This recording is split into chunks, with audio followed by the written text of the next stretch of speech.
You are listening to HeartStrings by Savannah Cade. Published by Griffin Inc. All rights reserved. Please subscribe to this channel so you'll know when new books come out. It also helps me keep making great audiobooks for you.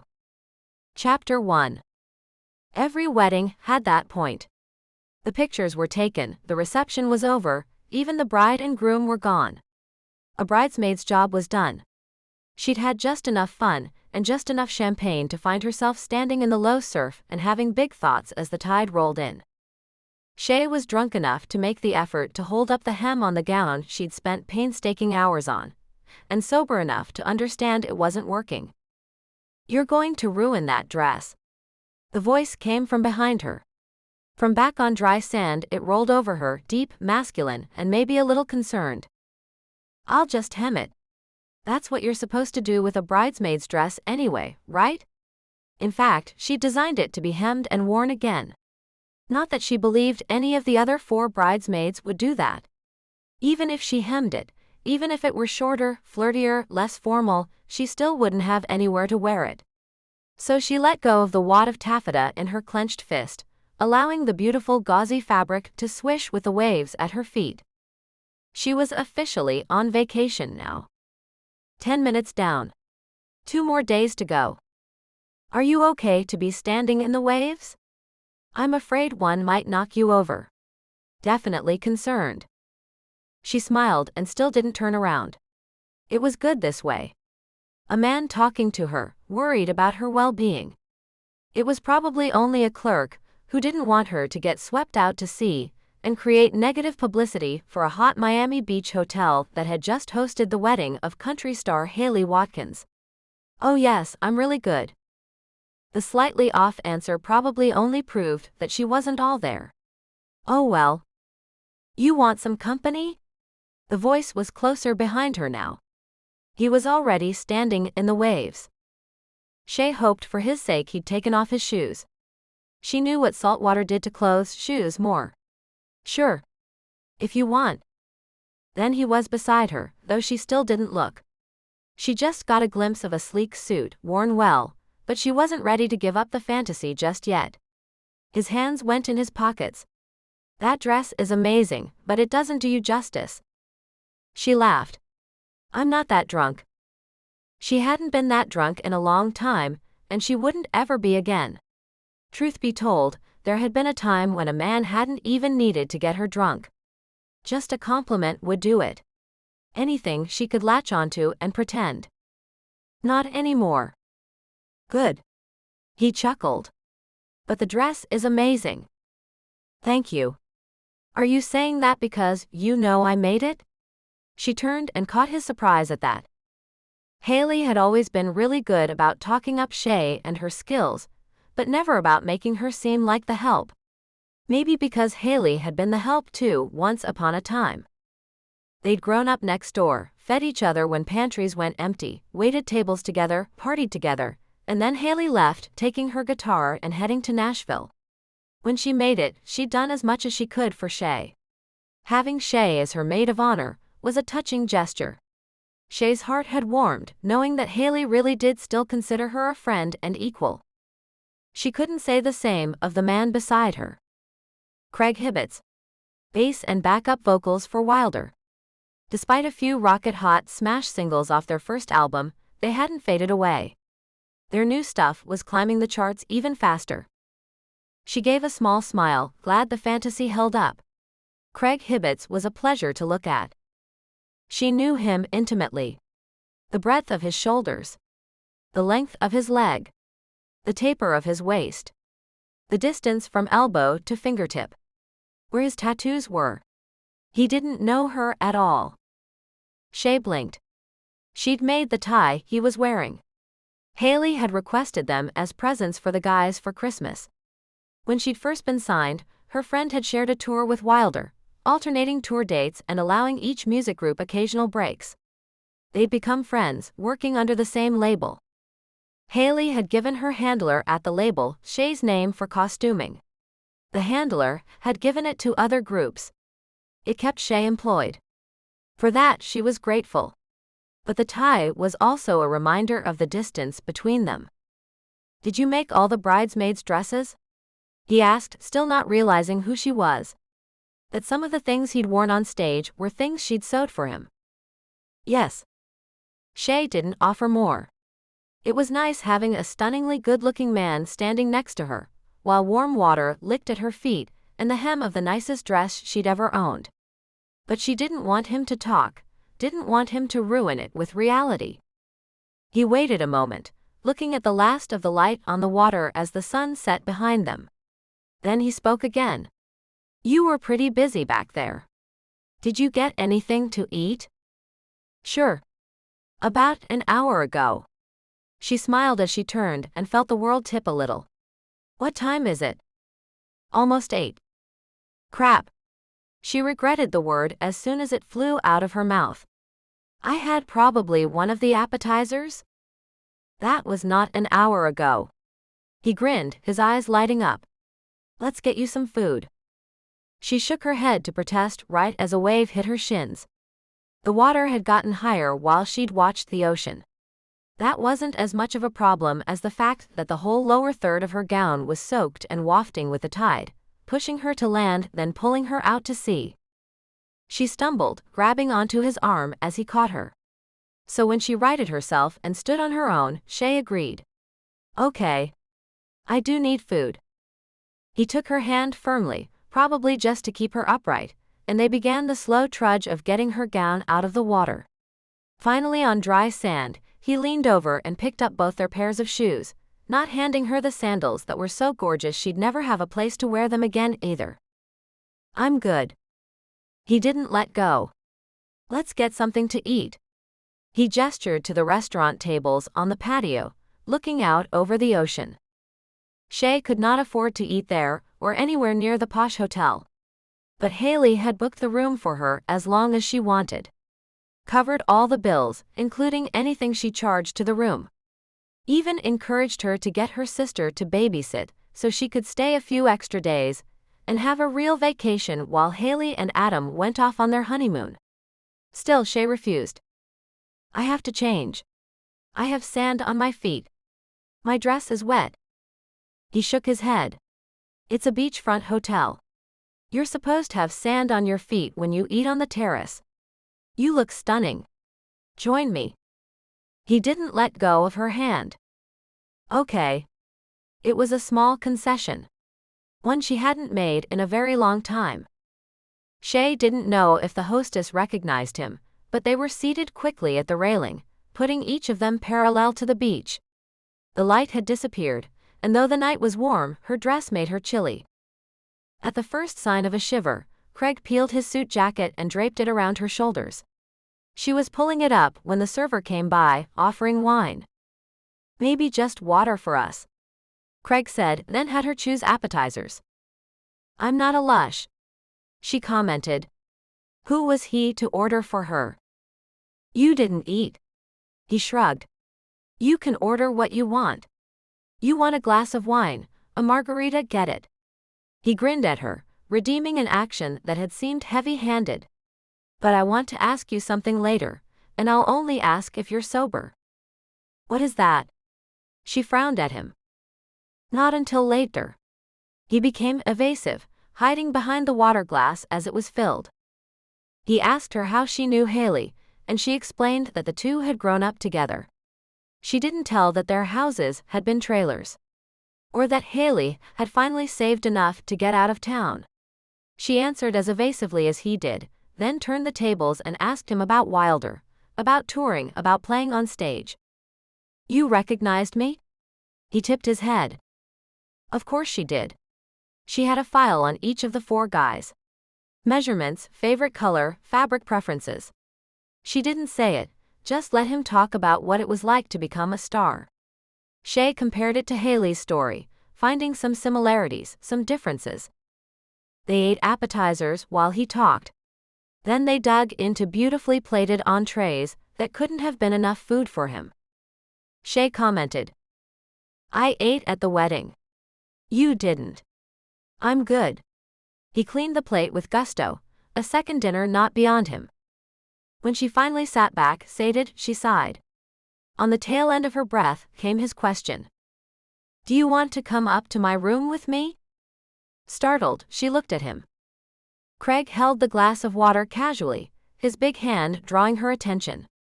He looked at her through surfer blonde hair that kept creeping over his eyes. Was that your later question? He nodded, but didn't ask again.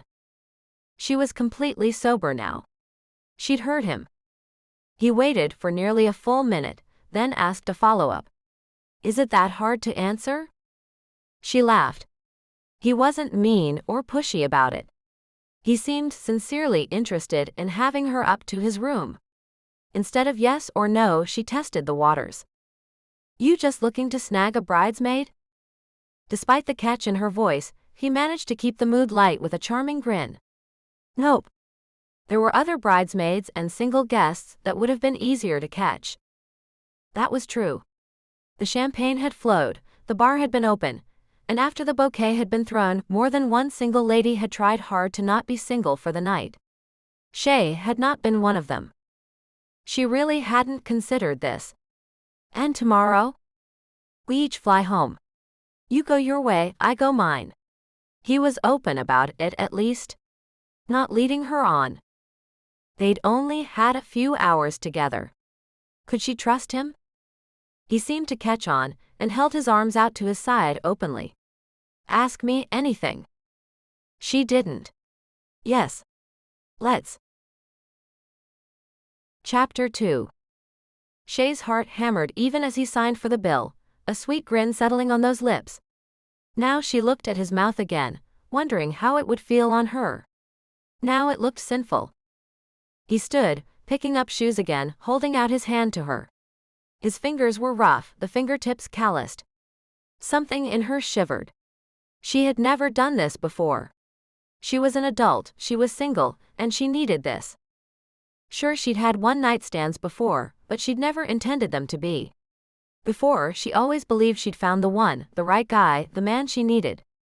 They usually walked out the next morning, leaving her wondering how she could have been so wrong again.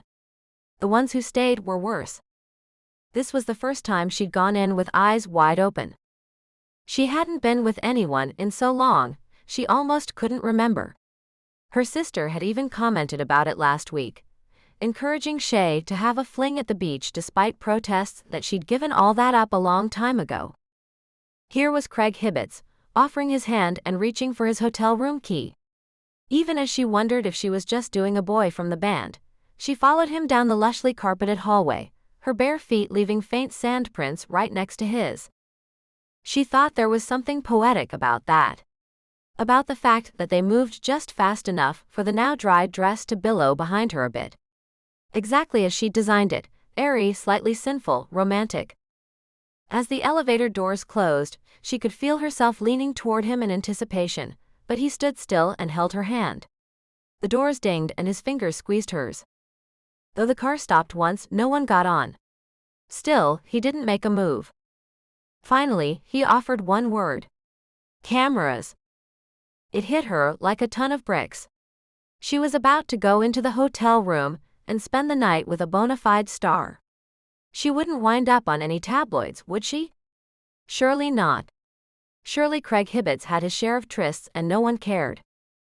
Her heart hammered a little harder at the thought, her breath catching again, making her wonder how many times it could do that. When he turned and smiled at her, she realized there probably wasn't a limit to his capabilities to make her breath catch. Craig's mouth opened to speak, then closed, then opened again as he decided what to do. I've been dying to do this since I saw you. He didn't kiss her, cameras, but he reached up into her hair and began pulling the pins on the beautiful updo. Piece by piece, the soft sweet curls the stylist had given her fell around her shoulders. Shay closed her eyes as his talented fingers found her scalp, gently searching for more pins. At the ding of the door, she looked up at him, surprised when he reached down and picked up the shoes he dropped. He left a scattering of bobby pins on the elevator floor, as telling as the footprints in the lobby. He slid the key into the lock and led her into a suite identical to hers. As he closed the door behind them, she looked out the window. I think I'm in this same room 2 floors up. A slow smile crept across his face as he let the shoes slide from his fingertips and took her hand in his again. Do you want to look at the city lights? She was pulled around to see a much better view, so Shay shook her head no, as something magnetic drew them together. She heard his soft inhale as his arms pulled her close enough to feel the heat coming off him. That same heat flared in his eyes as he let his hands trace their way up her arms, leaving a trail of feverish goosebumps in their wake. His long artist's fingers found her shoulders, her neck, her face, and only then did he lower his head and press a slow, nearly reverent kiss to her lips. She'd been tense, waiting for a change. Sometimes it came, sometimes it didn't. But it didn't come with Craig. In fact, the moment his lips met hers, she sighed out a surrender. It might be a bad idea, but there was something liberating in knowing that they'd each walk away tomorrow morning. She wasn't clinging, hoping, wishing for something that wouldn't be. For the very first time in her life, she was happily playing the cards she was dealt. As his lips opened against hers and his tongue moved slowly across hers with a sigh that turned out to be his, Shay decided it was a very good decision indeed. His hands caressed her shoulder blades, her back, her sides, while his mouth gained entry. Her hair tumbled when her head tipped back, loopy curls brushing the exposed skin at her shoulder blades, tickling her, making her feel heady and wanton. His mouth moved down her neck, up around the shell of her ear, over her shoulder, and it was her turn to sigh. All the while his hands roved. So did hers.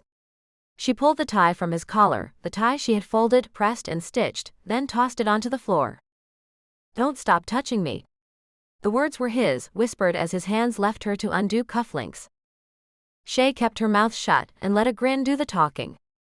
If Craig Hibbets wanted to show her his tattoos, she was all in.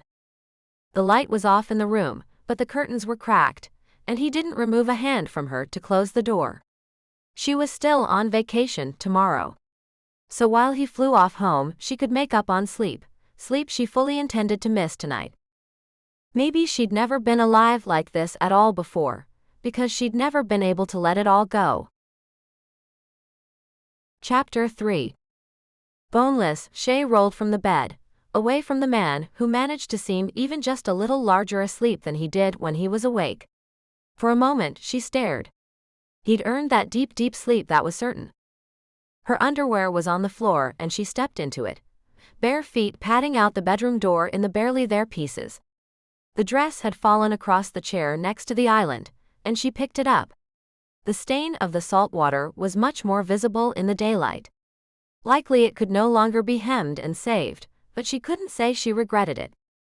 Feeling the dress, she found the lump of the cell phone in the pocket she'd tucked it into. It had been set to silent during the wedding. Stashed in the hidden spot she'd stitched just for that purpose, she would have felt it vibrate. But she'd never turned it back on, and she hadn't been anywhere near it for hours. Oh no. She was a horrible mother. Closing her eyes for a moment, she opened them again to see that nothing new had come in. She almost smiled. That was Zoe. She'd tell the boys not to call, and she'd hope Shay had been doing, well, exactly what she'd been doing. Quickly Shay checked in. Morning. How are O and A? All good. Why are you texting? You? She ignored her sister's hint. If only she knew. But she wouldn't, Shay wouldn't tell. Fine. Why are you up so early? Habit. Maybe a lie, maybe not. We are awesome. Aunt Zoe is the bestest. Go away. Go back to sleep. Love you, Z. Shay shimmied into the dress, contorting her ribs and arms to get the zipper even partway up. It had never occurred to her that she'd be sliding back into it in a stranger's room the next morning. She managed to get it closed enough so the dress wouldn't fall off on the way to the elevator. Then she picked up the sandals she hadn't even worn up here and slid her feet in. She was going to make the walk with the least fanfare possible. She grabbed the leather-bound notebook with the embossed hotel stationery. It had taken a minute to find it because she'd been looking for a small tear-off pad, like the ones she found in the places she'd stayed before. This one had a fountain pen in a leather loop in the middle. At least her script was pretty. Thank you so much. Hope you have a good flight today. Shay. As she propped the note upright and open on the counter, she had a brief flash of what she'd done there last night. Just the memory left her hot, and she hoped it would for what might be several years to come. Then she slipped out, letting the door quietly click behind her before she walked down the hall with her head high. The elevators were tucked around a corner, and there were enough that no one had to walk too far. She wound up in the same one as last night, but no bobby pins littered the floor as a reminder. Her hand went to her hair where the curls still lingered, though now they were a bit mussed. 2 floors up, she reached into the little pocket with her phone and found no room key. Crap. Pulling her phone out of the way, she reached in again, empty. Had it stuck to the phone? Nope. No room key. Shay stared at the door as though she could will it to open. Then she took stock. She was locked out of her room, and the room where the key probably was. Craig was likely still asleep. She could knock, but she didn't know if he would wake up. And was that any more or less embarrassing than showing up at the front desk with no ID and a partially zipped bridesmaid's gown? She felt her shoulders sag. Need this. The voice was velvet and closer than she'd expected. She gasped a little at his nearness, at the jeans and t-shirt and bare feet that made her look incredibly overdressed for the hallway. Craig offered her the room key and a half grin. Thank you. She reached out. While he let her grasp it, he didn't let go quite yet. Don't fly out. Stay another day with me. She thought her heart stopped right then. Tonight? Yes. He still held onto the card key, and so did she, like a dolt. You know that kind of violates the idea of a one-night stand. It was a question, really. He nodded and grinned a little. So let's go for a fling. I can stay until Tuesday morning. She was already booked until Tuesday at noon, when the shuttle would pick her up. Shay had been looking forward to blessed alone time. She never got any at home. Well, not much that was worry-free. She scrunched up her lips. I was going to spend the day on the beach, reading. A dream in her world. He let go of the key and he looked disappointed. As he turned to go, she asked a question. How did you find me? She imagined him calling the front desk and pulling strings. Or stalking her up the stairs. Some men didn't like to be left, they liked to do the leaving. You said you were 2 floors up. He nodded softly. Have a good day reading. And he walked away. She called after him. I'm looking forward to it. So, you could pick me up here around 6? The way his face lit up told her she'd made the right decision. Tuesday morning came way too fast. Shay was at war with herself. She missed her babies. And she wanted to stay here, with the soft beds and the hard man.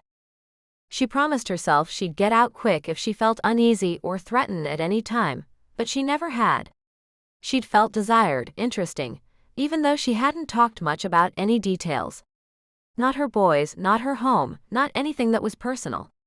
He knew she had a sister that she checked in with, but he didn't even know Zoe's name. She learned a little about the band, and never divulged that she'd compiled info sheets on all of them long before the wedding. She wore clothes Haley had bought her for the wedding, things she could never afford for herself. She went to the spa the second afternoon and emerged feeling like a noodle, and like a princess. Craig fed her. Danced with her. Swam with her in the warm waves, and found a hidden cove they were pretty certain everyone knew about. Then they made love there anyway, because it was Monday, and the hotel was nearly empty.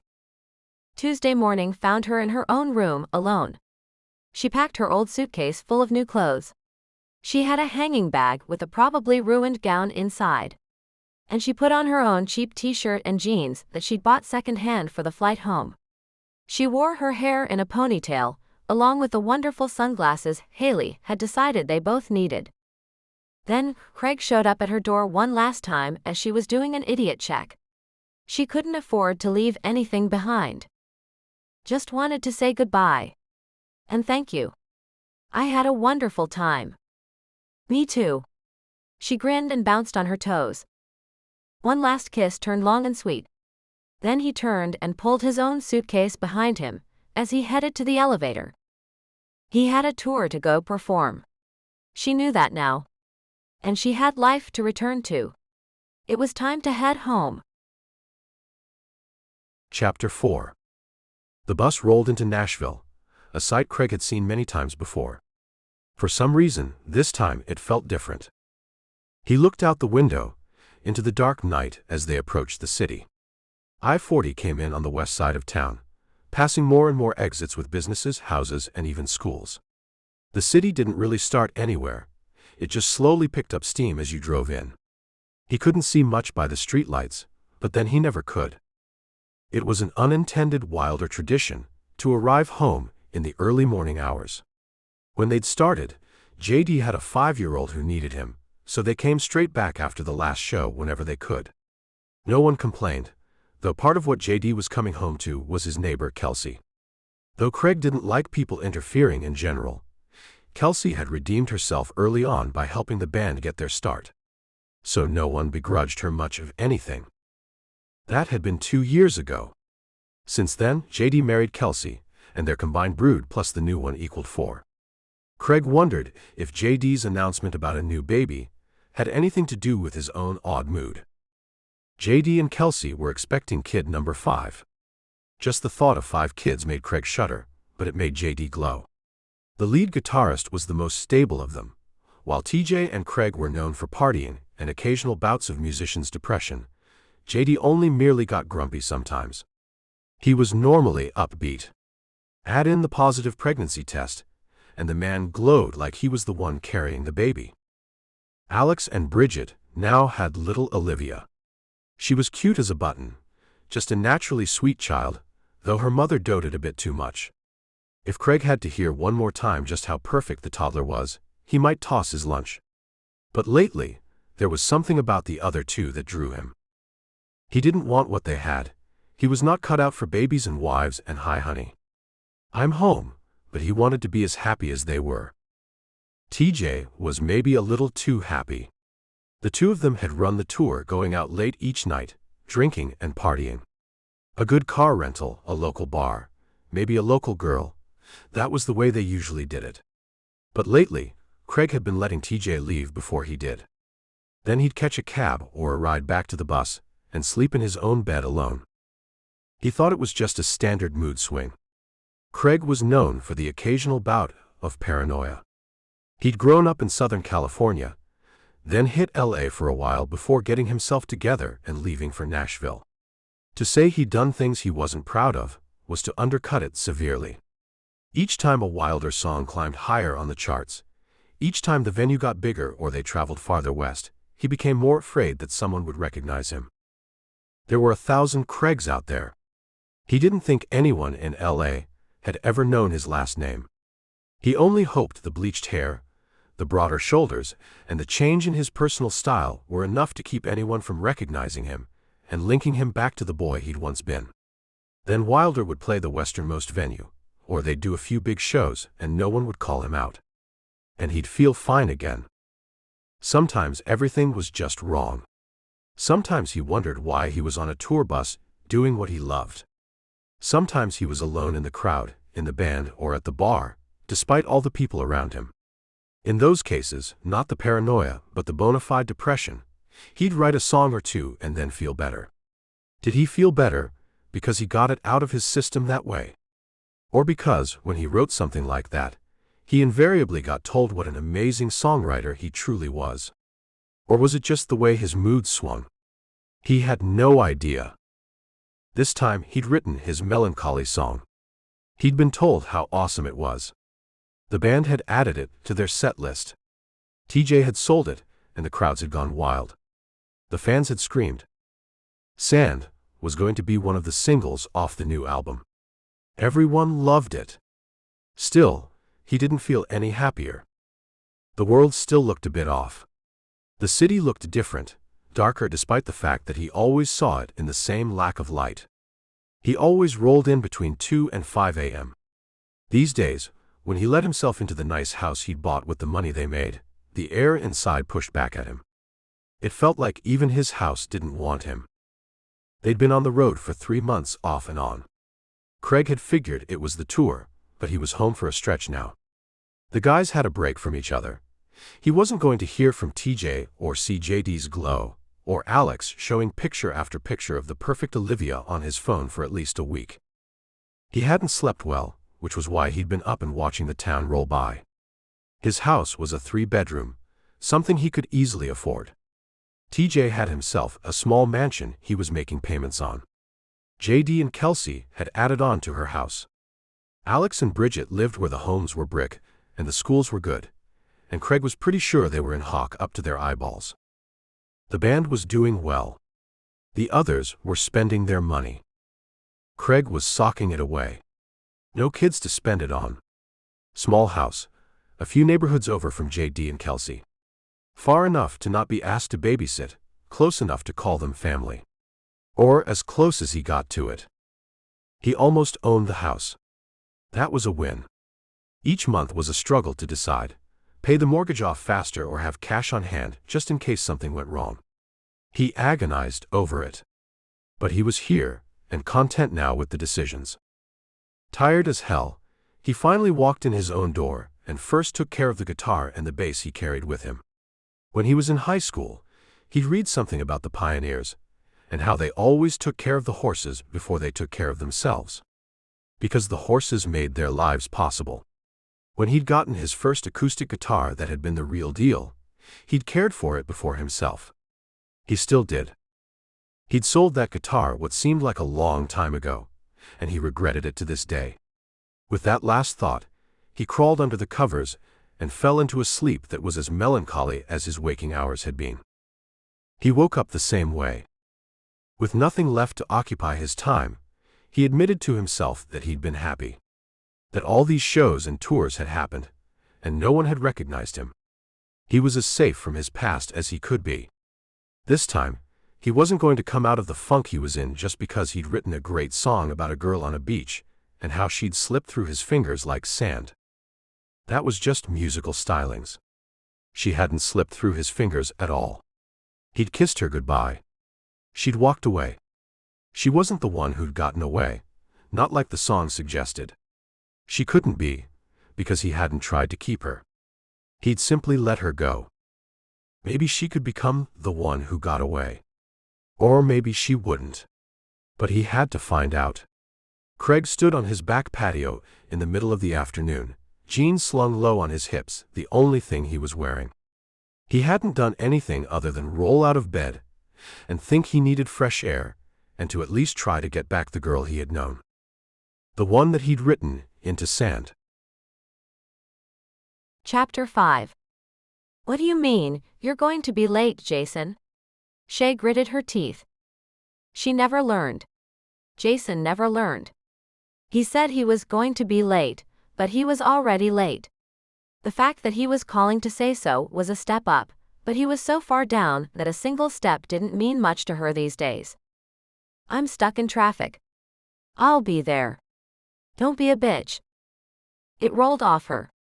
He was always stuck in something, work, traffic, maybe some girl.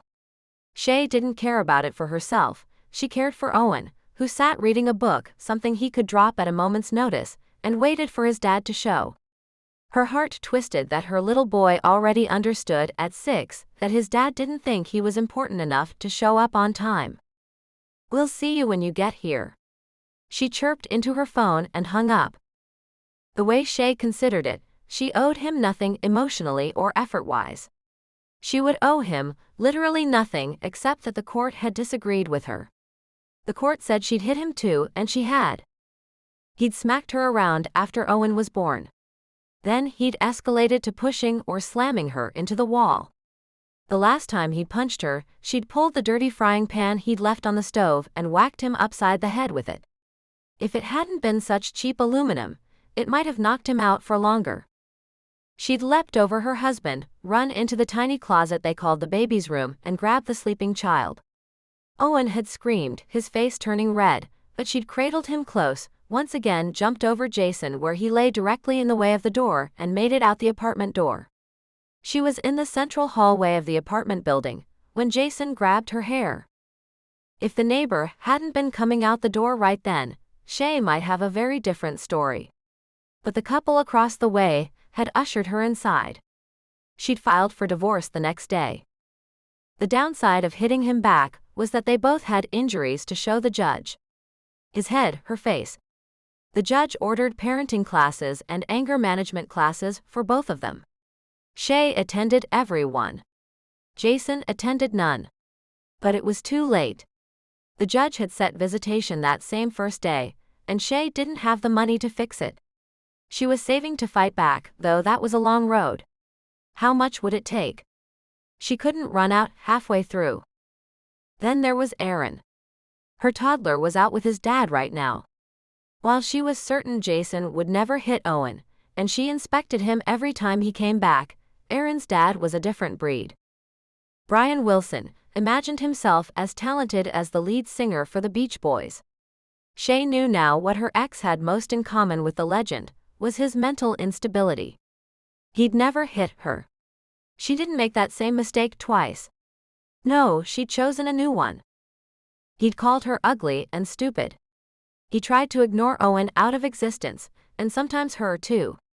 She'd been useful as a way for him to get a son. Though why he couldn't have done that with any of the other women he was screwing on the side, she didn't know. When, at 8 months pregnant, she'd come home from running errands to find her second husband in their bed with another woman, she'd known it was over even before he asked her to shut the door so he could finish. He'd be out to talk about it in a while. She hadn't been there when he was done, despite the fact that he was done pretty quickly. She hadn't talked about it to him except through a judge. And she'd thought if she left before there was a baby, maybe this time she could get out. Big mistake. It was a boy. A man laid claim to a boy, Brian said. That might be true, but Shay had pointed out that since he wasn't a real man, she didn't know what that had to do with their situation. Brian was not amused, and she and Aaron had paid for that true but snotty remark ever since. Aaron was out with his dad since yesterday afternoon. She'd loaded him up with things to do, but that was hard because he was 3. Brian did not know what to do with a 3-year-old, and he didn't bother to try to figure it out. Shay was afraid her toddler was secondhand smoking weed, and probably watching porn or at least adult shows. The only good news was that Brian had a girlfriend who seemed a little more together than he was. Shay wanted to warn the girl off, but she didn't dare take away her son's best care provider when he visited. So she kept her mouth shut. It seemed she spent too much time working around her ex-husbands. Even now, she was in loose workout pants and a sweatshirt with all the cuffs cut out. With UCLA emblazoned across the chest, it was the closest thing to trendy that she had on. Zoe sent it when she got into grad school there. Shay loved to wear it, both because it was from Z and because it was a reminder that there was a way out. Her hair was finger-combed up into a loose knot, held in place by a ponytail holder and a fabric pencil. She was supposed to be working, but she'd known that wasn't going to happen. The few times she'd been actively doing something with Owen, Jason had showed up, miraculously on time, and demanded to know why his son wasn't ready. So she puttered around, dealing with a schedule not her own. She fed Owen what he was willing to eat between chapters of the book he clutched. She pulled out her machines and set up the kitchen table for work.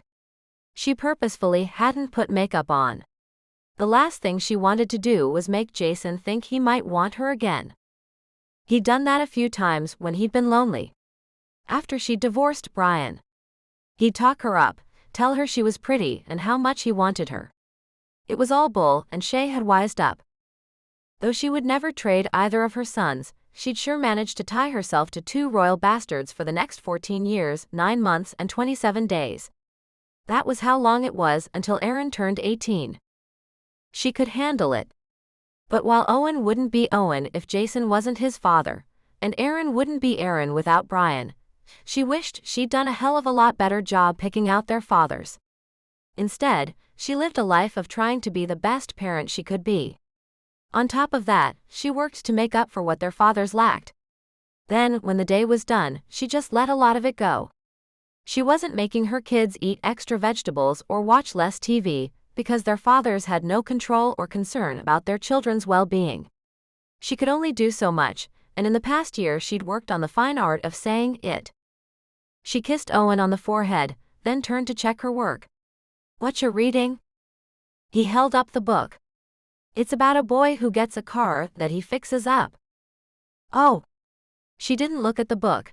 She was looking at the bolts of fabric she had stacked on her shelves. The boys had books, she had bolts. They had Hot Wheels, she had embroidery machines and sergers. Haley needed something flirty, knee-length, and one-piece for on stage. Must go with teal blue cowboy boots. Then the car starts fixing itself. She could tell by the sound of his voice that Owen was eating one of the peanut butter crackers she'd set out. He continued, "But now it seems like the car is killing people. Which is kinda cool." She turned and oh no. There was Stephen King in paperback, face down on the table, while her angel ate crackers with peanut butter and a blob of jelly he'd apparently added to each when she'd turned around. Fisting her hands, Shay reminded herself that his independence and his advanced reading skills would serve him well in the future. And she would survive the now. "Is it a good book?" "It's really good, Mom." He popped another cracker in his mouth, almost letting the jelly slide onto the upholstered chairs she'd found for a song. She took on the other problem. "Don't you think that's a little old?" "Mrs. Vreeland says we need to read as high a level book as we can, so we become better readers. I'm trying to do that."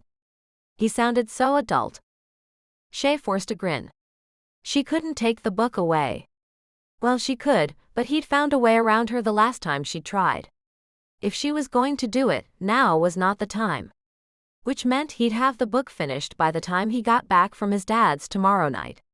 She also tried to remind herself that Mrs. Vreeland probably hadn't meant for her son to read adult horror novels. The knock at the door jolted her. She was both relieved that Jason had finally showed, and a little heartsick that she'd be sending her baby out with that asshole. In a reminder of why she did all this, she looked to Owen as she opened the door. "Jason." She said it without turning to him, with as little feeling as she could, and stepped out of the way before he could push his way in. "Shay?" Her head snapped around. That was not Jason's voice. "Craig?" Her heart thudded against her ribs, her hand started a fine tremor, and her voice quit working. He stood in the doorway of her tiny house, in a neighborhood made up of people who couldn't afford anywhere better. Neither of them spoke. She stared. He stared. No wonder. The woman he met at the beach had flowing curls, not hair that had dried in a towel, and couldn't decide if it was wavy or straight. It now couldn't decide if it would stay in the knot, or break loose and hang haphazardly around her face. The beach girl wore high-end clothes, not sweats. Shay had only worn a bra, because she didn't want Jason staring at her chest. Now she was supremely grateful. She wanted to invite Craig in, but she couldn't. There was a tiny entryway, so Owen couldn't see the doorway, and Craig wouldn't see Owen. She heard her son's feet hit the ground and his voice asking without excitement, "Dad?" Craig jolted at the sound of a kid. So did Shay, but for an entirely different reason. "No, Owen. It's not your father. Go back to reading." Then she turned to the man who managed to look incredibly out of place on her doorstep, and she hissed. "What are you doing here?" I just wanted to see you," he stammered. Thrown off by circumstances, or maybe by the sight of the real Shaylin Leland, he was no longer the assured man she'd had her one-night stand turned fling with. "How did you even find me?" She stepped forward into the doorway, hoping to keep Owen from seeing him. She didn't date, and she didn't want her sons to be exposed to boyfriends. Since this was the closest she'd come in the last 3 years, her instinct was to keep the two separate. "I called Haley." He looked lost. Well, he was lost. He shouldn't be here. Didn't he know that showing up in reality ruined the fantasy? Did he not understand that he was a snow globe to her? Something she took out and shook occasionally to spark a memory. Damn Haley for giving out her address. She hadn't even given the man her last name. The whole 3 days, she'd never said she had 2 sons, or lived in Virginia, or that she was usually a mess. And good God, Jason could show up any moment. What would he do if he found a man on her doorstep? Would he haul her back to court? Get jealous or violent? He'd done okay with Brian, but Brian had been a mellow musician wannabe. He'd been no threat to Jason's perceived masculinity. One look at Craig and Jason would know he'd been bested. That was a bad combination. Putting her hand square in the middle of Craig's chest, she pushed him back even as she fought the zing that raced up her arm. The feel of him beneath her fingers was wilder than any imagined memory she had of how good the two of them had been together. But that was fantasy. 3 days out of reality. Right now, reality was that her ex-husband might be pulled over down the street watching her. Right now, she was what she usually was, a mom fighting to put food on the table for her kids, to get them a decent education, and help them grow beyond the crap roots they had. So she pushed against his chest and told him, "You have to go." Then she closed the door in his face. Chapter 6. Craig had booked one of the better hotels in Bristol. He normally would have saved the money, but he'd gotten used to nicer places when other people put the band up somewhere. More than that, he'd decided that should he fail miserably, he'd want to come back somewhere pleasant. Somewhere he could order room service and wallow in what went wrong, rather than having to eat from a vending machine or suffer the wallbangers in the next room. It seemed like a good idea at the time. But after getting the door slammed in his face and dragging his ass back to the nice hotel, he flopped onto the bed and didn't do anything else. Numb to his bones, he asked why the hell he'd ever thought this was a good idea. Until he'd seen his file, just after his 10th birthday, he'd harbored the ridiculous hope of getting adopted. Some kids did. Before that day, he checked out the house, the parents, and made a decision. If he liked the family, he would flat out ask them to adopt him. There was always a different reason not to. They were just a foster family. They would help him find an adoptive family, but it wasn't them. They already had enough children. Looking back as an adult, he could read the refusals for the excuses they were. At one point, he'd been plucked from a relatively cushy family and dumped into a group home. He ran away. Ran back to the family he thought had loved him. He told them what was happening at the group home. They sent him back. No report. No help. Just, "Your time with us is over and we all should move on." Then, once he'd seen his file, he knew that asking was useless anyway. Eventually, he got out. Made mistakes. Hit bottom. Worked hard and clawed his way to where he was. He didn't ask anymore. So why the hell had he gone to her and asked? Of course, this was the outcome. This was always the outcome. Every time he asked, he was kicked like a puppy. He'd learned that a long time ago. He thought he'd also learned not to ask. Not to get kicked. But it seemed the lessons wore off after time, and he had to learn them again. So he lay face down on the very nice, fluffy white comforter and reminded himself of what he already knew.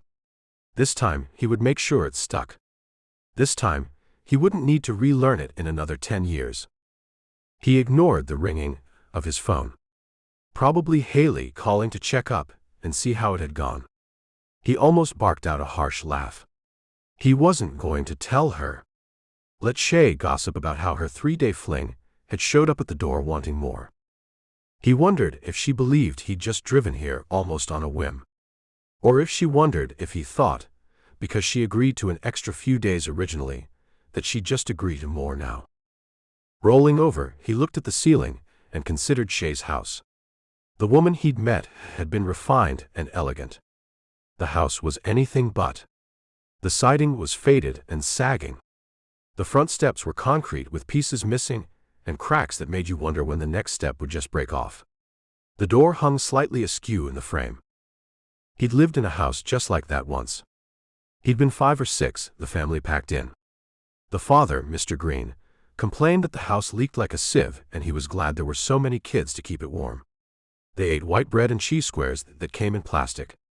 Craig understood the dynamics now. When he'd been moved from the Greens, he thought they'd come get him. It had taken 6 months in the new house to realize that wasn't going to happen. He remembered clearly the day he'd given up hope. But then he'd gone and gotten attached again, 3 homes later. When he looked back, he told himself he was only a kid then. He could have had it easier, had he kept his head down, and not tried to become part of the family. But he didn't know. What was his excuse now? The phone rang again. He didn't even look. He couldn't talk to Haley with her bubbly, just got married enthusiasm. She'd been excited to hear that Craig and Shay had met at the wedding. At least that's all he'd told her. That he talked to the beautiful bridesmaid, not long enough to get her last name. That was kind of a lie. It had been plenty long, but she hadn't volunteered it. He probably wouldn't have volunteered his if it hadn't been public knowledge. After only a little cajoling, Haley had happily given up Shay's phone number and even address when he said he'd like to just show up and surprise her. Haley told him that Shay had been her best friend growing up. It wasn't a casual mention. It was a warning. They all knew Haley had it hard before hitting success with the label they were all on. But what Haley didn't know was that he could make her poor look positively stable and elegant. He assumed Haley was warning him that Shay at home was not the same elegantly dressed bridesmaid he'd seen at the wedding. So Shay's house had not been a surprise to him. Now he realized that what she meant was that Shay was not normally as open and welcoming as she'd been at the wedding. He'd almost expected the yard that needed to be mowed. Maybe even the sweats and haphazard hair. He knew from the start that she probably didn't usually spend her days reading on the beach and getting massages and blowouts at the spa. But he had not expected the kid, nor the door in his face. She'd looked harried and tired and worried, and it made him worry about her. Craig pushed those thoughts aside. No point in worrying about a woman he'd known for 3 days, 3 months ago. He told himself it was better to get kicked now, not later when he was invested. And why risk an investment now anyway? The only ones he'd ever made that worked were the guys in the band and himself. He told himself he'd paid for a nice hotel, and it was worth heading down to the bar to get a cocktail. It didn't matter that the day had turned gray and was threatening rain. It had been sunny on his way out to Shay's, almost as if his mood was controlling the weather. But not anymore. Now he could get a nice drink in a nice bar. Maybe find a nice woman, or at least a warm one, and break his 3 months of apathetic celibacy. Grabbing his phone, he headed for the door and saw the text. Not from Haley. A string of numbers showed across the top. He frowned, but he hit the button. This is Shay. Can you come back? I'll explain. Shay turned up the volume on her phone and ran to the bathroom. She wet her hair down and tried to give it some direction. Any direction. It was the fastest track she knew to something decent. There wasn't time for a shower. She didn't know how far away he was. She didn't know if he'd come back. If he'd text first or just show up at the door. If he did, at least this time she'd be ready. Her hair wasn't really styled, but it was better. She'd never get it straight in this kind of time frame, but at least it was relatively smooth. She changed into a pair of jeans that fit, and added a draped cottony top. Too much. She muttered. He'd already seen the house. Seen the yard that hadn't been mowed because the neighbor who'd been mowing it had lost his job. He no longer needed her to watch his kid, and so her lawn wasn't getting mowed. If she had an extra 20, she should have hired him to do it. Maybe he'd work for a casserole. But too little, too late. Craig was in town now. Why? She had no idea. Shay peeled the nice top and traded it out for her best-fitting long-sleeve tee. She was pretty sure it had come from the discount store. Then again, Shay herself pretty much came from the discount store. If Craig was going to show up at her house, he was going to get the real deal. He'd probably run screaming, but at least she'd know the score.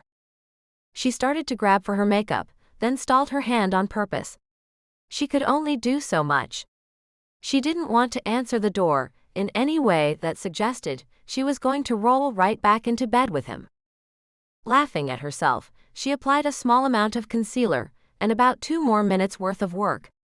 She declared herself done and figured he probably just realized something was missing, his key, a favorite bookmark, and wondered if it had gotten mixed in with her things. She'd say no. He'd say thanks anyway. And it would all be over. The phone hadn't dinged. No return text. Though she told herself it was nothing, that she'd already ruined anything that might have happened from Craig showing up on her doorstep, she was still incredibly disappointed. What did she think was going to happen? Shay, I finally found you. I'll take you away to live in my McMansion in Nashville and treat you like a queen. She snorted at the thought. Surely she was nuts because 1, she was talking to herself. And 2, she wouldn't take that offer in a million years. Men who offered to take you away could do that, because they had everything and you had nothing. In 3 years you'd live in a bigger house, but you'd still have nothing. You'd have a man who told you how to dress and act. A man who provided like that, constantly remembered that he was the provider, and wanted you to remember it too. No thank you. Shay had things to do. And she was late. She was supposed to be working on that dress for Haley. Also, there was a set of gowns to be made for the local theater. That was some of her most favorite and most hated work. The gowns were interesting, bright and showy. They had to be for the stage. But the unfinished seams, who would see them? The theater didn't want to pay for it, drove her bonkers. After 5 minutes of staring at her fabric, picking out complementary textures and colors for Haley, then scrapping them and starting over, she decided to work on the theater gowns. She couldn't afford to sit around and wait for a man who wasn't likely to show. He hadn't even responded. She cranked her cheap dress form to match the measurements of the lead actress and pulled out a bolt of a shimmery burgundy fabric. It was relatively cheap and scratchy. Perfect for theater. The woman would wear petticoats the theater already had. She could wear a low-cut t-shirt under the top. Pulling out a white gauzy fabric, Shay held it up, eyeballing if she had enough. Then she stepped back and thought about the dresses. 10 of them. She had enough of the white for 3. Good.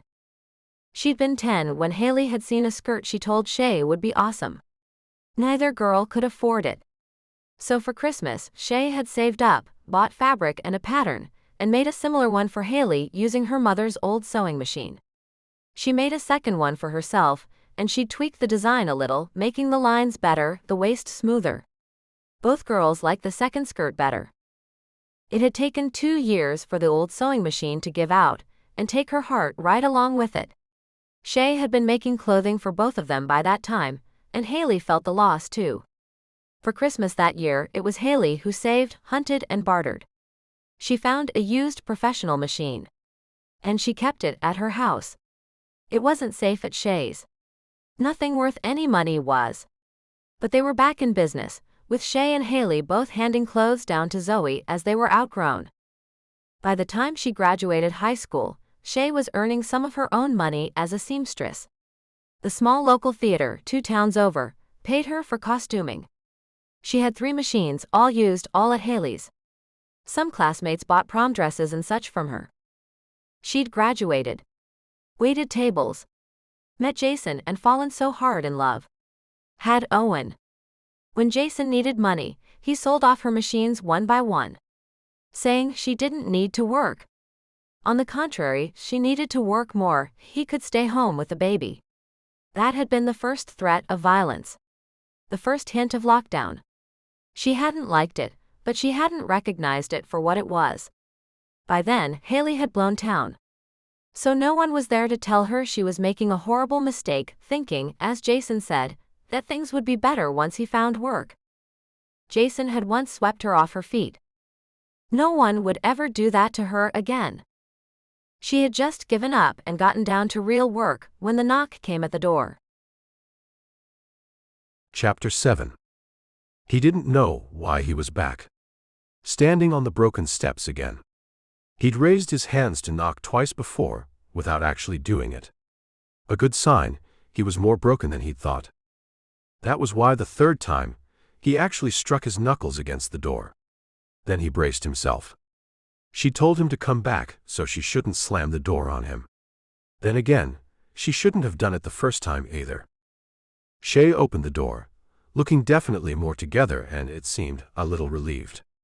"I decided you weren't coming back." "So had I." He shrugged, then stepped into the small entry as she moved back and offered a sweeping gesture much grander than the house warranted. "Welcome to reality." She offered half a grin as he moved through the small entryway and directly into a well-used living room. Toys were piled in a laundry basket in the corner, small shoes in a smaller fabric basket next to it. The carpet was worn, the couch was worn, the TV was deeper than it was wide. Yet there was something about it that called to him. "This is my house." She seemed to feel the need to speak to fill the space. He must have been staring, but he couldn't not stare. The small dining room held a large table hidden under a plastic tablecloth. Fabric draped the backs of chairs. 2 machines sat perpendicular to each other at one end, and a bookshelf that didn't match anything else was shoved into the corner. A clear box with a million little cubbies inside held every color of thread imaginable. "You're sewing?"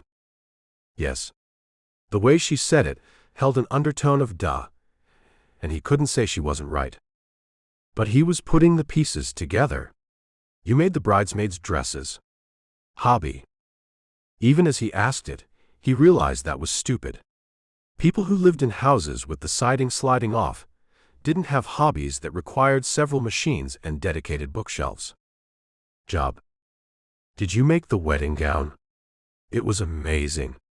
He looked at her, hands in her pockets, shy. Not the gregarious woman he'd met at the resort. "No, I didn't. Not enough time." She looked around, as if deciding what to tell him. "I made Haley's pieces for the tour and TV and such." He was putting it together. "And you make ours too." She smiled at that. She was proud of it, not ashamed. "I made the tie you wore to the wedding." I recognized it. "Haley wanted them for presents for Christmas. She keeps food on my table. She's a good friend." He laughed out loud, some of the tension finally breaking. Some of the Shay from the frothy dress and lush hotel room was breaking through. "No, she's not. I mean, she's not just being a good friend. She's paying for talent." Suddenly startled, he looked down at himself. He'd kept some pieces from tour, and didn't know if he was wearing one of them now. She caught him. "No, you're not currently wearing anything I made." "My suit at the wedding?" She shook her head. "I can tailor suits just fine, but I don't generally make them. Usually, the place you get them takes care of that. Not much business for me there." She paused a moment, then tipped her head. He wasn't really sure what he was waiting for. Maybe he'd hoped she would just start telling him about her life, but she wasn't doing that. She hadn't addressed that there had been a kid here earlier, and that it looked like a smaller kid lived here as well. She had 2. 3. He didn't ask. She beat him to it. "Why are you here?" He shrugged. They'd agreed to go their separate ways. They'd said goodbye. It had all been very clear. And then it wasn't. He sighed. He didn't know where to start, or if there even was a start. He made the decision to come here on the spur of the moment, a long moment once he factored in travel, and then he'd even come back. If he didn't answer with something, it was all a waste. So he tried. "I don't know." He watched as she raised her eyebrows, probably thinking that was all she was going to get. Instead, he motioned to the couch. "Can we sit?" She didn't answer, just walked over and curled her mismatched socks up under her in the corner of the cushions. He took a seat at the other end and started again. "After Miami, Wilder went out on tour. I get depressed on tour sometimes, but I've done it enough that I know how to fix it. Only this time, the fix didn't work. That wasn't enough." He tried again. "I went home, and still didn't feel at home. When I thought about the last time I was happy, it was in Miami with you." He felt like he'd laid an ugly puppy at her feet and was asking her to love it. She looked at him. Tried looking into him. None of it seemed to satisfy her. "You can't get Miami back. It was vacation. I can't live on vacation." "I know. She interrupted him. "It wasn't about me. Why didn't you just go back to Miami and find another beach and another bridesmaid. That's not it. He didn't look at her. Couldn't stand the thought that she'd reject the ugly puppy. For a full minute, no one said anything. He just sat on the old couch, sinking further into the bad springs with each passing moment. When she finally spoke, she didn't reject the puppy, but she didn't accept it either. I'm going to tell you 3 facts about my life, and you're going to run screaming. I dare you, he thought, but he just looked at her. Her blonde hair tumbled, not in ringlets but saner waves now. She was scrubbed and fresh, much like she'd been after they went swimming. Though she'd been pampered and done up in Miami, she'd never had an issue with him seeing her bare-faced or rumpled. The unadorned outfit from earlier that afternoon had not been off-putting. It was just that he had no idea what to expect, and a woman obviously mid-crisis had not been it. She started her list. I have 2 sons. A 6-year-old and a 3-year-old. He flinched. He knew it. He wasn't one for kids. Aside from his bandmates' children, he hadn't been around them since he'd been one. And his current child exposure level was still as low as he could keep it. She nodded. You don't even need the other 2. I do. He stayed put. Kids, huh? I'm twice divorced. My boys have 2 different fathers. He nodded this time, now wondering what number 3 could possibly be. She was trying to make him run. I'm flat broke. Why? He spoke it before he thought about it. What a horrible question. But if he was going to leave and never come back, he wanted to be sure she had this straight. Is the label not paying you enough? Wilder is making enough, and so is Haley, so that you're well paid for your services. That he could do. Maybe he walked out of here with nothing else accomplished, but making sure she didn't have to live flat broke. It's not that. She looked away. Then what is it? He scooted just a little closer. Something about her drew him, whether she was in a gown or just the hotel sheets or in her old jeans sitting on a lumpy couch. Look, you and I aren't in the same spheres. Miami was great, but it's over. His face must have showed the hit his heart was taking, and he didn't even know it had been exposed. That was stupid, of course. He was here. So somewhere along the way, he'd gotten his heart involved. Only it seemed he'd done that entirely in his own imagination. Shay backpedaled as fast as she could. It's not you. You're great, but I can't keep that up. I have too much here. My kids need me. And you don't even like kids. I don't dislike them. She clutched a throw pillow to her stomach and raised one eyebrow at him. Exasperated, he threw out one last attempt. Let me take you out to dinner. Give me 1 date. 1 real date, then dump me. He didn't know why he was begging. Apparently, neither did she. She was rejecting the ugly puppy. I can't. I'm supposed to be working. I have to earn as much money as I can. I have kids. I don't have time to date. He sat back. So you're earning enough money, but you're broke. Kids aren't that expensive. He knew from experience you could raise kids on the cheap. From the looks of things, her toddler wasn't running around in Air Jordans or anything. She was probably lying about making enough, but she wouldn't admit it to him. Didn't he know a thing or two about pride like that? It only made him want to push harder. There was no good reason to do it, but he did it anyway. She didn't want him, but it didn't stop him. Craig stared her down. Fine. I make enough, but I'm saving everything I can. I shop at Goodwill and use things until they're beyond dead. I don't have cable or a nice car. I can't even afford the clothes I make. She threw her hands up. What are you saving for? Why are you making this worse? She seemed really upset.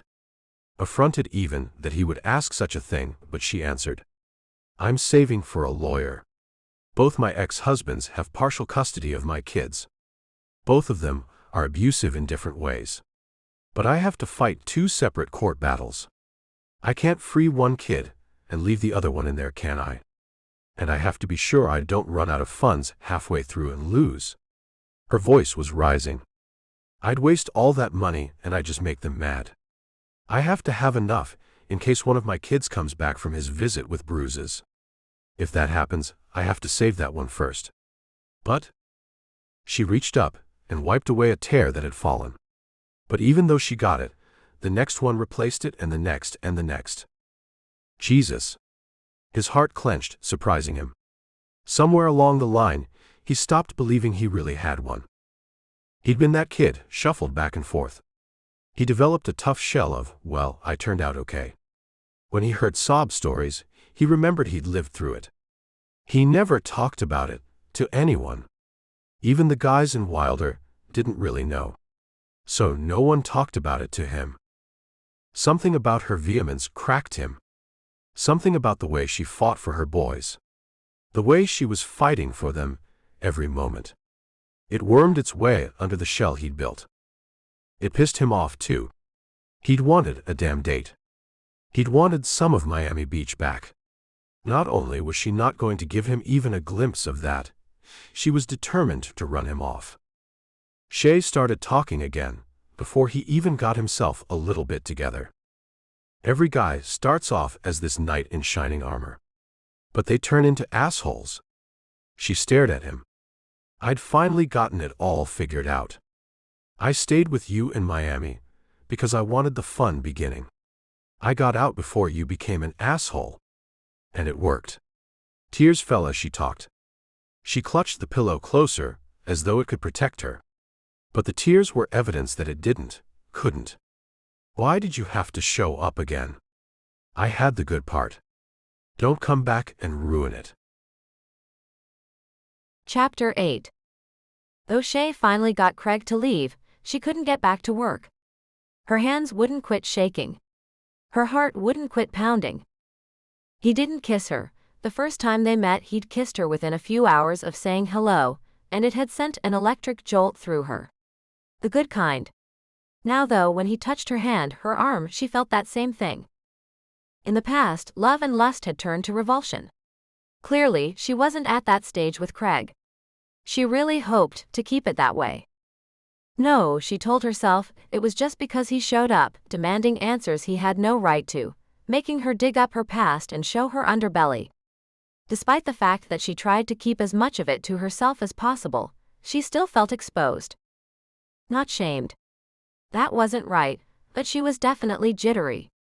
He'd made her put into words what she usually just put into action. She had more in savings than a lot of her friends made in a year. But she never touched it, it was for her boys. They were in a bad spot, and might need that money one day. No, they would need that money one day. They might need it on a moment's notice. Shay breathed in and out. Mad. She'd had that wonderful memory of Miami Beach, of surf and sand and 3 days with a hot musician who seemed to think she was something special. Now she couldn't cut a straight line or sew without threatening to run her finger under the needle, so she scrubbed her crappy kitchen. The cracked tile countertops could always use another round of bleach.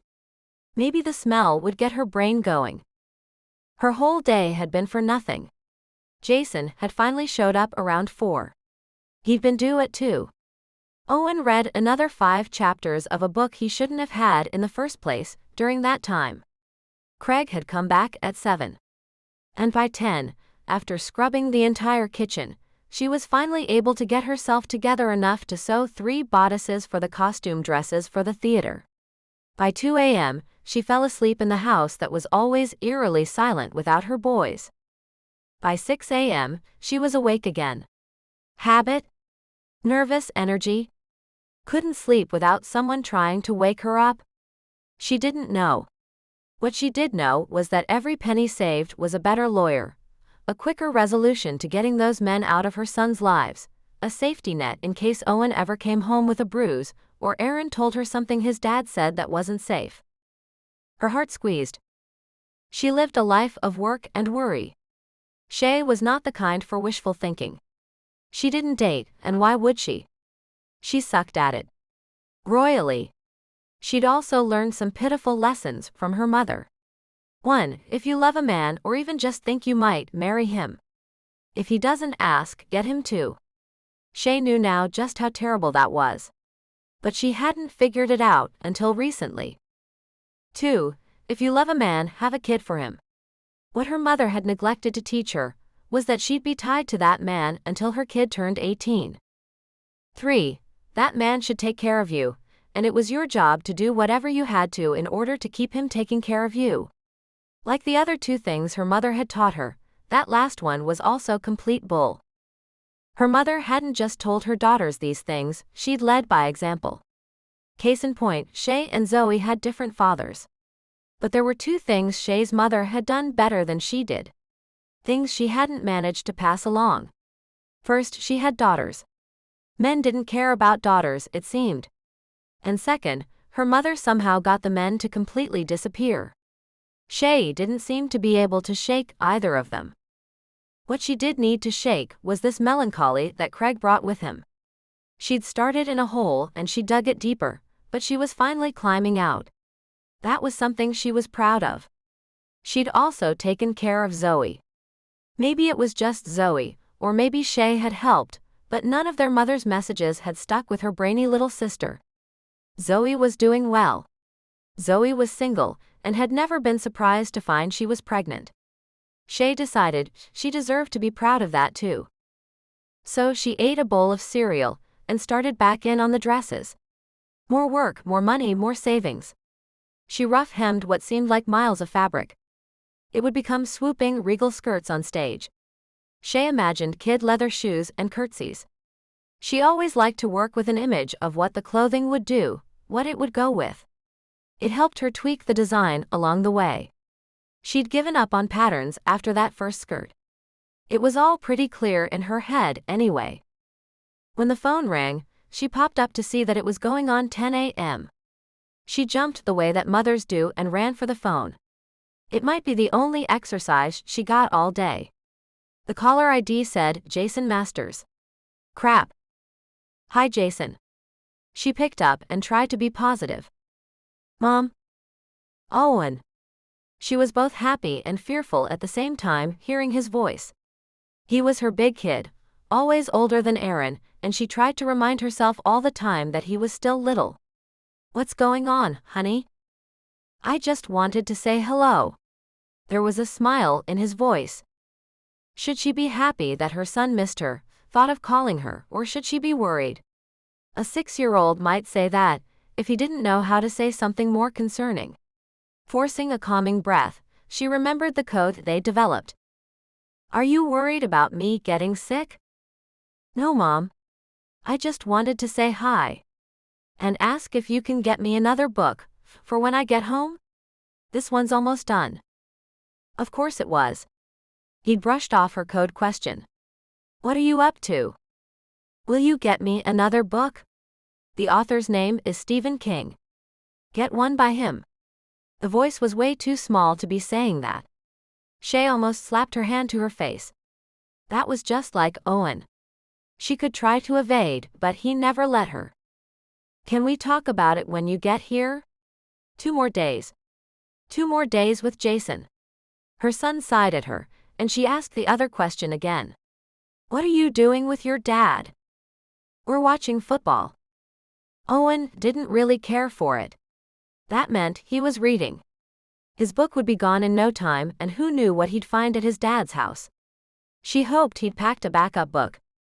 Then again, even at 6, he'd probably packed 3. Shay frowned.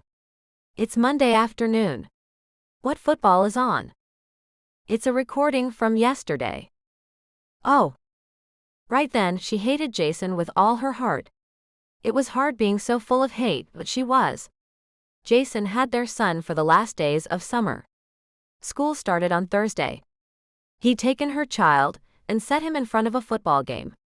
Jason didn't seem to know or even care that Owen didn't like it. She chatted a bit more, trying to keep her fury at her ex out of her voice. Eventually, Owen had enough of her and hung up. Jason didn't get on the phone. She'd read about other dads who were good dads. She'd seen things about being a good divorced parent online. And she'd experienced nothing like any of it. Then again, she could pick the real losers. After a second bowl of cereal, and a firm decision to get dressed, she went back to sewing. By the time the doorbell rang, she had 2 dresses done to spec, if not her own satisfaction. The damned rough seams bothered her, but she wasn't doing work she wasn't getting paid for. Once again, she hopped up. Thank God she'd thrown on the summer t-shirt dress and put her hair up in a ponytail. She'd added some sunscreen and mascara and one of the 2 shades of lipstick she owned. When she threw the door open, there stood a delivery man behind a disturbingly large vase of flowers. "Hello, ma'am." She still couldn't see him, but he held a clipboard. It seemed he'd done this before, and in a smooth motion, he set the bouquet down on the small cement step beside him and held out the clipboard asking for her signature. She wasn't getting her delivery until he got his confirmation. Sure enough, though she signed and thanked him even as she frowned at it, he thrust the overflowing vase into her hands and was down the steps before she even finished her words. Cradling the flowers, she stepped inside and kicked the door closed. The flowers fought for space, in bright almost teal blues and a peachy salmon mix. It was beautiful, if not a standard color combination. Then it hit her. The colors called back to Miami, and she sighed. Sure enough, in the middle, almost buried, was a stick holding a disturbingly thick envelope. The single word on the front said "Shay," but she knew. Setting the vase on a nearby end table, she plucked out the heavy card. Inside was a greeting card with simple watercolor lines on the front. It was bent around a jewel case, holding a CD or DVD. She couldn't tell. On the front of the disc, in what she was disturbed to say she recognized as Craig's handwriting, was one word. Sand. She had no clue what that meant, but she sighed. He'd sent her old tech. Not a USB, not a download code, but a disc. Because he'd seen how she lived. Knew she didn't have cable, and knew she probably wouldn't be downloading things. She hated that he was right. Turning back to the card, she saw his clean script. What if I don't turn into an asshole? Dinner tonight. Please. Damn it. Why was that sweet? That shouldn't make her heart twist. But it did. She wasn't agreeing, she told herself, she was just finding out what he'd seen fit to send her. Her old laptop whirred and even chugged when she popped the disc into the player, but the window came up and she hit the arrow to play before she could think about it more. The song was about a girl on a beach, how she'd slipped through his fingers like sand. It was a story of how she'd been something more than just a one-night stand, but he hadn't understood until she was gone. It was Craig's voice on the disc, not TJ's. So this was his demo, or he'd sung it just for her. That bastard. She said it out loud, her face wet though she hadn't felt the tears fall. She wiped at the tears, and did what she always did when there was a crisis she didn't know how to handle. This had moved well beyond her zone, and she needed reinforcements. She called Zoe. Chapter 9. Craig could not remember the last time he'd been this nervous. He also couldn't remember the last time he'd taken anyone out on an actual date. He'd slept around plenty, not anything he was proud of, but it was what it was. But this was something else. Somehow Shay said yes. Then when he suggested a nice steak place, he wanted to take her somewhere she didn't normally go. She said she only had one suitable dress. So wear jeans. He failed to see the problem. He wasn't much for places that demanded a jacket and tie himself. I can't wear jeans. She'd thrown her hands up, and he hadn't been sure if he was supposed to wait on her or come back later. Since coming back later would give her a chance to change her mind, he'd sat on the couch and scoped the place again. The toys remained eerily untouched, still piled in the basket. The kids were nowhere to be seen. Could both her exes have the boys now? It was the only thing that made sense. He'd never known a 6 or a 3-year-old who could stay quiet long enough to not give themselves away. Not a normal one anyway. And for all her fierce parenting, he'd bet Shay's kids were as normal as could be. Still, Craig wasn't ready to ask about the boys. So he'd waited until she emerged in a blue skirt and white blouse.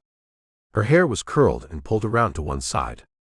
She wasn't the fairy siren from the beach. She was something sweeter and far more wholesome, but he only said, "You look perfect." Shay did not respond, but she followed him out the door. He'd rented a Mercedes the day before. More money than he would have spent, but he'd wanted to have some class. At least that was the way he thought of it then. Now it just seemed showy. Haley had warned him about Shay's background. So what had made him think showy was a good way to go? Had he thought he'd impress her with money? The drive into town was awkward. He'd asked how her day went, and she said only that she'd gotten a lot of work done and that she'd talked to her sister. There was no tone in the words to tell him if this was a good thing, or if the sister had said to take him for the highest-priced dinner she could get out of him, then tell him good night. Shay didn't seem like the type for that, though. He hadn't asked another question. When they arrived, he went around to her side of the car and took her hand, led her inside, and sat quietly across from her at the white-clothed table. He watched as she listened intently to the server and ordered ice water. Her hands grabbed both sides of the menu, and she held it up nearly in front of her face. Why had she come? He'd asked himself that about 5 times, then realized he'd pushed her a bit. That was a mistake. I'm sorry. The menu dropped to the tabletop. What? She asked again. About what? I pushed you. He couldn't quite look at her. The first night in Miami, I waited until you were sober because I didn't want to push you. I don't push. He took a breath. I've always been a take-it-or-leave-it kind of guy. I don't like to push. I don't ever want you to be with me, because I badgered you into it. I shouldn't have done that, and I'm sorry. Her eyes went round, and she looked at him like he was a lizard at her table or something equally odd. One more try. It wasn't something he wanted to do, but he wouldn't be able to live with himself if he didn't. Serious offer. If I was too pushy, we'll just order and get it to go. And I'll send you home with your food and I'll take mine back to the hotel. I won't bother you again. She was still looking at him like he was a lizard. Finally, she spoke, though the words were soft and he strained to hear them. I wanted to come. I have a lot of reasons not to, but I wanted to come. She took a breath and tried again. When we go out, Taco Bell is a treat for us. Shay looked around the restaurant. I don't come here. That was when he saw it. She was nervous, and that was something he understood. I'm buying. I asked you out, so I'm buying. You don't worry about what it costs. I promise I'll only take you places where I can easily afford whatever you order. It was just a steakhouse. But he'd been there. In the past few years, he'd been thrust into new places, new things to consider. He remembered the first time someone had offered him a steak that cost enough to eat for a week. And he remembered wishing he could have just had the money. She raised an eyebrow as if to say, duh. So he went for broke. When you ask me out, you pay. You set the menu. When I ask you out. Wishful thinking. He shrugged again. He'd been doing too much of that, and decided that all the times he'd been uncomfortable in places just like this were finally going to be worth something. She almost laughed, and he tried a little harder. He was normally a take-it-or-leave-it guy. So why wasn't he being one now? He couldn't figure it out. Though he told himself he was on break and had nothing better to do, that didn't really explain any of this. So he didn't even try. Scoot over here. Even as he said it, he slid his chair toward one corner, inviting her to come closer. Grabbing his menu, he reached for her hand and helped her slide over next to him. He told himself to let her go if she protested. Slowly, Shay slid his way. He didn't let go. Just laced their fingers together and looked at her. Would you like a drink? When her brows pulled together, he dove back in. Just one. I'm not trying to get you drunk. I just want you to be comfortable with me, and you're sprung tighter than a bad toaster. She smiled at that at least. Shay, you know I grew up in Los Angeles. Well, I grew up all over the area. Mostly the bad parts. I ran away at 16. Before that, I lived in 19 different places. She gasped a little, tried to hide it, and offered some quick math. That's less than a year each. Some were longer. Some were very short. It wasn't the whole truth. He wasn't sure he could even speak the whole truth. But it was true. Some were so bad, and most would make your house look like a castle. I know a well-cared-for home when I see it. She'd broken. Whatever the wall was that she'd had up in between them, this had dissolved it. It had hurt to say it, even as much as it was just a scratch on the surface. But it had been worth it. She flipped the menu over to check out the drinks, then finally confessed, "I don't know what to order." "I've got you." He called the server over, hoping to take advantage of someone's knowledge for the evening because it wasn't his own. "I need a rum and coke. And she needs a drink, but we don't know what." Turning back to Shay, he asked, "Sweet, sour, strong?" "Sweet." She looked to the server, who talked her through flavors and textures, and helped her arrive at fruity, peachy, and fizzy. Craig was not going to touch that, but she seemed happy. And he wasn't going to tell her. He'd learned that you could ask for recommendations by picking up women in bars. Not everything needed to be told. "I don't know what I'm getting." She seemed puzzled but glad. Before the server came back with the drinks, Craig got Shay's attention. "Only one. I'm not trying to get you drunk. And you. Only one. Unless you're trying to get me drunk." She laughed at him. "I'm sure I'm not insured on your nice Mercedes. It's a rental. I didn't want to show up in my old truck." It had been a bad call. He could see that now. "Okay, dinner. Steak. Fish. Is the salmon good?" She shook her head. "Do you like salmon?" "Not really. I've mostly had it from a can. So I can't say what a good fillet will be like." "Then don't get it. I made that mistake once. Had to drive through Hardee's at midnight to get a burger after that. Most expensive food I ever had that I didn't eat." She laughed at him again. "Is it wrong to just want a really good burger?" "Not at all. This will ruin you for all other burgers, though." "Bring it on." They ate fat burgers on Parmesan buns with sliced roasted mushrooms and 3 kinds of cheese. "Oh my God. Why is it so good?" She moaned, and made it halfway through a burger that was almost as big as she was. "Quit. Save room for dessert. Take the rest home." She looked at him, funny. As if she knew he was pushing extra food on her. She would have enough to eat for the rest of the week. Craig didn't let her dwell on it. "Why are you so timid now? You weren't in Miami." The way she looked at him, he was pretty sure the peach fizzy thing had made her tongue a little looser. "Because in Miami, you didn't pick me up at my house. I was in a princess dress, had no kids. And it was beachfront. Barefoot. It was pasta, and things I could pronounce." "True. But tell me that wasn't the best burger you ever ate." "It was." She conceded. "I can't eat dessert. I'm too full." Forcing a smile, Craig conceded the evening. The check would come soon. He'd take her home. There was nothing else holding him here. Certainly not her. Then she was. "Order a dessert to go. I'll clear off my table, if you can handle a plastic tablecloth after all this." He ordered 3. Chapter 10. Shay was sugar drunk. They'd driven the winding road to her neighborhood on the outskirts of Bristol, the bag of take-home food heavy between her feet. After that burger, she'd thought she couldn't eat again, but after sitting on the couch and chatting for a little while, they dug in. "You were right." A grin tugged at her lips. "That drink helped relax me." "That was several hours ago. You're not drunk." She shook her head no, and he leaned back in the cushy chair. They'd pulled 2 of them up to one end of the table, pushing her work safely out of the way, of peach cobbler and chocolate mousse and raspberry cream cake. They talked of nothing, something that seemed more comfortable than the rest of it.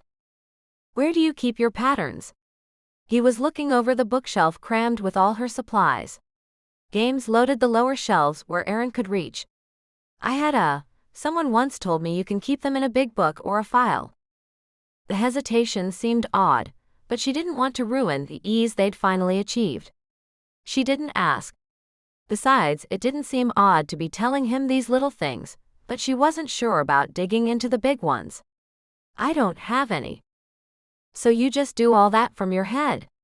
And you think your sister is the brainy one? She's getting a master's in chemical engineering at UCLA. Shay shrugged. She'd finished high school just fine, but with no college plans had wound up waiting tables and falling right into Jason's arms. Zoe was definitely smarter. So? He shook his head and looked up into the corner. I have a GED. I ran off at 16. It's not for everyone. The laugh bubbled out of her. That was one of the things she'd so loved about their long weekend. He made her laugh, smile, relax. And here he was, doing it again. But you're a big star now. Rich, renting Mercedes. Sometimes I've even seen you in the tabloids. He flinched. Renting the Mercedes was because I didn't want my old beater truck here. I wasn't even sure it would make the trip. She gave him a look that said she didn't quite buy that. He'd probably been trying to impress her, and she was flattered. Are you even allowed to park your old beater truck in your Rockstar neighborhood? I'm not as rich as you think I am. Wilder is flush for the first time, but not rich. I had nothing when we started. My house has 3 bedrooms and it's in a decent neighborhood, where the home values are going up. He sounded like he was reciting a real estate agent. Then he turned serious. I sock away a lot of my money too. I'm saving up. For what? My house. I want to own it. No more bank. He took a small sip of the water she'd served them, in plain glasses that looked out of place on the plastic tablecloth. It's a very good house. It has 2 bathrooms. Shay put her hands over her heart and patted them. Oh, I'm so jealous. And you don't have to share them with anyone? 2 bathrooms? Sometimes I share them. The comfort fled. She really didn't want to hear this.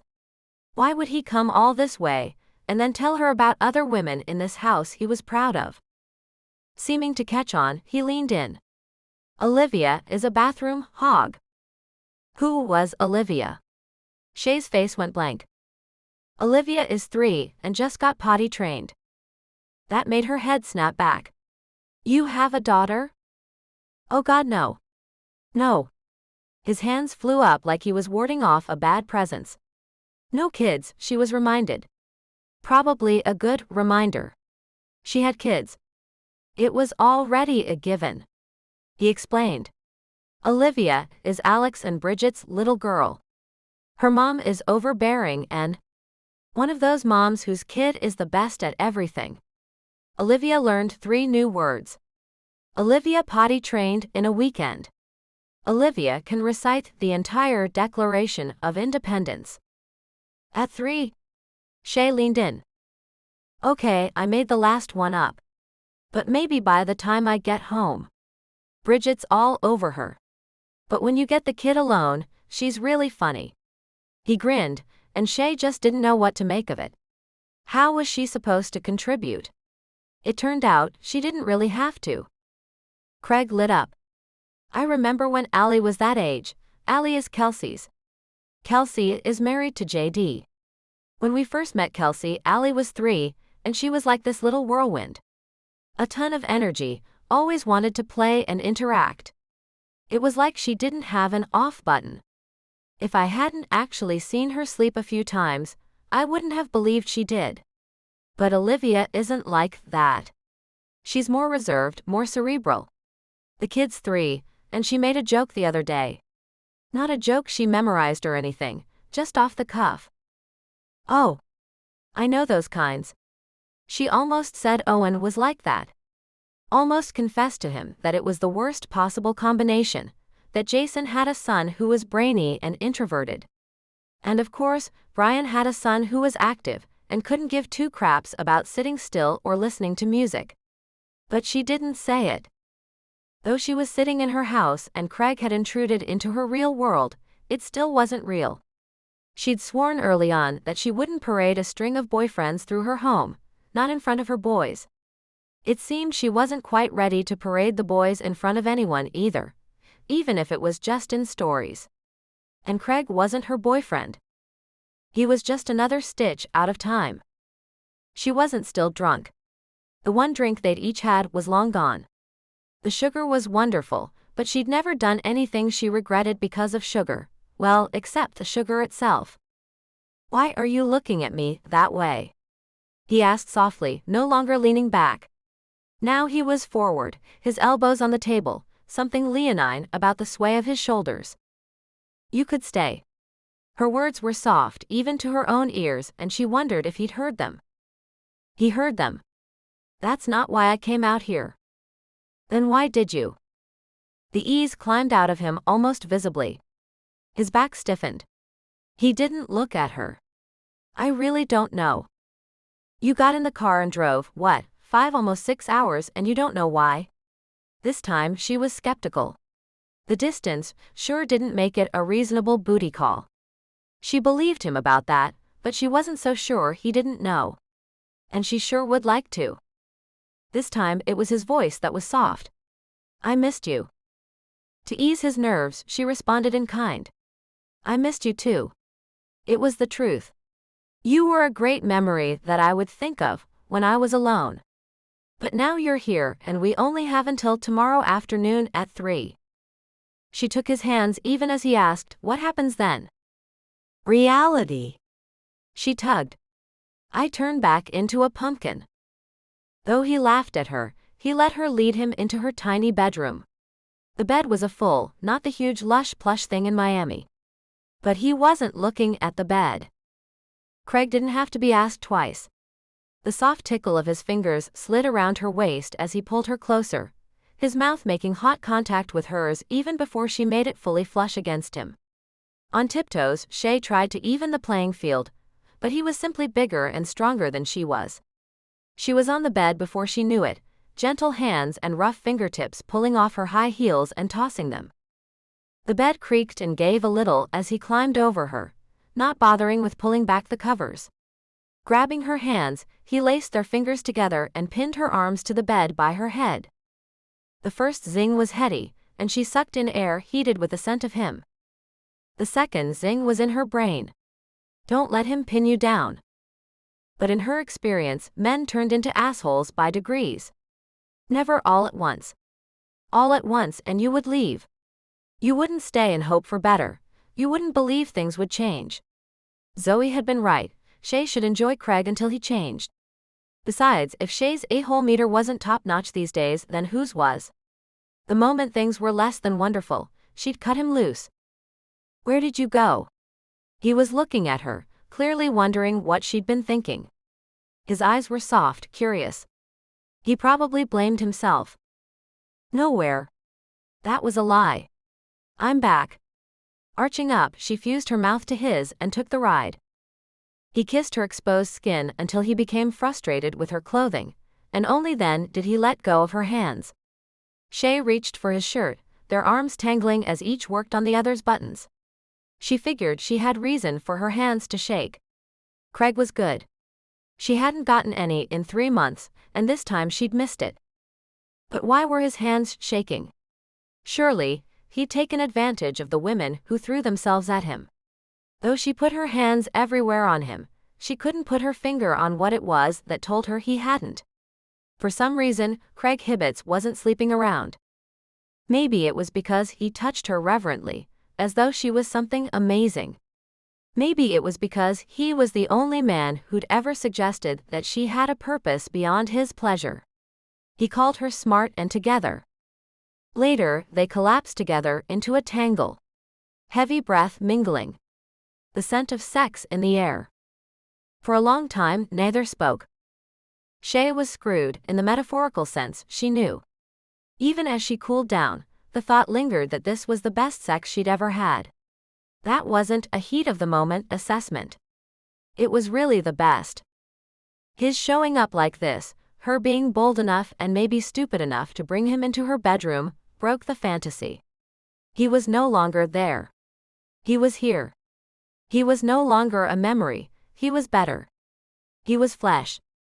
How was she going to hold him at bay now? Rolling slightly to his side, Craig relieved her of his weight, but she missed it. Reaching out, he curled her into him. Her eyes squeezed shut. What was she going to do? Tell me I can stay. Chapter 11. The pounding on her door transported Shay from a comfortable slumber to a cold sweat. Up on one arm, she looked down at the man in her bed. Somehow, he was sleeping through what might be her worst nightmare. Then again, maybe he just sent more flowers. Either way, more people had knocked on her door in the past 2 days than in the past 2 months. Standing rapidly and leaving the warm cocoon of the bed, she hauled on a sweatshirt and some handy yoga pants. As Craig was still out cold, she waited until she was out in the main room to yell. Coming. No makeup, hair not even brushed, and her yoga pants were red beneath a candy pink sweatshirt. She hoped it wasn't anyone important. Shay threw the door open. Brian. Her second ex stood on the doorstep, holding their son's hand. Aaron looked a bit sleepy and confused, and Shay worked to fix that. Hey sweetie. You're early. Why were they early? But she didn't get to ask that. Why is there a Mercedes in the driveway? She stared at him. Shay owed him nothing but a weekend of her son's time once in a while. In fact, he owed her 5 more hours of care for her son. Brian repeated himself, getting angrier. Who owns the Mercedes? A friend. She kept her expression as flat as she could, despite the fact that she was getting angrier herself by the second. Shay was opening her mouth to redirect him, when Brian looked her up and down. An overnight friend? It was pretty obvious to her mind, but she stayed as calm as she could.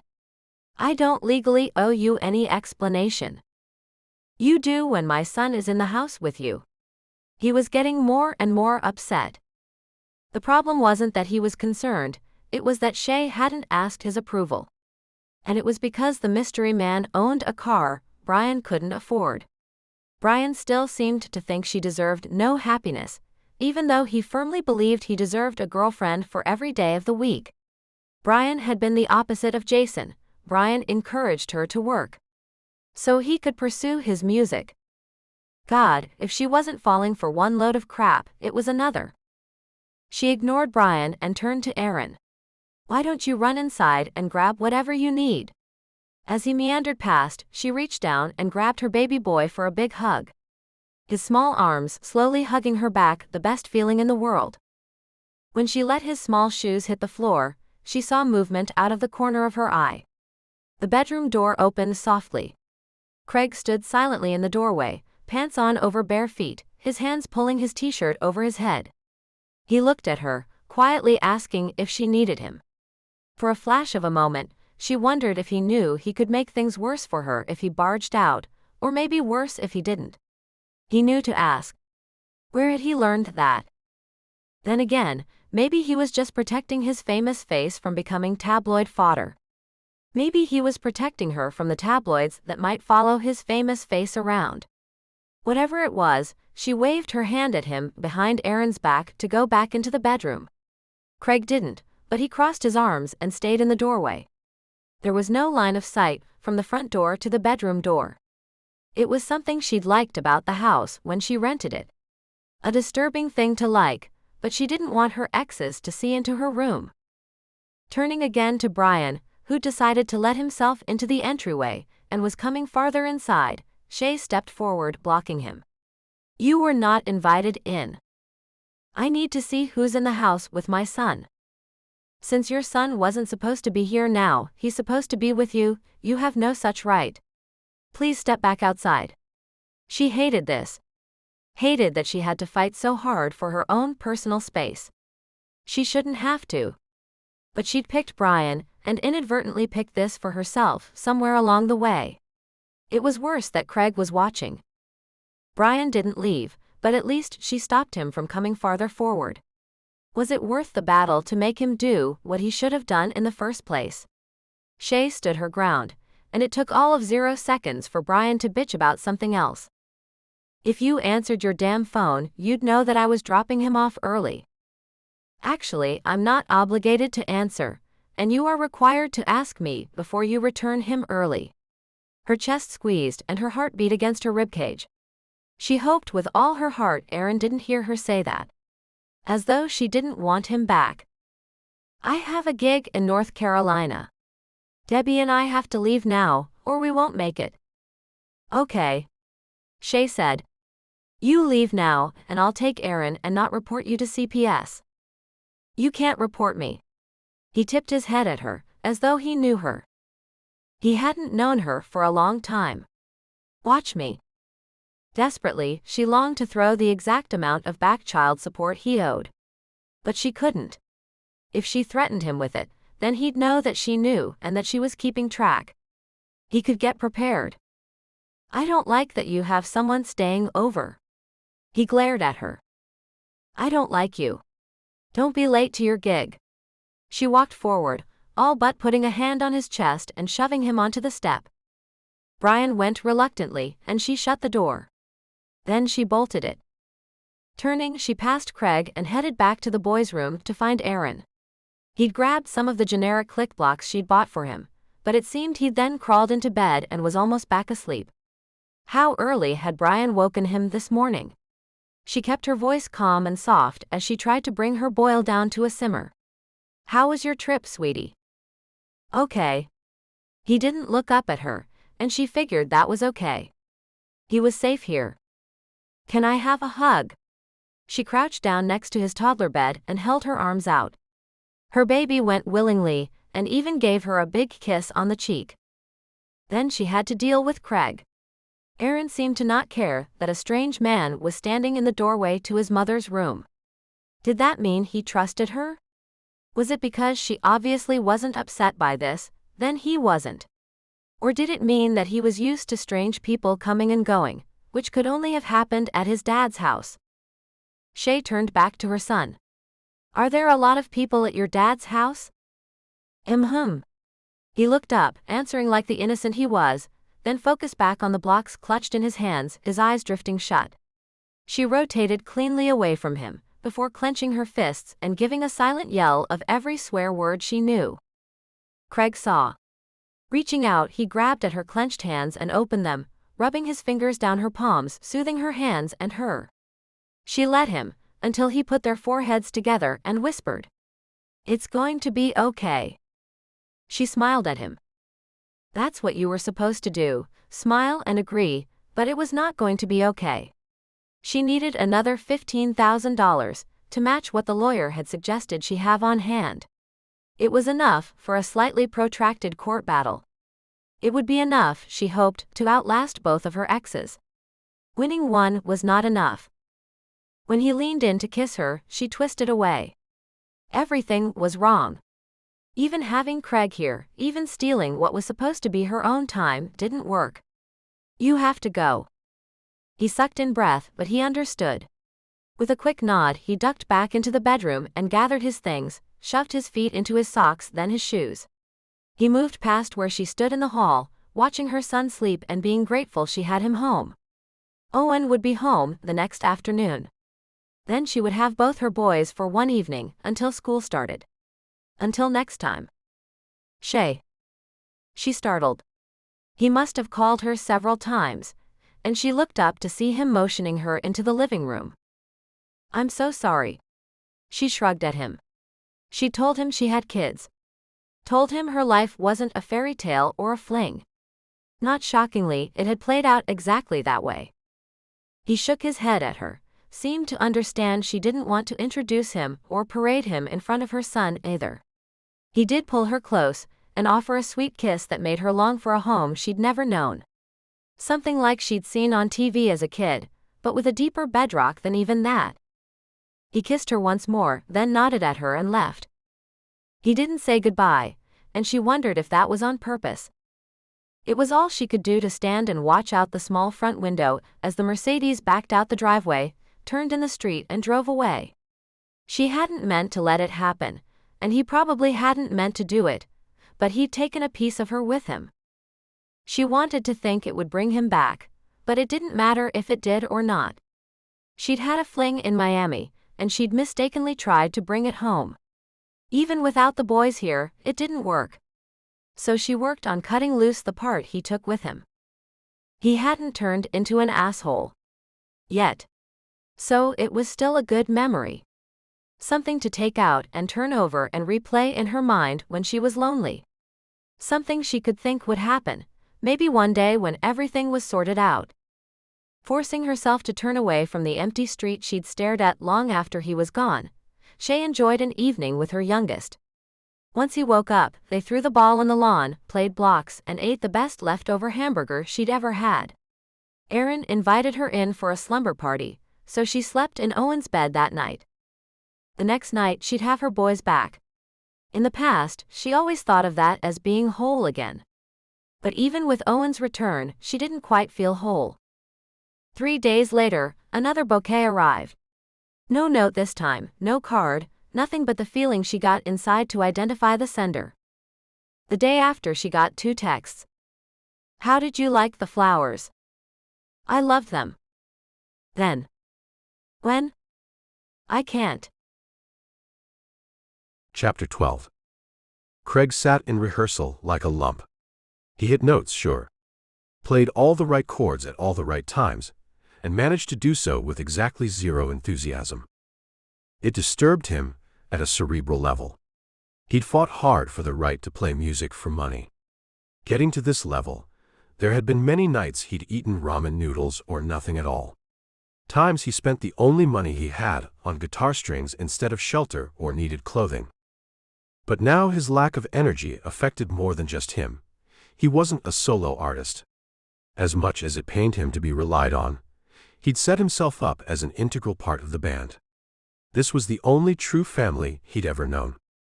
They didn't seem to notice that he wasn't even really there. Or maybe they did, and they didn't care. Craig didn't really see that as a possibility. It was more likely that they noticed, and they simply figured that's the way he was, he'd snap out of it soon. No one asked about him disappearing for 5 days. Then again, it was possible they had no real idea what he'd done. After all, he'd answered texts and returned phone calls. They might have no clue he'd even been out of town, or that he'd thrown his heart at the feet of a woman. It hadn't been stomped on, just turned away. Stomping might have been better. It would have been a reaction. Had she been a bitch, he could have hated her. Instead, she wouldn't carve out a space for him in her already overcrowded life. It was hard to be mad at that. Having been on the receiving end of both good mothering and bad, and despite all that never having had a real mother, Craig couldn't fault her. How could he ask her to take time from her children? How could he ask her to stand up to not one, but 2 ex-husbands who wouldn't take kindly to his presence? It would create shockwaves in her life, and create battles she shouldn't have to fight. Despite his knowledge of the situation, and his belief that she'd probably made the right choice, his heart caved in, and he hit his notes with perfunctory attention that his skill and talent managed to hide a bit. By the end of the rehearsal, J.D. had only said that they all sounded a bit rusty. J.D. probably thought Craig sounded like he was rusting, more like. But they all slapped each other on the back. J.D. headed home to be with his wife and kids. They were tight-knit, J.D.'s little family. The 6 of them, soon to be 7, were like magnets always pulling back to the others. Alex and Bridget didn't seem quite that way. Craig hadn't examined it before, and he didn't know why he was doing it now, but he couldn't help it. Alex and Bridget seemed to like their life more than each other. Like they each had found a spot they fit into perfectly, and each was content in that role. It was an interesting concept to Craig. He hadn't really considered that he needed a spot. He'd always thought he needed a someone. He tried to shake it off. So when TJ asked if he wanted to head downtown for drinks, it felt like a terrible idea. We can find an open bar, maybe an open stage, and maybe some open chicks. Sounds great. Craig slipped his bass strap over his head and locked the instrument away with practiced ease. Nash Vegas, as the downtown strip was often referred to, lit up like fireworks. Every door was open, and every bar had live music playing. Craig knew. Wilder played some of these places before they got signed. Before their songs hit the radio. Before he realized that fame was a web he could easily get tangled in. He was in the passenger seat of TJ's hot new ride before he realized he'd actually agreed. The bar they chose was another door, among many embedded along the buildings, standing shoulder to shoulder for blocks.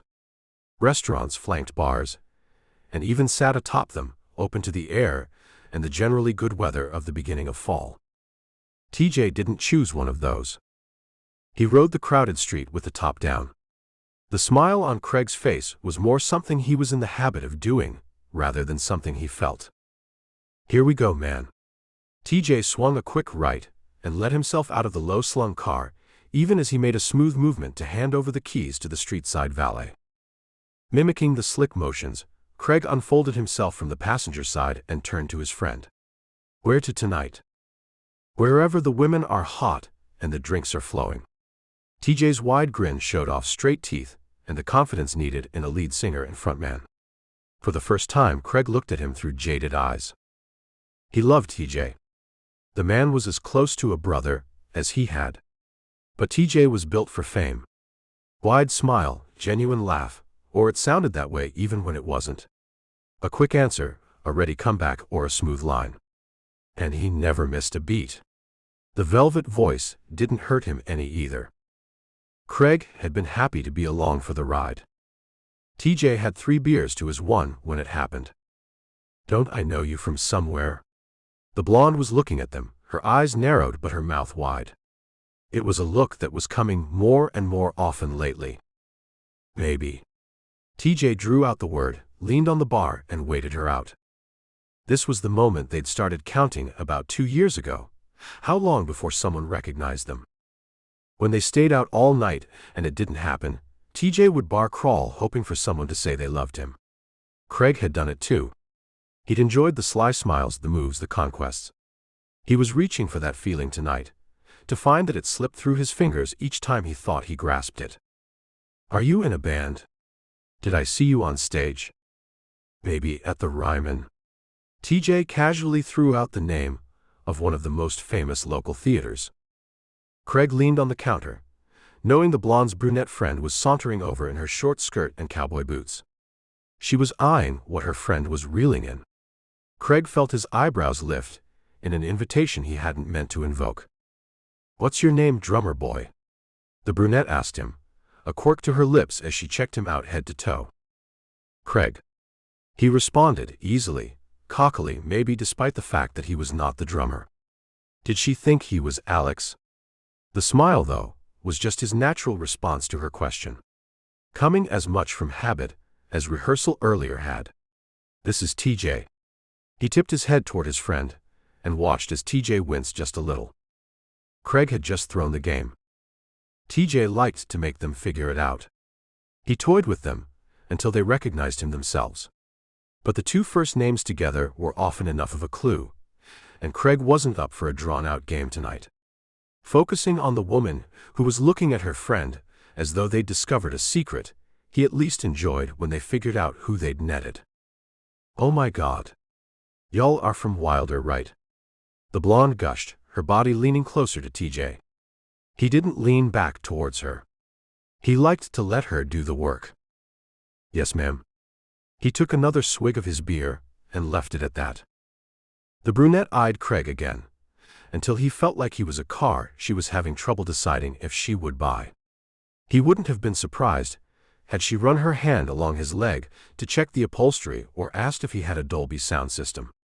Then she seemed to make her choice and stepped boldly between his legs. He leaned back. It was no longer about making her do the work. Suddenly she was in his personal space, and suddenly he cared. He didn't usually, and found himself confused by his own reaction. The woman's makeup was too heavy. Up close he could see that she was painted like a canvas, 3 shades lined her eyes, and he wondered at the amount of effort required for a temporary effect. "Buy me a drink." Her grin turned an odd combination of sweet and feral, but he signaled the bartender and put her pink mojito on his tab. Thanking him and grinning slyly, she licked the straw. The blatantly sexual move just didn't grab him, and he was getting pissed about it. Next, the 2 started into asking them to play something. As though, by virtue of being musicians, they always had their instruments and always played music. Though TJ was prone to let himself get talked up on stage, if there was a gap in the music, there wasn't one tonight. Despite the women's efforts, the two guys wouldn't interrupt another musician on stage. There had been an incident early on, where TJ and Craig had been drinking and had let the crowd get out of hand. Another band had ended their set early due to the uproar in the bar, about having half the hot new band Wilder in their midst. The way they had hurt that musician still left a sour twist in Craig's stomach when he thought about it. But it joined a handful of other sour twists. There was plenty of easy company among his regrets. Suddenly, TJ was signaling him that he was out the door. Craig knew the drill, he'd find his own way home. TJ was getting lucky.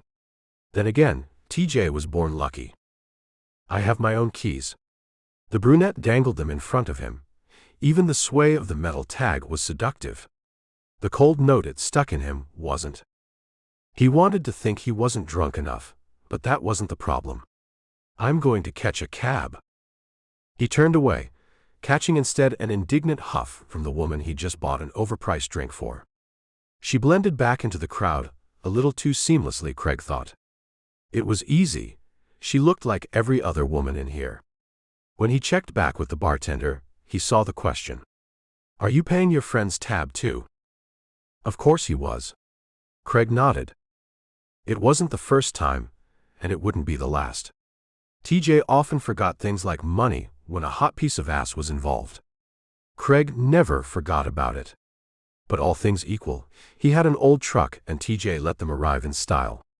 TJ made all of it possible, because despite Craig's moves, he didn't have TJ's magnetic power. And Wilder wouldn't be Wilder without TJ up front. So if he picked up the tab once in a while, it wasn't a problem. What he needed now was a ride home.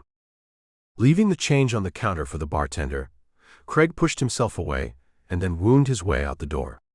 Though it was only 20 feet away, it took a while to make it past the throngs pushing their way inside, and despite swimming in a sea of people, he felt horribly alone. Maybe it was because they were all moving into the club, and he was the lone person headed out.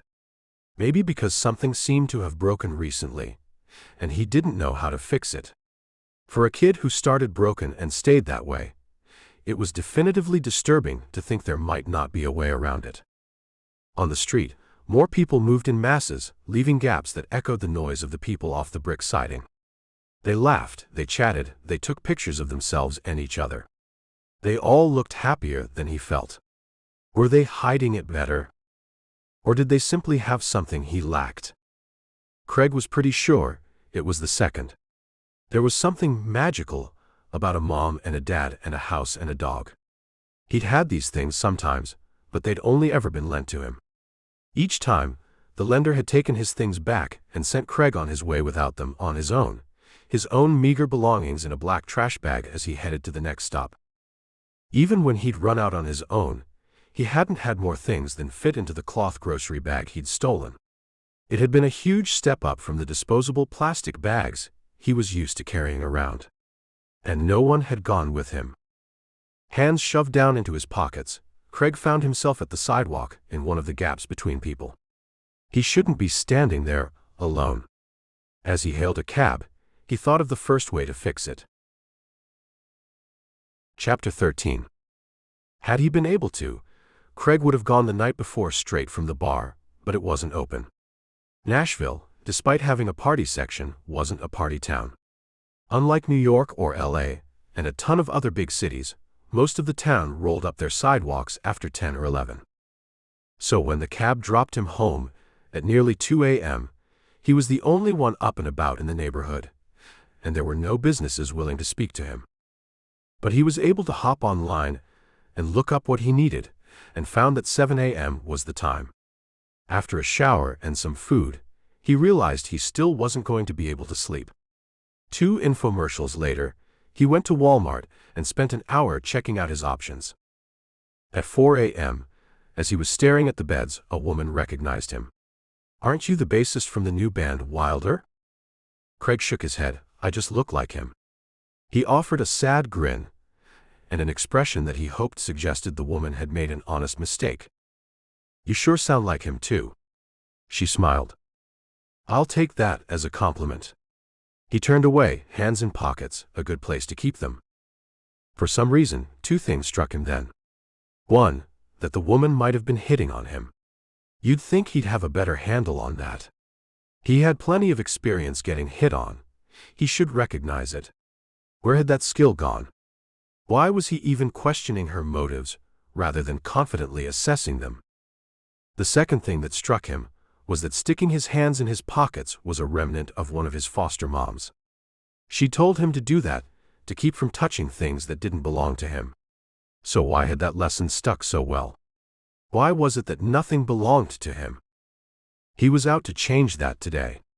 He couldn't have Shay. He wasn't going to get what JD had. But he could have his own little slice of things. And he could touch the things in front of him on the shelves, and he could buy them if he broke them. He loaded his cart, paid, and returned home, then started setting things up. It was the only thing in weeks that made him feel better. Partying, drinking, moping, even the thinking he'd done didn't make things easier. He'd realized too many things about his life over the last few days. Too many things he'd never thought about, he'd just lived with. He'd seen the foster system's file on him when he was 10. He'd learned the circumstances of his birth, and though none of it was about him, he couldn't change it. Though none of it was about him, it had dictated his life. Maybe it always would. But maybe it wouldn't. He was still awake at 6:45 when he threw on a jacket and headed out to his truck. When the animal shelter opened its doors, he was standing in the brisk wind, waiting, hands not in his pockets despite the morning chill. Because fuck them. Can I help you? I'd like to adopt a dog. He frowned. Was that not the usual response here? He wasn't at the main metro center. He lived a bit out of town. Oh good. The man perked up and Craig had to ask. Is it unusual that people come here to adopt dogs? Wasn't that what an animal shelter was for? It's not unusual, but sadly it's not the bulk of our business. The man looked over his shoulder as he led Craig down a freshly painted cinder block hallway. We get way too many of drop-offs and doorstep creatures. A lot of the people who want to adopt go to private rescues. But we're here to help. What are you looking for? The right dog who needs a home. There was some back and forth as Craig explained his situation, and the man from the shelter, the only one Craig saw on the job that morning, tried to assess what would make the best pet for a man who was sometimes on the road. Is there someone available to watch the dog when you're gone? Or will the dog go with you? Would you prefer a cat? The questions were far more than he'd expected, and Craig took a moment to sort them out. He'd thought he would simply look at the dogs and then go home with one. This was far more than he'd bargained for. No cats. He paused. Can a 9-year-old look after a dog? Maybe Daniel would like a job. Craig sure would have loved one at that age, and one with a dog. He surely could talk JD and Kelsey into letting the boy walk the 8 blocks and watching the dog, couldn't he? What's the boy like? The man was tipping his head as though he'd asked the question before and Craig hadn't responded. Oh, really good kid. Good parents. Mom would help make certain he's on time. He'd play with the dog a lot, I'm sure. That's good, right? Have you ever had your own dog before? The man looked again, checking Craig's face or his expression, assessing him more deeply than he was willing to be assessed. No. He'd never had a dog at all.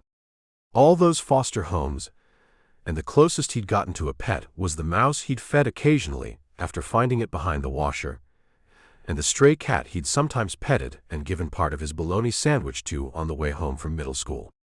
This was all new to him, and the man was reading all that pretty clearly by the look on his face. The old anger rose again. He couldn't do things because he hadn't done them before. He couldn't have things because of the way he was born. He couldn't. Is that a problem? No. This time, the smile was genuine.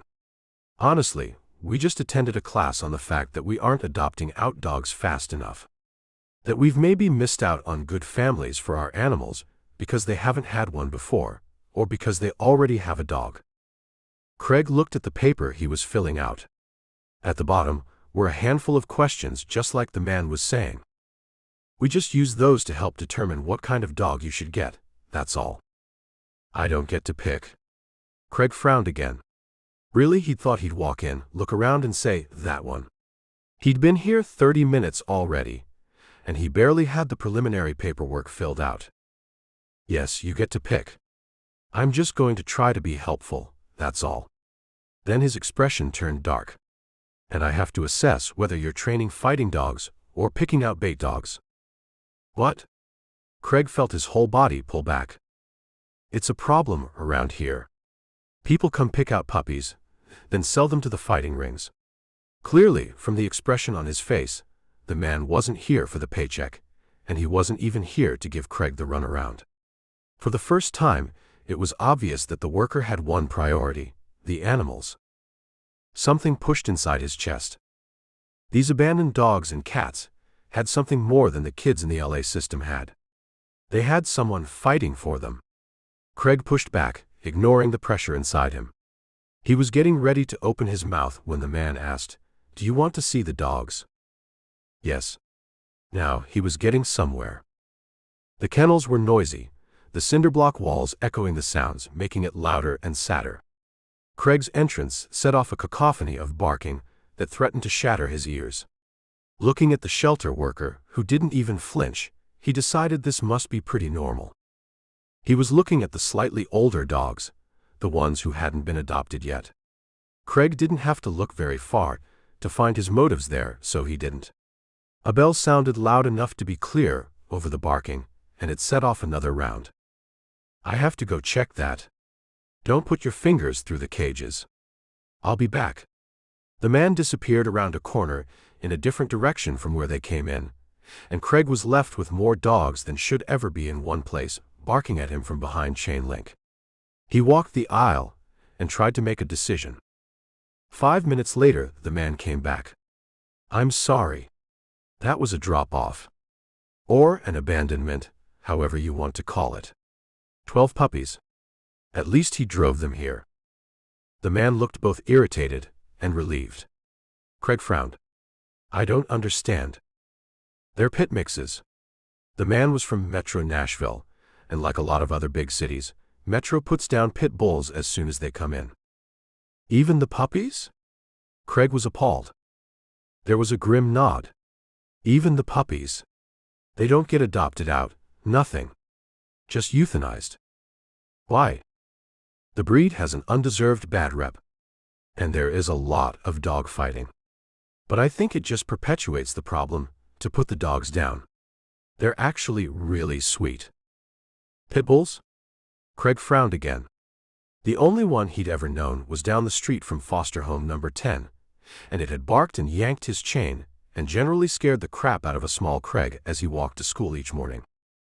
Exactly, said the man as he led Craig down the hall and turned the corner to another full set of kennels Craig hadn't realized were there.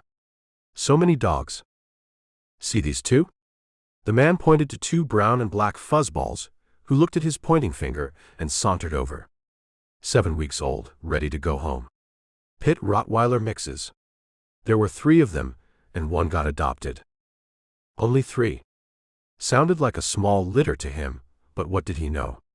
He was thinking he should have kept his mouth shut when the man responded. Yeah, there were more, but they didn't make it. They were dumped on the side of the freeway. Most of the puppies and the mother were killed. And that was it. Craig only looked down to see the 2 now round puppies toddling toward him. Their black and brown coats gleaming despite some of the dust they'd rolled in at the back of their cage. On his knees with his fingers between the chain links before he even realized what he was doing, Craig found himself getting his fingers licked and even gnawed on just a little. One of the puppies made a plasticky noise in the back of his throat as he tried to get through the fencing and out to Craig. He sat like that, leaning on his heels, his hands pressed through the links to try to scratch behind ears or feel soft fur. Hold on. I have to go settle the dogs I just checked in. But instead of leaving Craig alone, the man opened the gate, expertly scooped a puppy under the belly in each hand, then walked down the hall as they hung squirming from his grip. Open the door for me? Craig obediently turned the knob on the unmarked door, revealing a small square room with several large square cushions on the floor. Sit, the man said, gesturing with a small dog now hanging limp in his grip. Craig wondered if he was going to get told to stay, but he lowered himself to one of the cushions and waited to see what would happen. It went like he expected, with the man setting the 2 puppies into Craig's lap and grinning. Next, he turned and went out the door. Right before he closed it, he said, "I'll be back."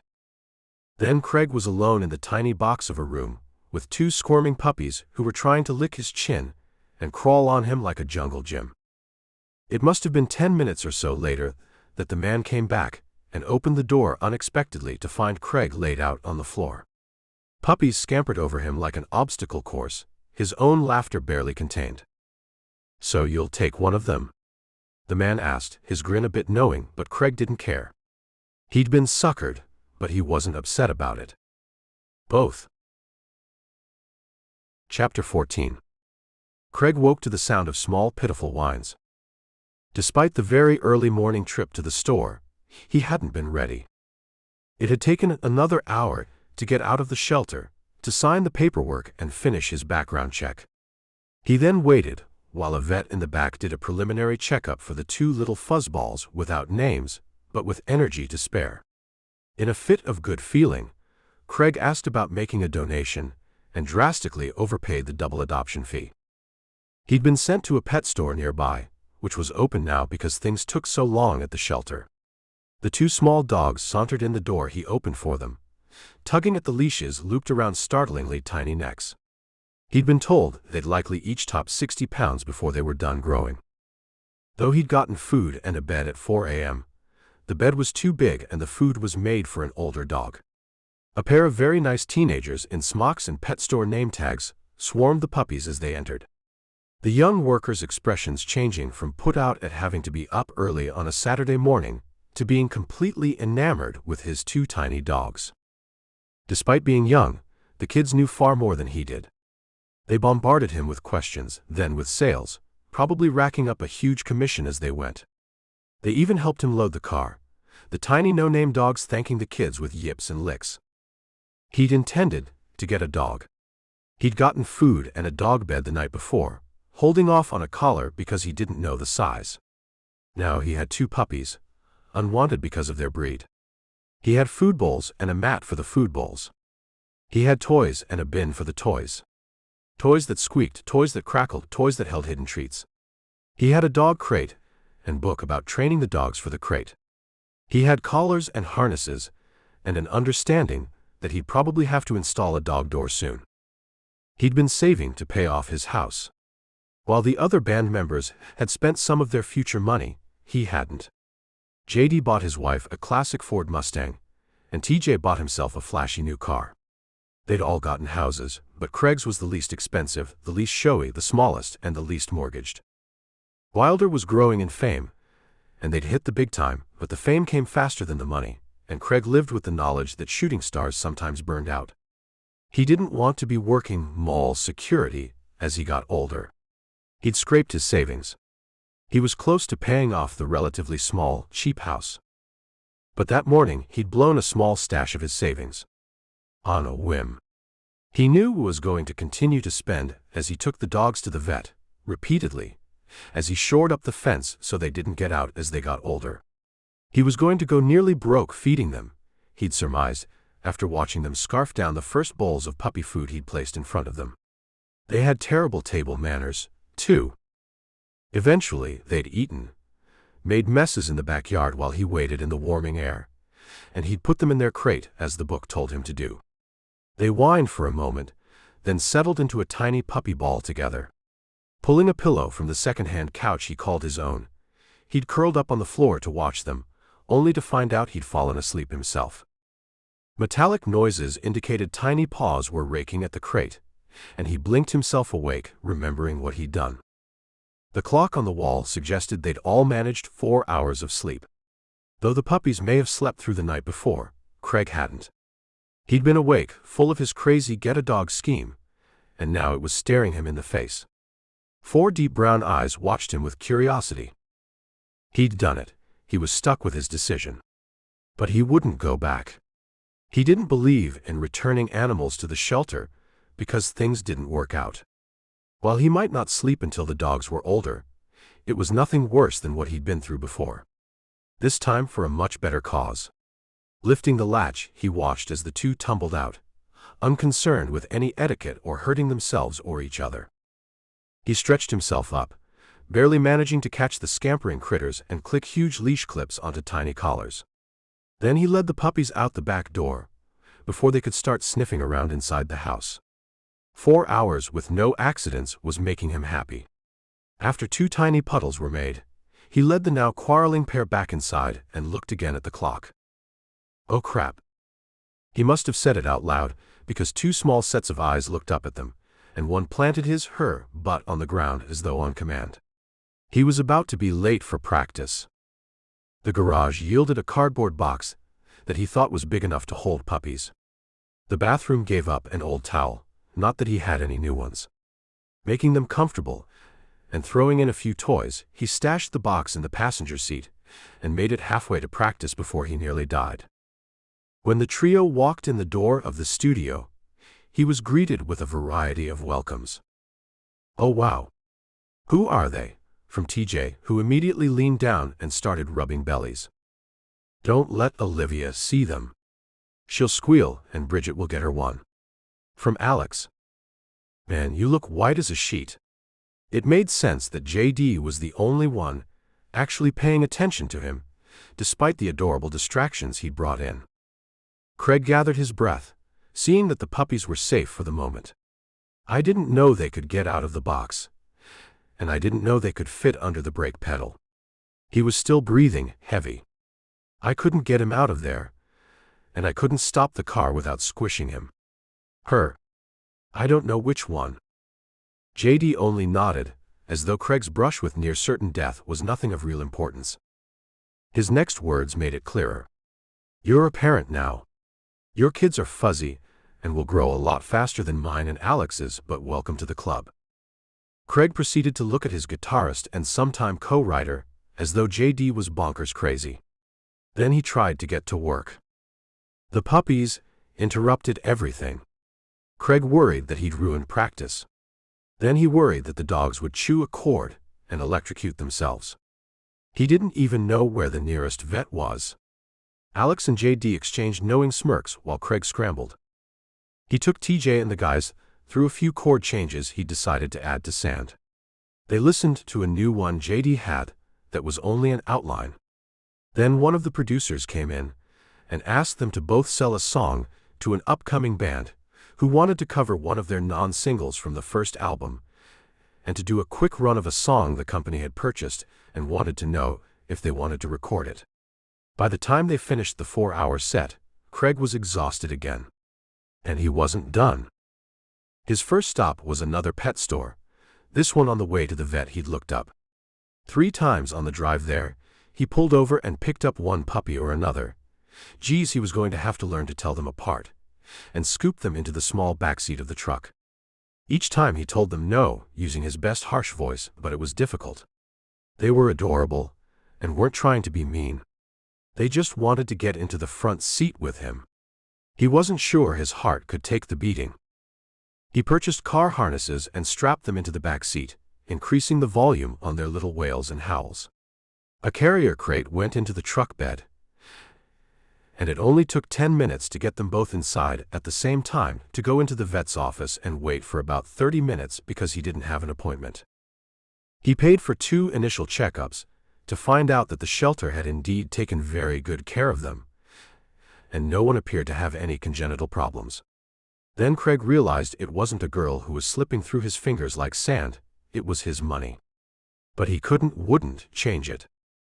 Back in the car, with everyone harnessed in, Craig climbed into the driver's seat, realizing he was keeping up a constant chatter to the dogs, who couldn't really respond.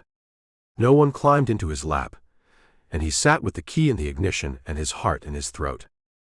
Why had he done this? It had been a whim.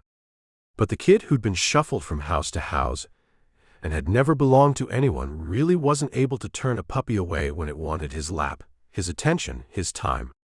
He didn't want to tell them no, and he was suddenly petrified that something would happen to these little dogs he'd had for less than 24 hours. What would he do? How would he handle it? He wouldn't. That's what. So he had to keep them safe. That was the only option. Though the vet had chided him for being too soft, which Craig wondered how that was possible since they were puppies, he fought the urge to let them out of the harnesses. Other people got dogs and left them in the yard. They didn't get vet checkups or worry like this. But some switch had been flipped and he'd become both fierce and weak. Driving home, he talked to them, told them they'd been good at the vet. At least the vet had said so, despite the fact that they gnawed on her hand, licked her face, and tried to bite her chin. She was gentle but firm when one pawed at her and left scratches. He had her card and was told he could see any of the vets at the clinic, but if he wanted to, he could make an appointment for them with her. He wanted that, wanted them to see the same doctor over and over, to lessen the chance that anything might get missed. Dr. Naman was young, beautiful, and intelligent. She might have even been hitting on him, but he hadn't cared. He'd pocketed her card, then put it on the fridge with tape, since he couldn't find a magnet. He walked his puppies, played with them, fed them measured bowls of food, walked them again, then put them in their crate and tried to leave them in the corner of the living room. They let up tiny attempts at howls, mad at being left despite the fact that they had each other. He lasted 15 minutes. They lasted longer. Craig let them out, toggled the crate through the bedroom door, and set them up in the corner of his bedroom. He was proud that he had his time down to 5 minutes to get them both into the crate at the same time. He crawled into bed again. They howled again. With a weak laugh, he pulled his pillow from the bed, grabbed his soft, fuzzy comforter, and curled up on the carpet next to them. Finally, they were quiet. Coming over to the side of the crate close to him, one stuck a paw through the metal wire and rested it on his arm, as though touching him reassured the puppy that Craig wasn't going anywhere. He reminded himself that the dogs had been abandoned on the side of the road, watched their siblings and mother die, spent several weeks in the shelter, and went unadopted. Despite their cuteness, they had bad blood. Pit and Rottweiler was unwanted. Craig sighed wearily to himself. He hadn't meant to understand Shay. He'd been trying to forget her, thinking a dog would take up his time, need his attention, and pull him out of his funk. It was supposed to help him get over her.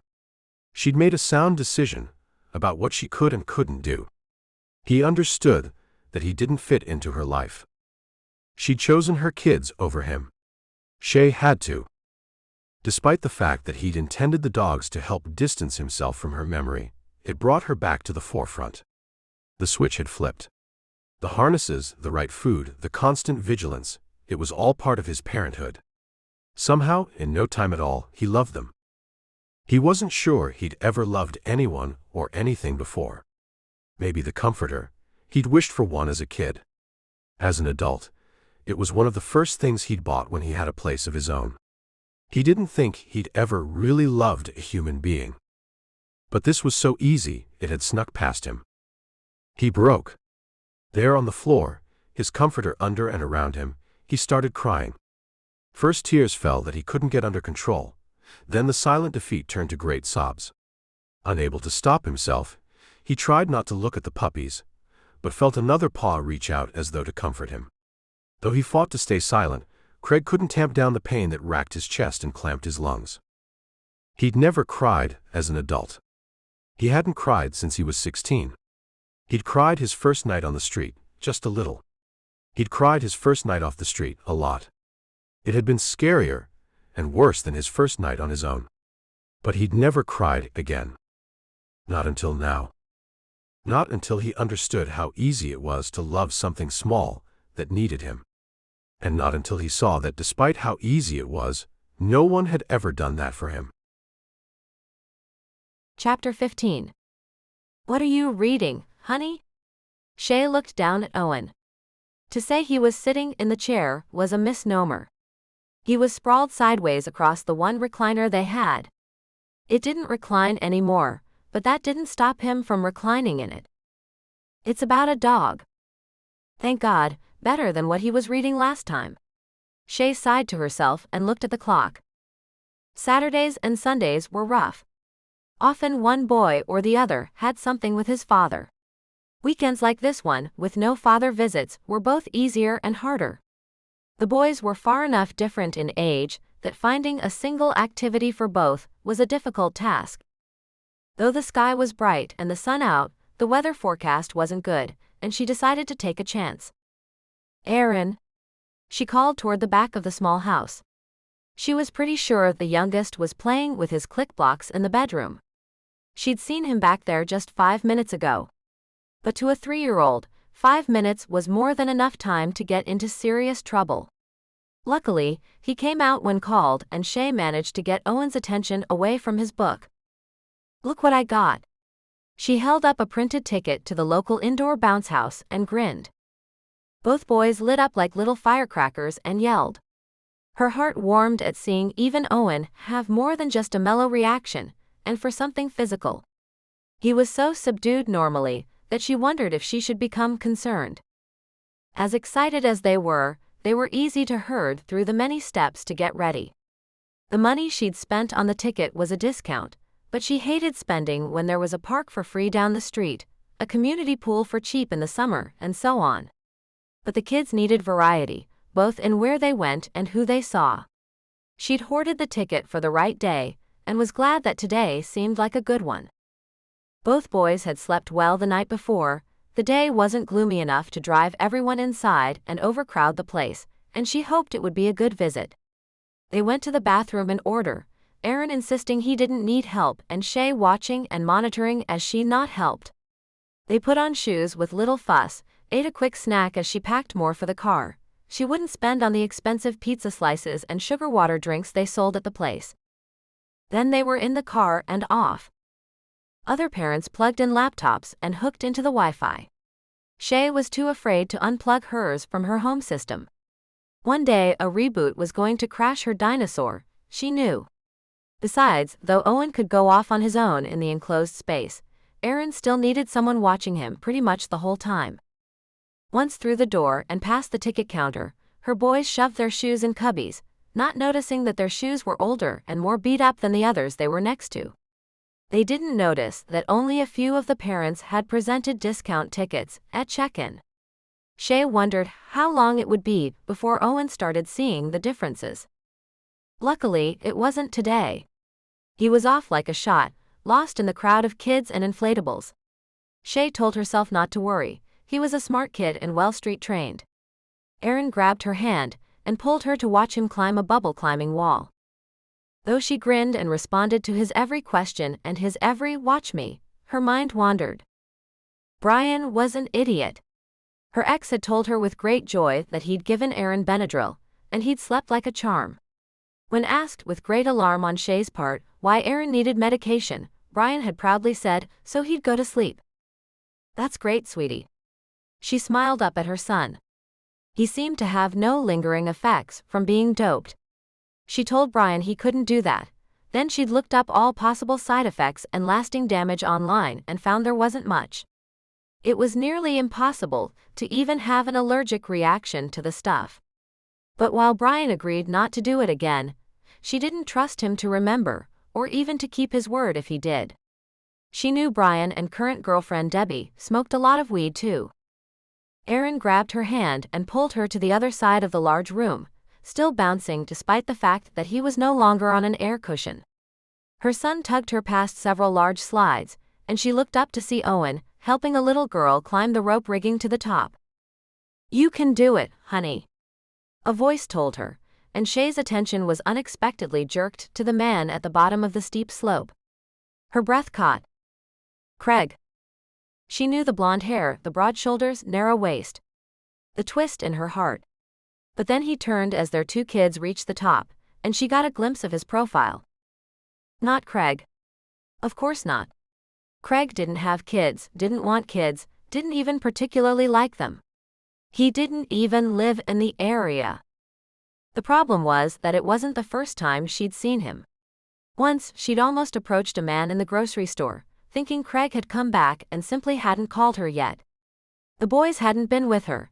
It had seemed so easy and so obvious. She'd come up behind him, and even said his name. When the man turned, confused, He so obviously wasn't Craig that she'd become embarrassed and turned beet red. She'd even stammered, "I'm so sorry, I thought you were someone I know." But she didn't know him.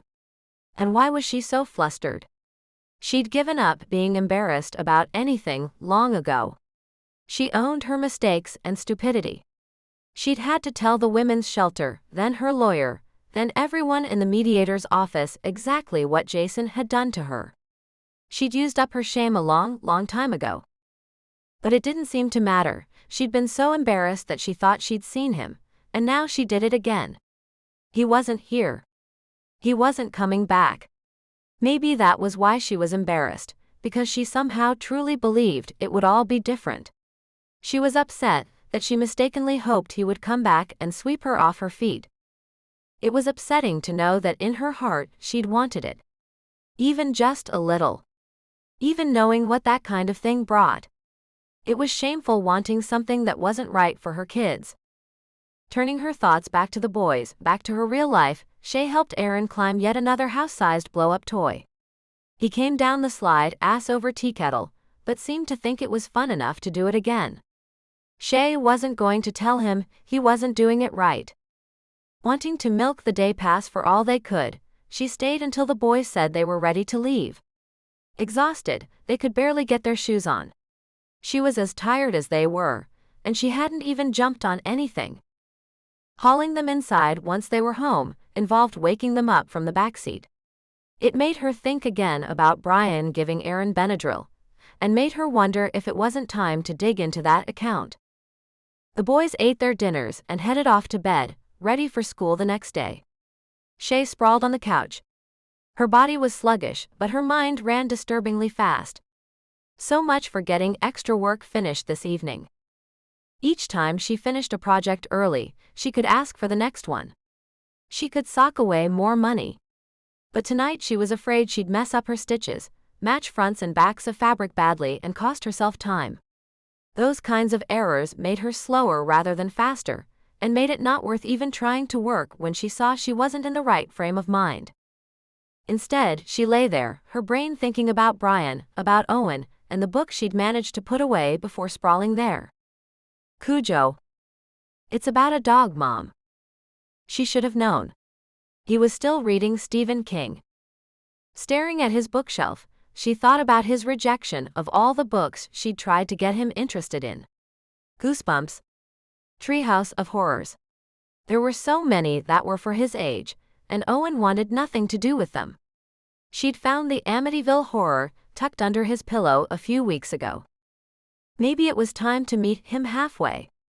Maybe he could read adult books, but she could steer him toward dragons and elves and such. She'd try to hit the library tomorrow morning, when she could talk to the librarian and explain her problem. Her eyelids drifted closed, and she thought of several sets of parents she'd seen at the bounce house.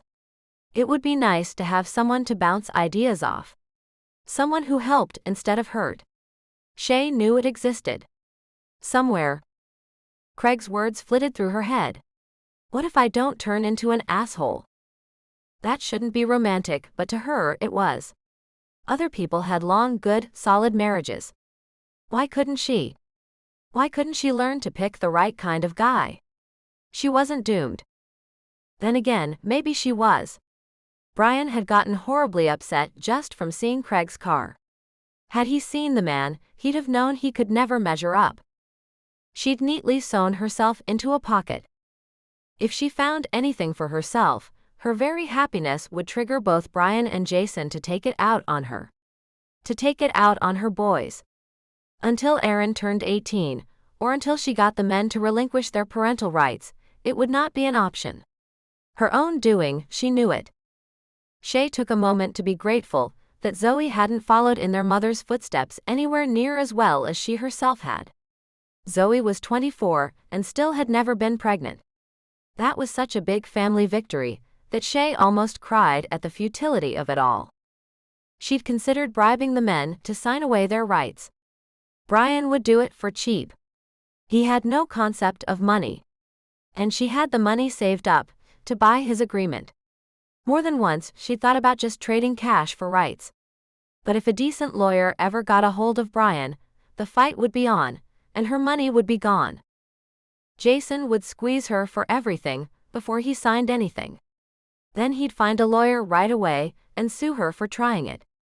Shay didn't doubt any of this. She struggled with the decision to start suing Brian for custody. The Benadryl concerned her. But as always, if she started with Brian, she would have to finish. Would there be enough money left to take on Jason? Could she sacrifice one boy to save the other? If she didn't, would she lose them both? Then she did cry. She lay there on the couch with silent tears rolling down her face. She cried because there were no good answers. No safe paths. And she cried because she wanted something that wasn't good for her boys. She dreamed of Craig at night. She thought she saw him when she was out and about. No matter how much she told herself it was fine and she'd get over it, it was only getting worse. Shay woke up on the couch the next morning and barely got the boys to school on time. She headed straight to the public library where the librarian set her up with some guaranteed attention, holding books that didn't involve rabid dogs tearing their families limb from limb, or, God forbid, fathers burying their dead sons in a pet cemetery. She headed home, armed with a full bag of books for each boy. She sewed like a madwoman, and turned in 2 projects ahead of time. When the weekend came again, she had each kid ready on time, and entertained until his father showed up late. Both men. She sighed. But once again, she threw herself into her work. Sunday morning, a knock startled her from the lace she was hemming onto the bottom of another stage outfit for another country star. "Open the door, Shay."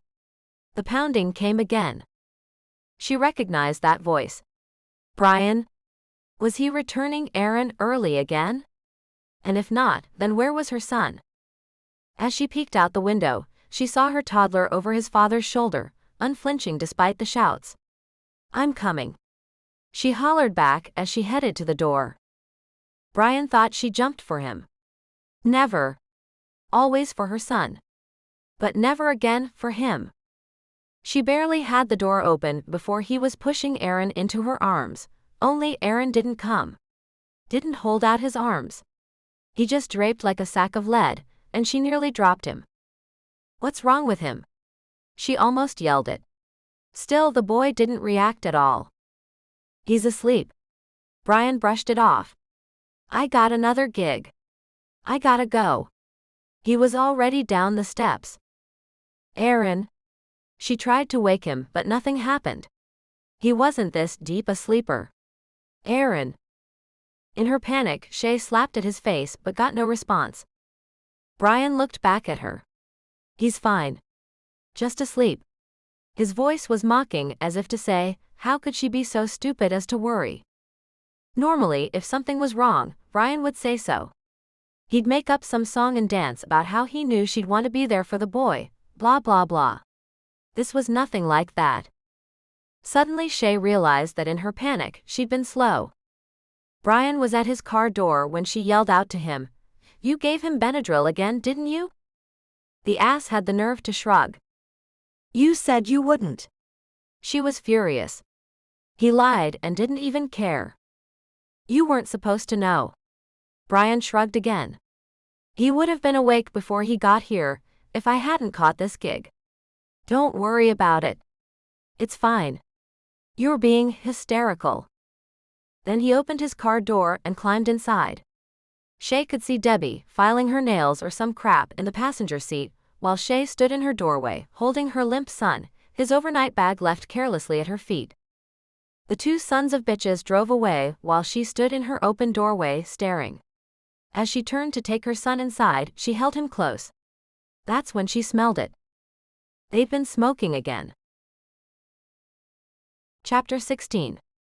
Shay drove Aaron to the doctor despite the cost.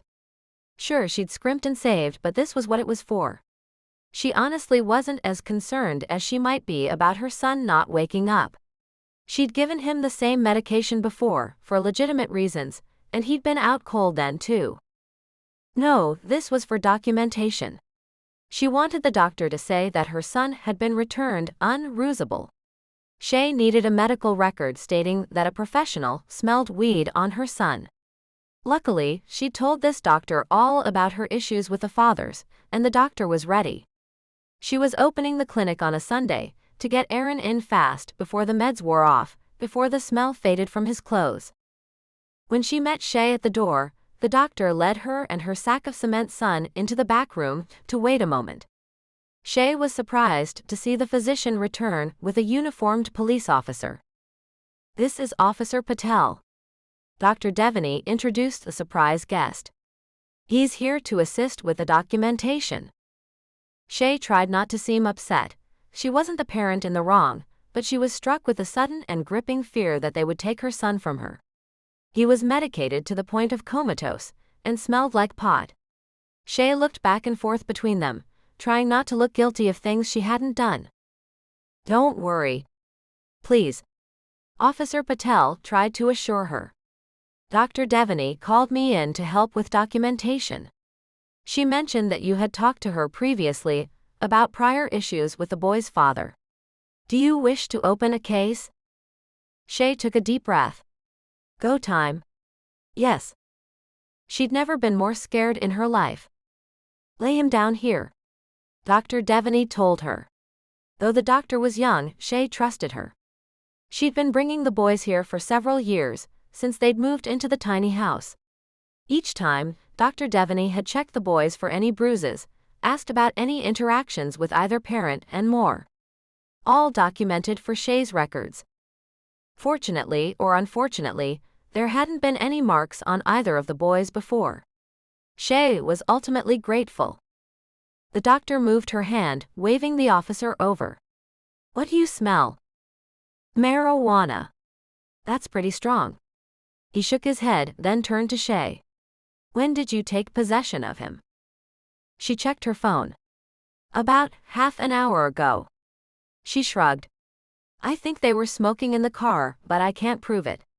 Then she looked at her son, still peacefully sleeping. "And he slept through it, so he can't give you anything either." The officer nodded. "While the court will talk with him, he's not old enough to testify to facts."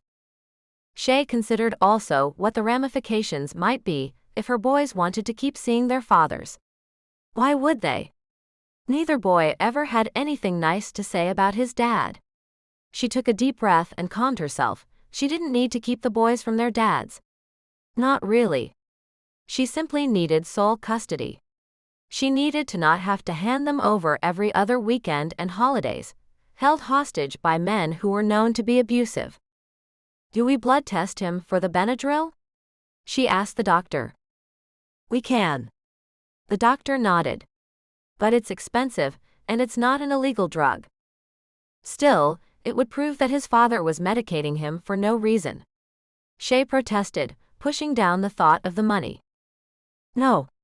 It would only prove that he was medicated. Maybe by the girlfriend. And it doesn't prove there was no reason."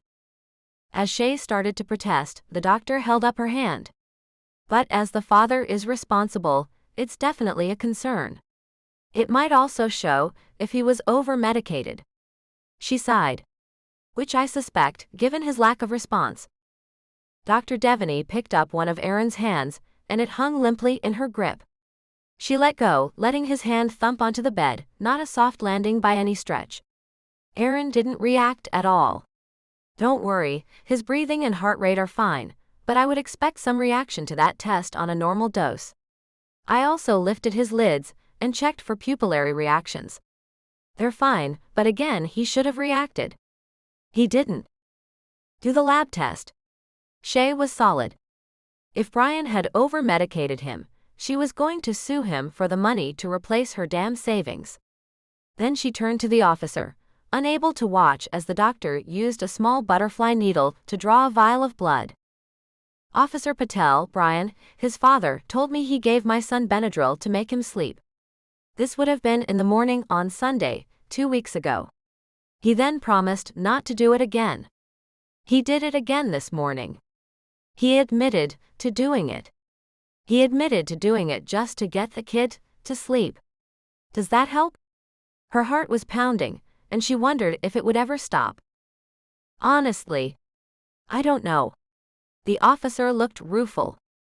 His hands were tied by a system that believed in biological parentage. Shay no longer did. She loved her sons because they were hers. Their fathers didn't seem to have the genetics for it. Will your ex-husband admit to that tactic? It's not an illegal drug. We don't arrest over marijuana either. But exposing a toddler to it can be problematic when trying to get or maintain even partial custody. Do you want me to test for it? Yes. She turned back to the doctor. Can you do that on the blood panel? She nodded and made more notes into the computer. I can also do a residue test. Do you want that? The officer added. Shay nodded frantically. What she wouldn't give to have someone here. Strong arms to support her while she supported her small child. No, not someone. Craig. But he wasn't really the type, was he? And she didn't need anyone. She straightened her spine and watched as the officer pulled out a stick with a detector on the end and inserted a small cloth he pulled out of a single pack foil. He rubbed it across her unresponsive son's clothing and skin, then put the cloth into some kind of evidence baggie which he labeled. When all the tests had been done, and her statement taken both for the medical record and for an official police record, it was starting to get dark. Do you want to stay until he wakes up? The doctor put her hand on Shay's shoulder. You're so kind opening the office on a Sunday and bringing in an officer. I need to be home to meet my other son. Will Aaron wake up on his own? What if he didn't? Worry was starting to set in about something new. He should. She rattled off times to expect certain changes. If and when Shay should call the doctor's cell number again. Shay thanked them both and hauled her son back out the door, the toddler blissfully unaware of the war that had just ignited over him. She had Aaron back in his own bed, the timer set to check on him, right as Jason showed up with Owen. Owen looked sour, but Jason hardly spoke at the exchange. Crouching down, Shay ignored her ex and hugged her son, managing to bring him inside with no word spoken to a man she'd once believed she loved with all her heart. After she closed the door, she turned to her son. What's wrong, sweetie? Owen was close to tears, and so was Shay. She couldn't take another trauma today. In a very tiny voice, he told her, he broke my book. Broke it? A nod. A loose tear running down a cheek. A whisper. He tore out the pages and told me it was for pussies. The last word was almost inaudible, but Shay recognized it. One of Jason's favorites. Right up there with fag and queer and bitch and a few others, none of them favorable. Her only consolation was that he'd been nice to her when they were dating. What she hadn't known then was that if a man was nice to her but not anyone else, that he wasn't a nice man. Jason was not a nice man. He wasn't even neutral. He was a cold-hearted, bigoted son of a bitch. Shay could not tell her son that. Which book? She asked. The library book. He whispered back. No worries. I'll take care of it. She smiled at him, hugged him and wished she could make it all okay. But she couldn't. That book was going to cost her an arm and a leg in replacement fees. Another trip to talk to the librarian. Shay had considered getting her son an e-reader, but once again opted not to. He couldn't have nice things because his dad ruined them. I was in the middle of it. What will I read tonight? Owen was angry. Pissed as hell. Not at being called a wussy. He simply didn't buy into his dad's bull. But he was mad about destroyed property, kicked puppies and general meanness. Whatever gene his father lacked had the opposite mutation in Owen. Much to Jason's irritation, his son was sensitive. The library is already closed. I'll tell you what.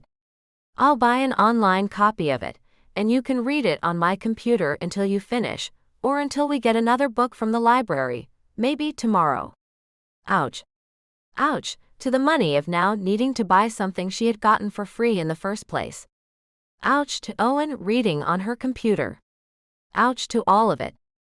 She set him up on her screen while she sewed at the kitchen table.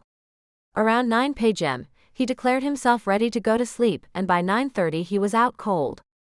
Unlike Aaron, who'd woken up just a little while before, and was finally coming out of the room and saying he was hungry. Shay was never going to get to sleep. Her exes weren't even here and they still managed to steal from her, her sleep, her peace of mind, even the man she loved. Scratch that. She didn't love Craig. She loved the idea of Craig. And even the idea of him didn't work in reality. So Shay set Aaron in front of the TV with some cereal and managed to catch a few winks on the couch. She'd managed by herself when he was a baby and never slept, and Owen had been just a toddler. She'd do fine now. The next morning, she shuffled her grumpy bunch off to school and to Head Start.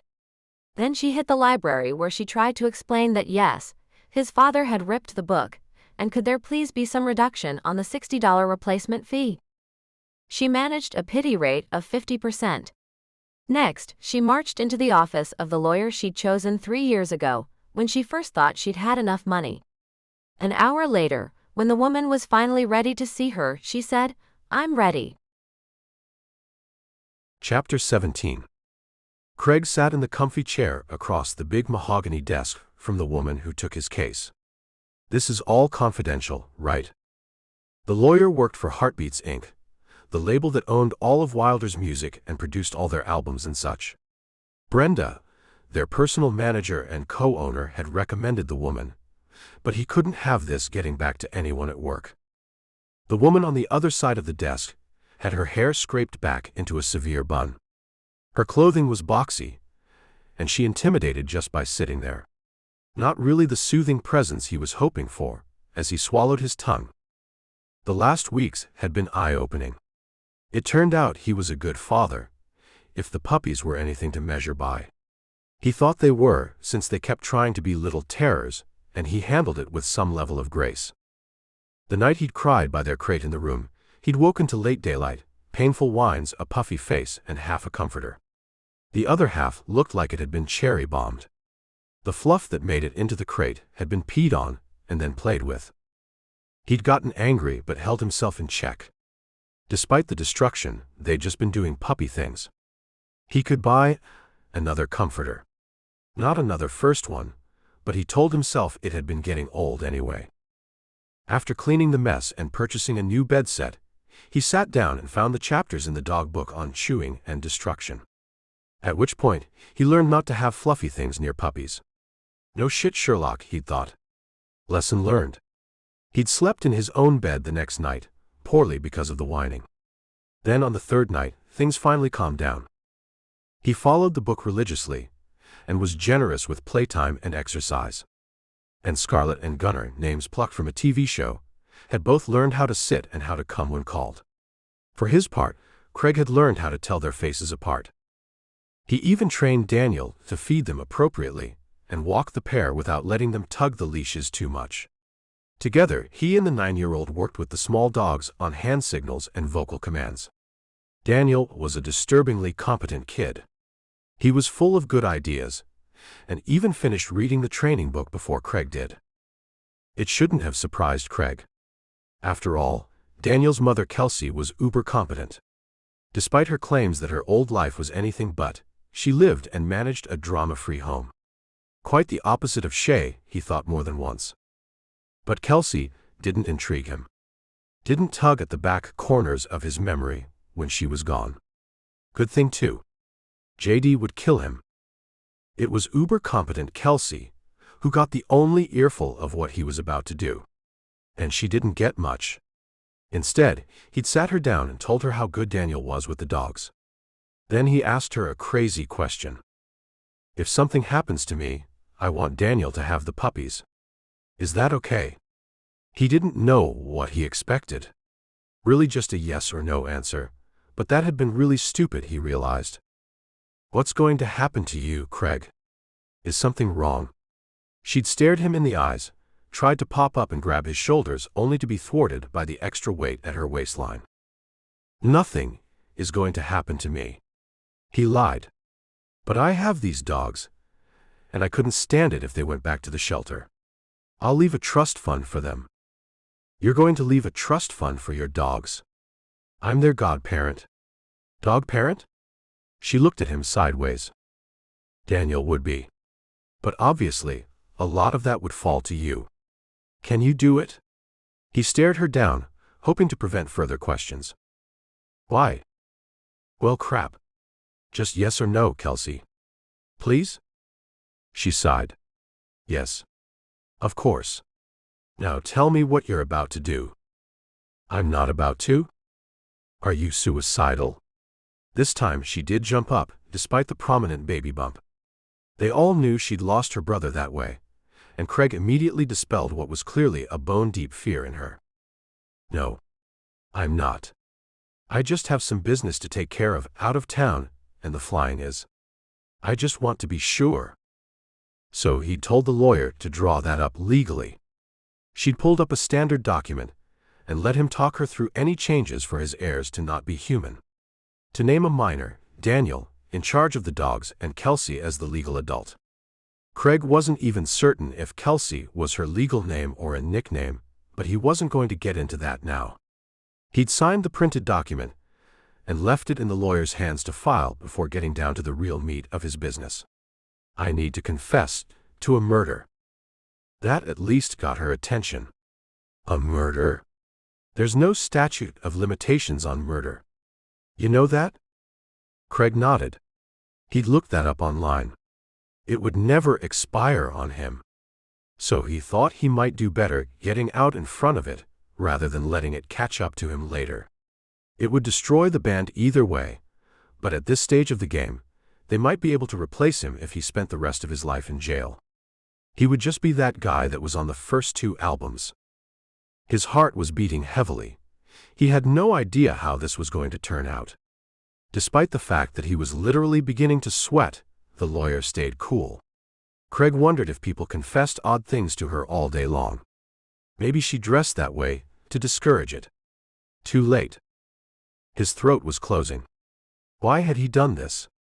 He'd never told anyone what he'd done. Why now? Why this sudden need to unburden himself? It wasn't like the dogs cared what he'd done. They loved him anyway. It occurred to him maybe that was the key, as stupid as it was. The only creatures that had ever loved him unconditionally weren't even human. But he'd walked taller these past couple weeks. He was more certain of himself, and more convinced he needed to become the man he could be, rather than the grown-up remnants of the kid he'd been. When was this murder? Looking up into the corner of the room, he realized he should have thought this through a little better. He back-calculated out loud, using the year he'd run away for good to figure out when it would have happened.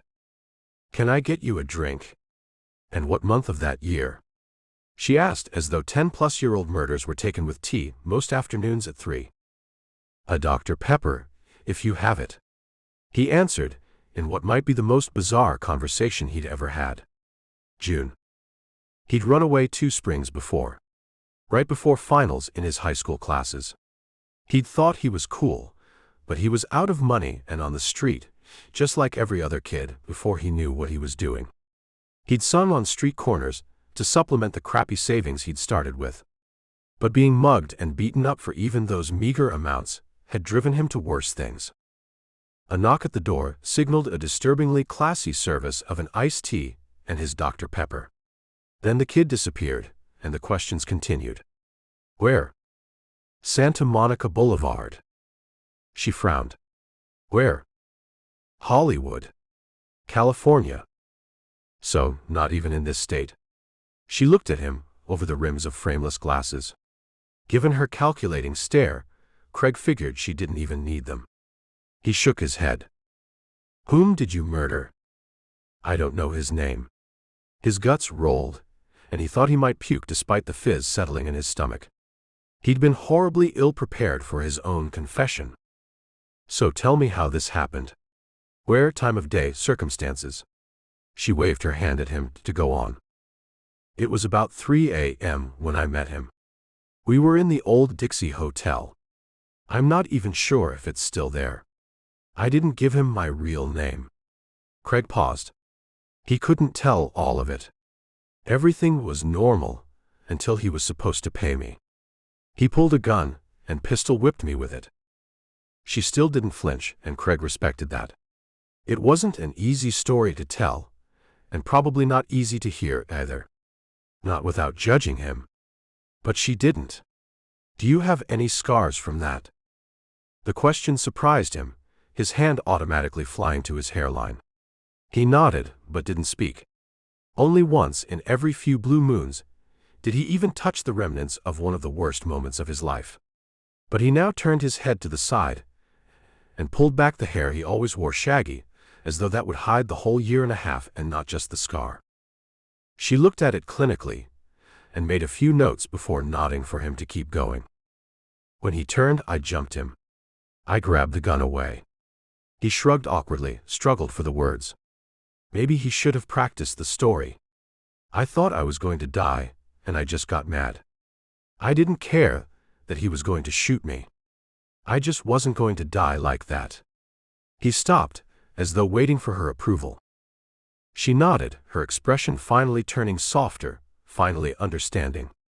Craig thought maybe it was easier for people to talk to the stiff old broad than the comforting mother type. His voice was quiet, as though the softness lessened what he'd done. I hit him with it. Over and over. Where?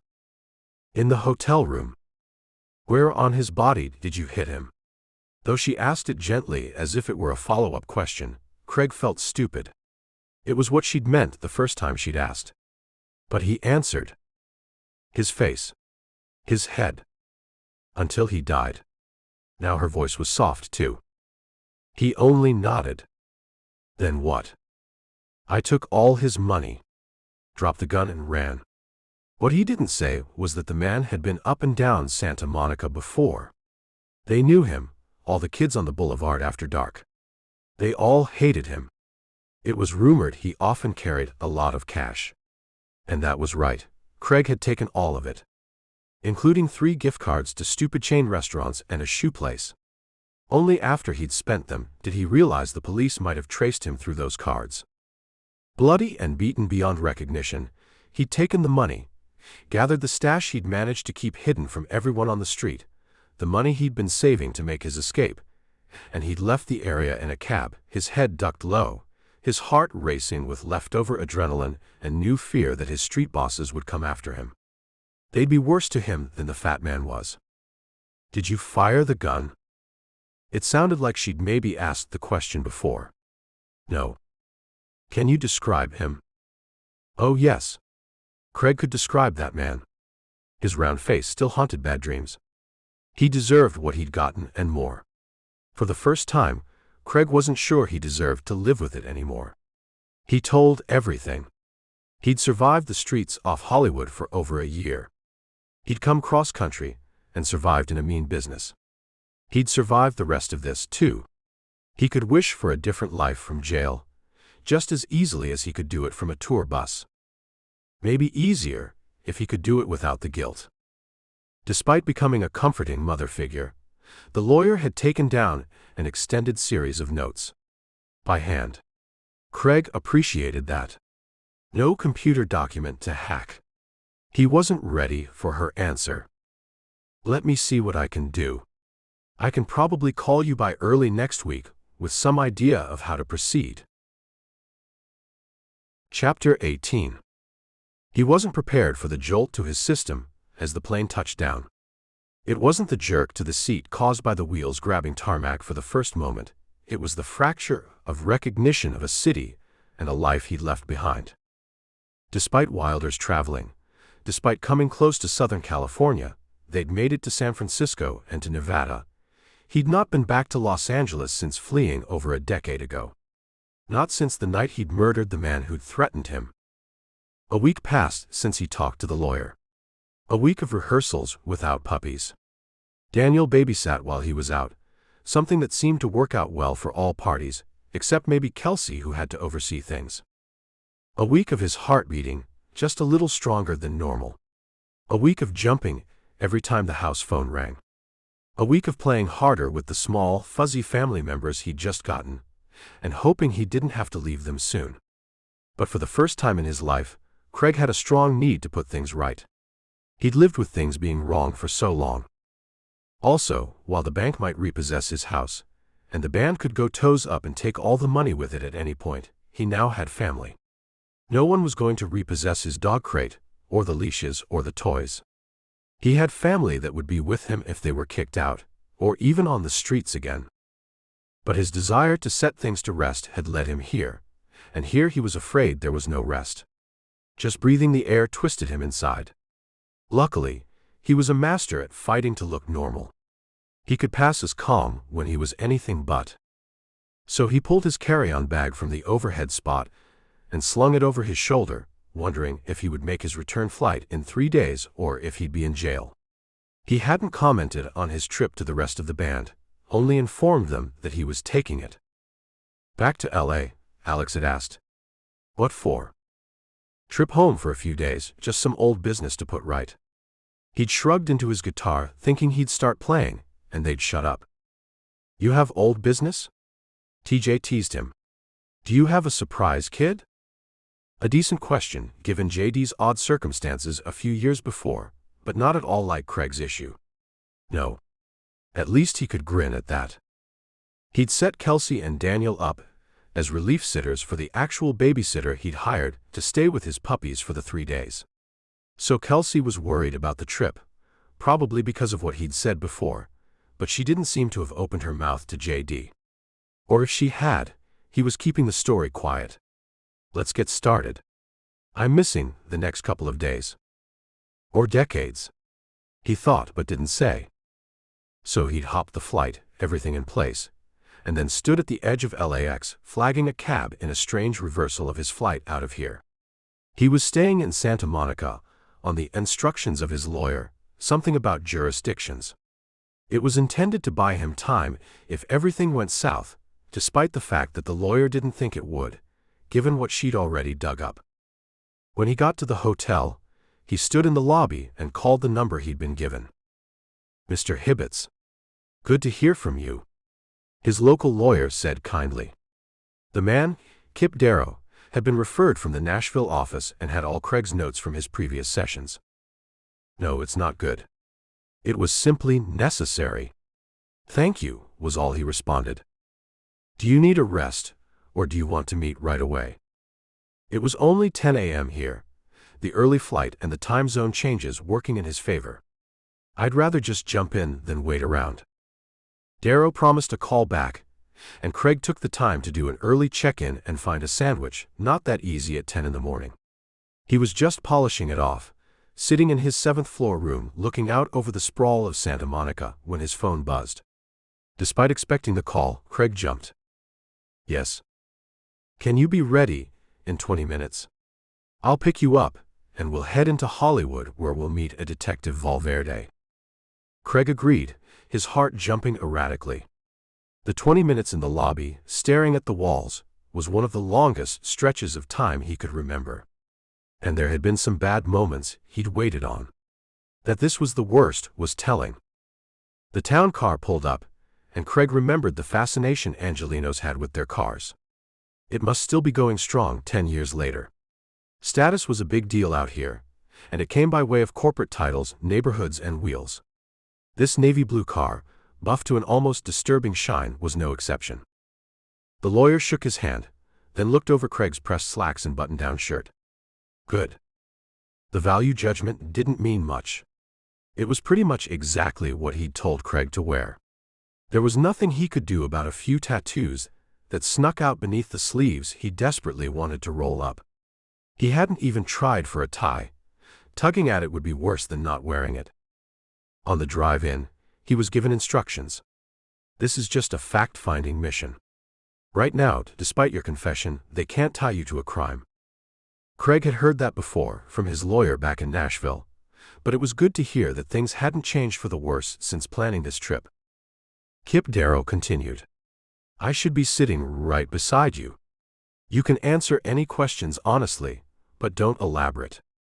If you want to say more about something, ask me first. We should be able to step out for a minute if you really need to chat. Won't that look bad? Craig asked, already starting to sweat. Not really. These guys deal with lawyers all the time. A sidebar, or me shutting you down mid-answer, Well, it happens a lot. It won't make you look guilty. Craig nodded. He'd been told that the fact he'd initiated the investigation, that he'd confessed, played in his favor too. But he'd never done this before. His only interactions with the police had been to run when he saw the cars coming down the streets when he was a kid. Then his fear had been going back to foster care, or worse, to juvie. Where he'd wound up was far worse. Maybe he should have thrown himself at one of those cars. But past mistakes were past. Nothing he could do now, not that he wasn't already doing. They parked in the side lot at the Hollywood police station, the car gliding into the spot as though it knew it belonged there. Craig got more and more nervous as he was checked in. Though he waited for someone to fingerprint him, call him out, basically blow his cover of normalcy, no one did. His lawyer even pulled out the heavy padded swivel chair for him as they sat at a table in a conference room. It was a far cry from the metal chairs and cinder-block interrogation room he expected. There wasn't even a two-way mirror. For the first time, his heart started to slow. Then it kicked up again, when he thought maybe they were playing with him. He'd killed a man, after all. Kip Darrow reached out tentatively, putting his hand gently over Craig's. "You're going to be fine." He nodded, sensing Craig's distress. "You're helping them. No one has any plans to charge you. Have you told me everything?" Craig nodded, unable to speak past the lump in his throat. "Then there's nothing that can happen today, except a conversation." The hand lifted, but Craig had been grateful for the touch. Just then, a very young-looking officer came through the door. Though she wore a plain black pantsuit, she had a badge clipped to the waistband of her pants. She smiled just a bit. "I'm Detective Jessica Valverde." Darrow shook her hand and did quick introductions while Craig sized her up. For some reason, he'd expected an old grizzled man like on a cop show. Jessica Valverde was not bubbly, but she was strikingly beautiful. High cheekbones and a wide smile were offset by tan skin, and brown hair shot through with highlights. The blonde streaks seemed to be her only concession to girliness, but Craig suspected they might be all California's sun rather than salon. She sat down across from them, setting down a fat folder that Craig only just then noticed she'd carried in with her. "I'm going to level with you both. I only just made detective, and that's why I was given this case."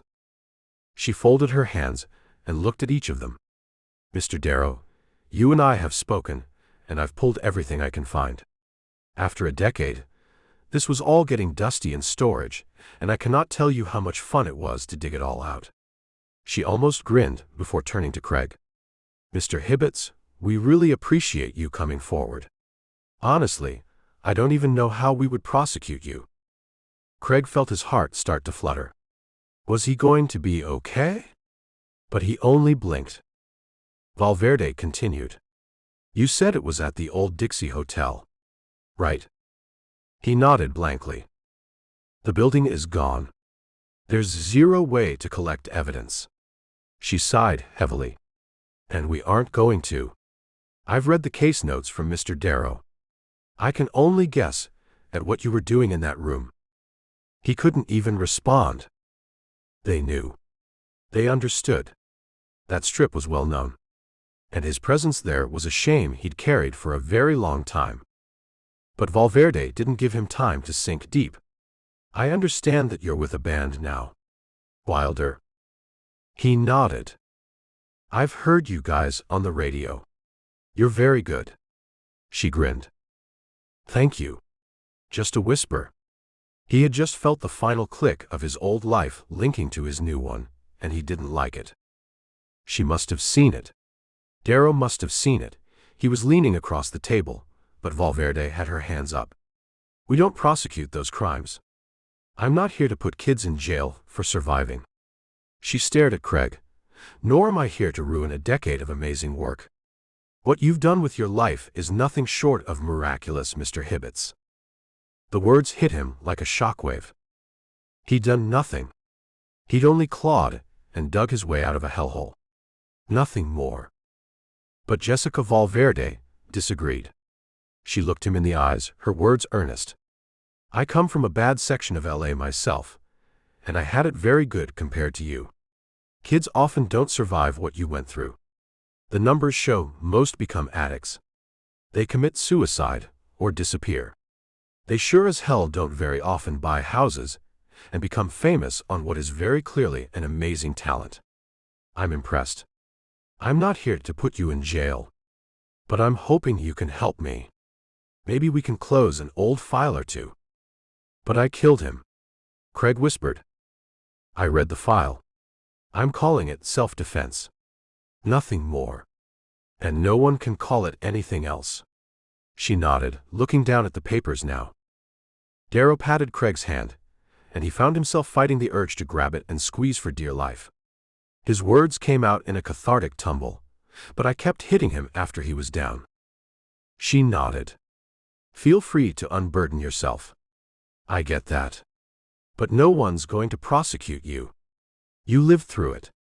I get the feeling you've carried it with you for years. Isn't that enough? He started to breathe. Maybe it was enough. Detective Jessica Valverde wasn't done with him yet, though. We don't have a body. So, I'm not even confident that you actually killed him. If he got up and walked away, then you're only looking at assault. And I'll book that man for what he did to kids up and down that strip, because you said he wasn't a first-timer, right? Craig shook his head. They all knew him. They were all afraid. He'd left knowing the others would be glad the man was dead. Suddenly, it washed away. The guilt lifted, and though it wasn't entirely gone, it was so much lighter it might as well have been. She was right. He'd been petrified at the time. Maybe the man had gotten up eventually. Craig hadn't stuck around to find out. The asshole sure wouldn't have reported the crime, not from where he was and what he'd been doing. Craig almost had to hold onto the arms of the chair to keep himself from floating away. Kip Darrow and Detective Jessica Valverde had cut the strings. Even if he killed the man, he'd paid his debt. He wasn't wanted. He wasn't going to have his life pulled out from under him. The weight had been heavier than he realized. "Do you need a drink?" the detective asked him. He nodded, and she left him to look through photos. Darrow seemed to know what was going on, and he turned the pictures toward Craig. These are unresolved missing persons in the right age bracket, from the right time period. Let us know if any of these are your guy. Craig was still thumbing through them when Detective Valverde came back with a glass of ice water. What are these? Possibilities. She frowned at the 3 photos he'd pulled out. There were a disturbingly high number, and Craig wasn't finished looking through them yet. No. None of those were him. There were a variety of shots. Many were mugshots, and Craig didn't ask what they'd been brought in for. He figured he already knew. Those 2 were frequent flyers. He pointed, then shifted to the 3rd. That's Jim. He was a street boss and ran coke through some of the girls. Valverde only nodded, not shocked by any of this. Had she been testing him? Probably, but he knew the players. He'd never forget some of the faces. He didn't think he'd ever forget any of it, but maybe he should think like she did. He was still standing. He was earning money and making a name for himself. He'd come out the other side. It took another hour sorting through stuff. He's not here. Is it possible that you didn't kill him? He'd considered it the first time she said it, but it only now sunk in. No one in the greater LA area had been reported missing from that time.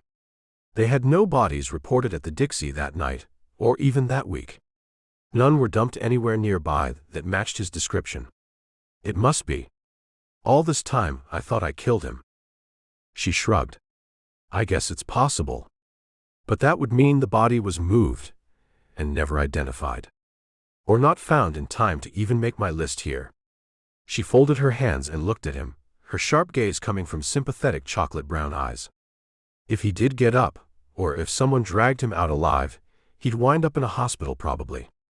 He wouldn't have pressed charges against you, or he'd face his own. There's nothing anyone can do now. She held her hands out. I suggest you go live your life free of this.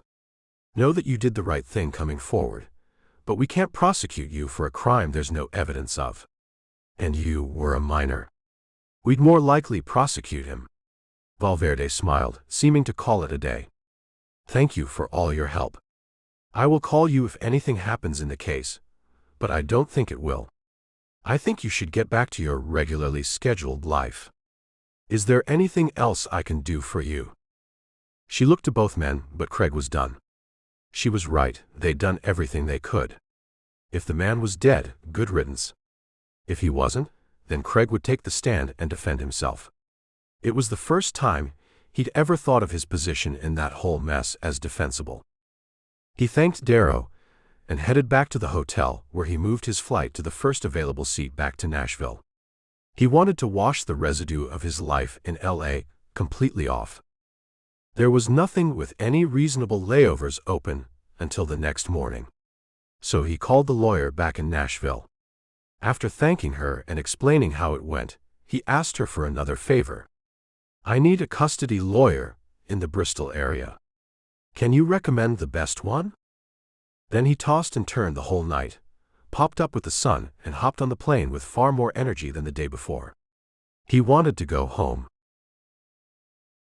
Chapter 19. Shay sat in the lawyer's office, her knees knocking as the woman looked through her stack of papers. Shay had saved everything. You have information regarding the birth, beyond the birth certificate? What do you want? Any hospital records regarding the father's genetic relationship to the child? The lawyer looked at her over her glasses, sheaf of papers still clutched tightly. Did I have a DNA test? No. Shay shook her head. How was she going to get one now? I don't have any doubt that Brian is the father. Brian may have been cheating on me, but I never cheated on him. He was unfaithful. Do you have proof? The woman flipped through the pages. I saw him with his, well, in the act. That's when I left him. Shay wrung her hands. She'd hoped to come in and have the lawyer tell her she had everything she needed, and everything would be okay. It wasn't going down that way, and Shay was getting even more nervous than when she'd come in. So the infidelity precipitated the divorce? Shay paused a moment. Yes. It did. I walked. Then she waited, watching as the woman looked at paper after paper, occasionally making a small noise of thought. When Shay couldn't take it anymore, she blurted out, Is this even possible? Should be. But the woman didn't even look up. The back child support is the biggie. Shay wasn't sure biggie was a plausible legal term. She wasn't ready for the follow-up question. Will he be able to back pay it? He'll be given the chance to make amends first. She'd stopped looking over the pages and was staring at Shay again, as though this was going to be the roadblock. No. Of that, Shay was certain. He does not have the money.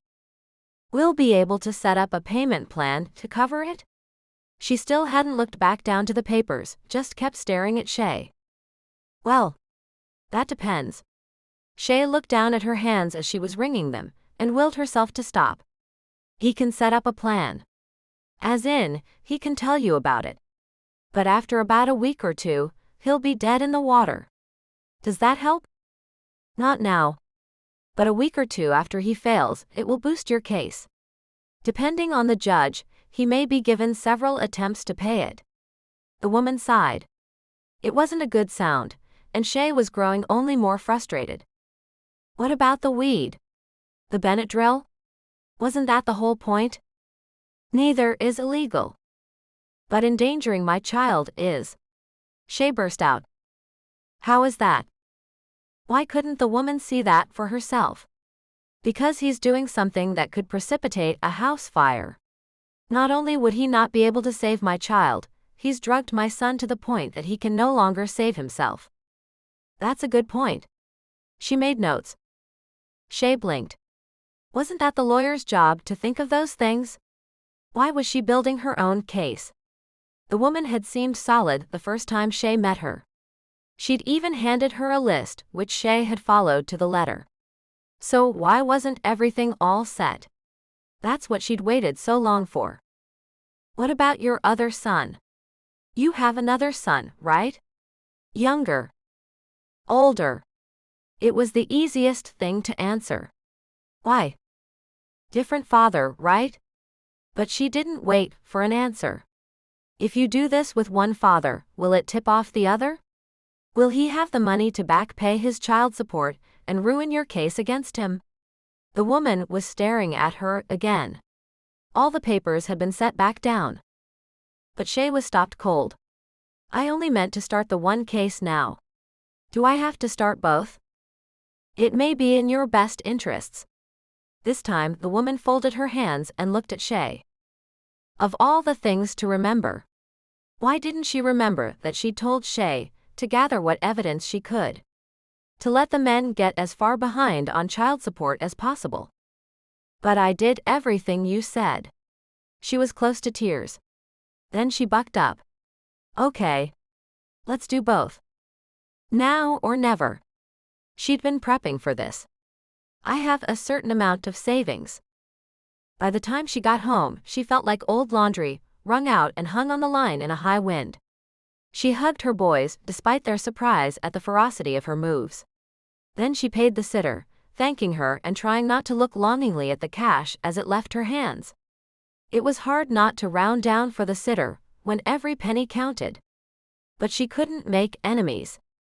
Instead, she fought her fears by microwaving popcorn and watching Lilo and Stitch for the umpteenth time with the boys.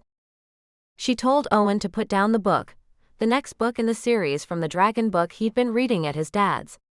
He was trying to finish it before he had to go back his father, in the hopes that the bastard wouldn't make fun of him. Though the movie was playing on the TV, and the book was open over the arm of the couch, Shay found herself wondering if her son had been reading Stephen King books to impress his father. It was a sobering thought. She couldn't wish her sons away. She also knew that Owen wouldn't be Owen if Jason hadn't fathered him. But she did wish different circumstances on him. She wished he had a different father. Craig's face popped into her mind. Though she tried to shake it and concentrate on the movie, the fact was she'd seen this one too many times to pay it any real attention. She could probably run scenes from it alongside the boys. She couldn't keep her brain off Craig and the beach and being free. After she put her boys to bed, Shay sat herself down for a good hard think. She'd never questioned that Owen was Jason's son. But the lawyer had brought up the possibility, and when Shay was honest, there was a possibility. Jason had been a terrible husband. He'd been a terrible man, and she had scant evidence that he was any better now. The lawyer didn't seem to think that Jason's abusive tendencies toward her were enough to get a judge to terminate his parental rights regarding Owen. Especially since he'd been seeing the boy for a number of years, and those visits hadn't produced any evidence of abuse. Never mind that he claimed he didn't owe her as much child support because he was watching the kid at least part-time. Jason had the most beautiful blue eyes, but they should have been brown, he was so full of it. Shay didn't like to think about what he'd done to her, about how little he'd valued her, and how little she'd valued herself in return. Mostly, she ignored it. It was done. Early on, she'd needed the child support money. So she hadn't looked for ways to unhook Owen from Jason. She didn't need the money anymore. Thank God, too, it wasn't like she was getting it. Even when she had been, it had been sporadic at best. She was going to have to dig up some long-buried past to get Owen out from under Jason. She was going to have to admit out loud in court that Jason had passed her around to his friends. She'd complied because he'd talked her into it. He'd bought her flowers afterward, told her she was good. Looking back, it was all stupid and reckless and dangerous. But it hadn't happened all at once. It came in small steps, each a little darker than the last. Each step was nothing she hadn't done before, but always in a new way. Each time, she'd earned some small praise or affection from the man she desperately wanted something real from. None of it had been real except the damage to her soul. Maybe the physical abuse had rattled her brain, and that was why she agreed. Maybe she was simply horribly stupid when it came to men. Both were a very real possibility. She never wanted to revisit that part of her life. She was going to have to do it. even though it just might prove that Jason actually was Owen's biological father. Shay tossed and turned all night, barely sleeping. She sent the boys off to school with lunches and kisses, and she felt like a robot doing it. Her sewing table called to her. There were deadlines to make, and tonight she was going to have to buck up and sew, even if her brain wasn't in it. But she had to go back to the lawyer. She'd shown up at the office only to find out the woman was in court that morning. Saving someone else's children, Shay hoped. It turned out she was handling a defense of an arsonist. "I can have her call you this afternoon," the receptionist offered. He was a nice young man today, looked enough like the lawyer to be her son. Shay smiled. "Is a call okay? Does it still have the same confidentiality laws?" She didn't know, and she didn't like sounding stupid. Though she'd tried getting online and educating herself, she hadn't been able to untangle what she found. Instead, she'd wound up down a rabbit hole of blog entries and websites on her constitutional rights. She wished she'd gotten an education like Zoe. Instead, she asked stupid questions. "Have you paid a retainer fee yet?" Shay nodded. Then yes. The boy knew. He looked about 15 but must be older, because it was a school day. At least he knew the law. Once you hire the lawyer, everything you discuss is confidential, unless you are actively threatening to harm someone. He said the last almost like it was a warning to her to keep her foul plans to herself. Shay shook her head. None of that. Then she left a message with her number and went home to work on her pieces. The boys were home and settled into their dinner before she got the return call. At first, she was irritated at having the meal interrupted, but then she was glad. She was able to take the phone around the corner and out of earshot of her kids. So far, she'd managed to do all of this away from them. Eventually, she'd have to explain, but the last thing she needed was her boys worrying over eventualities and bad possibilities the way she was. What happens if we get a DNA test and Owen isn't Jason's? It felt odd in her mouth to speak it. Well, it's never simple. When was it? Shay wondered. The lawyer continued. You may be able to get his rights terminated very quickly. If he agrees. Many men do when it turns out the child isn't theirs. He may at that point sue you to return child support he paid. Shay snorted. If the case goes that fast, I'll have plenty left over to pay him. It's not like he paid that much. Well, we'll barter the amount down too, the lawyer assured her. There's another possibility. He may sue to get parental rights. What? If Owen isn't his? Why? Shay couldn't fathom that. He can argue that he loves the child and that he raised him as his own for 6 years, believing Owen was his. This can give him rights in some instances. Shay put her hand to her forehead, certain she had suddenly developed a massive fever. He's abusive. The lawyer paused a moment. Have you decided? Are you ready to file these cases?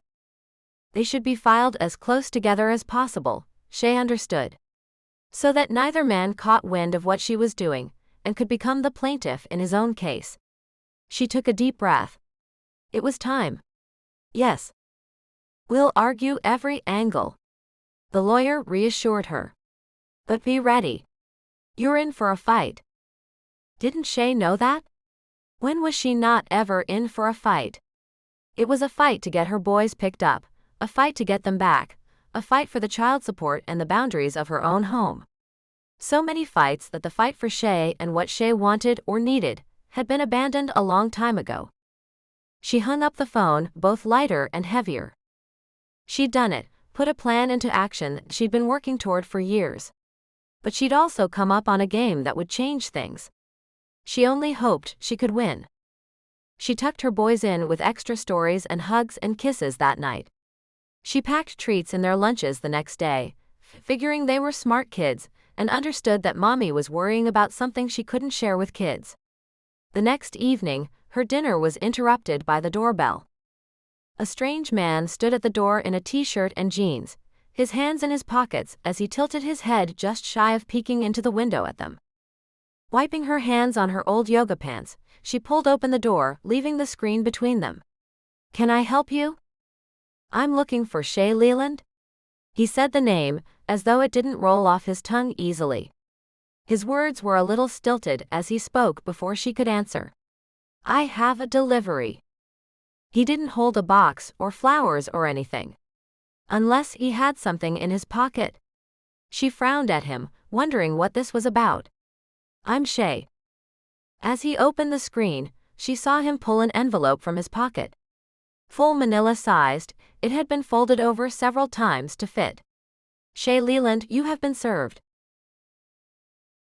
Chapter 20. Shay was stunned. For 2 days, she floated in a sea of disbelief. She'd barely filed her lawsuit, and Jason had slapped her with a countersuit that same evening. And slapped was the right word. He was somehow both suggesting that her request for a DNA test was harassment, and also suggesting that if Owen wasn't his, it was because of her promiscuous ways. She wasn't sure if she was more offended that Jason handed her around to his friends, or that he was suggesting it was all on her. What was on her was being stupid, believing that she could get him to love her and be good to her and their baby. At least she was now mad enough to readily admit that in court. The lawyer had assured her that Jason wouldn't be able to get the DNA test stopped, or at least not for long. Everyone involved in the case would want to know whether Owen was genetically his or not. Everyone except Jason, who would know that it might not come out in his favor. Then again, Owen did look like Jason. Shay found herself praying that was coincidence. She also found she was kicking herself repeatedly. She'd gotten out from under Jason. She'd quit whoring around for him when she became pregnant. She'd grown a backbone, she'd thought. And she put those dark times behind her. Jason had never used protection with her, though he'd insisted his friends did. He didn't realize that his friends were just as awful as he was, and they didn't like to follow his orders. Leaning over to catch her breath, Shay realized she'd taken this position far too often the past days. She had her hands on her knees, and she looked like a runner after a marathon. Only hers wasn't over. She was just glad she could openly hyperventilate now. When the boys were home, she just silently gasped for air and hoped they didn't notice. She was inhaling deeply when the phone rang. Her heart fluttered as she looked at the strange number on the caller ID. The home phone was too puny to display the entire name of the caller, and said only, "Office of W." Probably a lawyer.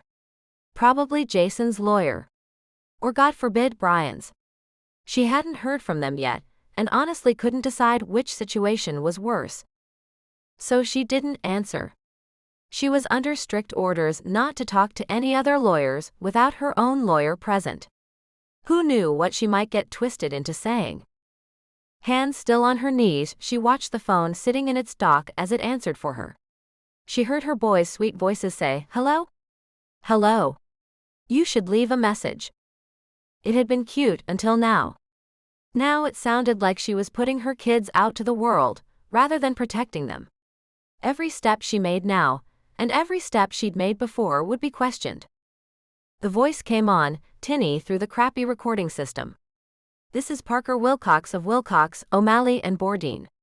I'm calling to extend my services to you. I'm a specialist in child custody cases." She quit listening. Shay already had a lawyer. Her heart rate slowed. Just someone who wanted her money. He wouldn't have wasted his time had he known just how tight her money was. It was still her biggest fear to run out before the cases were done. At least her lawyer would let her set up a payment plan. By the time Owen climbed off the bus, her heart had slowed. She'd realized something very important too. This time was precious. Even more than she'd already known it was. Jason was playing a vicious game. Brian a silent one. Who knew how it might all go down? It was more important than ever now that her boys both know and feel that their mother loved them more than anything. "Who wants pizza?" she asked excitedly as Owen climbed into the back seat, clicking himself into his booster. "I have homework."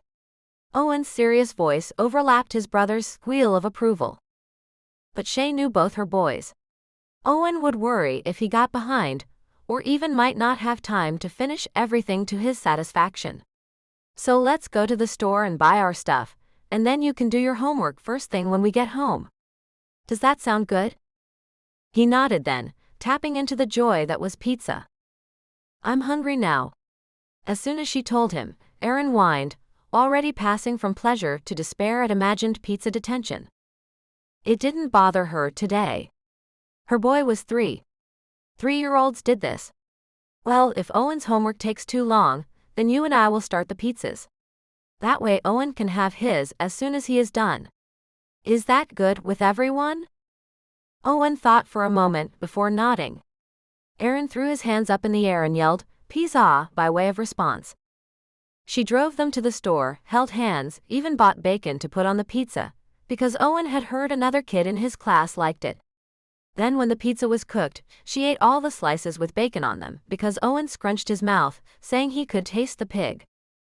She fought hard to keep a straight face. A text from Zoe popped in after that. "Hey S, I'm on my way." Shay frantically responded. Tried to keep the boys from seeing. Owen could read. No. Stay in school. Already booked flight. Not missing anything. Too late. Crap. Shay whispered it. But she'd be glad to see her sister. Apparently, she'd see her around 11:30 that night. She made it through baths and stories with enough happiness to counter the dread of her situation. Zoe rolled up right on time, and Shay spent the night with her sister in the bed next to her, a throwback to a time when they had each other's backs. They still did. It was just nice to not have it be from across the country. "I love you, Z." "Thank you," Shay whispered before she fell deeply asleep. The next day, she got a phone call from the other lawyer again, trying to solicit her business. This time, she picked up the phone as Zoe looked up from the fat textbook she was taking notes from. "Hello, this is Shay Leland." They had used her name already. It wasn't like she was giving them any info. "Oh good. Mrs. Leland." Her brain rolled. As though she was claiming a Mrs. title. She'd had enough of this. But she didn't correct him, because she was going to hang up on him. "I saw that you filed a lawsuit against each of your ex-husbands." Though it made her heart clench, she knew the suit was of public record. Not all the details, but that she'd filed it. "Thank you but no thank you, I already have a lawyer." She was setting the phone back in the dock, a little harder and less satisfying than the easy slam she could do with her grandmother's old, corded model, and if she hadn't missed the dock, she wouldn't have heard him. "Mrs. Leland." "Wait. I've already been retained for you." Picking up the phone she'd fumbled, Shay pressed it back to her ear. "I'm sorry?" "I'm covered already. Free of charge to you." The voice was soothing, educated, ready to respond. "Allow me to explain." She didn't. "Craig?" It was the only thing that made sense. "Yes. Mr. Hibbets is covering the charges." There was a smile in the voice now. "When can we meet? Since the 2 suits are already filed, and there's already a countersuit in process, I'd like to get going as soon as possible." "I have a lawyer." She gritted it through her teeth, Zoe watching with narrowed eyes now. Shay sighed. She'd also had a lifetime of owing people. Either for things she needed, or for them just stepping in, doing something for her, then telling her she owed them. "Thank you but no." "Mrs. Leland." The voice was sharp enough to make her jerk. Shay's eyes darted to Zoe's, as she thought to hit the speaker button. Her sister was now at her side, quiet as she listened in. "I'm sorry. I shouldn't have burst out like that." The apology sounded sincere, but there was something in the tone that told her he'd caught on to the change in the phone. He knew he was on speaker. "Is either of your ex-husbands present?" "No." "Are the children in earshot?"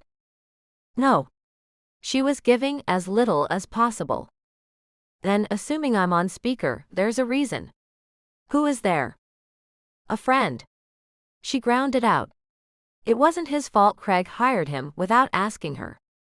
A bit of legal advice: it's not wise to have friends in on your legal discussions or correspondence, especially if they have ever been associated with your defendants. It's my sister. She sighed, then explained. I'm sorry that Mr. Hibbets hired you, and that you won't be able to collect, but I have a lawyer. May I speak, please? She rolled her eyes at her sister. He was so damn polite, she didn't have it in her to say no. But she wanted to. Fine. If you truly refuse my services, it will be the easiest money that I have ever made. Mr. Hibbets paid a large retainer that's non-refundable. I've already made the money. Turning to Zoe, she mouthed, he probably did it so I wouldn't say no. Zoe nodded her head in agreement, understanding all of it in the way of sisters.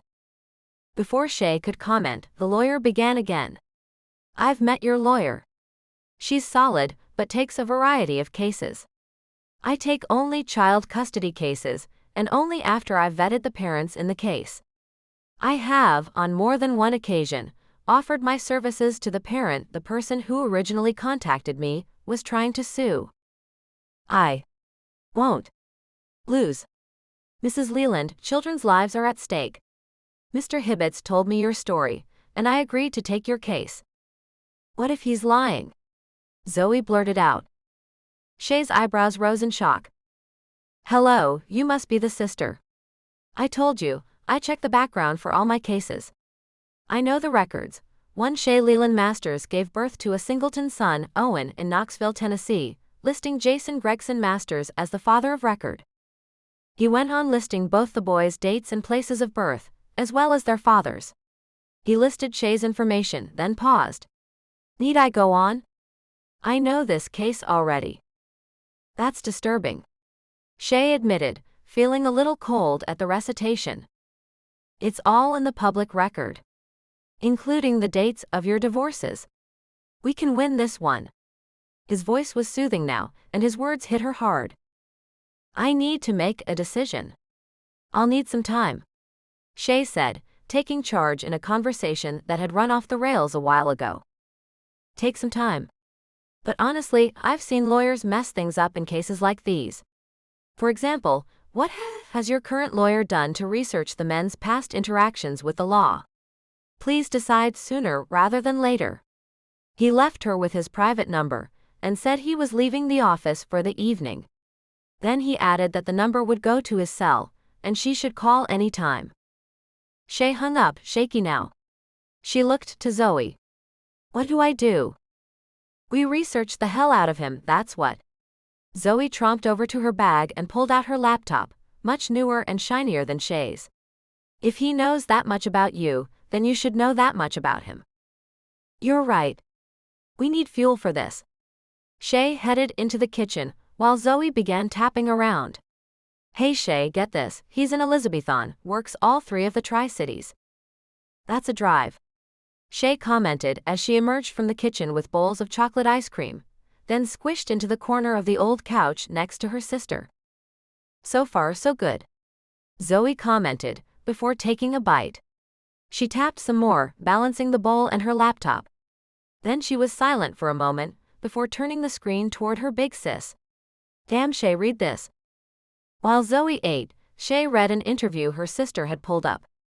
In the article, a child had been murdered by his biological mother. Parker Wilcox had lost the case for the father and the stepmother just 4 months earlier.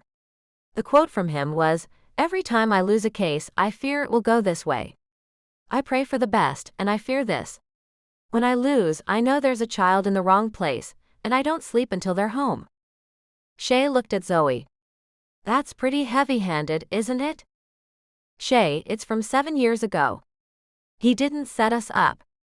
He's been doing this a long time, and according to this, she hit a few more buttons. His win-to-loss rate is excellent. Better than your lawyer. Did your lawyer check out Jason or Brian's criminal pasts? No, Shay admitted, but stayed mad. I don't want to owe Craig. I don't want to owe anyone. She stood up abruptly, nearly spilling the dregs of her ice cream. Zoe became quiet. I understand that. I do. But I don't have enough money to fix this. I have some. Give your money to this guy then. I'll help with the rest. Zoe. She sighed her sister's name. I can't take your money any more than I can take Craig's. Zoe nodded, speaking quietly. You have your standards and that's good. But your cases are complex. You've already got a countersuit filed against you. Are your standards more important than your kids? Chapter 21. It was the tiny, high-pitched attempts at barking that woke him. Craig scratched his head and stared at the small dogs, frowning. They were going off like there was a siren outside or something. But there wasn't. He checked his clock, 3 a.m., and rolled his eyes. What do y'all want? But they just kept going. As tired as he was, it was still disturbingly cute. They were trying to bark like little badasses, but they couldn't bark yet. Their voices hadn't dropped. Do you need to go outside? They seemed to say yes to this, hopping back and forth on their front feet, almost like they were dancing. He opened the door to the crate, comfortable now with them running through the house if he was watching. They still needed leashes in the backyard, until the fence was installed. Backyard, he thought with a dejected sigh. He'd need shoes, the grass would be wet. But they were sitting at his bedroom door, looking to him, and he grinned. Once he opened the door, Gunnar and Scarlett beelined down the short hallway. But instead of going to the sliding glass door that led out to the backyard and their play space, they went straight to the front door and sat, looking at the knob as though it might do something interesting. Is someone? He didn't even finish. The knock interrupted him. Who was at his door at 3 a.m.? Then he didn't finish the thought. Either he was getting robbed, or someone was in trouble. He threw open the door, expecting to see one of the guys or Kelsey or Shay. She looked up at him, surprised, as though she hadn't expected him to be at his own house. Or that maybe he just wouldn't answer his door for her. Then, quick as a lightning strike, her expression changed. Can I come in? She asked before he could decipher her look. A tiny paw on his foot reminded him that there were two adorable terrors running loose. Sure. He turned away from her, scooping up the closest puppy, who was hiding behind his legs, and looking around for the other. Gunnar. He called out, then turned the little dog in his arms and looked it in the face. Yup, you're Scarlett. Gunnar and Scarlett. Shay raised her eyebrows, as though she could mock his choice of names in the middle of the night unannounced. He didn't answer, but he did find Gunnar hiding behind the couch. You two are going to be watchdogs one day, right? He spoke to them, as though they would answer. They looked away, ashamed. No worries. You're little. He kissed them each on the head, then sat down on his couch, one dog tucked under each arm. They didn't squirm, just watched Shay as she looked around for a moment, then decided on the armchair. It was just as old and worn as the stuff at her house. If she'd been surprised that his furniture wasn't better, she was hiding it. She perched on the edge, hands clasped. I didn't know you had puppies. I didn't either. He just looked at her while she frowned back at him. Her silence forced him to explain. I mean, I just went to the shelter on a whim and boom, suddenly I have two puppies. Why are you here? Then suddenly it struck him. Is everyone okay? He'd been reading her nervousness, but maybe she wasn't nervous about something she was going to say or do, but about asking him for something. She nodded, looking around the room at everything but him. He wasn't sure what to do. She told him no. She was clear. And he was the last man to pressure anyone into anything. So he just sat, stared at her for a moment, waiting. Finally, she looked him in the eye. You can't give me a lawyer, Craig. He opened his mouth to ask why not, to explain, but she railroaded him. I have spent my whole life owing people for what they did for me.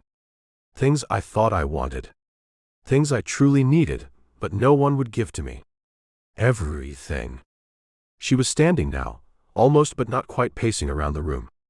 I've had a long drive to think about this, and I can't take the money. She held her hand up. Apparently, she was here to speak her mind, not to have a conversation. Long way to drive to yell at me, he thought, but sat still. He'd been here before. Sometimes it was better to be quiet and just let the other person ride it out themselves. Things hurt less that way. I appreciate that you found the best lawyer in the Tri-Cities. She looked at him and nodded, then looked away, her hands still wringing. I will take the recommendation, but I can't take your money.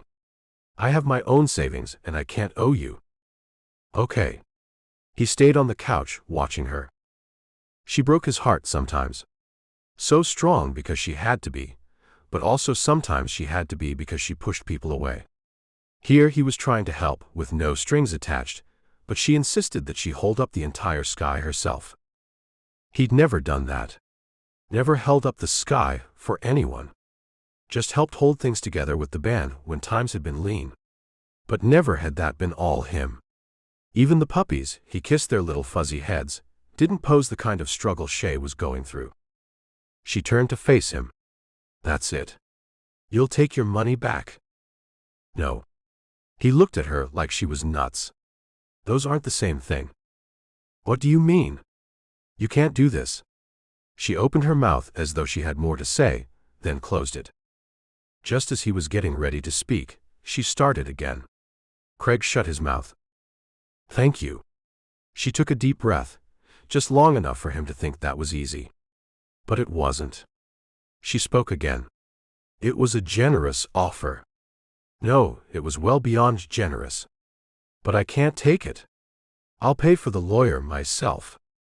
She said the last line with far more conviction than anyone should have if they'd driven almost 6 hours in the middle of the night. Craig waited. The puppies squirmed and he set them down, telling himself he'd keep an eye on them. Before he could speak, Scarlett closed the distance between herself and Shay and pawed at Shay's pant leg. She leaned over. Aren't you just the cutest thing? Though both puppies had shied away from Shay at first, they seemed to be warming up. They also seemed to not have ever been petted before. They acted as though Craig had ignored them for weeks on end. Stunned, he looked at the dogs while he spoke. I swear, I feed them and pay plenty of attention to them. She grinned up at him, as beautiful as the moment he'd seen her standing on the beach in that yellow dress. This is normal. At least it is with kids. No matter what you do, they want attention from everyone else. They act like you never give them ice cream or popsicles or love. Well, he conceded. I don't ever give them ice cream or popsicles. They're clearly very well taken care of. She smiled again, picking up Gunner, who'd weaseled his way in between his sister and Shay. You got them on a whim? He nodded. Best whim ever. Right up there with saying hello on the beach. She rubbed a little head and set the puppy down. So you'll call your lawyer and get him to send your money back? No. Stunned, she only stared at him for a moment, then found her voice. Why not? I told you, I'll take care of it. Did you ask what he charges? Craig looked at her. She told him how much she'd saved. She could get started, and if everything went perfectly, she might be able to cover it. Might. I'll figure it out, she said. Don't. It's taken care of. Get yourself a new car or start college funds for the boys with it. He sighed. He should have known it was going to be a battle. But he thought, if anything, she'd call. Then he could tell her no, it was done, and hang up on her. Hard to hang up on the person standing in your living room. I can't owe you. Her hands were clenched at his sides. You don't. It's a gift. You don't owe me anything. He was about ready to assume the same stance himself. It doesn't matter. What happens when you want a favor from me? That's how it starts. You'll think I'm not grateful enough, or I'll spend every moment being so grateful you can't possibly fault me. I can't do that again. Tears were forming in the corners of her eyes, and he tried to forgive her the harsh judgment of him. One he didn't deserve. Then don't. Don't owe me. Don't be grateful. I don't want it anyway. He was yelling by the time he'd finished, the puppies running behind the couch from the vehemence of the words, and his heart fell that he'd scared them. Instantly on his hands and knees, He forgot about the woman behind him, as he spoke soft words, stroked little heads, and apologized until they came out. A few licks to his face unseized a heart he hadn't realized had stopped when he saw what he'd done. Sitting on the floor now, puppies sequestered in his lap, he looked up at Shay. "I'm not an asshole. I'm not going to turn into one. You know how I know?"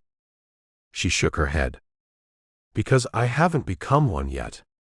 Because you keep pushing me away, and I'm still not being one. Even in my thoughts, I'm not. I try to understand, and most of the time I do." He took a breath. "I've been with the guys in the band, going on 5 years now. I have never once not had their backs. I'm good to these little guys.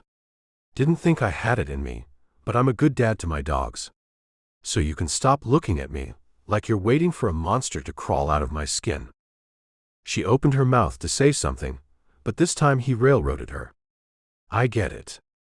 That's all you've seen happen, but judging me by what other people did to you is a crappy way to treat me." She didn't move. Just stood, towering over him, not speaking, not visibly reacting. So Craig kept going. "There's a lot you don't know about me." He almost started to say what he'd been doing these past weeks without her, but he held his tongue on that.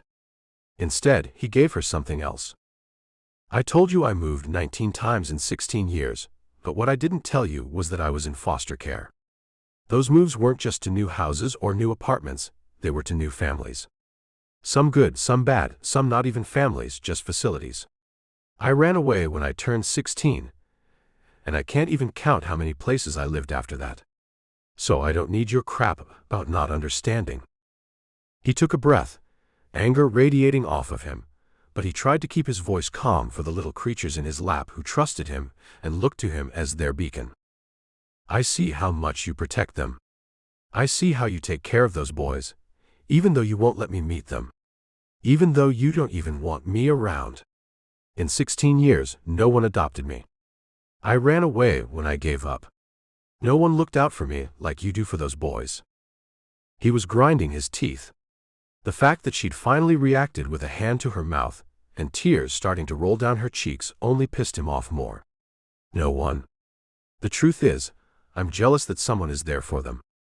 Because my caseworker was the greatest constant in my life, and honestly, I had about 9 of those. So you don't owe me a damn thing because I didn't give you the money. It's not yours to give back. It's theirs. You can help your boys by giving their lawyer all the information you have. Your call." Chapter 22. Shay drove home with tears in her eyes. She didn't want to cry, but it seemed the best she could do was leak tears down her face and sniffle silently. Sometimes, when she thought about what he'd been through, she sobbed. For Craig. For her boys. For the bad way she'd treated a good man.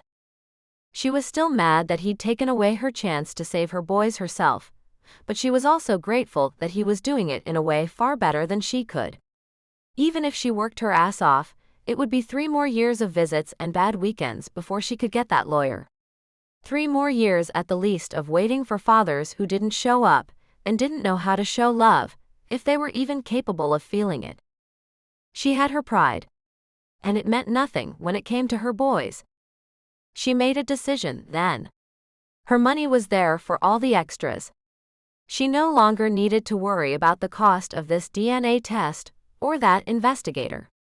She could afford those things now. It meant she could do this right. Parker Wilcox didn't doubt that he could get Jason and Brian's part of the joint custody taken away.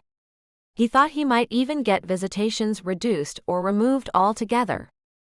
As soon as she got home, she was going to ask Wilcox how to go about getting a DNA test between her son and Jason that would stand up in court.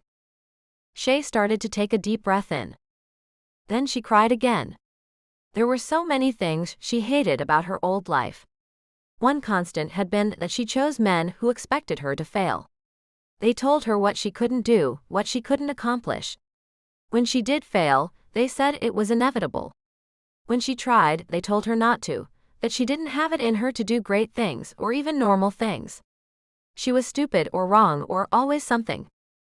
Getting into that over and over was her own fault. Sure, Her mother had drilled it into both her daughters that nothing much was expected of them. Mom still waved her hand, the free one, the one not holding some beer or other, and dismissed Zoe's degree. Why she didn't marry was beyond Mom. Mom even held Shay up as the good one.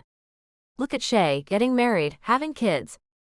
As though Shay was an example of anything other than what not to do.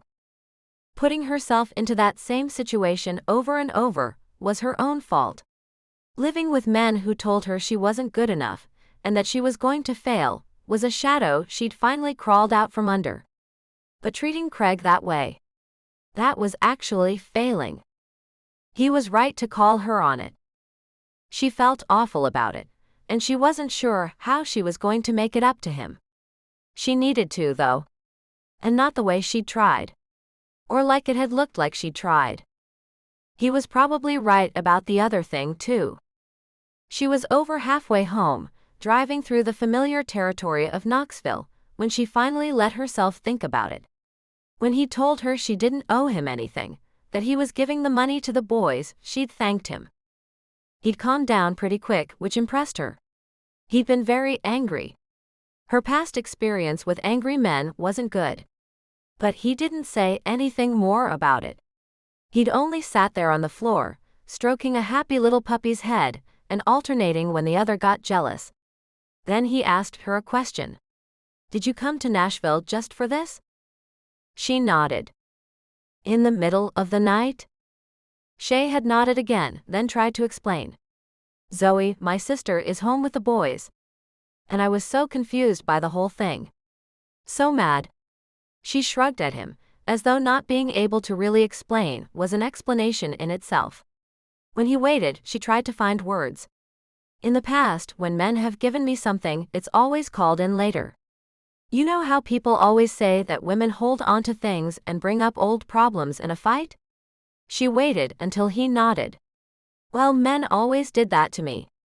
Something they gave me, some help, some favor, some service, would get called in. Even if I didn't ask for or didn't need what was given. I was expected to pay for it. Just whenever they wanted something from me. Tipping her head to one side as though to minimize it, as though to spill away all the old hurts, she stared at him, hoping he'd understand. I won't do that. Suddenly, she'd believed him. Even that first night, he'd made sure she was sober before he asked her to his room. When she said she had to go the next morning, he told her he wished she would stay but took her at her word. Somehow, it had escaped her notice that Craig had never once thought she didn't know what she wanted or needed. He never doubted what she said. He never catalogued what he'd done for her, or suggested that she owed him anything for any of it. Even the thousands of dollars in legal fees he'd ponied up for her boys. He wasn't keeping score. The only other people in her life who didn't keep score were her boys, which Shay admitted didn't really count, and Zoe. Even her mother had often thrown it in her daughters' faces what she'd given up to have them, how she'd done X or Y and how the girls owed her. Shay had been fighting that all along. She'd been sitting there on his chair when she recognized that, watching him hold those dogs. His hands had scratched them under their chins, rubbed their heads until the tiny creatures practically purred. And it hit her, she knew what it felt like to have those hands on her. When the small dogs whined in concert and ran for the back door, he calmly stood and clipped leashes onto their collars. The leashes were big, thick ropes, and looked ridiculous holding back a tiny dog that probably needed yarn at the most as a leash. He clearly expected them to get larger. Without looking back at her, Craig had disappeared out his back door, leaving her to sit there with her realizations.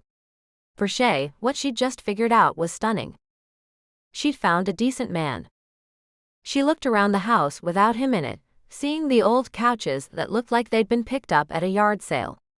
The kitchen had pots and pans but not a nice set, these were mismatched pieces that he clearly used. Only the TV and sound system reflected the money he was making. It occurred to her that this was a man who was not only decent, but one who understood her. He'd come from a place that didn't buy for show, but for need. He didn't throw things away, because they weren't pretty anymore. Despite his on-stage persona, he didn't need the flash and excess of fame. He'd grown up in foster care. He didn't want a house. He wanted a home. Shay didn't have a house, but she finally had a home. Only her home was 6 hours away. Until the court cases with the boys were resolved, she couldn't move. She was legally bound to stay within a certain distance of the boys' fathers, and couldn't leave that area for more than 7 days without permission from men, who couldn't even show up on time for what little time they had with their sons. Sometimes they didn't show up at all, and she was left holding the bag, trying to explain to her sons why the man who was supposed to love them didn't do a decent job of it. Since she'd started the court case, she'd started reading up on it. No more library romance novels before bed. Now she was learning about what to do, how to dress for court, what was normal for divorced parents. Not that there was anything normal about her case, but she needed to know what she could push for and what she couldn't. What she'd found was a treasure trove of Me Too. It seemed most divorced mothers with bad or barely passable fathers went through a lot of the same troubles she had.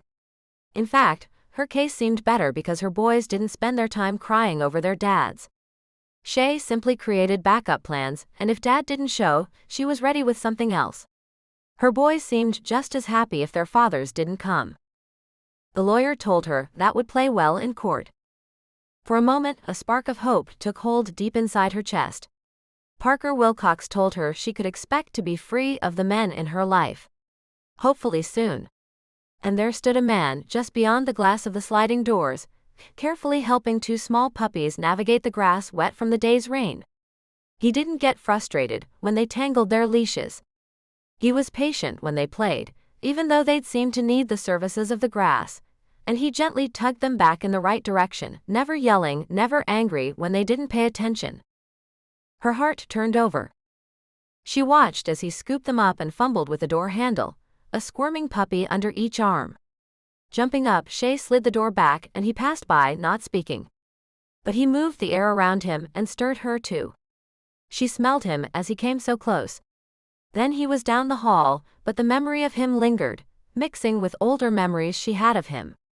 She tucked them all away, savoring every last one each time she pulled it out. Now they all washed over her, moving her toward the hall and the sounds of tiny puppies protesting being put down for bed. She understood that. So she waited at the entrance to the hall, not wanting to interfere with whatever routine he had, and wondering why his competence at it turned her on so much. When he came out from his room, pulling the door shut on the whimpering behind him, he looked at her. His eyes met hers straight on and he looked tired. Sad. Maybe a little beaten down by the night. That was her fault, she thought. So when he said, "It's almost 4 in the morning," she whispered back, "It is almost 4 in the morning," and closed the distance between them. On tiptoes, her lips met his with a slow lightning that permeated her whole body each time she kissed him. He almost responded, and she tried again, reaching her hands up to his shoulders, pulling him a little closer, pressing her mouth to his a little more firmly. This time, he began to kiss her back. His mouth moved softly over hers, his tongue darting out against her lips, hers answering back. Shay sighed as her fingers threaded into his hair, holding him there for her to explore as she wished. Her feet stretched, trying to reach his height to make the most of it, and she found herself pressed full length against him. When she bounced up further on her toes, her whole body moved against his, eliciting a soft moan, as he moved them just a few inches to the right to press her back to the wall. Craig leaned into her, his hands at her ribs clenching as though his fingers twitched on their own, as though he was holding her there lest she get away. He kissed her while his hands then skimmed up her sides, crept over her shoulders and planted on the wall on either side of her head. He pushed back from the wall so smoothly, it took her a moment to realize it wasn't a move. Craig closed his mouth and looked at hers. The deep breath he took turned her insides cold. His words turned her colder. "I can't do this." "What?" "With you, Shay. I can't be with you anymore." This time, his hands left the walls, tucking themselves into his back pockets as he turned away. "What?" she asked again, as though she couldn't remember any other words. When he turned back, his eyes were sadder than they'd been before she kissed him. "You're going to leave again. I can't do this just so you can walk out the door." When she opened her mouth, it was his voice that sounded. "You'll go back to your boys." You'll say you can't bring men around them. They're your first priority. He closed his eyes. And you're right. But I can't be your backup player anymore. It was all she got out. You should go. He walked toward his front door, opening it to the pre-dawn blackness outside. Then he said the worst thing. You don't owe me anything. Turning, she stared at him. He thought she was paying him? But she was too slow, too numb, and when he gestured her out the door, her feet moved. She wandered into the dark of his front yard, fumbling for her keys as she heard him click the lock behind her, the bolt sliding heavily into place as though she might try to break back in and break his heart. Instead, hers cracked. She'd been awake for over 24 hours. She was exhausted, but she had to get home to her boys. To Zoe, who didn't keep score. To her bed. So when the sky opened up and rained on her, it only seemed appropriate that it was crying with her. Chapter 23. Craig watched as 3 sets of small feet scampered past the dining room table. Each of the kids had put their dishes in the sink with great noise and little care, but it seemed enough for Kelsey and JD, then ran past on their way to play in the back room where he'd parked the puppies in their crate. He watched them go, thinking for the first time how little they'd been when he first met them. Allie only 3. She still popped like popcorn, and Kelsey said it had never been about her age, she was just always energetic. They had all grown. Daniel was 9 now, able to talk to adults and clearly in charge of the small trio. Beside Craig, Ari squirmed to get down from her high chair. The only ones still at the table, Kelsey and JD having disappeared into the kitchen for a moment to clean up, Craig reached out and undid the tray from Ari's seat. There was a buckle too, and he unclipped it, sliding his hands under her chubby little arms. Wait, he told her, and set her bare feet on the floor before he wiped at her smeared face. Then he told her, go, and she scampered off to join her brother and sisters. She still had the bow-legged run of a kid in diapers, and he watched her padded butt disappear around the corner into the hallway before he yelled out to Kelsey, I just set Ari free. Do I need to follow her? Kelsey reappeared from the kitchen, her rounded belly preceding her. Craig knew she was barely halfway there, but the whole process didn't seem to bother her. Did she head in with the other kids? Craig nodded. Then she'll be fine. Kelsey hollered back over her shoulder, You okay in there, honey? JD yelled back, I've got it. You sit, and she smiled softly, her expression a clear indicator of the simple but strong love the two seemed to have for each other. Craig fought a flash of jealousy. He'd lived in houses like this, but he'd never been part of that circle. Sometimes it hurt more to watch. Thank you for dinner, but... She put her hand out, covering his and effectively stopping him from getting up from the table, unless he wanted to be flat-out rude, which he could never be to Kelsey. How was your trip? She asked, her voice not loud but not low. She seemed to sense his need to talk, and also his need to not be overheard. He nodded, thinking, better than I thought it would be. Things worked out well. The plane didn't go down. She grinned at him, and it took a moment for him to remember that was the excuse he'd given her for getting all his affairs in order before he left. So he nodded. It was actually a pretty easy flight. She wasn't done with him. You seemed lighter when you came back. You got your business taken care of. He nodded again, thinking that if TJ had made it to the weekly family dinner, this wouldn't be happening. In fact, Kelsey hadn't asked about it last week. She'd probably been waiting for this, knowing sooner or later TJ would call in and say he couldn't make it. There was usually a hangover or a woman involved. Sometimes both. Kelsey's voice was too soothing for the knock of her words. So why do you look upset again? You were so much, I don't know the word, happier, I guess, last week. And now you're down again. Lost some sleep last night. He offered. He'd actually lost a lot of it, never having gotten back to sleep after he showed Shay out the door. He second-guessed that decision enough times to stay awake for hours. Then the sun was up, and he was certain Shay was already back in Bristol. Kelsey raised her eyebrow at him. Even though what he'd said was true, she had a phenomenal bull meter and never hesitated to call people on it. Without his permission, the words fell out of his mouth. Shay came by around 3 a.m. Her eyebrows rose even higher now, surprise across all her features. All the way from Bristol? Kelsey was the only one who knew the real story of Shay, and even she didn't know all of it. She just had a way of cornering him and getting him to talk. For the first handful of months he'd known her, he'd managed to keep a distance, but then she'd helped them get their first record contract and she'd hugged him. He'd hugged her back. She didn't know it, but that had been the first time anyone had hugged him without an agenda. She'd done it again, casually reaching a hand to his shoulder sometimes. A smile of understanding here. A cupcake there. And he couldn't keep anything from her. Kelsey may have seemed like the all-American wife, but she had a background almost as fucked up as his. Her old family history included alcoholism, sometimes violent mental illness, suicide, raising a kid that wasn't hers, and more. Maybe that was why she was easy to talk to. He couldn't truly surprise her. Shay was mad.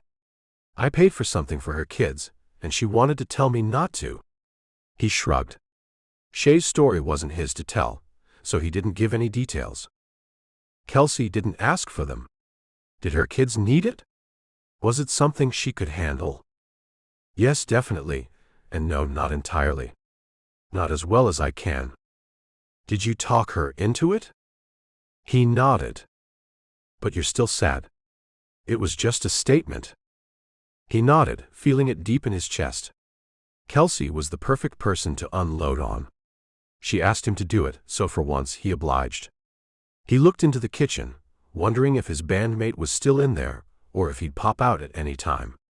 He didn't really want JD to overhear. Kelsey's smile told him it was taken care of. Maybe somehow she'd known he needed to let something off. So Craig talked the long way around, something he never did. You know, I grew up in LA, all over LA really, but what I don't tell people is that it was entirely in foster care. She only nodded once. I figured.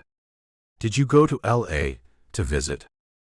No, just to clear up some old documents, that kind of thing. He turned the conversation back to Shay. So I understand that Shay's boys come first. I know legally, she can't move them away from their fathers. But I can't move there either. She doesn't want me there. It creates too much of a problem, because her exes are complete a-holes who got upset that I had a nice car in her driveway. He shook his head at the memory. It's not worth it to her to fight them off. I'm not worth it. The phrase rang through his head, and he would have thought it wouldn't hurt so much anymore, but somehow it did. It hurt more from Shay, who found her sons to be worth anything, and Craig not much. I'm sorry. The simple words from Kelsey meant a lot. I liked her. You know her? Craig was surprised. I met her at the wedding. Us girls hung around a bit. She shrugged. He hadn't expected that. He'd thought Kelsey might vaguely remember the blonde bridesmaid, not that she had met Shay enough to form an opinion. I wish there was more I could say. Kelsey seemed upset that she couldn't offer more to him. But I can't change her decision. I hope she didn't upset you too much last night. I sent her home. That one word told him Kelsey had figured out some semblance of the situation. She might not know all the details, but she had the basics. I'm really sorry. That's hard to do. She reached out and grabbed both his hands in hers. But it's right. You're amazing, and you deserve someone who will give you everything. Craig could only nod. This was maybe why he loved her. He could admit that now. He wasn't trying to steal JD's wife. He didn't feel the tug and need for her at all. That was all for Shay, but he loved Kelsey. Just like he loved the guys. She truly believed he was worth someone's everything. Just then, Daniel came running out. The puppies have to go outside. Can we take them? Craig tugged his hands from Kelsey's, or he tried. She held on to him as she spoke. You kids can do it. Take the scooper and clean up after.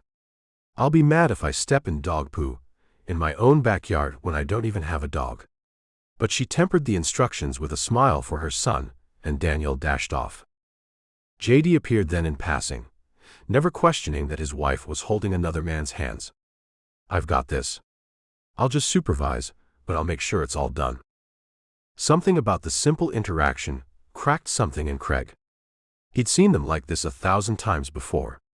From when they were first together, to when they were fighting, and it almost broke JD. Then for the last handful of years when they'd hit some harmonic balance between comfortable and unable to get enough of each other. Craig didn't want their life. He didn't need 4 kids with a 5th on the way. 2 puppies were more than enough. But he wanted the shared chores needs support. It wasn't JD and Kelsey he knew. It was him. Things inside him were breaking off and floating away. Anchors were being cut, and he was being set adrift, free from his old ties and scars. It suddenly occurred to him that he wanted to keep them as his friends forever. TJ was probably his closest friend. But JD and Kelsey were the best at being his friends. He saw that now.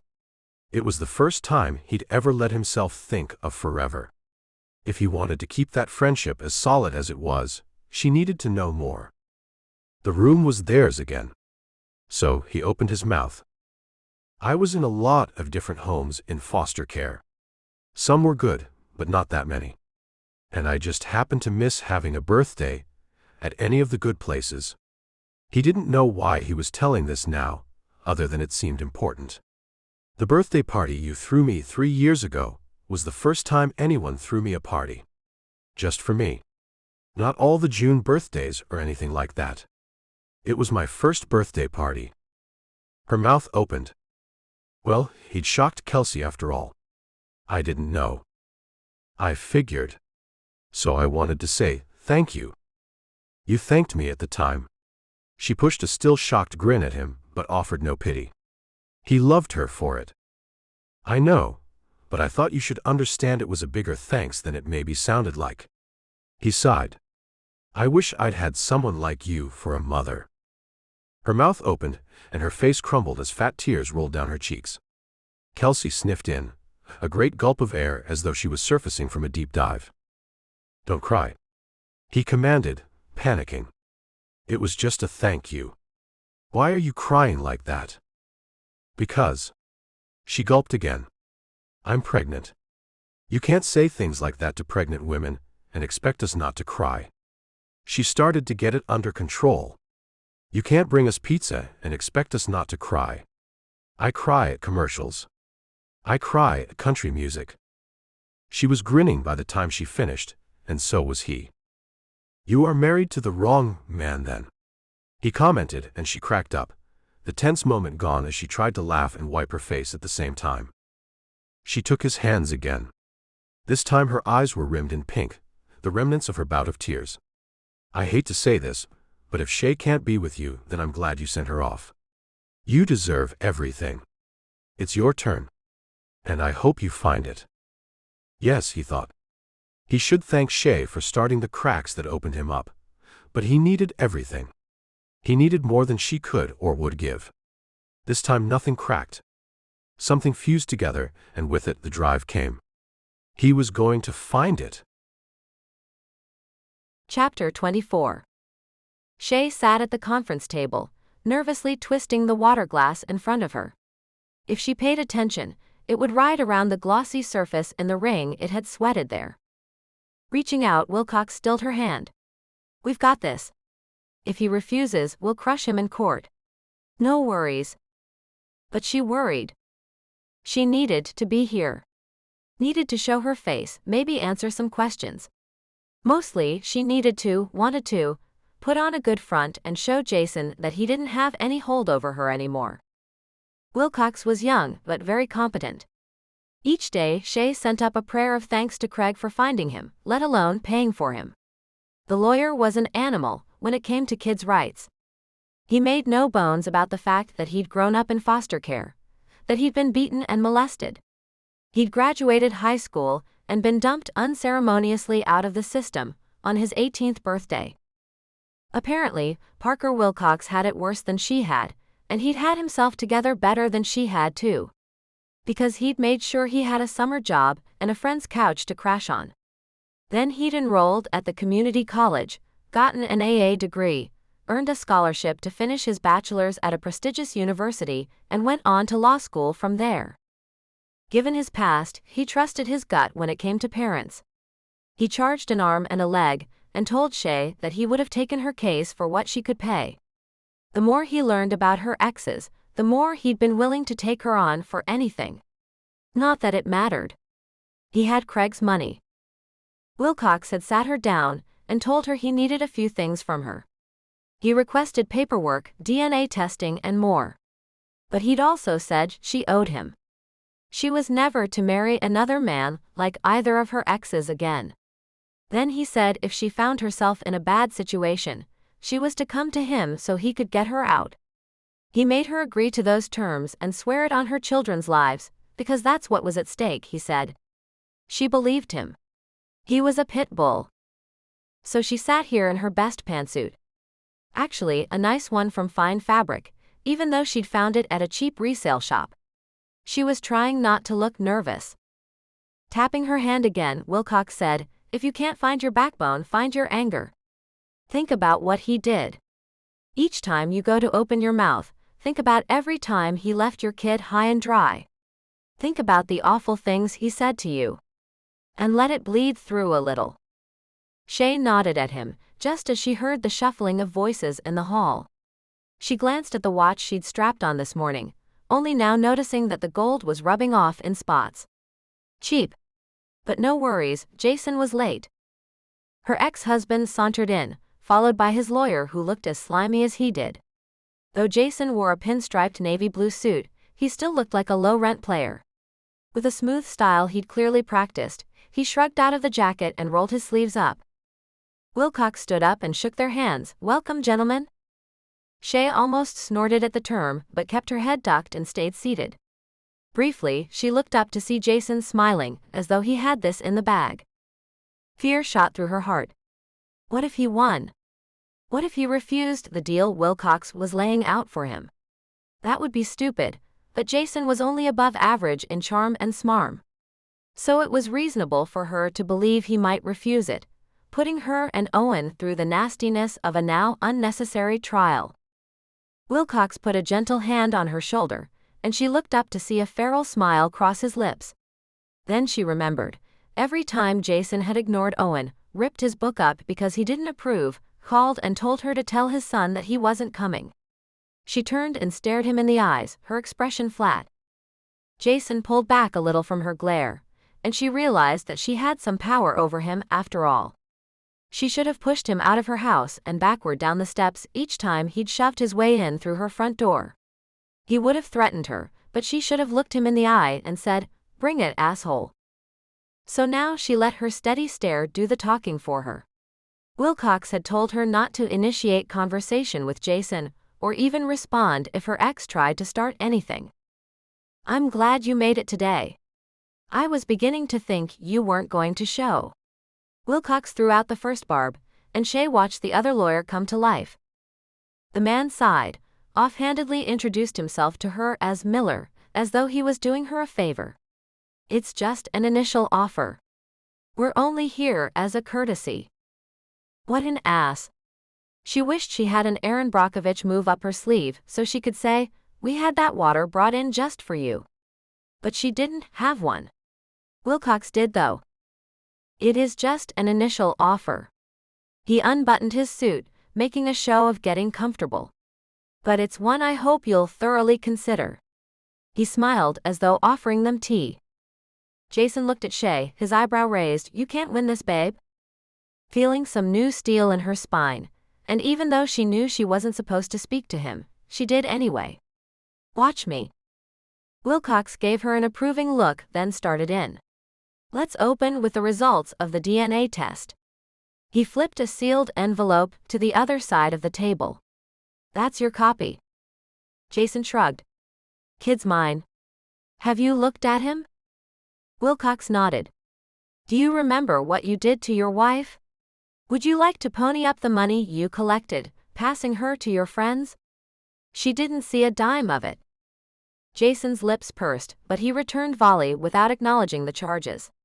Typical Jason. The kid's mine. Wilcox only tipped his chin at the envelope. Open it.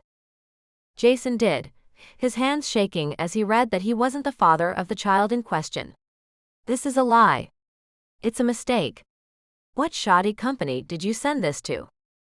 Wilcox flipped a second sealed envelope at him. Yeah, we thought you might suggest that. Remember that second swab we made you pony up? It went to the same facility that the FBI uses. Shockingly, they got the exact same result. Jason's lawyer put his hand on Jason's arm, holding him back before he exploded. How do we know you used the right swab? Here you go. Wilcox opened the file and pulled 2 pages from the top. For the first swab, his teacher at school as well as the school psychologist, principal, and 2 police officers verified Owen's identity, along with a notary. Want to ask who was present for the second swab? He plucked a page and waved it in the air until the other man refused to look. The DNA was a done deal. Wilcox had told her that's where he was headed first. The other lawyer then went on the offensive. Though Shay stiffened at first, she forced herself to relax. Wilcox hadn't batted an eye yet. So neither would she. So while your client has lied about the paternity of this child for 6+ years, she's been conning my client into paying child support and investing his time and other money into the child. The smarmy lawyer shot back. Stuff it, Miller. Wilcox shot out the first bit of anger from their side of the table. She only DNA tested the child because I told her to. She believed Owen was this asshole's son all along, or she would never have turned her kid over to him. She was in it for the money. Miller countered. Yes, why don't we read the court transcript from the initial custody case when the judge awarded joint custody to Mr. Masters? Wilcox threw out a thick print copy bound with brads down the side. Enjoy reading the 15 minutes of Shay Masters at the time, begging the judge not to let her child go with her abusive ex-husband. Read where she offers to forego child support in exchange for custody. Read where she tells the judge what this man did to her. Miller made a show of flipping through the pages, but he didn't seem to care. Her allegations of poor treatment are entirely hearsay. Jason started to grin. True. Wilcox conceded with a smile. But there's not a jury in the land who will buy the bull you're peddling, that she was lying about the child to get your money. He then turned to Jason and looked at him with narrowed eyes, as though trying to remember something. How much money was that anyway? Jason mumbled the disturbingly low number. And how was that calculated? Wilcox looked at the other 2 men, as though he didn't know. When they didn't answer, he threw another blow. And that hasn't been adjusted in 6 years? Even though your income has changed, you haven't claimed the increase. That's positively illegal. You! Jason's epithet was cut off by his lawyer grabbing his arm and pushing him back into the seat he was rising out of. Again. Wilcox flipped another page their way. This time, he didn't even wait for the counter from the other side. You can try to sue her for the money back, but since you haven't been paying it regularly, you'll be hard-pressed to find a judge who thinks you deserve it. And oh, you still owe her over 10 grand in back payments. This time, Jason looked at her. Bitch. It wasn't loud, it was low and feral. Old Shay would have flinched. New Shay was on the winning side. Finally. Yes. And proud of it. Wilcox played his end card, sliding yet another page across the table. This is a termination of parental rights. I'd like you to sign it. Not until I get my money back from that whore. Jason nearly yelled it. We'll take you for emotional damages, too, honey. Miller was talking to Shay, taking her for the weak link, but she didn't budge a bit. Wilcox actually had the balls to laugh out loud. Look, you don't need to sign it. He looked at Jason. Mr. Masters, this is just a formality. Your rights terminated the moment the DNA test returned negative. Your signature is just your agreement that you were here today, that you understand the results, and that you'll make no future claim on Shay or the child. I don't have to sign it. He was on his feet now, shrugging back into the jacket to go. No, you don't. Wilcox didn't get to his feet yet, so Shay stayed seated too. She tried to keep her expression some cross of neutral and satisfied. Jason stared at her again, his venom even worse now. I'll find the fucking sperm donor and get him to sue your ass off. He seemed satisfied with his last gambit, and he was almost at the door when Wilcox spoke again. If anyone threatens Shay Leland for money or for custody or honestly anything related to the boy, I'll head to court with your records, Mr. Masters. His voice was low, almost sing-songy. Shay turned to look at him. Records? She didn't know. As Jason froze and the lawyer Miller tapped him on the arm as if to say, what is he talking about? Wilcox went on. I dug into your past. None of it's good. I have 5 women willing to testify in court that you pimped them out, just as you did to Ms. Leland. Want to go up against that? You have no proof. He ground his teeth and Shay enjoyed watching him squirm, even if she wasn't out of the woods yet. Nope. But 5 witnesses with almost identical stories, 6 with Ms. Leland, is pretty damning. And I do have proof of your arrests for dealing meth from 3 years ago. He tapped his finger on new papers he'd produced. Shay looked over at the arrest warrants and documents. It's done. I did probation for those. Wilcox nodded. Yeah, but I have a pie on you too. And you're still dealing. That's a violation of your parole. You're violating parole? This time Shay jumped up, hands on the table, body leaning forward with fury. You can't see him if you're on parole. You know that. Wilcox looked at her now. Oh, you didn't know he was on parole? He also recently robbed someone at gunpoint. It's a violent crime. Then he turned to look at Jason pointedly. Though no one knew how he'd gotten that information, no one doubted him. Not with the expression on Jason's face, admitting the truth of all of it. Next, Wilcox stared at the lawyer. By his expression, it was clearly dawning that he had no case. Shay was shaking with her own fury now. Jason had done all that while he had her kid on weekends? She couldn't breathe. Through the roaring in her head, she barely heard the next words. I have a warrant for a blood test for you, right now. Wilcox pulled out another page.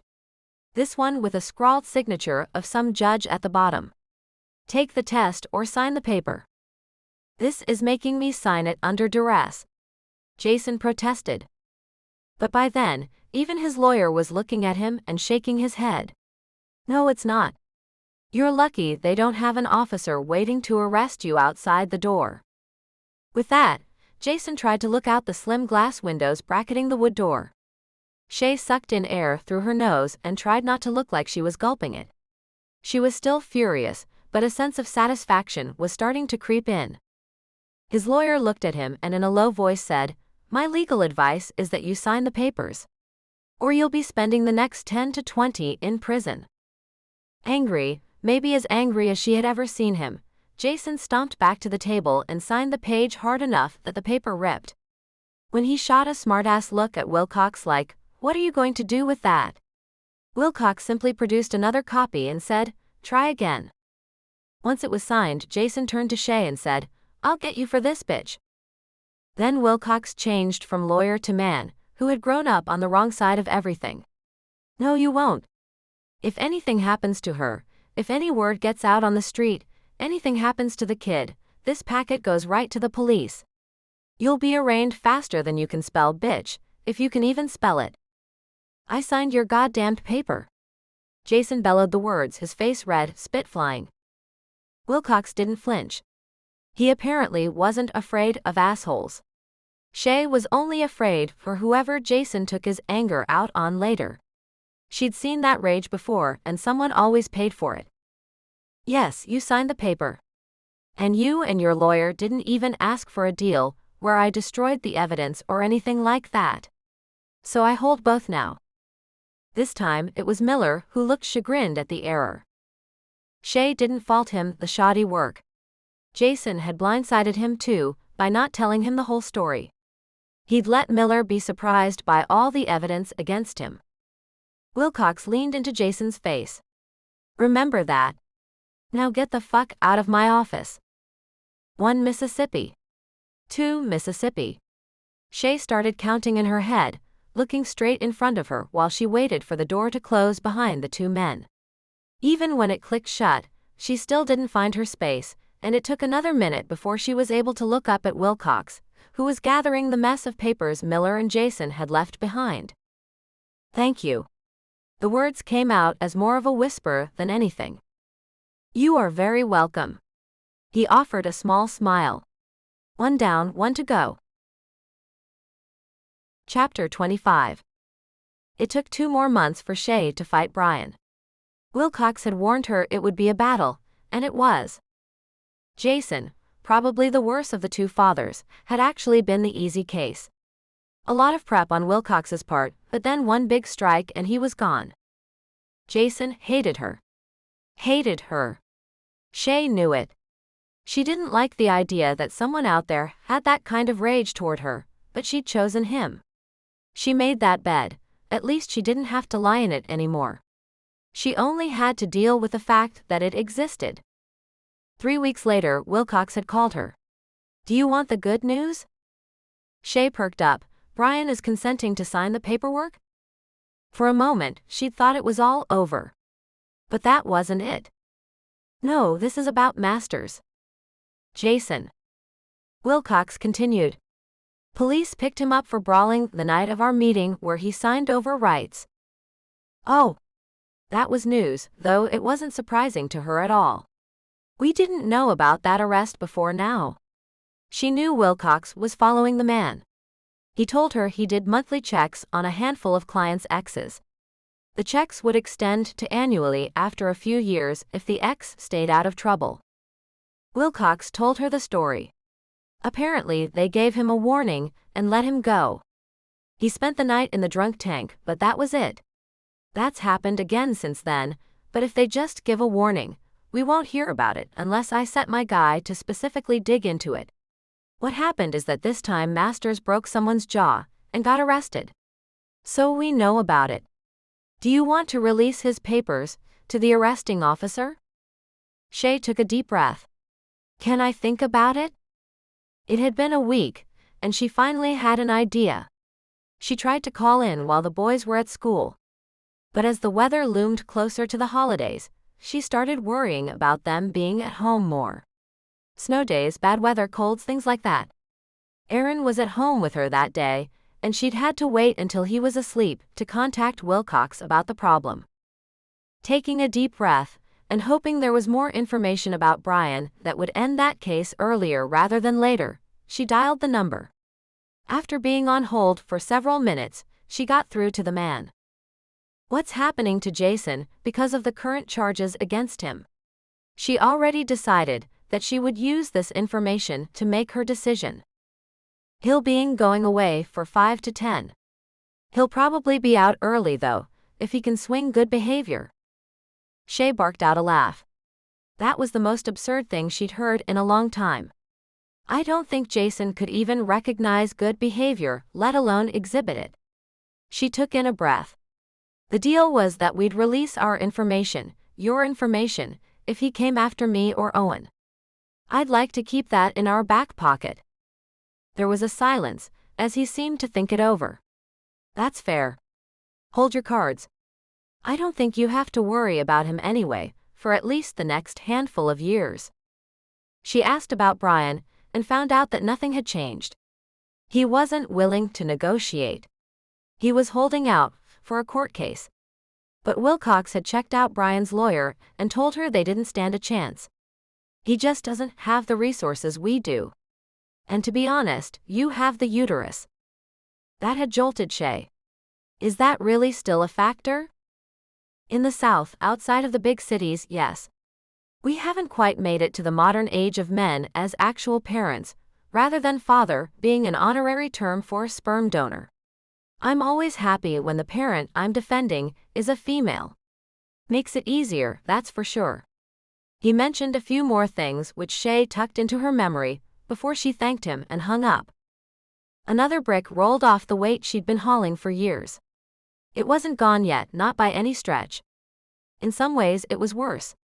There was always the mild possibility that Brian would present a really great case, and the judge would give him more rights as a parent.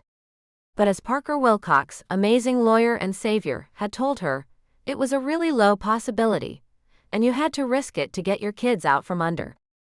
He'd also assured her that the idea was absurd enough that if that happened, they'd file an appeal before they even left the courtroom. So there was a backup plan in case it all went to hell. Shay needed those backup plans. She'd learned to have one when she lived with Jason. And when Brian hadn't turned out to be the one who took care of her, she'd learned to take care of herself and to be ready for any eventuality. Still, the specter of Jason was gone. Owen was at home every weekend now. He seemed happier with that. Shay had been so pleased at the outcome, at not having to spend her whole savings to make it happen. She'd taken him out after school the day before. It had been one of Aaron's days to stay at Head Start until 5. Apparently, it was also a good day to catch something contagious from one of the other kids. But she hadn't known that. So she picked up Owen at the bus and took him to the local used book and electronics store and bought him a used e-reader. He didn't have to worry about his dad breaking it anymore. Neither did she. "Mom." He'd glowed and clutched it to his chest. "I can have it. I can have books on it." She'd smiled. Inside, she acknowledged that it was a crap thing he hadn't had one before now. The very idea that his father might have broken it was unreal. She was glad Owen didn't have any of that man's DNA. Unfortunately, he had the DNA of one of Jason's friends, so that didn't make it any better. But Owen was wonderful. "You deserve it, sweetie. You're such a good reader." They'd gone home without picking up Aaron yet, and sat on the couch side by side while she set up an account with an online bookstore. He could look up new books but couldn't buy them without her passcode. He didn't care. Once they had 3 books lined up for him, she told him, "We want to turn it to a black background and white letters. Help me figure out how to do that." He had no fear of breaking it like she did. So he pressed buttons and opened menus and changed options until he found the right one. "Mom, that looks weird." "It's better for your eyes." She looked at it and handed it back to him. "When you are almost finished with these books, let me know and we can borrow a new one from the library." He frowned at her. "Maybe I can do chores to buy ebooks?" "Maybe." She looked at him a moment before she realized what his concern was. "Oh. You can get ebooks at the library too." "You can." His awe lit her up inside too, and she ruffled his hair as he opened the first book and ran his finger over the color version of the cover that popped up on the screen. She let him read that way for a little while, doing dishes in the other room, and peeking in to watch him flip the pages back and forth with a button, wondering at the e-reader as much as reading the book. Surely some of his friends at school had one. He seemed so enamored with it. She thought it was simply a good idea, and such a neat gadget for a kid who reads all the time, but it was as though she'd given a regular kid a flat-screen TV and a gaming system. Maybe none of the kids at his school had them. None of the other first graders were avid readers like him probably. But they had tablets, right? After she finished the dishes, she packed him in the car and they headed out to pick up Aaron, Owen with e-reader in hand. He showed it to Aaron's preschool teacher when she asked him about it, and the woman grinned up at Shay. "Mommy." Aaron tugged at her pants as Shay watched her older son interact. "I want one." She picked him up, savoring the heaviness of him. It wouldn't be much longer that she'd still be able to carry him around like this. She touched the tip of his nose. "You have to learn to read. But if you become a really good reader," she stopped herself before saying, "like your brother, then I'll get you one too. How does that sound?" He nodded, then ran to grab a book off the shelf. Shay hated having to shut him down, but promised him reading time after dinner. He made her teach him letters that night, and impressed her by learning 7 easily. She'd wait to see if the lesson held the next morning. But then he'd woken up sick, and she'd called the lawyer and she rescheduled with a psychologist. At Wilcox's request, she was getting Aaron interviewed by 2 different psychologists. She was getting the interview transcribed by a court reporter. No small expense, but nothing like what she'd planned to pay out. Wilcox had also told her that the court would most likely order another interview and report from a therapist they appointed. But by having these done independently, they would have counter records should the court-ordered psychologist come up with anything different. And Aaron would be comfortable talking to the person. The lawyer had warned her that it was possible that no one would care at all what Aaron had to say, and they may just be presenting the ones they'd done on their own as additional evidence. One was already done. The information had gone to Wilcox, and Shay hadn't seen it. He didn't want her to. Wanted her to be able to say to the judge that she had no idea what her son had said to the therapist, good or bad. So she didn't look.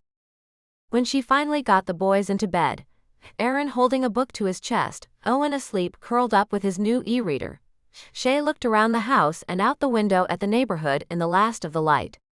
There was a glass bottle in the gutter. She could see the glint of streetlight on the round surface. Looked like a beer bottle. The porches down the street sagged like hers did. One home had fresh paint, but the others only needed it and didn't receive any. Some of the grass was fresh cut, but others had let it grow out as it was wont to do even as they headed into the cold season. It didn't get dry enough to stop the grass until late November. One house, not the one with the fresh paint, had a small garden. Several had a bicycle out front, hers had a big wheel and a small bike. When she thought beyond the neighborhood, the local elementary was the worst one in the city. The gate behind the school was falling down. The parking lot went right up to the front door, no yard there, cars and buses everywhere. Once Brian was out of the picture, she could move without his permission. She could take the boys somewhere better. Better schools, better neighbors, somewhere to ride their bikes without worry. Brian wasn't gone yet, and she didn't want to get her hopes up. But Shay began to dream. She made a few plans that weren't plans. She didn't want to be too disappointed if it didn't work out. Then, several weeks later, she woke up bright and early, and put her good suit back on. She dropped the boys at school and Head Start, and she tucked her fears into her purse with the lipstick she'd been nervously applying. Wilcox met her in the parking lot. "Ready?" he asked. When she nodded, he only smiled. "Let's go set your little one free." The smile was infectious. The previous victory over Jason bolstered her confidence, and she was able to approach the bench, even though the judge had come down to the front table, keeping the hearing formal, but not ridiculous with only 5 of them in the room. She stated her name and occupation, address and all manner of stupid facts calmly for all of them. She was grateful the hearing was closed. Brian basked in the silly comments the judge made about his name being the same as a beach boy, and asking if he was into music. He leaned back in his seat as calm and relaxed as he could be, the judge nodding politely at him as he answered questions. When the judge asked, Brian openly admitted to giving Aaron Benadryl, said he didn't realize it was wrong. He admitted to smoking pot. He admitted to doing it with his son in the house. With each answer, Shay saw tiny twitches in the judge's expression. Each twitch was a candle lighting her hope.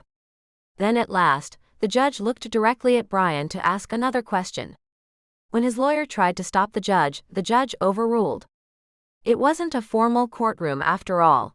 He could ask what he needed to ascertain the well-being of the child in question. Then the older man looked directly at Brian Wilson and asked, "Mr. Wilson, are you stoned right now?"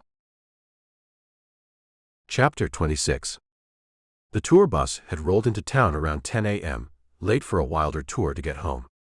3 or 4 in the morning was more the norm. This time, Craig had come fully awake on his own with the wheels still rolling underneath him. Usually, J.D. was the one who went room to room and woke everyone up. Craig always understood that was because J.D. had something to come home to. Alex did too, but he seemed less anxious to get back to his wife and kids than J.D. did. J.D. seemed to truly miss what was quickly becoming an entire herd of kids. Craig had only compared the 2 married men to each other. Certainly, he and TJ didn't have any such compunctions. They were the Rolling Stones of the group, happy to land wherever, whenever, as long as there was beer and company. This time, however, Craig found himself a bit irked by the late arrival. He knew the puppy sitter would have taken them out this morning before she left, but they'd been in their crate since she'd taken off for work at 7. She usually came back during her lunchtime, and Daniel came after school and played with them, so they were being cared for just fine. But Craig found that he missed them. He missed getting his face licked. He missed having them curl up on his lap when he watched TV. He missed having something small to scamper after him, and someone to work with and be proud of. He was beginning to see why some people loved their dogs, and maybe even their kids, so much. When the wheels finally ground to a stop, the guys all nearly fell out the door, laden with overnight bags, instruments, and more. Each man lugged his stuff to his parked car, in a well-rehearsed routine that was practically a ballet by this time. JD was not surprisingly the first one to holler out, "Great trip. Bye y'all," as he pulled his car door shut and rolled out of the lot. But this time, it was Craig who hustled and hollered out second. He was hot on JD's heels, even as TJ shot him a look of confusion. His friend had probably been about 2 seconds from asking him to hit a bar for a little day drinking and maybe a pizza. Craig was happy to have avoided saying no. He pulled into his driveway, imagining he could hear Scarlett and Gunnar whining. Surely, they could recognize the sound of his engine. Hauling his bags in the back door, he found he could actually hear them rattling the dog crate. He wished they could run free, but the vet assured him they were not old enough to be on their own. Given the number of times he'd had to pull them back from chewing the couch, or worse the TV and computer plugs, he had to agree. "Hi guys," he hollered out as he made it in the door, barely dumping his stuff. The only thing he paid attention to was the acoustic guitar he traveled with this time. His stage bass stayed with the setup, but this one was a replica of a model he'd had on the street in LA. The one he'd sold. Both guitars had been taken everywhere, used for his own comfort, for writing songs and whatever musical opportunities came along. After setting the newer version into the waiting cradle in the living room, he headed down the hall into his room where the puppies had spent the last 7 nights without him. "Oh God. You're huge." He was speaking, even as his fingers struggled to open the crate door. It wasn't hard to open normally, only that changed with 2 puppies trying to break out by pushing against the door. They were now about twice the size they'd been when he first got them. "Here you go," he murmured, as they finally tumbled out and over each other in an attempt to reach him. For a moment, he sat there on the floor basking in the overwhelming joy they had just at seeing him. He figured that went both ways, and acknowledged that he'd thought a dog would be a good friend. A housemate maybe. A creature to be there when no one could come watch a football game. But these guys were so much more. They were a massive responsibility. If he'd been asked to take it on, he would have said no. But he now happily headed down the hallway, watching them romp along behind him, still not in graceful control of their limbs. Their ears flopped with their exuberance, and they skidded and slid into each other as they attempted a neat stop at his feet.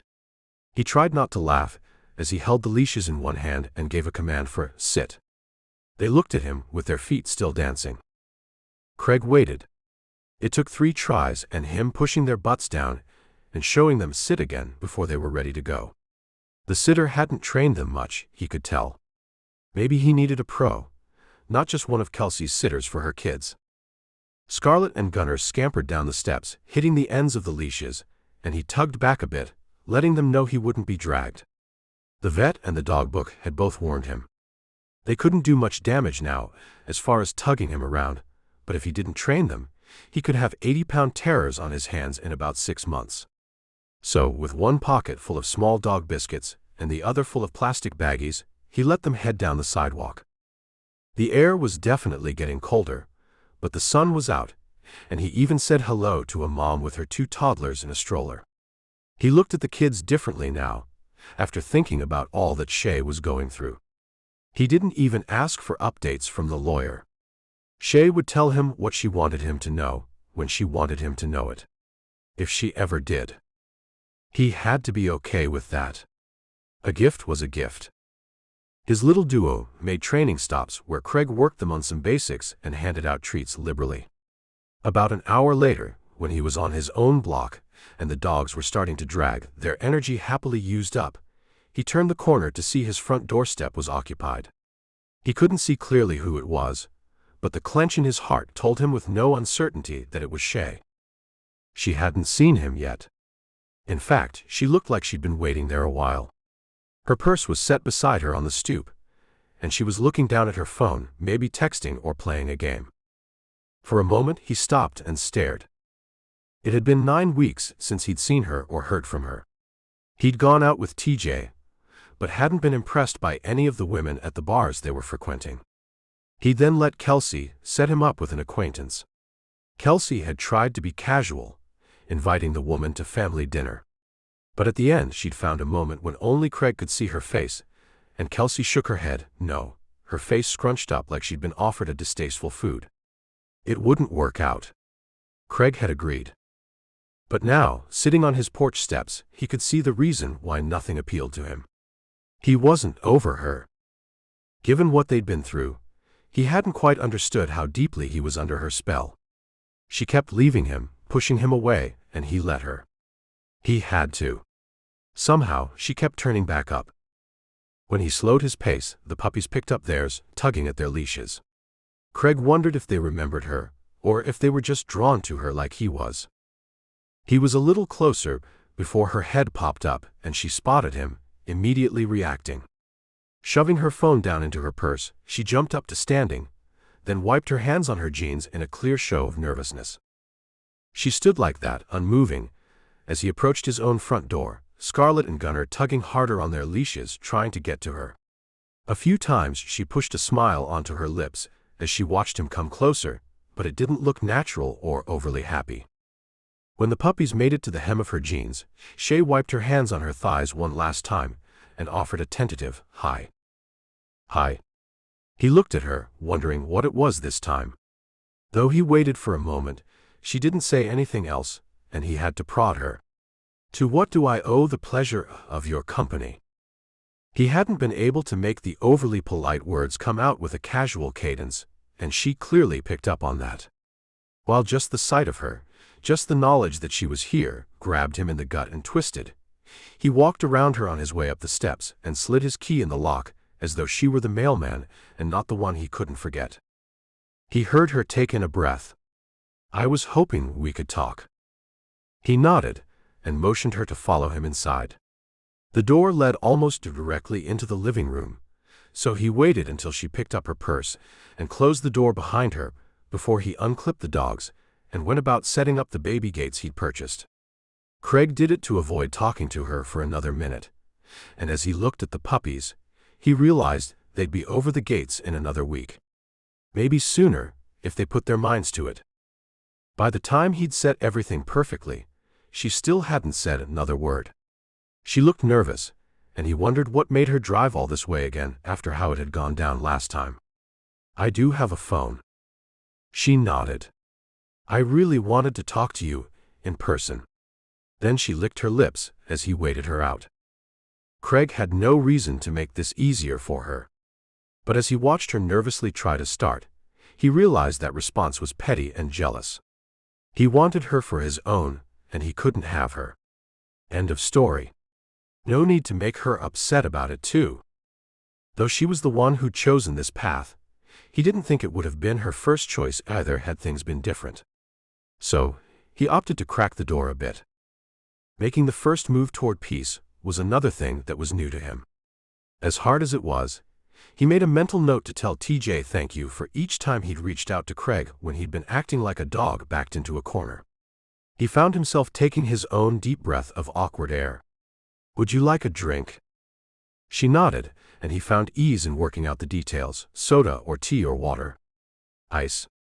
Would she like to sit at the table? Shay did, hanging her purse over the back of the chair, and holding the glass as though it were a talisman. "It's over." He looked at her, wondering why she'd driven so far to tell him that. Then she clarified. "With the courts. With the boys." "Oh." He nodded, and took a sip of the tea he'd poured himself from the jug. I know. I got the last bill.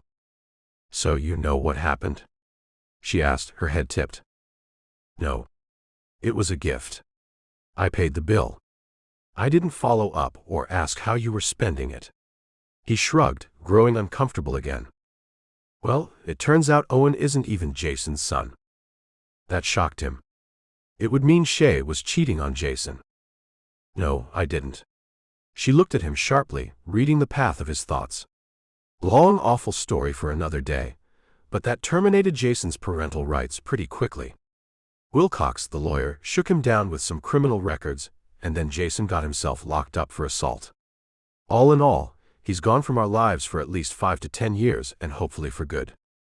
She took a breath and smiled. If it's over, then you got Aaron's dad's rights terminated too. Craig asked it, as though it was a casual question and not a key to his soul. No. She shook her head. But I got sole custody. And Brian can't claim any visitation without me present. And he can't claim any at all until he passes 6 bi-weekly drug tests in a row, all clean.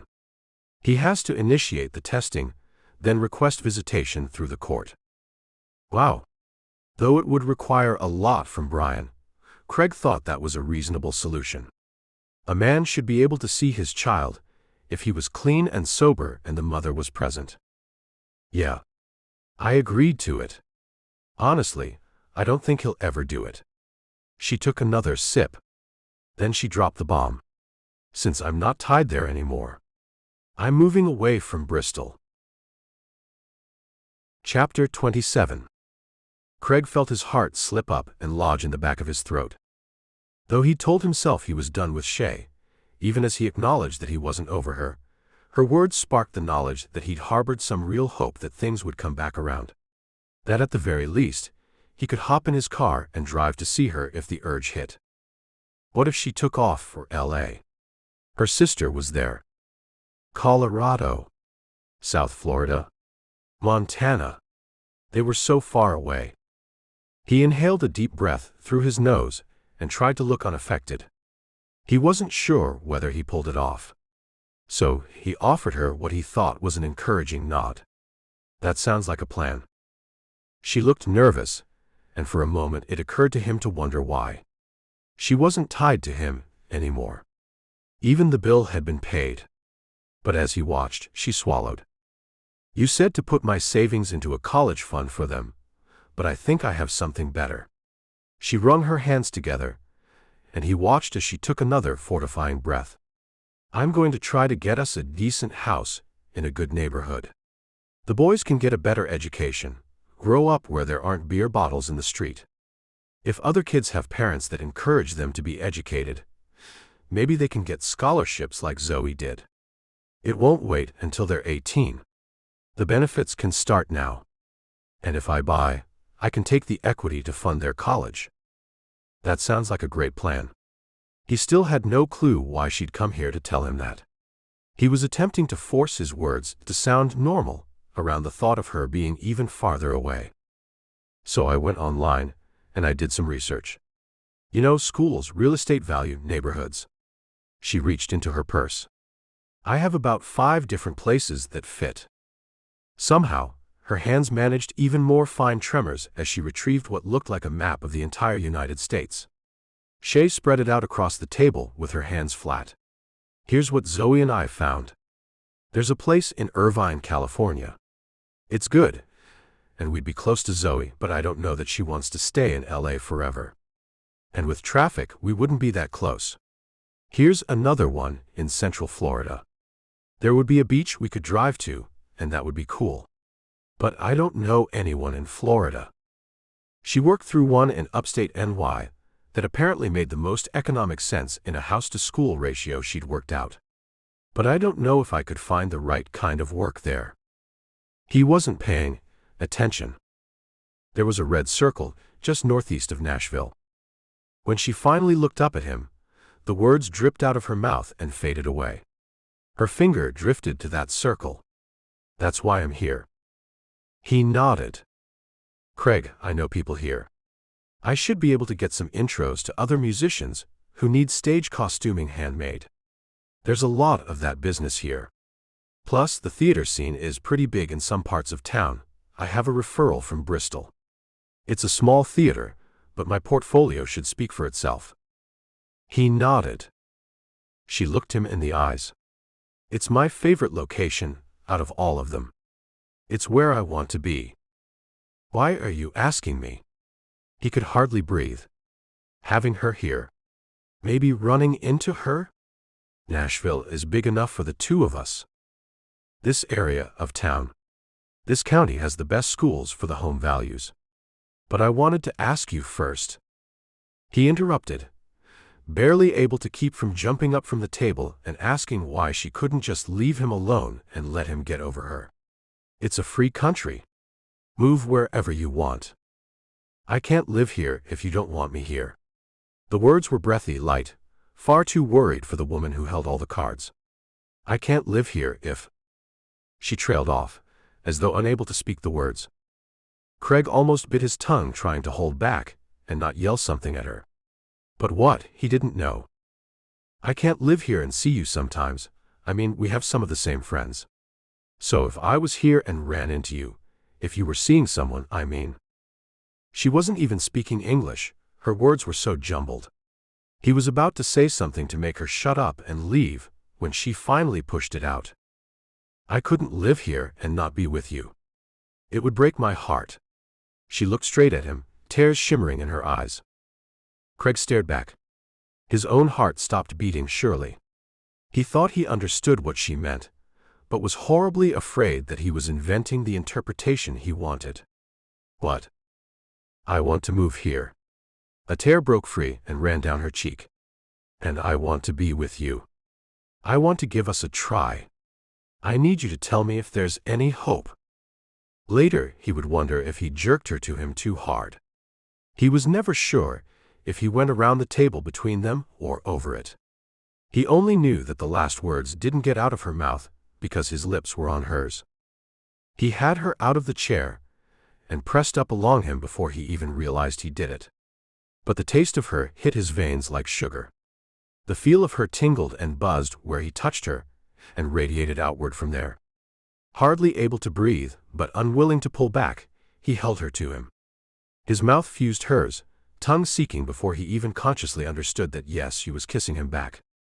It took a minute of holding her, tasting her, savoring the feel of her, to know that she was holding on to him too. Only then did his hands move up into her hair, keeping her where he needed her. Through the fabric of his shirt, he felt her small, capable hands cling to him. It was relief washing through him. The need for her that he'd been holding at bay for months was finally loosed. After the first tidal wave passed, it changed to hunger. For just a moment, he broke the kiss, pulled back to look into her eyes to see if she was with him. Craig didn't bother hiding the need he was certain shone there. Shay might not know all the details, but she understood. It was more than he had ever hoped for. So when he saw the want returned in her own gaze, it was all he needed. This time when he kissed her, he bent down and scooped her knees, as though if he picked her up, held on to her, nothing could take her away from him again. The weight of her felt right in his arms. Though he waited for it, she didn't protest as he carried her down the short hallway and into his room. He leaned toward her, fusing his mouth to hers again, full with the knowledge that she was choosing more than just this once, more than just today. The knowledge that she could finally be his swamped him, leaving him drowning in desire for her.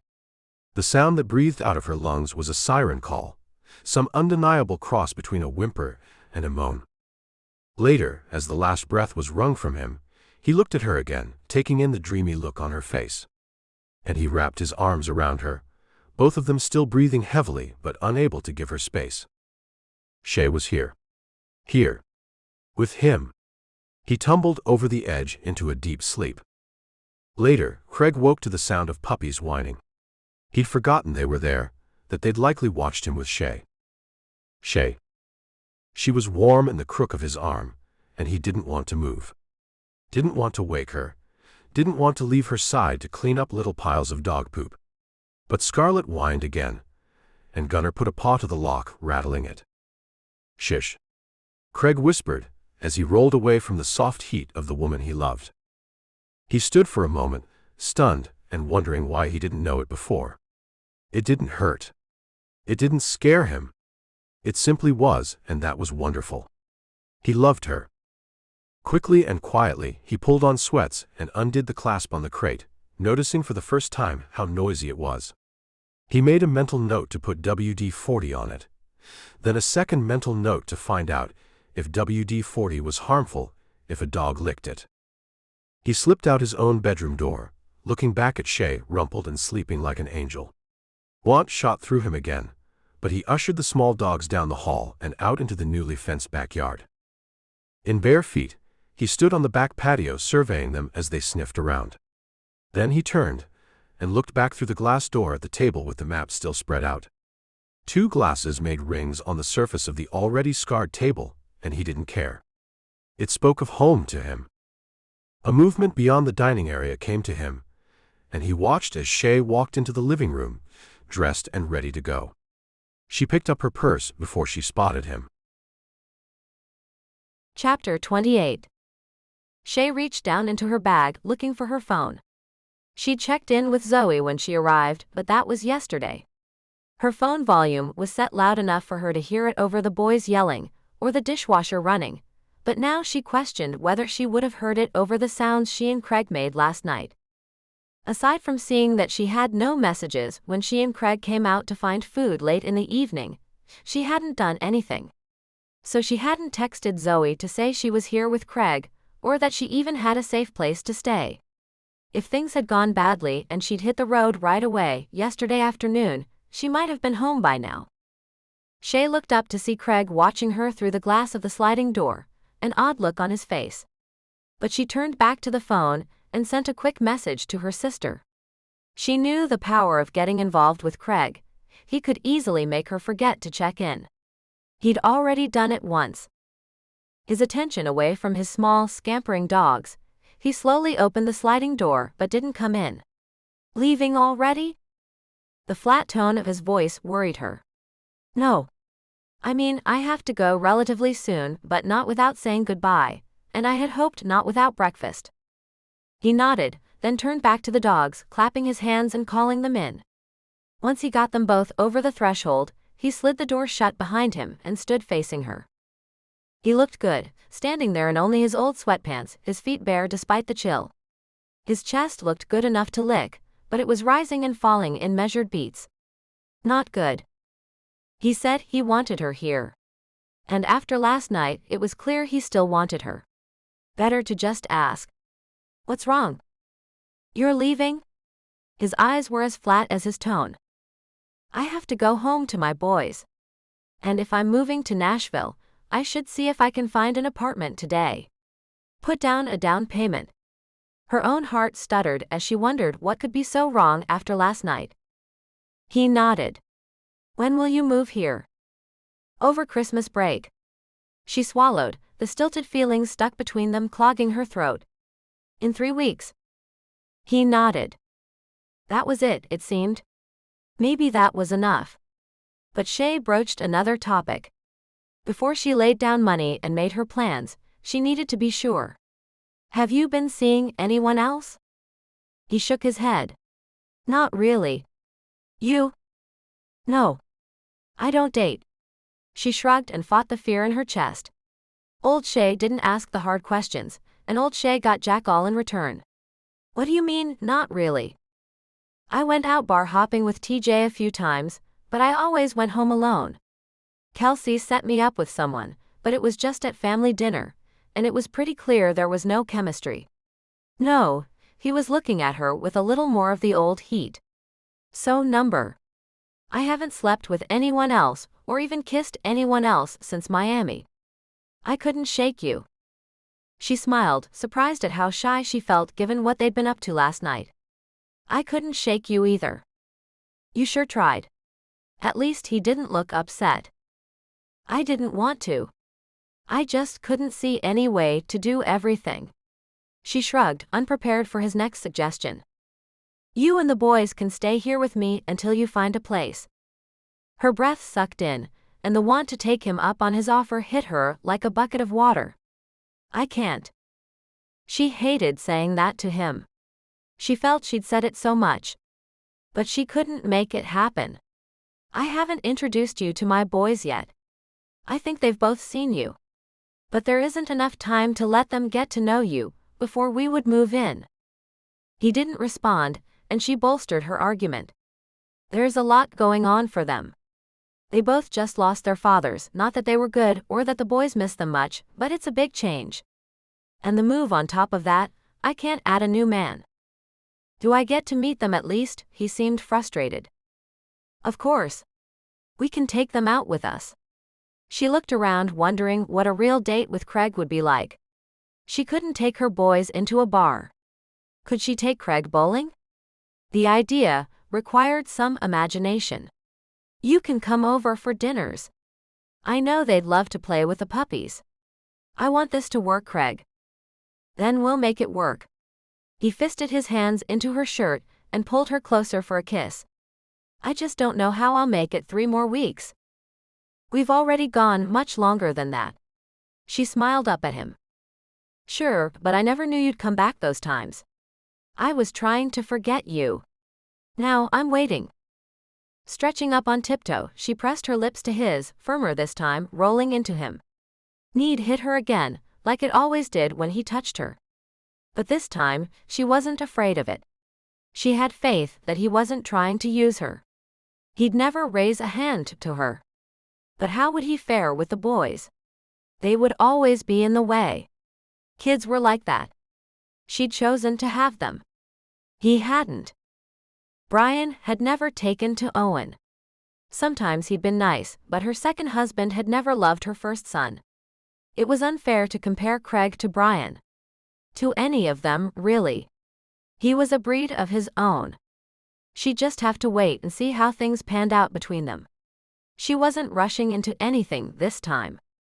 When his tongue pushed softly against her lips, looking to take the kiss a little deeper, she smiled at him but pulled back. I can't leave Zoe with the boys that long. He frowned down at her. Do you worry about her with them? Didn't she have them when you were in Miami? That was longer. No, it's not that. This is the second time she's been out since the wedding, and she's in grad school. I don't want her to miss any more of it for me than she already has. I mean, she says it's okay, that she doesn't have to show up for her classes this term, but I don't want her saying that if it's not right. She was rambling, but he didn't seem to care. Still, she changed topics. I need to get breakfast, and I need to find a suitable apartment. Do you need company? I would love some. But you're not dressed. Gimme a sec. He went down the hallway, puppies scampering at his heels, probably not yet having figured out that they were about to get put into their crate. Then she heard a few whines and the sounds of him changing clothes. Shay wanted to go watch, but she shouldn't. If things worked out, maybe she'd be able to watch him get dressed in the mornings from curled up under the covers. A girl could dream. Do you know any apartments that might hold me and my 2 boys around here? I can think of a few. I also know good breakfast spots. Soon after that, she was in the passenger seat of his truck, him insisting she let him drive. He took her to a breakfast specialty restaurant at an area that was apparently up and coming. Shay looked around while she was there, hoping that she could get her business up and running soon. That she wouldn't have to budget so tightly and save so much, that she could bring the boys to a place like this. It wasn't expensive, but it wasn't cheap either. As they walked out to the truck, Craig pointed beyond the stores. There are apartments over there. There's another set up behind the movie theaters. Unless you're looking to rent a house again, you'll likely wind up in one of these big complexes on the main streets. You can find smaller rentals off the back roads, but I don't know much about them. They spent most of the day getting turned away by places that didn't have month-to-month options, but she took 2 applications for places that allowed her to either break the lease for a fee or pay a different rate for the non-contract option. They found one small house at a decent price, but Shay didn't like the neighborhood, and there was another set of duplexes in an area called The Bend. She turned down a couple for not having yards or play areas. A quadruplex in The Bend scared her a little because of traffic, but had a good-sized communal area, and she saw kids playing on the monkey bars set in the back. But the units were all rented out, and she couldn't tour the one that would become available until the next day. "I won't still be in town then, but I'll keep the place in mind," she said into the phone from where they sat in the parking lot. After she hung up with the manager, she turned to Craig and sighed. "I have to head home, or I won't make it today. Surely you have places you need to be too." "I have rehearsal in a few hours." He grinned at her. "I want you to come back sooner." Her heart almost melted. Owen is in first grade, and he needs to finish the semester. "I told him we were moving, but he needs to know where, and I want to have a picture to show him. Time to get him excited about it." "What about the other one?" "Aaron." She wasn't keen on his calling her younger son the other one, but she didn't mention it. "He's still good at getting excited about what I tell him will be exciting. Owen is starting to think for himself." Craig nodded at that as though what she said made sense, as though he had some understanding of little boys. "I'll miss you." They didn't speak much, but he held her hand as they drove back to his place, the distance shorter than she'd thought it would be. They must have looped around a bit. She didn't even have anything to gather up, so she kissed him outside on the front lawn, giving the neighbors a show, and not tempting herself into staying just a little longer. Before she knew it, she was on the road home. But her heart was light. She was on the road to adventure. To a bright new future. Chapter 29. Craig had intended to help Shay move. He'd envisioned himself staying over at her house for several days, spending the daytimes packing her home in Bristol into boxes, and his nights making love to her. Instead, he was on tour. He was in his room on the bus, talking to Shay on the phone in a low, soft tone. He'd seen JD and Alex both disappear into their rooms, sleeping cubbies really, for nightly chats with their wives. Now here he was, doing the same thing. "How's the moving going?" he asked her. "I got the kitchen packed. And I tried to do the living room, but didn't realize that I can't do that. We have another 5 days here, and not having TV or couches is just too much. I can't do their room for the same reason." Just the sound of her voice was comforting, even if he couldn't be there with her. She'd actually get into Nashville 2 days before him. "Can you make it?" "Of course. This isn't my first move. I've gotten pretty good at this. And Owen is actually helpful now, even if Aaron needs as much supervision as if I'd done it myself. So I'll be okay." "I know you will." He laid back onto the small bed, wishing she was with him, wishing he would be there to help her. "I'll be on stage in Denver the night you get into town. Did you get the final pictures of the rental?" Shay had chosen the townhouse in the Bend, after seeing pictures of the inside of the unit. Her son would go to an elementary school just a few blocks away, and the units were on a bus stop, so Shay and Aaron could stand out with him in the mornings. She sounded almost as excited as she said Owen was. Craig was trying to pay attention. Owen was the older one, and a bookworm. In his head, Aaron was like JD and Kelsey's daughter Allie when he'd met her at age 3. He sounded like a typical toddler to Craig, not that he knew. He'd watched some children's shows the other day too, while TJ made fun of both the show and him, in an attempt to get familiar with something the kids might like. He'd picked up a few toys along the way, his heart racing each time he made a purchase. That reaction told him the outcome was important to him. So he didn't tell her, but he talked to her on the phone with toys stashed under his bed. He left TJ to go out partying by himself most nights. TJ was not amused. He'd even commented that he missed his wingman. The few times Craig had gone out, he'd been a really crappy second. He was not there to meet women, though he'd paid for a few drinks for the friend of whomever TJ was hitting up. Nothing more. He didn't even really flirt with them. He'd somehow forgotten how to do it.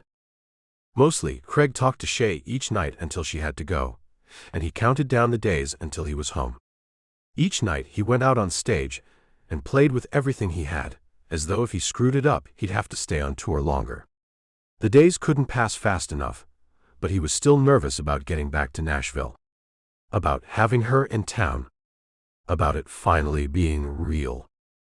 Then it was 4 a.m., and the bus was turning into the lot at the Heartbeat studio. Craig took a deep breath before stepping down the big bus steps and over to his car. Setting the guitar in the back seat, he cranked the cold engine but didn't wait for it to warm up. Despite the early morning hour, he drove by Shay's new place, knowing they were all still asleep, knowing he couldn't wake her, and that it wouldn't look any different from the outside than it had before. But it did.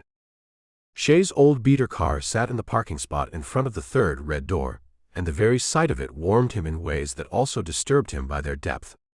He didn't honk or call her. Even if she was awake, she could hardly come to the door.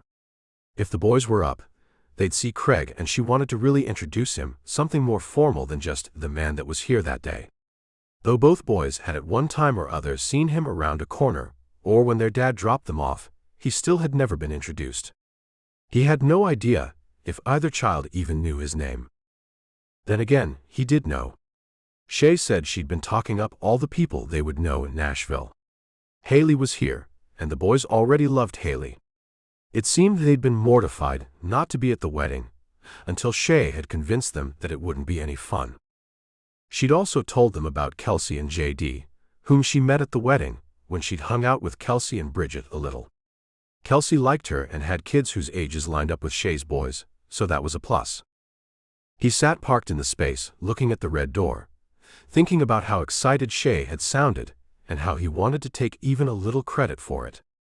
She never said, "And I'm so excited because you'll be there," but she'd asked him before she came, and she'd said if he didn't want her, how could she possibly live near him? If it was anything like what he felt for her, he understood. Not seeing her, not having her had been okay when she was far away, when she didn't think she could work it out. He'd survived it. But having her here? If she didn't want him? He'd never make it through that. So he put the car in gear and backed out of the spot, heading for home, wondering when he could call her. After setting his stuff down inside the door and taking the dogs outside, earlier than usual, they woke up when he came home. He paid the sitter he'd also woken up, and she headed out. He wasn't sure if she just didn't want to be in the house with him, or if she really did just want to be home with her own things since she could. He suspected the latter. If it was the first, she was a good liar, and Craig knew liars. It was probably part of the appeal of Shay. She was never coy. She told him the truth, flat out, even when she knew he wouldn't want to hear it. Even when it hurt them both to admit that she was a prisoner of her two ex-husbands and that they couldn't be together. Even when it was because the blowback on her sons was more than she could stand. She might evade, she might try not to answer him, but she never lied. She told him what she had straight up. He tried to catch some sleep, but even though for once the puppies laid right down and passed out after doing their pre-dawn business, his mind was racing. He found himself in the living room, picking out chords as the sun came up. Something was coming together in the back of his brain.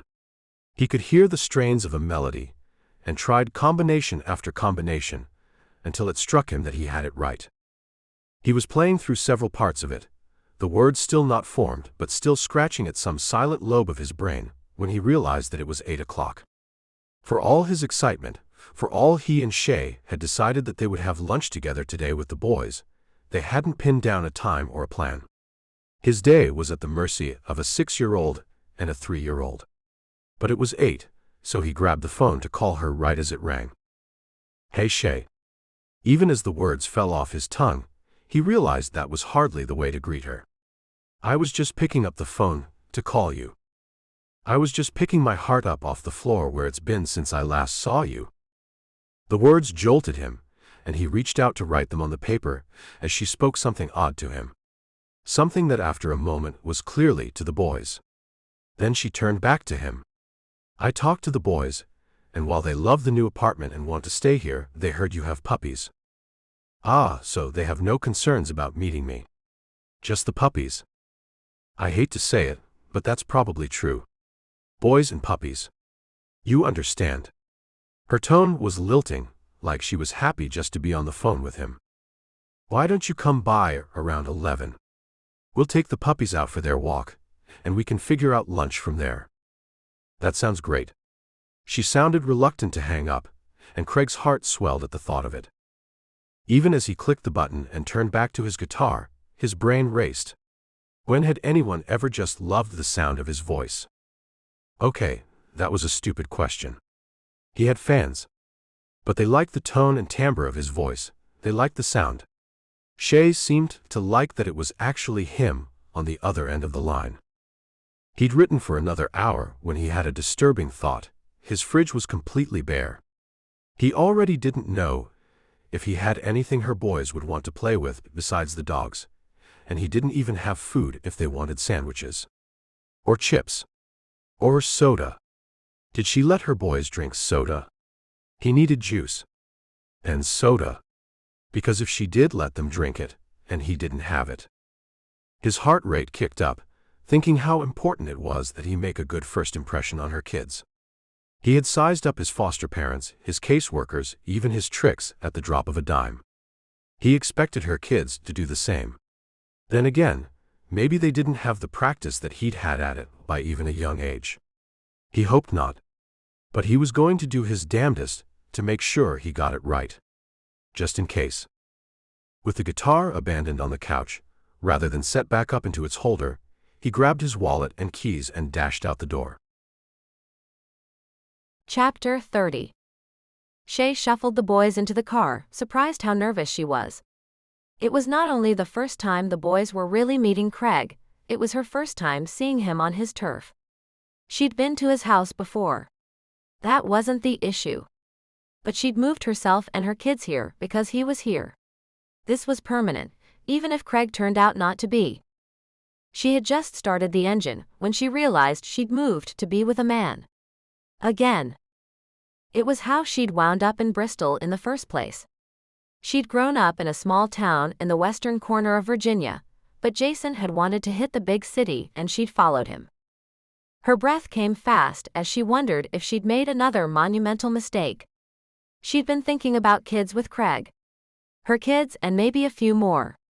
She'd been thinking about his offer to move in while she house hunted, and that she was holding out until it was a permanent offer. Was she falling into old patterns? This smacked of old Shay, not new Shay. Crap. Mommy. Let's go. Want to meet the puppies? Aaron whined. Owen was probably whining in his head. He wasn't much of an external whiner. He had only two modes, low-key and full-blown, depressive, angry, everything is wrong. Luckily, he didn't go there much.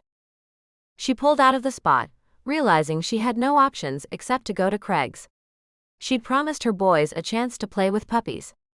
There was no way to explain the old habits that had gotten her into all her messes in the first place. Not to the kids who were the results of those messes. But she was here now.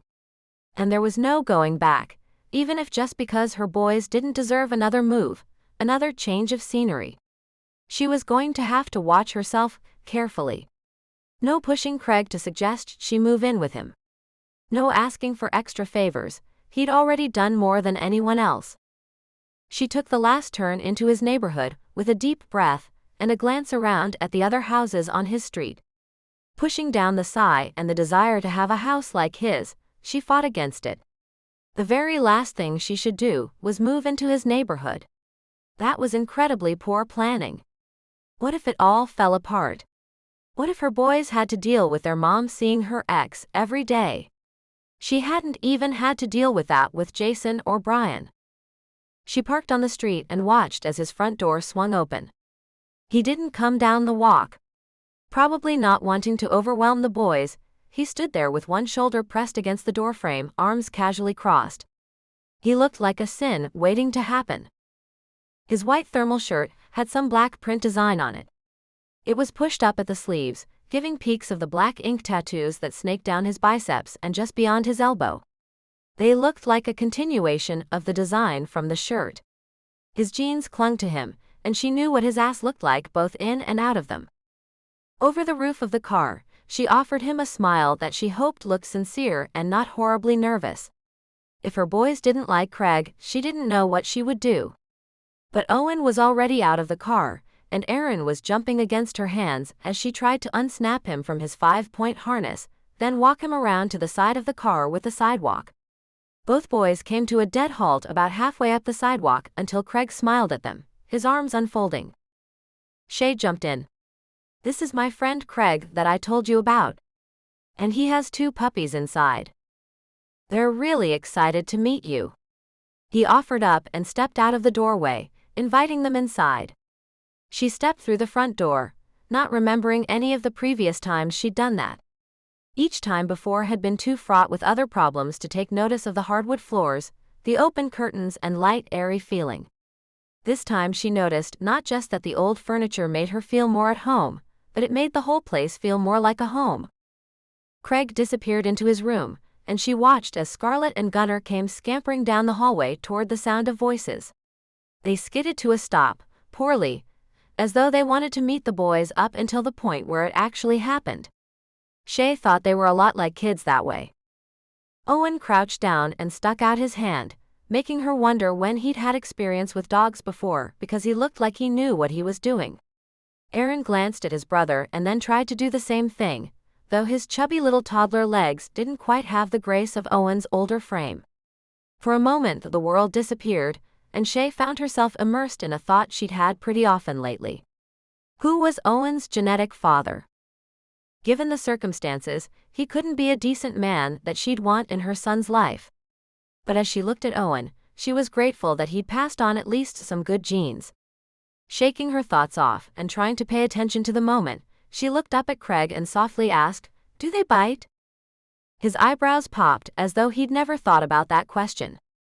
Then he moved in close to her, whispering, "No, but I do." She couldn't help the grin that spread across her face even as he turned away from her and plopped down on the floor next to her boys. "They don't bite. But sometimes they chew. It shouldn't hurt, but don't let them do it. They have to stop chewing on things, so they don't do it when they're big dogs." Owen nodded solemnly as he slowly baited the little dog to sit next to him.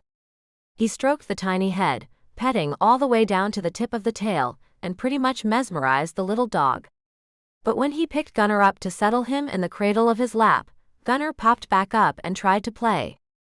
Craig was sympathetic. He just got up, so he's going to want to be more active. "Do you want a toy for him?" No sooner had Craig fetched a toy for Owen and Gunnar than Aaron had hopped up wanting one for Scarlett, or Scarrett as he called the puppy. At least, she didn't seem to mind. After they played like that for a while with Craig monitoring, he suggested they take the puppies out for a walk around the block. It probably took 5 times as long as it usually took him to get the dogs ready. Kids were like that, Shay knew, but Craig probably didn't. He decided that Owen could walk Scarlett, holding the leash by himself. Shay had never seen her son light up so bright. The combination of a dog and being thought of as big enough for a bit of responsibility was the best thing Craig could have done for him. It was even better that Owen hadn't earned the privilege from his mom, that it came from someone else. Shay wondered if Craig knew what he'd done. He didn't seem to. He just crouched down, so he looked up to Owen and explained a few things to him. "Don't let her tug. If she tugs on the leash, you have to tug back. If you let her do it, that means it's okay, and she'll keep tugging until she trips you. Plus, she'll be really big one day, and what's okay for a puppy is not okay for a big dog." He kept the instructions simple and workable, then turned to Aaron, "You can help me or your mom walk Gunnar." When the little boy's face fell, Shay consoled him. "When you're older, honey." Then they were out on the block, Owen up ahead with Scarlett gently getting in her face and telling her no when she tugged and good girl when she did what she was told. "He's a natural." "Has he had a dog before?" Craig asked her as they walked a few feet behind. "No. I never had time for anything more than I already had." She thought about that. The move was hectic and things were still at a fast pace, but she was convinced her life had taken a serious turn for the better. She wouldn't have to save so much, they could do more fun things together, get the extra school supplies rather than the bare minimum, spend time with Craig. Craig unknowingly interrupted her deep thoughts, which was fine, she was tired of them. So much had happened that she was ready to just be for a while. But the kitchen still needed to be put together, and though the boys' bedroom was set up, hers was not. "I had to learn all this from a book," he told her. "I had no idea what to do with them, so some teenagers at the pet store took pity on me and got me a great book to help." Aaron walked in front of her next to Gunnar, his legs working to keep up with the puppy.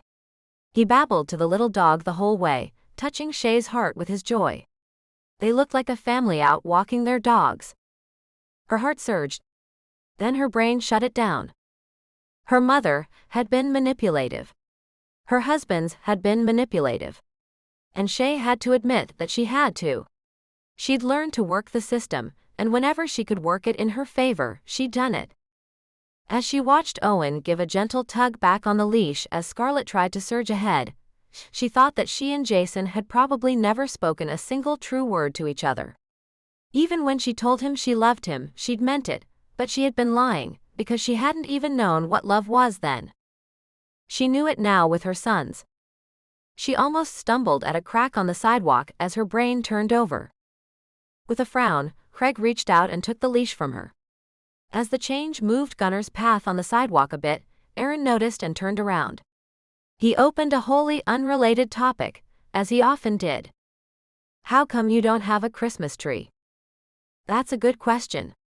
Should I have one?" Craig asked her son through the haze of Shay's thoughts. They were almost around the whole block. "Yes. You should definitely get one," Aaron declared, looking back at Craig rather than where he was going. He tripped too, his chubby toddler body falling without the ability to stop himself. His butt hit the sidewalk as Owen turned the corner, having gotten ahead of the three of them. Before Shay could do anything, Craig swooped down and scooped her boy up. When she held her hands out, he absently handed her the small dog's leash rather than her son like she'd expected. In a way she didn't have the strength to do, he flipped Aaron upside down and over, checking him for bruises. "Do you have any cuts?" Her son giggled, the little one who could have a meltdown when something triggered it, and a bump or a bruise could sure do it. But he giggled in Craig's arms until Craig put him back down to join the puppy tugging on the leash. The little procession continued on its way, with Shay calling out for Owen to wait up. At least, he hadn't gotten out of her sight in a strange neighborhood. Her heart tugged again, and she shoved it down again. "Does it always take this long to go around the block?" Craig's question startled her. "Yes. It's like standing still, only faster," she responded wryly. The laugh that burst from his chest lit up her world as she turned up his walkway to head back into the house. Craig showed Owen how to set up the baby gates so the puppies would stay in the living room. Then when Owen finished, Craig quietly checked his work without letting the boy know. "Who wants lunch?" Shay grinned. "It depends on what lunch is. We ate out a lot on the road. I don't know if I can handle another burger." "I have plenty." He grinned and opened his fridge to reveal a stock to rival a grocery store. "I didn't know if you would want soup or sandwiches or both or—" "I don't know." As she looked at her options, Shay realized nothing had been in the fridge for more than just a few hours. He'd only gotten home at 4 or 5 this morning. He must have gone shopping for her and the boys. She couldn't fight it any longer. She was in love with him. It was as simple and terrifying as that. Chapter 31. Craig insisted on coming over that evening to help with some of the unpacking. He'd waggled his eyebrows at her when he opened the bag containing her lingerie. After a ridiculous tussle, she'd pulled it out of his hands, and he'd finally kissed her. The boys were playing back in their room on the premise that if they played nice, they didn't have to help with the work of setting up the townhome. So she and Craig were finally somewhat alone. It was the first kiss of her new life, she thought. In her new room, in the new town that she had chosen, in the apartment that she could afford, because she didn't have to sock away every penny that wasn't necessary for food, water, or rent. Craig was here and she wanted to tell him how she felt, but she had no idea how he'd react. Despite the fact that they'd both had traumatic upbringings, and that they understood each other on that level, his bad home had been much different from hers. Her mother had smothered her, told her how to do everything, made Shay's purpose in life very clear. Craig's life had been the opposite. So how would he react to having Shay tell him she loved him? She didn't know. So she didn't say it. Before he even left, he invited her and the boys to come the next day and help him find and decorate a Christmas tree for his house. That had turned into a shopping trip for a 6-foot fake tree. They ventured out to find it among the hordes of people finishing up their holiday shopping. The boys made ornaments for him, like it was going out of style. Owen cut slim strips of colored paper that he stapled into a chain, getting frustrated each time he got his colors out of order. Aaron finger-painted handprints, then demanded that Shay cut them out and string them, which meant that her job took 5 times as long as his, and she couldn't hope to keep up. She called her own mom, and again reminded her that she wasn't going to come home for Christmas this year. She'd thought she was abandoning Zoe with their mom, but then Zoe said she'd used all her travel coming to help Shay and the kids. Zoe was going to have to manipulate her mother carefully there. If she'd been helping Shay, that was okay, but if she were just visiting, well, she should have visited her mother too. Eventually, Mom called Shay back and told her she and the boys couldn't come for the holiday anyway, that she had been invited out to a special Christmas with her latest paramour, and the girls needed to find something else to do. Typical, Shay thought. Though the boys had asked after Grandma, they seemed pretty comforted with Christmas Eve dinner at Kelsey and JD's house. Craig attended, and so did TJ, as JD and TJ's parents didn't seem to be home for Thanksgiving or Christmas. Shay found out that was normal for them, and she couldn't imagine what kind of parents would choose travel over being with their own kids on the holidays. Then again, she'd chosen not to spend the holidays with her own family, so who was she to judge? After dinner, Craig drove them to her townhouse, the boys strapped into car seats he'd bought for them. Shay was pretty sure he'd done his research. He'd gotten it right, even getting a booster for Owen that didn't suggest he was a baby in any way. By the time they pulled up to her temporary home, both boys were out cold. She unstrapped Aaron from his car seat behind hers and started to shake Owen and tell him softly to wake up. She really couldn't carry him anymore, and there was no way she could haul them both. But Craig was already there, shooing her hand away, unbuckling Owen, and letting him loll forward into waiting arms. She stood there almost dumbfounded, as he slowly tipped the sleeping child onto his broad shoulder. It clearly wasn't the practiced movement that she had, but he tried. He was gentle, patient. In her head, a dozen scenes flipped through her thoughts. Craig asking Owen what he was reading, and listening with interest as Owen explained the plot in excruciating detail. He never suggested that Owen was reading wussy books because he liked dragons now. Owen read books with female characters as the lead, and Craig reacted exactly the same. When Aaron was hurt, Craig was the best at soothing him. He even had a routine: check the left arm, then the right, left leg next, followed by the right. The two would methodically look Aaron over and catalog anything that needed to be done. They would then get band-aids or declare him boo-boo free. But in her head, Shay saw again when he'd set Aaron on the couch with a foot he'd probably bruised. Craig had fetched an ace bandage, carefully wrapping the little ankle. Aaron had been so enamored by the elastic bandage that the hurt had completely disappeared by the time it was wrapped. Craig had parenting books beside his bed. They were always marked in different places, because he hadn't put them there for show. They weren't bait for her. He hadn't even told her he was reading them. But when she complimented him, he told her he'd just been trying to learn. He didn't take much credit when he'd been better to her boys in 2 weeks than either of their fathers had been to them in years. So she stood there with Aaron heavy over her shoulder, and she looked up at Craig as he closed the door to the truck, trying not to wake Owen. When her son jostled a little at the sound, Craig's free hand went to the boy's back. As she watched, Owen laced his arms around Craig's tattooed neck. The dam broke. It felt like she'd been holding it back for so long. But she couldn't hold it back any longer. I love you. Craig stopped dead in the cold night air. What? He was going to make her say it again. The first time had been easy.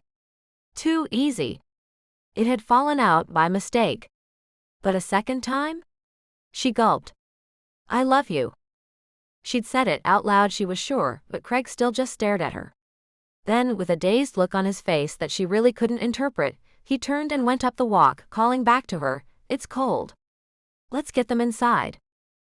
On numb feet and with a numb brain, she followed him to the door where he stepped back and let her unlock it. Only then did she realize he'd never asked her for a key. Dread settled in the pit of her stomach as she pushed into the warm air. Then she realized she'd never asked for a key to his place either. He followed her quietly down the hall to the boys' room. Making tandem motions to hers, he pulled back the covers and laid Owen onto the bed before pulling off his shoes and tucking him in. Her task was a little more complicated. Aaron needed an overnight diaper still. Craig made a quick motion to her that he would be out in the living room waiting. Her brain ran 1,000 miles per hour. She was only renting, month to month even, so she could break the lease and get moved in somewhere else before the boys started school. Not that that was fair to them in any sense, but she could do it. What was Craig thinking out there? He hadn't said anything. Just stared at her like she'd suddenly said, "I like cows," or something equally inane. What if he didn't feel the same way? Or worse, what if he didn't know? At least if he didn't love her, she could pack up her broken heart in cardboard boxes and move it to the next state with all her other belongings. But if he didn't know, how should she handle that? Just wait around to see if he fell in love with her? It seemed to take forever to get Aaron wrestled into the diaper without waking him. Shay could swear she heard Craig pacing in the other room. That couldn't be good. Sure enough, after she'd covered her son and snuck backward out of the room, closing the door gently behind her though her heart pounded, she turned to find Craig doing exactly that. He paced away from her, and when he hit the dining table, he made an abrupt turn and spotted her. He came to a military-precise stop and stared at her again. Damn. Bad move, Shay, bad move. Her heart thudded slowly to nothing, and she quit breathing. For a moment no one said anything, then she opened her mouth to speak, only to hear his voice. Say it again. Jesus. He was putting her through the ringer. She almost told him so, but she didn't have the energy to tell him off, or even just to tell him to leave. So when she opened her mouth, the words came out again, as though if she said them enough, he'd say them back. The sound was dejected, even to her own ears. She'd given up. I love you. He stepped up to her, face to face, not touching other than where he'd suddenly reached out and grabbed her hands. His were warm, nervous, shaking. So was his voice. No one has ever said that to me before. Her eyes blinked, her brain stopped. She was stunned. No one? He shook his head. Now her brain and her mouth flew. I know you grew up in foster care, but no one? He shook his head again as though that was all he would say, but then his mouth started making words too. Shay pushed to listen, hard. What was monumental to her was beyond earth-shattering to him. No wonder he hadn't simply responded back there on the sidewalk. Then his words overrode her busy thoughts. My caseworkers told me they would keep me safe. He took a breath in. Some of the families, the good ones, said they would take care of me. Some said they even liked having me there. But most didn't. Holy crap. She didn't know how to respond, so she just said it again. Well, I love you. This time when she looked at him, his stunned appearance gave way to a phantom of a smile. Shay pushed up on her toes and pulled against his hands, leaning in to kiss him.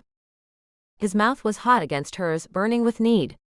When he dropped her hands, she felt his fingers against the back of her head, tilting her to line up with him as his mouth opened over hers. Without her consent, her hands fisted into his shirt and her hips pushed up against his. Heat flooded her, bending her backward like melting metal as he leaned further into her. With her head tipped back, his mouth moved to her neck, nipping his way up to her ear, eliciting a soft sigh from her as tongue and teeth found a spot that she didn't know she had. His words came like fine gravel under her shoes, I need you. She needed him too. He didn't say the words. She hadn't prepared herself for this outcome, but she knew what to do with him. Walking backward, she tugged at his shirt, pulling him through the door to her bedroom and gently kicking it shut behind her. Muscling him around, she vaguely remembered to punch the lock button.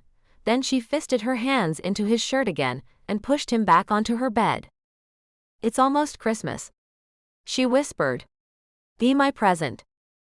His hands reached out and stopped hers. Jesus, Shay, stop." She stilled. He was obviously turned on, so why? He sucked in air, breathing heavily. "I don't have any protection." It hit her that he'd always supplied the condoms. "Craig, I have some." "Oh, thank God."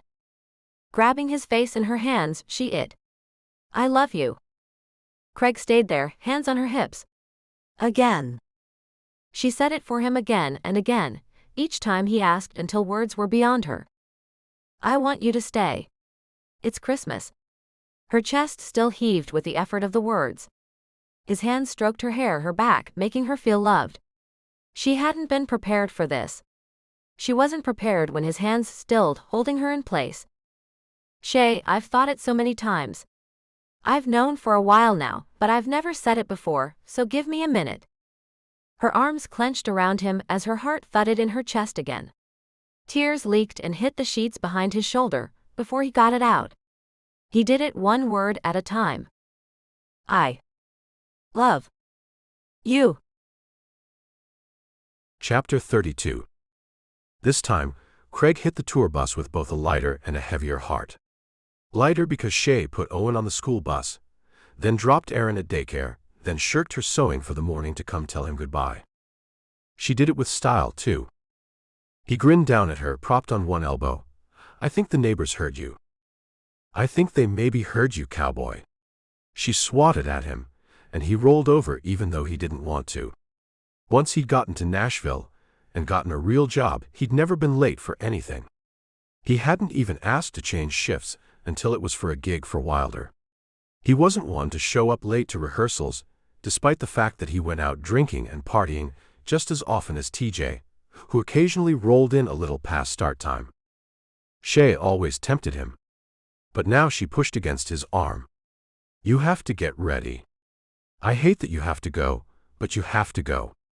She pushed up onto her elbows, grinning at him. He grinned back until her expression changed and she asked, "What's that noise?" "No." He yelled and ran into the living room where Gunnar had one of his sneakers in his paws.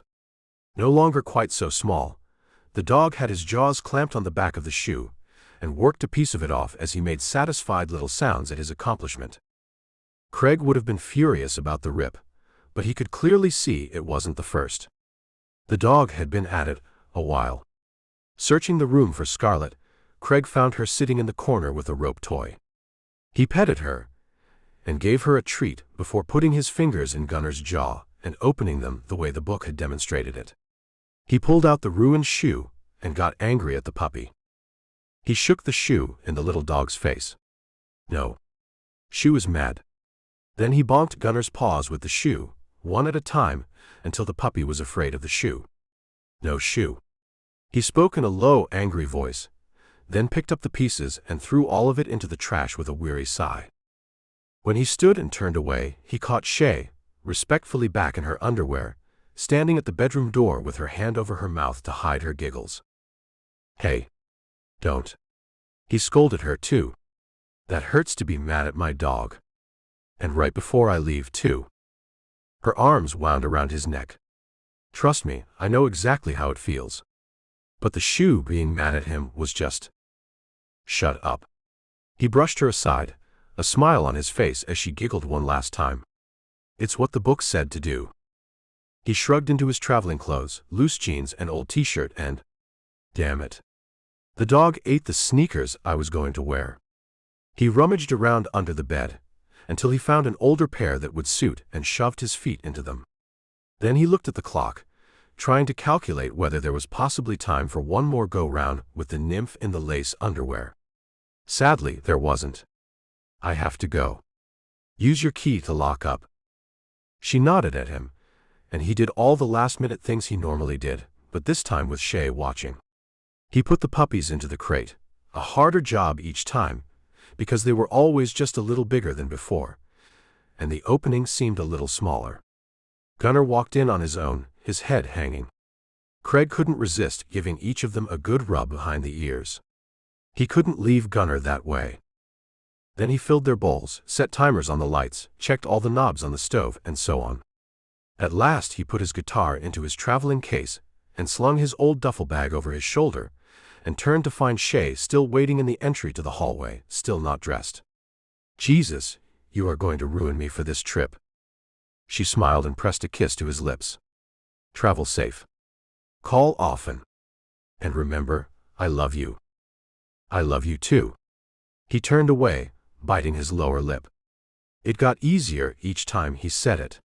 It still wasn't something that just rolled off his tongue, but it didn't take deep breaths between each word like it had that first time. Knowing it and saying it had been two different things. He was settling into it. He climbed behind the wheel and pulled out of the driveway without looking back. For the first time in his life, he believed someone would be waiting when he got home. Not just the dogs, but a person who loved him. This time he drove to pick up JD, then TJ, then Alex, and the four of them stuffed their crap under the tarp in the back of the truck and headed to the airport. They were flying in to meet the bus in Sacramento. It had headed out days ago, and they'd ride together back across a northern route. 8 days. It never used to seem so long. They arrived a handful of hours later and went straight to the arena where they headed to the suites backstage. Invigorated by his morning romp, Craig had been running music in his head all during the flight. Once dressing rooms were assigned, he pulled JD aside and took over a lounge area, forcing his friend and bandmate to listen to what he'd already picked out. He had a few lines of lyrics as well, including the one that had come to him when talking with Shay. "I was just picking my heart up off the floor where it's been since I last saw you." It took a moment to get back into that frame of mind for the song. "That goes in the beginning," JD told him, "where the song is sadder. It gets better at the end. Maybe we can alter the lyrics to be the same-ish." Craig understood, and they played around with words for a while. When that failed, they picked out harmonies until it was time to head to the stage for sound check. After the show, they hit the waiting bus and Craig fell fast asleep to the familiar rumble of wheels below him. The next morning, he called Shay. Saturday. It meant the boys were up and in the background. It meant he couldn't say anything dirty to her, but he enjoyed the sound of her voice. "Owen is almost through that huge book you got him for Christmas." "Which one?" "The first one in the Dragon series." For Christmas, he'd printed up color covers of a book series about a boy and a dragon. Then he'd done the same for a book on elf and gnome wars after the fall of man. Then added a few others recommended by a librarian for a high-level reading almost 7-year-old. Owen had opened the biggest box under the tree and found all the book covers. "Where are the books?" he'd asked Craig. "Go open your e-reader." When they'd started opening presents, he'd pulled his phone out and hit send on the order, automatically loading all the books into the device while Owen was opening other gifts. Watching Owen's face light up as he scrolled through all his new books had been worth it. "That's impressive," he told Shay over the phone. "That's a big book. He loves it." It was brilliant. Aaron had been given a set of Legos that fit his hands. Only Craig had gone a little over the top with that too, buying way too many sets. In front of the boys, he'd given Shay a purse he'd seen her admire once in a window. But later, he'd given her other gifts, including a key to his house. "I met with a realtor today." Her voice sounded breathy and excited, but his heart sank. She still wanted a house separate from him. "What did they say?" She went on to describe what was available in the area and what kind of loan she would probably qualify for. Then she talked about the new job she'd landed at a local theater, before shutting herself up and asking about his trip. He told her about the song in general, but not the lyrics she'd inspired. About the weather in Sacramento. He told her about the drive into Eugene, Oregon. Something stupid he'd done, something ridiculous TJ had said. Then they'd hung up. But the house stayed on his mind when they played the next night in Boise. Why did she want a place separate from him? She'd barely been in town a month. So he understood that she didn't want to put another change on the boys that fast, but in his mind she would move in with him. That meant the boys would move in with him too. He'd already contemplated which rooms would belong to which kid. He'd contemplated choosing colors of paint with them. He thought that his small 3-bedroom house might need to upgrade to a 4-bedroom house. It would give him and Shay an office to share. He'd convinced himself that she'd stay in the rental until she was ready to be with him. That her own house would be their house. Clearly, Shay was not thinking the same way. Wilder played to packed houses in Cheyenne, Omaha, and Springfield on consecutive nights. Each day he talked to Shay. She got a preliminary order for some rising new country starlet who opened for Haley, and another for some guy who sang backup for Haley. So Haley was finding her more work. Craig wasn't. Not that anyone would listen to him if he told them where to get their fashion from, but he wasn't helping any. It occurred to him that the more Shay worked, the faster she could afford a house that didn't have him in it. Sure, they were sleeping over, but she'd limited it to 1 night a week. Apparently, Christmas had been an exception. Since the semester had started, she wouldn't have him over on school nights. His arguments that Aaron only had school on Monday, Wednesday, and Friday had fallen on deaf ears. She loved him, but he couldn't get her to move any faster. Now, with dreams of the house, she was moving further away. Maybe not in miles, but definitely further from the two of them really being together. He pulled J.D. out into the common area of the bus while they rolled from Springfield to Lexington, the last stop.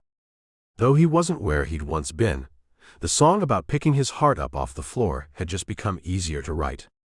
J.D. didn't say anything about his mood, just picked chords and offered harmonies and lyrics. They were a good team, always had been. Craig remembered that if something happened with Shay, the guys would still be here for him. It wasn't really comfort, but it would help. Try this. J.D. broke his thoughts with a few chords. You want to take the end up like that? J.D. shrugged at him. If the ending is supposed to be lighter, better. I mean, if they're together at the end of the song, then yes. That was the big question, wasn't it? Were they together at the end of the song? Craig felt like he was setting his still-beating heart on the table between them. I don't know yet. Just then his phone rang. Shay. He stepped away from the table with a motion to J.D., who seemed to understand. Hey, what's going on? She took in a deep breath. I got a preliminary approval on a loan. So I can start house hunting for real. Of course she did. His heart went through the floor. Chapter 33. Craig yelped and reached out for Owen's hand as the boy touched the sizzling bacon. No. That's hot. Craig nearly yelled it, then grabbed the small hand, realizing he didn't know what to do. Then he did. Oh no. You need ice. He pulled a cube from Shay's freezer and held it to Owen's finger before he realized Shay was staring at him. What? Don't swear in front of the kids. She frowned, then went back to flipping the pancakes and directing Aaron to set the table. Shoot. Craig felt the word coming on, then quickly corrected himself. You're right. He did not have the vocabulary to be around kids, though he usually did better around J.D. and Kelsey's brood. He looked down at the 6-year-old to see if he'd traumatized the kid. Owen was holding back a giggle. Craig remembered Shay told him the kid was reading Stephen King. And he couldn't swear. Maybe she was worried about the little one. Hold that. He curled the ice into Owen's hand and went back to turning the bacon. And don't touch it again. Anything on the stove that sizzles is definitely too hot to touch. Owen gave a single nod of acknowledgement to that fact and went back to watching the bacon cook. Craig couldn't remember ever wanting to watch something like that as a kid. Then again, he didn't read adult books when he was 6 either. So he paid careful attention to Owen to see how the boy reacted to things. Also, Owen had a birthday coming up soon and Craig needed gift ideas. He couldn't woo the kid with books again. Shay put pancakes onto plates and handed them to Aaron to take to the table. When he dropped one of them, she helped him throw out the floor pancakes and wipe the plate and start over. Craig was impressed. He'd lived in families where that kind of clumsiness would have been punished. And a 3-year-old wouldn't have a chance to even try to set the table. "Did you make extra?" Craig asked her, wondering if she planned ahead for messes. "Always." She gave a wry smile as she carefully mopped the spot up with a paper towel, before popping back up to flip the pancakes that were cooking. When the bacon was done and laid out on paper towels, Craig handed it to Owen to put on the table. Then he prayed the kid didn't drop all that good bacon. Luckily, Owen was more coordinated than his little brother, and there was plenty to have with breakfast. Afterward, Shay made the boys take their plates to the sink. Even Owen couldn't quite reach down into the sink yet, and Craig was relieved to see they simply set the plates on the counter. He wasn't sure what that really accomplished, but it seemed to be a routine. When the boys left the room to go play, Shay set down her fork in an ominous manner. Craig waited. What could happen next? It was Sunday, and Saturday was his only night to sleep over with her. The only one she would allow. Some weeks even that didn't happen. Despite things being better here than in Bristol, she now had both kids all the time. Aside from 3 daycare days for Aaron, Shay had no relief, no time off from being a mom. No extra time to spend with Craig. When she took a breath, Craig held his. "The Nashville Ballet Theater has asked to see my portfolio." "That's great." He tried to be enthusiastic. While he was happy for her business success, he saw it as another move away from him too. That made sincere joy for her harder to summon. "They want to meet with me on Tuesday." She paused. "And Aaron's daycare is full, and Owen gets home off the bus at 2, and they want to the meeting at 2:30. He waited, knowing there was more. "Kelsey recommended 3 sitters, and they're all busy. I don't know how to ask you to do this, but can you watch the boys so I can make the meeting?" She looked worried. Craig was about to jump up and down. Finally, something to do that was useful. He figured he had to show her something. She was running around being supermom all the time and shutting him out. "Of course I can. What time do you need me?" "If you can get here at about 1:45. Aaron will be here. I'll be ready, and I'll leave." She shrugged. "I have no idea how long the meeting will go, or what traffic will be like on my way back." He nodded, knowing he had rehearsal that afternoon and that he wouldn't make it. He would simply work something out. Maybe they could take a different day. Or he could be late. He didn't like the idea, but if ever there was a reason to be late, this was it. He talked to JD first. Her shoulders lost some of the tension, and she breathed out the words, "Thank you so much," as she picked up her plate and headed for the sink. "It's a big load off my worries." Had she thought he wouldn't do it? "Can I take them to my house? We can play with the puppies." He hadn't yet broached the subject of bringing the puppies over here. "Sure." But when she turned to look at him, she looked like she was calculating something. "Who takes care of the dogs when you're here on Sunday mornings?" "Daniel." "Daniel Hewlett." "Kelsey and JD's Daniel." Her voice was rising. She was upset, though Craig couldn't fathom why. He just nodded since she was looking right at him, and he had no clue what was going on. "So Kelsey and JD know you spend the night here on Saturday nights?" Her face was red. "Yes." Why was she embarrassed? Was she upset? That, or they think I cheat on you only on Saturdays. She didn't find that funny. "I don't understand, Shay." He frowned at her, wondering how this conversation had turned from him saving her to him somehow throwing her under the bus. "They know we're together. It's not some big secret." "Yeah, but they know when." Shay was really upset about them knowing, but Craig was frustrated by the rest of it. "That's because you limit us to Saturday nights and the random daytimes when Aaron is in daycare." He tried to keep his voice low, but his frustration was growing. "The boys have to get ready for school the other mornings." She was loading dishes into the dishwasher with a little too much force. But what did she have to be upset about? Only her own prudish ideas. Craig held his tongue on saying that. She had no trouble telling people her boys had different fathers, but God forbid someone realize a decent man was staying over. He shocked himself with that thought. She wasn't even looking, as he realized it had taken comparing himself to her two crappy ex-husbands to finally think of himself as a decent man. Then again, it had taken her to get him to even want to stay with one woman. His shoulders sagged. He wanted this, and it kept hovering just out of reach. He had enough to taste a life he wanted, but not have the whole thing.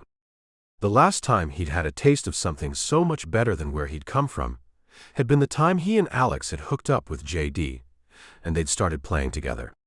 When they talked about staying together, not just practicing, but really becoming a group, he'd voted hell yes twice.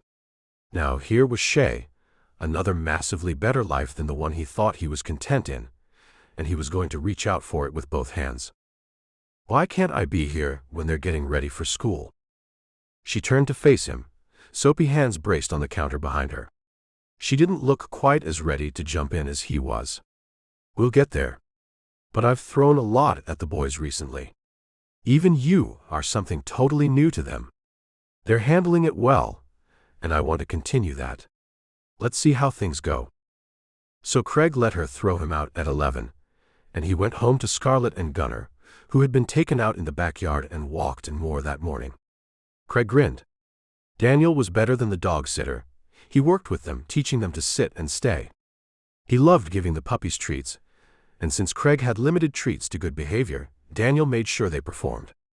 Craig was also pretty convinced that the boy was so ecstatic to play with puppies that he stayed until they fell asleep on him. When he let them out, they romped around the living room a bit, but were apparently still worn out from Daniel's visit that morning. So Craig looked around the place, thinking about what he could do to have more things for Owen and Aaron around. He had nothing. Unless they wanted to play guitar. That thought perked him up, but if they did, he didn't have anything he was about to let the little one touch. After lunch and a backyard visit for the puppies, he hit the store. Shay had a bin to put toys in. Well, actually she had 3. He would start with 1. He added a few dolls, a few robots, some kids' percussion sets. Kids love drums, didn't they? It was where he had started. He then hit the grocery store. He had things in the fridge for the boys already, which was something that boggled his brain each time he opened the door, and the light shone on the juice boxes.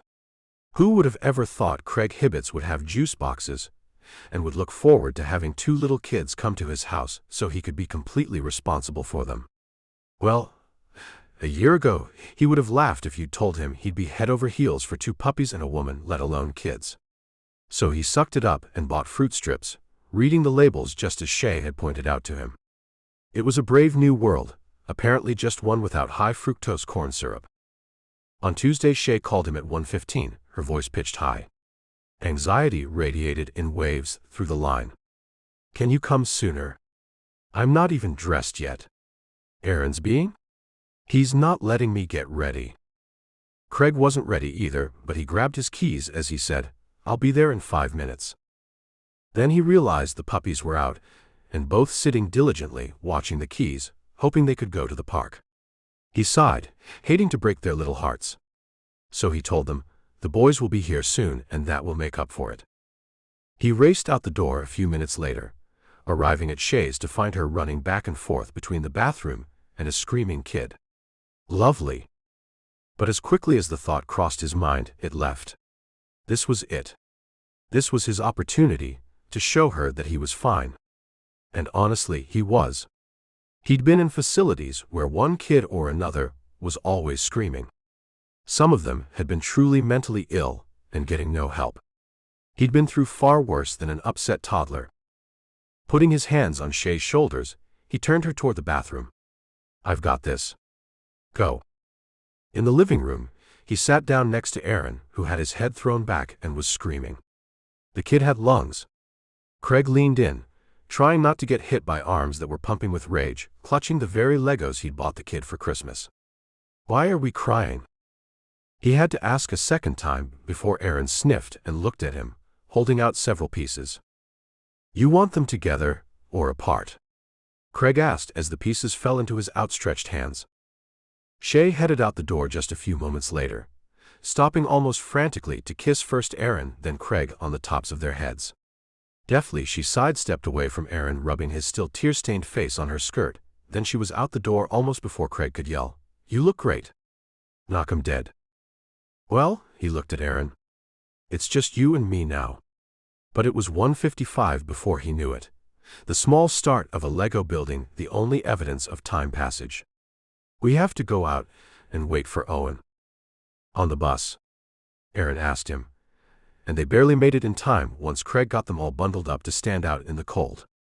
Owen hopped down off bus steps that looked almost as tall as he was, and the three of them trundled inside. Owen wanted a snack and insisted on eating it at home, despite Craig's insistence that he had great snacks at his house. Oh well, fruit strips keep, he thought. Somehow, it took half an hour to make the 5-minute drive to his house. Then the puppies were unleashed, and the new toys in the bin forgotten. All his work and preparation, unnecessary in the face of cute furry creatures. For 7 minutes, things went well. "No, Aaron." Craig pushed the toddler's hand off Scarlett's tail. "You can't pull her tail." Then, "Owen, no. That's too many treats." He sighed. "I know you're working with them, but they need to start learning to sit just to sit. Not only for a treat. And they need to eat their dinner, too." Owen nodded and sighed, then went over to the treats box. Craig watched as the kid unloaded about half a box of tiny milk bones from his pockets. Geez, the kid had loaded up. He was glad he caught it early. Even so, Owen unknowingly spilled a few small bones. Though Owen missed it, Scarlett and Gunnar didn't, and they scarfed up the treats as each hit the floor. Craig told himself they would be okay. Milk bones weren't bad for them, and Owen didn't mean to do it. He helped the kid close up the box, then put it on top of the refrigerator. As soon as he turned back around, he saw Aaron walking across the room. Something was suspicious about it, but he couldn't put his finger on it. 3 minutes later, when Aaron petted Gunnar and left a sticky spot on the dog, Craig turned to the kid. "Aaron, what is that?" "MRHPHH." He had no clue what the kid said, but the red ring around his mouth was telling. "Aaron, what is that?" When the kid pushed his lips together, Craig held his hand out. In half a second, a hard candy slithered out of Aaron's mouth, plopping into his waiting palm. Oog! That was disgusting. He was walking to the sink, even as he tried to figure out what it was. "Oh. No candy, Aaron." Grabbing a paper towel and wetting it, he went back to wipe first the boy, then the dog. It took 3 tries to leave Gunnar with a wet streak, instead of a red slimy candy one. As soon as he had it finished, he turned to find Aaron with his hand in the dish of Jolly Ranchers that had been out since Halloween. "No. Aaron, no candy." The boy dropped what he was holding back into the dish, and Craig looked frantically at Owen. At least he was doing well, working with Scarlett, even though she seemed to be losing enthusiasm without the treats as reward. But even as he sighed in relief at that sight, Craig turned back to Gunnar. "Aaron, no. You can't pull their tails." This time he took the boy's hand and shook it. When the kid made a growl of disappointment, or maybe anger, Owen looked at his face. "Why is your face green?" Chapter 34. Shay was so mad she could spit nails. Yesterday's meeting with the Nashville Ballet Theater had gone so well she'd wound up staying until 5, talking designs with the costumer, discussing fabrics she could order wholesale if they were in big enough batches. The theater had a new director who wanted to take them in a more modern direction. They had a designer who came into the meeting, apparently once Shay passed the initial inspection by the director, and showed Shay the ideas for the costuming. She put on her best game face and told them what she knew and what she understood. At one point she even told the designer, "My guess is that a gossamer won't hold up to the program. I mean, they're going to really dance in these, right? Do they get on the floor at all?" The designer, a tall thin woman who had the figure and fashion style of an ex-ballerina herself, looked at Shay down her nose. Right then, Shay felt the job slip through her fingers, just like the gossamer they'd wind up being disappointed in. Maybe they'd call her back in 3 months, when the costume showed dirt from the stage floor and had snags from lifts and from the sequins she also wanted. Well, what else will move like that and be sheer so the light shows through? The woman asked. Still in the game apparently, but maybe giving away all her trade secrets, Shay went on to describe how she would make the flowing outfits. By 4:30 they'd offered her the job. And it had taken until 5 to discuss what they wanted, what colors were necessary, and what could be changed due to pricing of options. They worked out some deadlines and fitting times, with Shay taking furious notes. Then she'd gone to Craig's to pick up the boys and offer to take everyone out for pizza. She could afford it now. Ecstatic, she'd used her key and thrown open the door to find Craig looking like he'd survived a tornado. In the middle of the living room sat a new bin full of toys. Owen was on the couch curled up with his Kindle, while Craig and Aaron played with a swank set of drums. They didn't even hear her until she yelled. Despite the fact that Craig was obviously trying to win her kids over with cool toys, she'd felt tired and elated. She couldn't compete, but she could get them all pizza now. It was only later, as she'd put them to bed, that the boys had told her what happened while she was out. She hadn't slept at all. It had been a trial all morning, to seem chipper and easygoing in front of the kids when she'd been anything but. Eventually, she dropped Aaron off at daycare, and even though she should have been online ordering bolts of fabric, she was trying not to speed to Craig's house or squeal her tires in the driveway. This time she knocked. And knocked again, until a sleepy-headed Craig came to open the door. Hey, he smiled and greeted her, why didn't you use your key? Then he blinked. Must have gotten a good look at her face. Not wanting to do this on the front stoop, she walked in, trying to hold her anger back. She didn't want to make judgments, but she was pissed. What's wrong? He was frowning now, much more awake and focusing on her. She blurted it out. Did you hit Aaron? He jerked back as though she'd slapped him. No. He shook his head at her, like she was crazy. Her heart rate started to settle. Because Aaron said you hit him. Craig managed to look even more offended. No. I didn't hit him. Then he paused. Is he talking about when I smacked his hand? You smacked him? Her blood boiled again. That time it was just an accusation, more than a question. She couldn't see straight. Clearly, he had done it. He was the one who brought it up. You can't hit a child, Craig. His face changed. This time he no longer looked offended, just confused. I didn't hit him, Shay. There's a big difference. Not in my book, there's not. You can't hit him. Her fists clenched. Her breathing and heart rate jacked up. Her mouth opened and words spewed out, she was so furious. You don't touch my kids. Do you hear me? He jerked back. Shay, it wasn't like that. She felt her eyes narrow, saw that he saw the anger in her, and she yelled. You have no right. You may not think it's anything, but my little boy only knows that you hit him. You don't know what it's like to have someone bigger than you and stronger than you hurt you. His mouth fell open. For a moment, Craig just stared at her. Her lungs heaved with anger, and she wondered why fire didn't shoot out with her breath. Then his expression changed. Craig's face mottled and his own hands formed fists at his side. What the fuck are you talking about, Shay? Do you hear yourself? His words weren't loud like hers but low deep. Only then did she realize her mistake. Craig didn't let her speak though, didn't let her try to take that back. I don't know. Are you serious? Do you know how many nights I prayed I would grow taller or stronger so I could fight back? She stepped back. She'd stepped in it, and it was her own fault. He didn't advance on her, but he didn't shut up either. I know Jason hit you, I know he beat you up.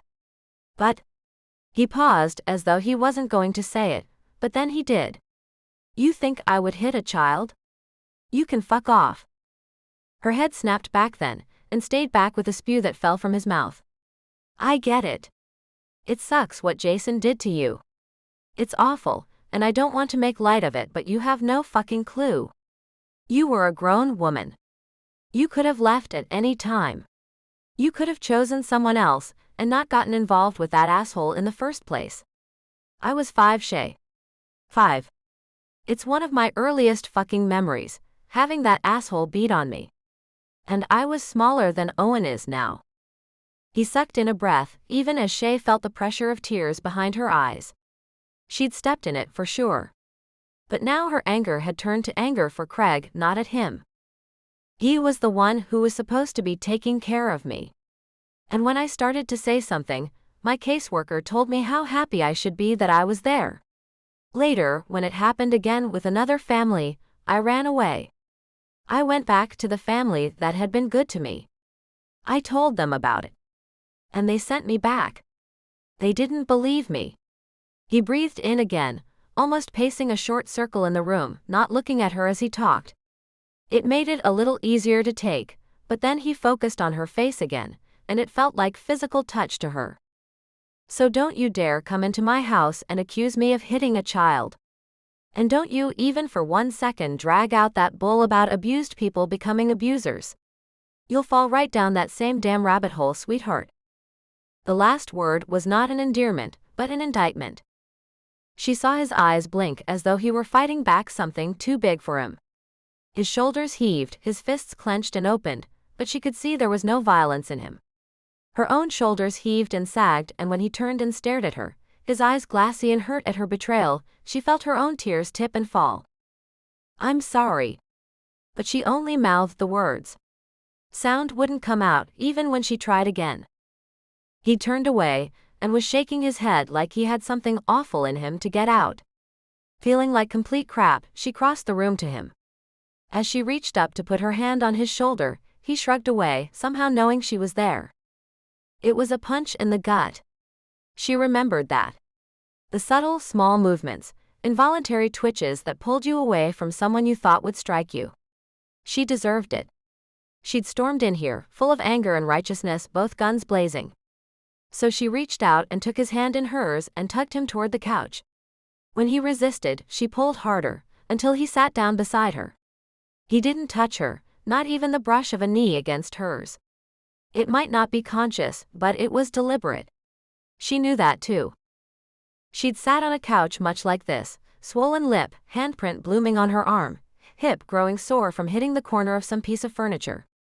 She'd stayed still while Jason apologized, words in her ears that she swore she wouldn't listen to. Never had she thought she'd be the one on this side of the couch. What she'd done was nowhere near as bad as what had been done to her, she knew that, but the very dynamic of it frightened her. She owed him an apology. "I'm sorry." This time the words came out clear. The other side of the couch was a hard place to be, too, apparently. She'd been coddled and manipulated enough to know she didn't want to do it. Craig had probably never been apologized to. Jesus, he didn't even have that, didn't even have someone who told him he was loved and that they were sorry when it happened to him. She reminded herself not to be manipulative, but to be clear. "I shouldn't have accused you of that. I really am sorry." He nodded. But that was all. His eyes stayed straight ahead, focused on the front door. "I was scared. I've worked so hard to protect them from what I experienced. Owen even saw it when he was an infant, and I don't know how much of it got through. He doesn't seem to remember it." She sighed, as though her explanation just might make sense to anyone other than her. But Craig nodded and she kept going. "Owen and Aaron heard the way Brian talked to me. He was almost neglectful of Owen." She felt the punch of Craig's still silent response. "And you're right, I could have left. I didn't see it at the time. But I put myself, and eventually my boys, in those positions. So please understand that I feel so very guilty about that, and I've worked hard every day to make up for being a bad mother to them then." He nodded again, then he spoke, his words pushed out as though rubbed across sandpaper. "I understand that. But I wouldn't hurt your kids, Shay." This time, she was the one who nodded. "But I don't spank them or smack them. I talk to them. I put them on time out. I have to be sure you won't do that again." He shook his head, not as if to say, no, he wouldn't do it, but as if she were trying his patience. He didn't say anything, and she was out of words, so they sat in silence for long moments that drew out into eternity. She was considering getting up and leaving, when he finally said something. the rasp of his voice telling her she'd hurt him deep. You know, you left me with them, and you told me when to pick up Owen at the bus stop and what to feed them, but you didn't tell me this. How was I supposed to know? He turned and looked at her, truly asking why she thought he should have been psychic about this topic. She didn't know, and a shrug was all she could offer. You know, you've had 6 years to get this all down. I've had 6 weeks. Chapter 35. It took Shay 3 days to convince Craig to come back to her house, to spend Saturday night with them like he always did. Even if it meant calling Kelsey and Daniel. Even if it meant Kelsey and JD knew when she was having sex, and when she wasn't. As if that wasn't embarrassing enough, she had to nearly beg to get him back. He was still angry. Or hurt. Or maybe both. With Craig, it was sometimes hard to tell. With this situation, she deserved every bit of anger he was throwing her way.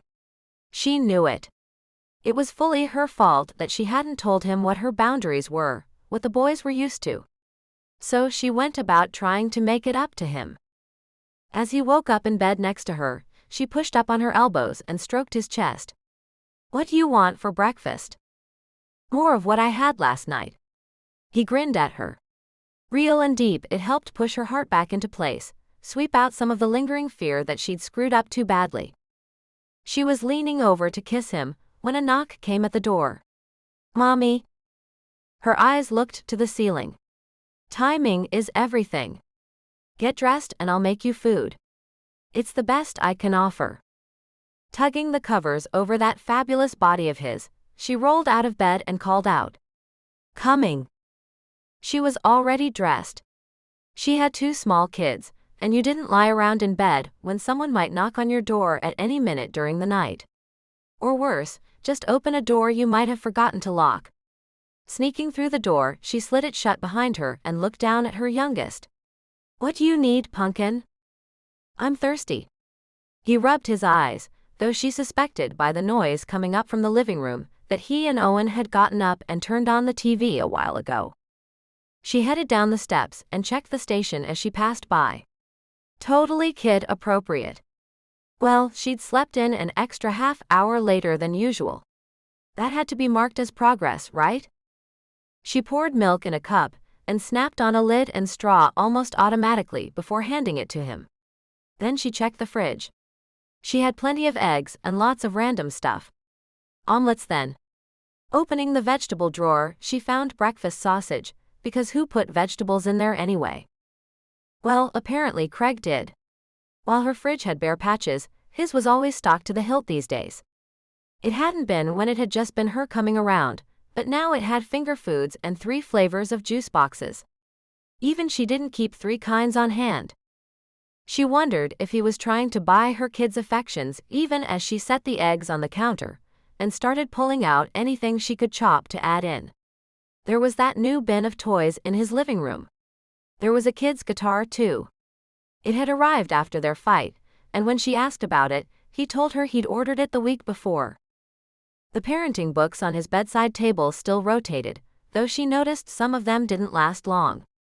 Maybe she needed to be going through them, giving him more input. Morning.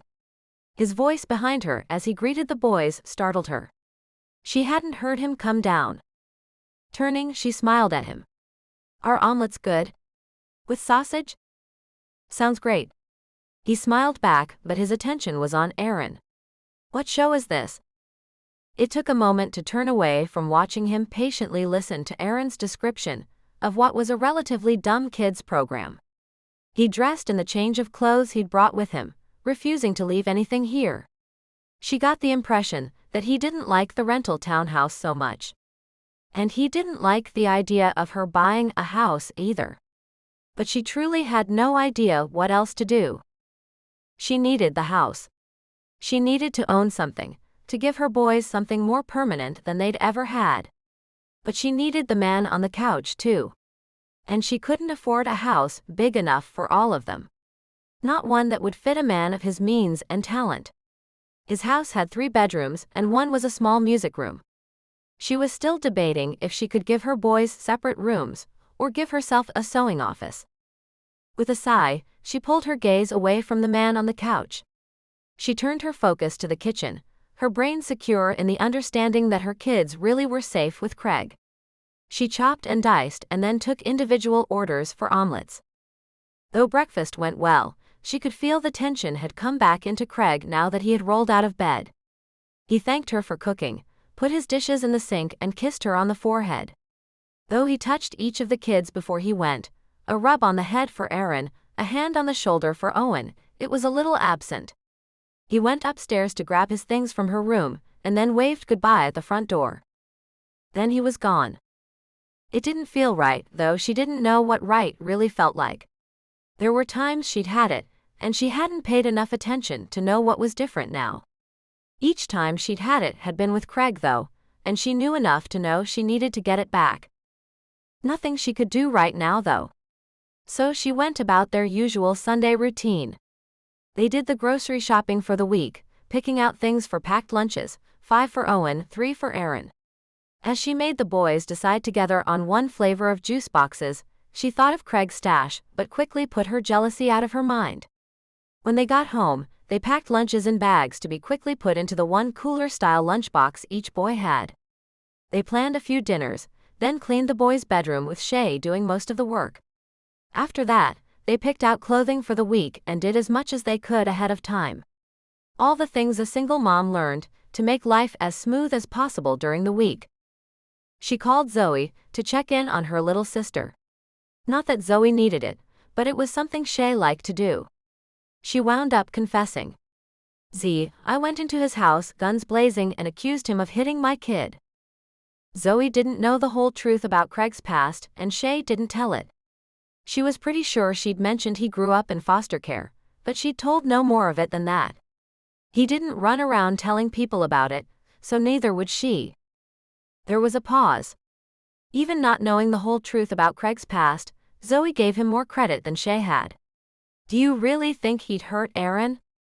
Because if you do, then you shouldn't have had him over last night. And never again. But I really don't get that impression of him.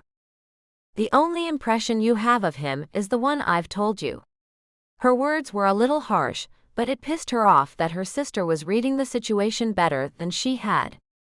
Aaron told me Craig hit him. Honey. Oh no. Shay didn't think she ever liked what Zoe had to say when she started by calling her older sister honey. This proved to be no different. Aaron is small and has no vocabulary to explain what happened. Craig is an adult that you've tangled yourself up with for over 6 months now. You've never complained about him before. Yes, I have. Shay returned. It irked her that Zoe seemed to see things more clearly right from the start. No, you only complained when you thought he was being too good to you, or you designed some ulterior motive when he really seemed to have none. This is on you. You have to consider the source, and yours is a toddler. Did you even ask Craig what happened? Eventually. She felt her shoulders slump. Zoe was right. She'd been a complete tool. If she was honest, she still didn't know what happened. What she did know was what he'd volunteered in self-defense, and it wasn't the whole story, only that he'd just smacked fingers. Not why. Not how. After she hung up with Zoe, she felt worse than she had before. She went through the motions of putting the boys to bed, going in later and taking the Kindle out of Owen's hands and insisting he get some sleep. He really needed his own room. No sewing room, she figured. Maybe she'd get lucky and find a house with a den, or an eat-in kitchen, and she could use the dining room for her own. She'd figure it out. She'd been figuring it out, step by step, from the moment she'd left Brian and decided she didn't need a man to make her whole. From the second, she'd decided that her kids were better off with just her than with a father who wasn't a good one. She sent them off to school and preschool on Monday, then pulled out her supplies and started sewing a set of clothing, matching fabric, unique designs for the band that she'd taken a contract for. Up to her neck in orders, which was a good thing. She didn't have time to head over to Craig's and try to make things right. As it was, she was simply grateful that the ballet wanted a fabric she had to order, and she couldn't even start those pieces yet. Instead, she texted him. Can the boys and I come over tomorrow afternoon? Would love to see you. Play with the puppies. Let me know.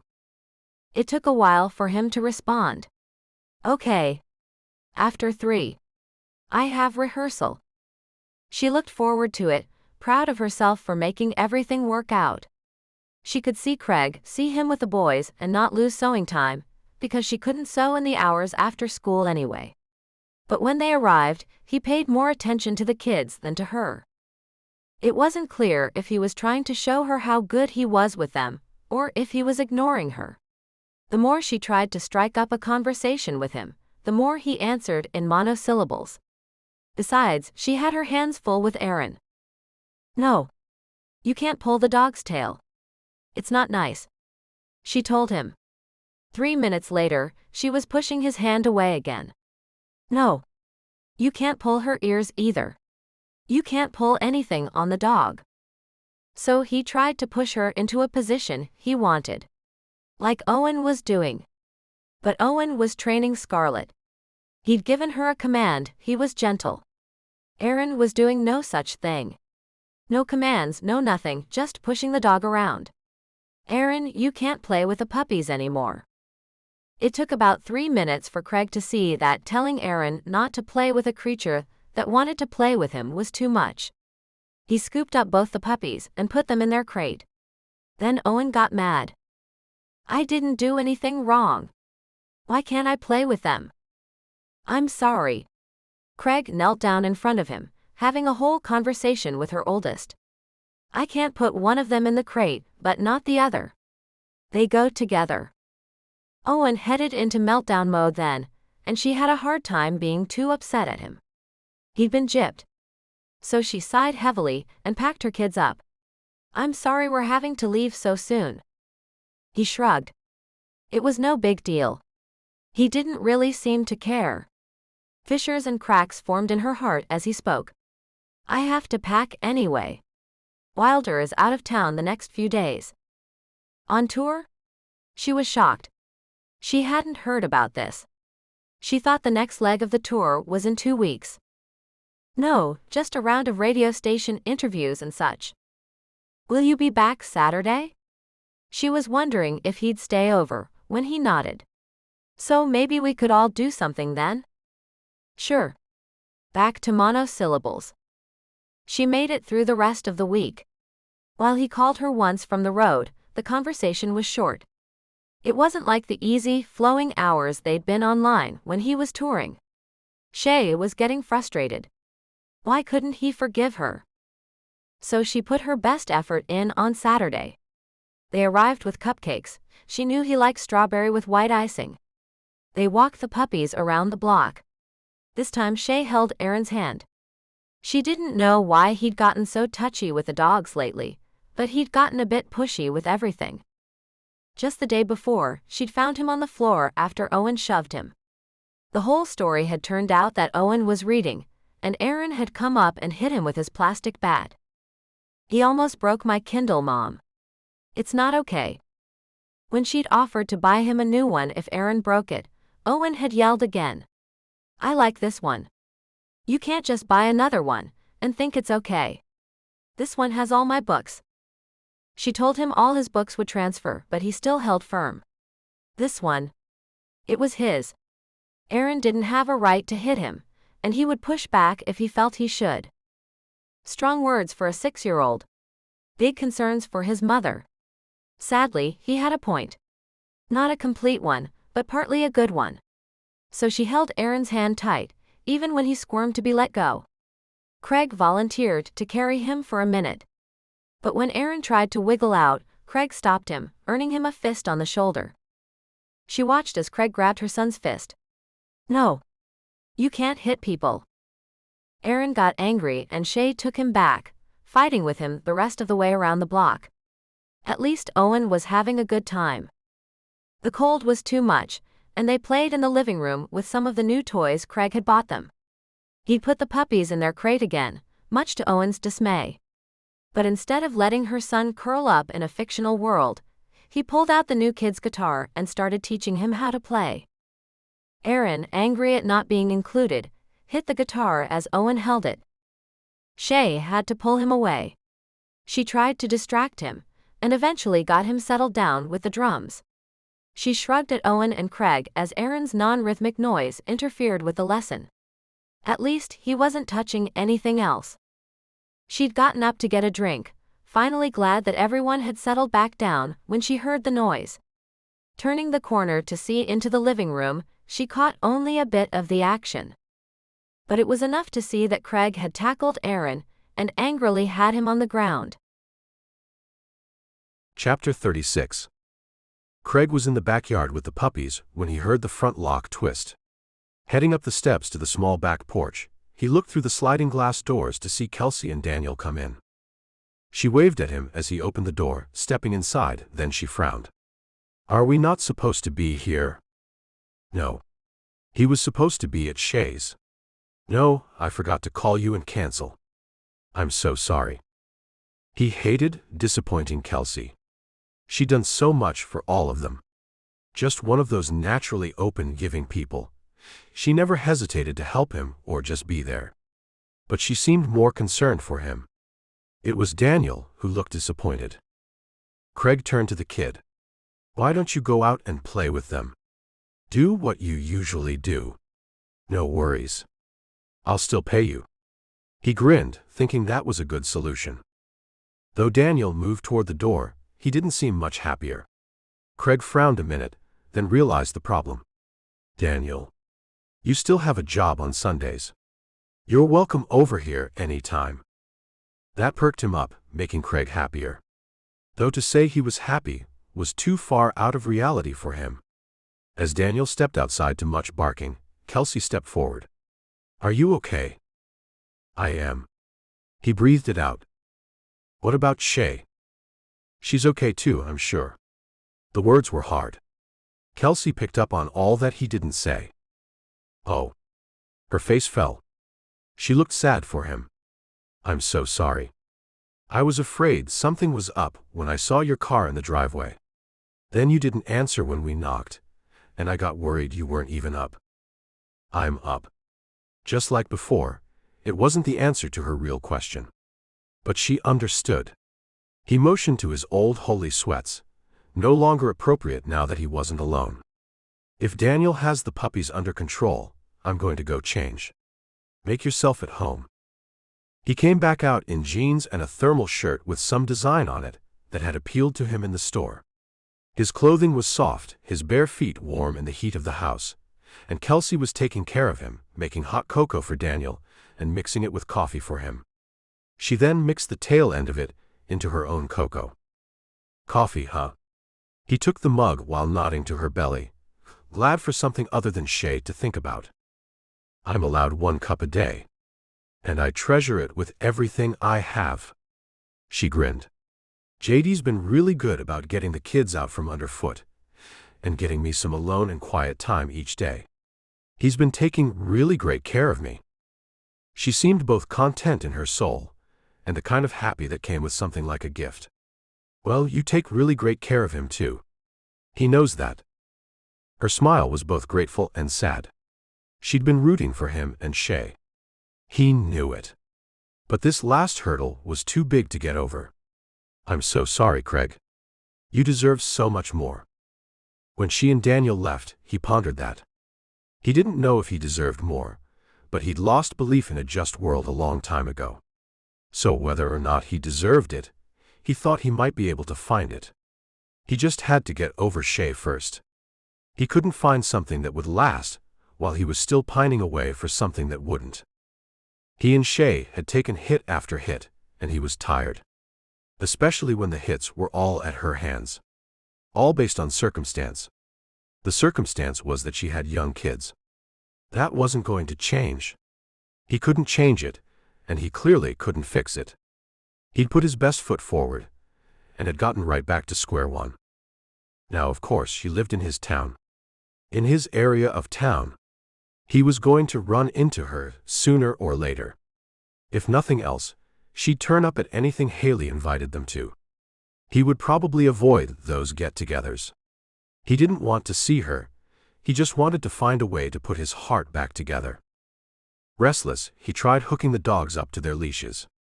But they didn't even get up. As usual, Daniel had worn them out. That was a good thing, but not what he wanted. He unclipped them, earning a bark from Gunnar that startled him. Hey! That was a real bark.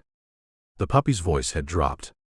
After 20 minutes of trying to see if Scarlet could offer up a real watchdog bark, or if Gunnar could do it again, he gave up. Picking his guitar out of the cradle, Craig sat down on the couch and started mapping out tunes. But even that didn't help. He spent the rest of the week in a daze. He made it to rehearsal and did his part. When TJ invited him out for drinks, he tried it but wound up catching a cab home early.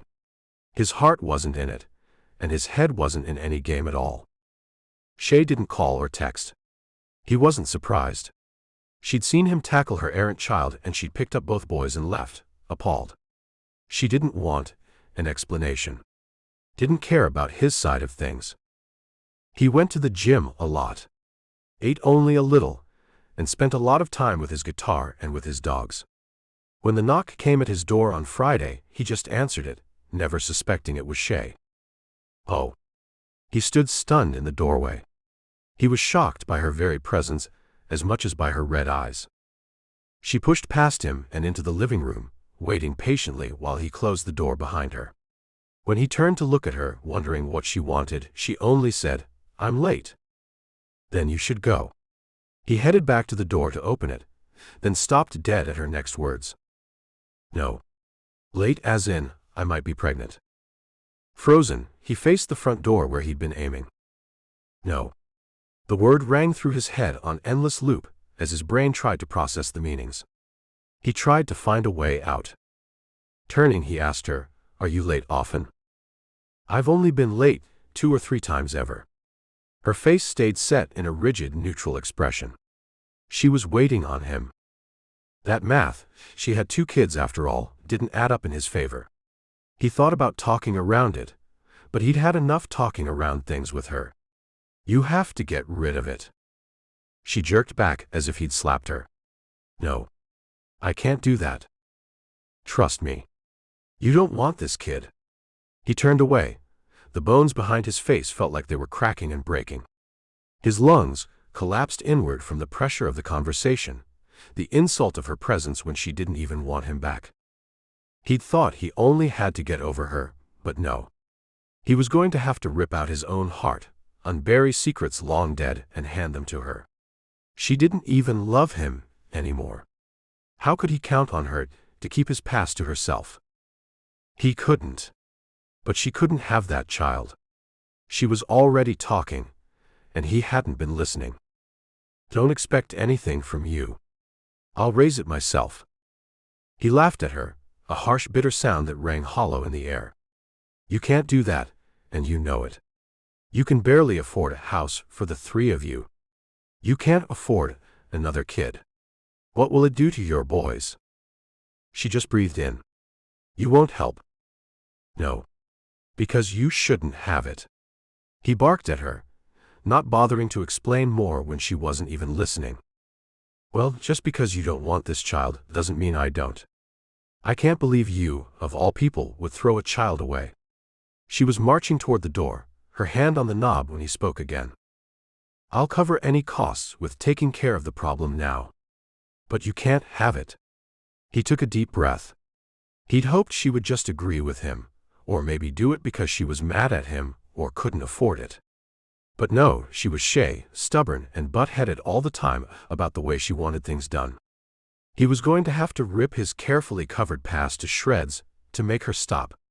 "You can't have a child with my genetics." She stopped, not opening the door, and turned. "What do you mean?" He tried again, to not have to explain in any detail. "You don't want a child with my genes. This is the best course of action." She didn't take it. "Why?" So he began the painful process of unraveling things he'd kept locked up tight for so long. He turned away, unable to look at her while he talked. "You know, I was a cute kid.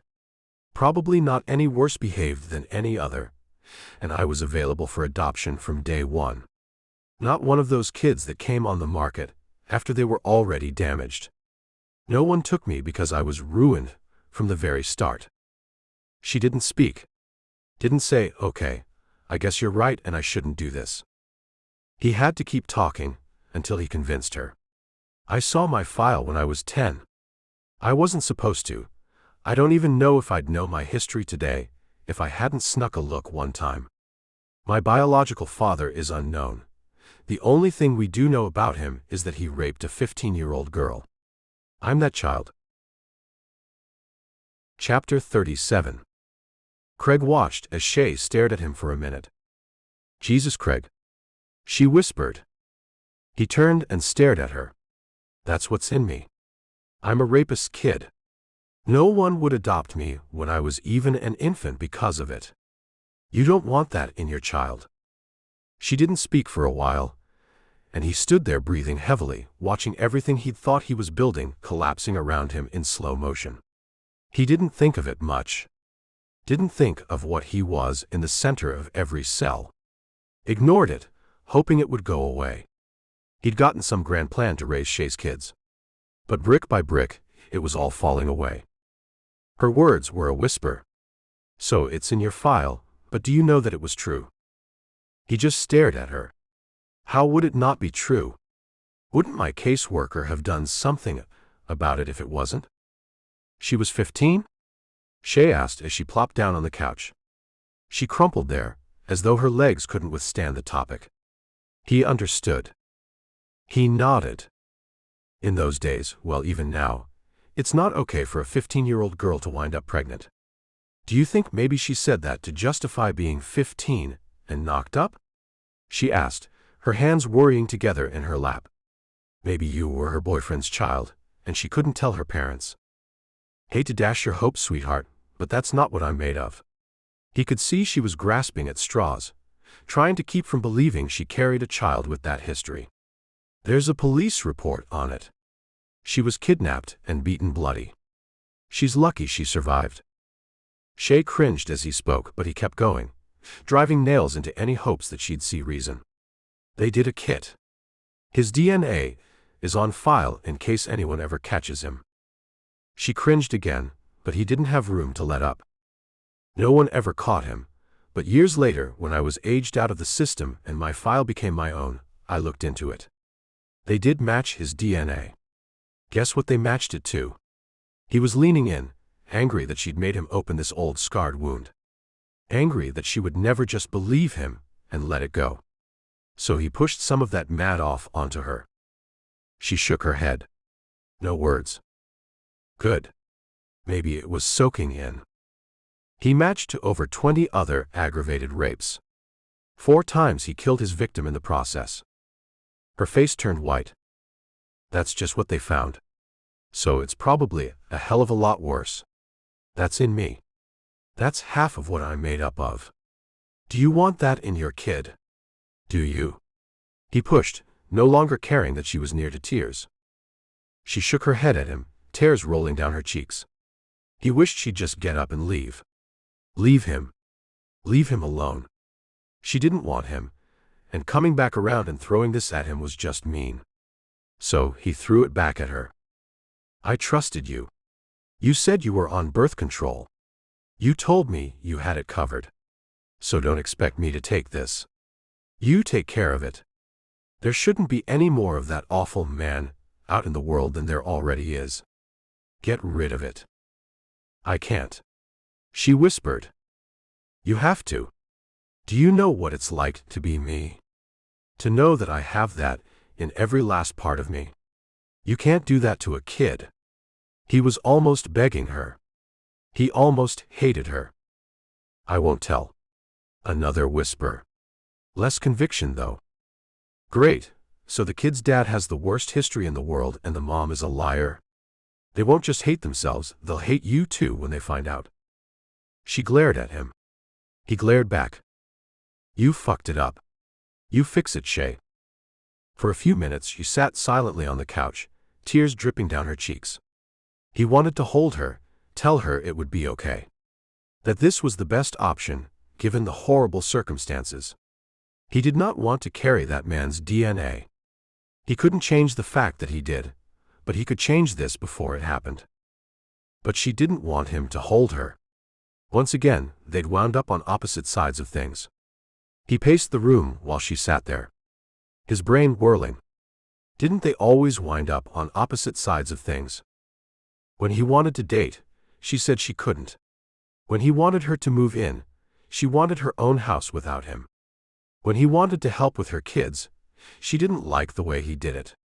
Her voice finally came to him, breaking the melancholy of his thoughts. You may have that DNA in you, but you aren't like that. The words were soft, floating along behind him. I have it. And the truth is, you don't know what I have in me. He put his hands on his hips, hearing the puppies whining from where they'd hid under the table when he and Shay started to fight. They were big enough now that they couldn't just run under the rungs between the legs of the chairs. Like any other parent, his gaze strayed to them, checking on them. He always felt better seeing they were okay. But Shay, no one wanted a baby with that. Why would you want it now? You're still half your mother, she said, as though that made up for it. I don't know anything about her. Even if she was some unlucky angel, I'm still half monster. He shrugged. You aren't. She stood up as she protested, coming over to hug him, as if that would make him feel better. He shrugged her arms off of him. You don't believe it. Yes, I do. She stood there, hands at her sides, seeming unsure what to do with them in the face of the argument. No, you don't. He blew up then. You think I'm a monster who hits your kids? You packed them up so fast that I couldn't blink. You didn't speak to me, and you didn't come back here until you needed something from me. He took a deep breath. Well, I need something from you. I need you not to have this kid. I need you to not link us together for the next 18 years, because I can't handle it. Craig. She reached out to touch his shoulder, but he turned and walked away. Craig. This time she said it with more force, and waited for him to turn around before she said more. I talked to Owen. So. I'm happy for you. He told me that you only smacked Aaron's hands. And he told me what Aaron was doing to deserve it. She put her palms out, as if to say she was sorry. But Craig didn't care. Oh, so it's okay if you hear it from a 6-year-old but not from me. That warms my heart. He pushed his lips together to keep more painful and hurtful things from spilling forth. He told me Aaron was stealing candy. He was. So why didn't you put it away? She tipped her head forward like she really wanted to know. Now? You want to talk about this now? You've already tried and convicted me based on the words of a 3-year-old, and now you want to know. He looked at her face, tear-stained and sad. But his own had to convey his disbelief. I did do that. And I'm trying to be better about it now. Because you might be pregnant. Did you take a test? She shook her head. Not yet. Honestly, I only realized it last night. So I wanted to come here first. I was hoping we could work things out. He couldn't work things out. Not after the way she just dismissed him. Not when the reason she wanted to work things out wasn't him. It was never about him, so he told her. I did put the candy away. I put it in a drawer, and then he snuck it from there too. You told him no? No, Shay. Sarcasm dripped from his lips. I gave him candy left, and right then I smacked him for taking it. Don't be stupid. That was when she flinched. He felt bad about doing it, about calling her stupid, but not bad enough to apologize. He wouldn't stop.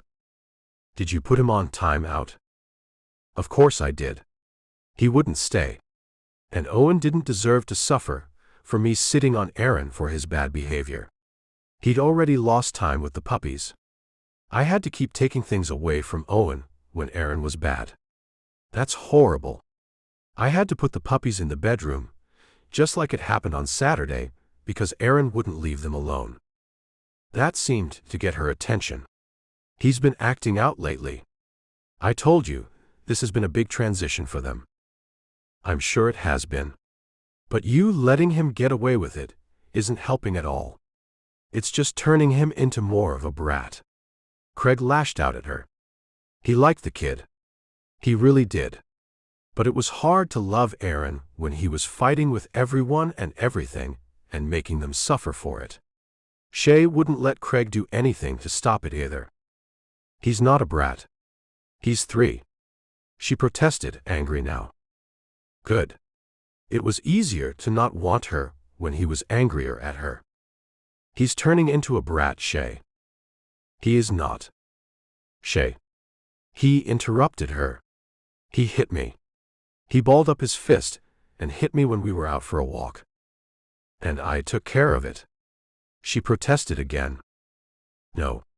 You didn't. You took him from me. What did he learn? He learned hit Craig and then hit Mom. I saw him hit you too. You just moved his hand. No wonder he didn't stop. He was incredulous. He'll quit. She seemed so certain. When? Why would he? Look, it worked with Owen. Craig's mouth fell open. Have you met your children? Owen is a very different kid than Aaron. Just because Aaron is 3 doesn't mean you can't see his personality. He wants to get into everything. He's curious. He needs a path for that, and he needs to be shown when his methods are wrong or dangerous. What? She was shouting now, making Scarlett and Gunnar whine slightly from their spot under the table. You read a few parenting books, and suddenly you're an expert? On my kids? No, Shay. He backed down a bit. I'm telling you what I saw. He pulled the puppy's tails and ears and wouldn't quit. They aren't toys to be taken away or put back on a shelf. I had to punish my kids because your kid couldn't play nicely with them. I should have put him away, but there was nowhere to do it, and he won't stay. Do you know what made Aaron behave better? He was yelling again, but he didn't care. When I smacked his hand. Not hard, but enough to let him know he had to quit. Enough, so that he knew I wasn't going to sit around like a pansy ass and let a toddler walk all over me. He's smart, Shay. He knows exactly what he can get away with. And you know what? He had a good time once he shaped up. Shut up. He leaned in toward her. He'd had enough of her protests, enough of her telling him he wasn't good enough. I'm not going to make anyone else suffer for Aaron's bad behavior. Not my dogs, and certainly not Owen. Aaron's not like Owen. Telling him no and putting him on timeout are nice ideas, but they don't affect Aaron. If you'd been watching him, you might have seen that. He'd been reading the parenting manuals. He had prepped himself to be the best he could be at it. He did not mention that some of what he thought was good had come from the dog training book. But the part about big breeds and training applied. The thing is, Shay, he's 3 now. And you're not stopping him from hitting people. Not you, not me, not Owen. What happens when he gets bigger, and he doesn't know not to hit? What then? She didn't have an answer. He wasn't sure his diatribe called for one, but he sure wasn't done. What about what happened Saturday? I have no idea. Though she'd listened, her face flinching as some of his remarks had no doubt hit home, she was angry again. All I know is you took my kid to the ground over some imaginary infraction, and he hit his head on the floor. Yeah, he did. Good thing too. Her mouth fell open. Shay, he got a coat hanger from the closet. I told him to put it back. He did. Or he said he did. Then he got it out again. Since I'm not allowed to do anything other than say, "No, Aaron, please don't do that," he got it out again and played with it. I put it back and closed the damn door. Then I saw him trying to poke it into the fucking outlet. That's what I stopped. I stopped him from electrocuting himself. So I'm glad he hit his head, and that's all it was. He expected her to absorb that. She didn't. Why weren't you watching him? She yelled. Why weren't you? He hollered back. You were here too. Why didn't you take it away from him? Where were you when your toddler was trying to stick a coat hanger in an outlet? You should have had outlet covers. She was furious. Just like that, he deflated. He was wrong. He should have had outlet covers. He hadn't child-proofed the house. He nodded. I should have. He waited a beat, then spoke again. We can't have anything, Shay. You hide your kids behind your skirts, putting yourself in between any chance of them and me getting to be anything better than acquaintances. And you put them in between anything more growing out of this thing between us. You keep doing it. You keep blocking any path to something better. So don't come here and expect me to be happy about some pregnancy I don't want and didn't agree to. Don't expect me to want another kid for you to hold against me. I'm sorry, she whispered, moving toward the door. It's just that my boys are the most important people in the world to me. Trust me. You've made that very clear. He turned and opened the front door. His dogs had suffered enough, listening to them yell. Like always, nothing was solved. I think you should go. Chapter 38. Shay had marched out to her car and driven madly home, furious with Craig. What had she been thinking? She'd gone over there with a possible pregnancy as an olive branch, and she'd been batted back. He didn't even want her to be pregnant, and he wanted nothing to do with her or the kid if she had it. Once she turned that over in her head, she plopped down on the couch and cried her eyes out. Probably pregnancy hormones. She needed to take a test, but didn't know where to go. She should drive into Nashville proper. It felt like she saw all the same people in these suburbs. Almost like Bristol. Here her next-door neighbor worked at the Walgreens down the street. So she couldn't go grab a pregnancy test there. And not at Kroger either. She'd probably run into Kelsey. She cried harder. To top it off, Craig had a point. She'd given her other two kids some pretty bad starts, genetically speaking, but she sure hadn't anticipated Craig's background. No wonder he didn't get adopted. Though she might not completely agree with his logic, he wasn't wrong. No one wanted a monster's DNA in their kid. It wouldn't change her mind, but it had clearly changed his. He was also right that she'd fucked it up. She wasn't sure what she might have done wrong. She was pretty damn positive that she'd taken every pill on time, and she'd waited the requisite month before telling him, before making that their sole birth control. But it had been her responsibility, and she was late. She thought about working, but that was as far as it got. The fabric had arrived for the ballet company, but she couldn't even open the box. Her tears would leave dirty mascara marks on the beautiful gauze. A knock at her door startled her to jumping off the couch and reaching for the Kleenex box on the coffee table. Only it wasn't there. 1 minute. She hollered out, trying to sound normal, and not like she was bawling her eyes out over bad fate while she frantically searched the house for a tissue box hidden by a child. Giving up, she reached into the hall closet and ripped open the spare box, blotting her eyes as she headed toward the door. With a deep breath, she straightened her shoulders and hoped she could pull off a sane look for long enough to sign for whatever package was there, or turn away whatever salesperson had shown up. Hello. Hi. Kelsey stood on the doorstep alone. Crying Jag? Pulling the door back to let her new friend in, Shay nodded, feeling the tears start falling again. That obvious? A little, but the fact that you're hugging a fresh Kleenex box says a lot. She offered a sad grin. I heard. I'm sorry. At that point, Shay lost it. Big sobs came, taking her lungs through waves of gasping for air, as though the loss of Craig was also the loss of oxygen. A hand settled first on her back, then moved to become a hug, letting her cry it out. She didn't notice until later, when she'd exhausted herself, that Kelsey hadn't even gotten her own coat off. When she finally seemed to deem Shay safe to sit on the couch by herself, she stood and shrugged out of it, revealing a round belly that led the way wherever she went. I'm going to grab us both some ice water. That was Kelsey. It wasn't a question, so Shay stayed on her couch, trying to breathe, while she listened to the other woman rattling around in her kitchen, trying to find glasses and scooping ice out of the freezer bin.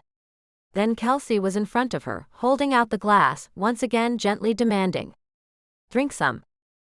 Shay scooted over so Kelsey could sit while she sipped at the cold water, admitting it felt good, and trying not to look at Kelsey's baby bump and wondering if she'd be there herself in a handful of months. Forcing her thoughts somewhere more productive, she turned to the other woman. I don't know what you heard, and I'm sure you're here to kill me for breaking his heart, but obviously yours is broken too. That's the worst part. Kelsey commiserated. Not everything works out. She waited a beat before adding, I'm not going to kill you. I'm not sure which of you two to kill, or if it's even appropriate. Appreciating the sentiment, Shay nodded her thanks. Did he tell you what happened?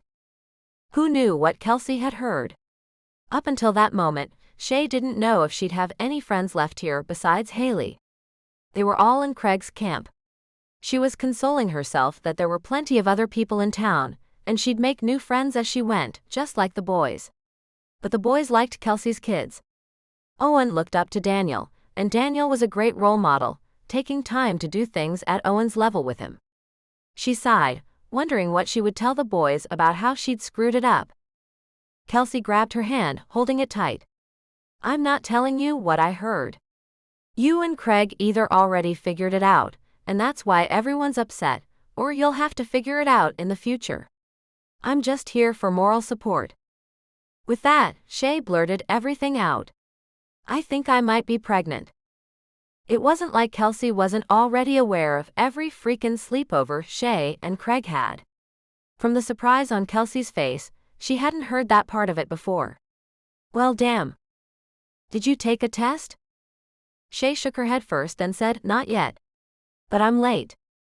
Okay, so not a guarantee. She folded her hands, thinking. Did you just now realize? Another head shake. Then why haven't you taken a test?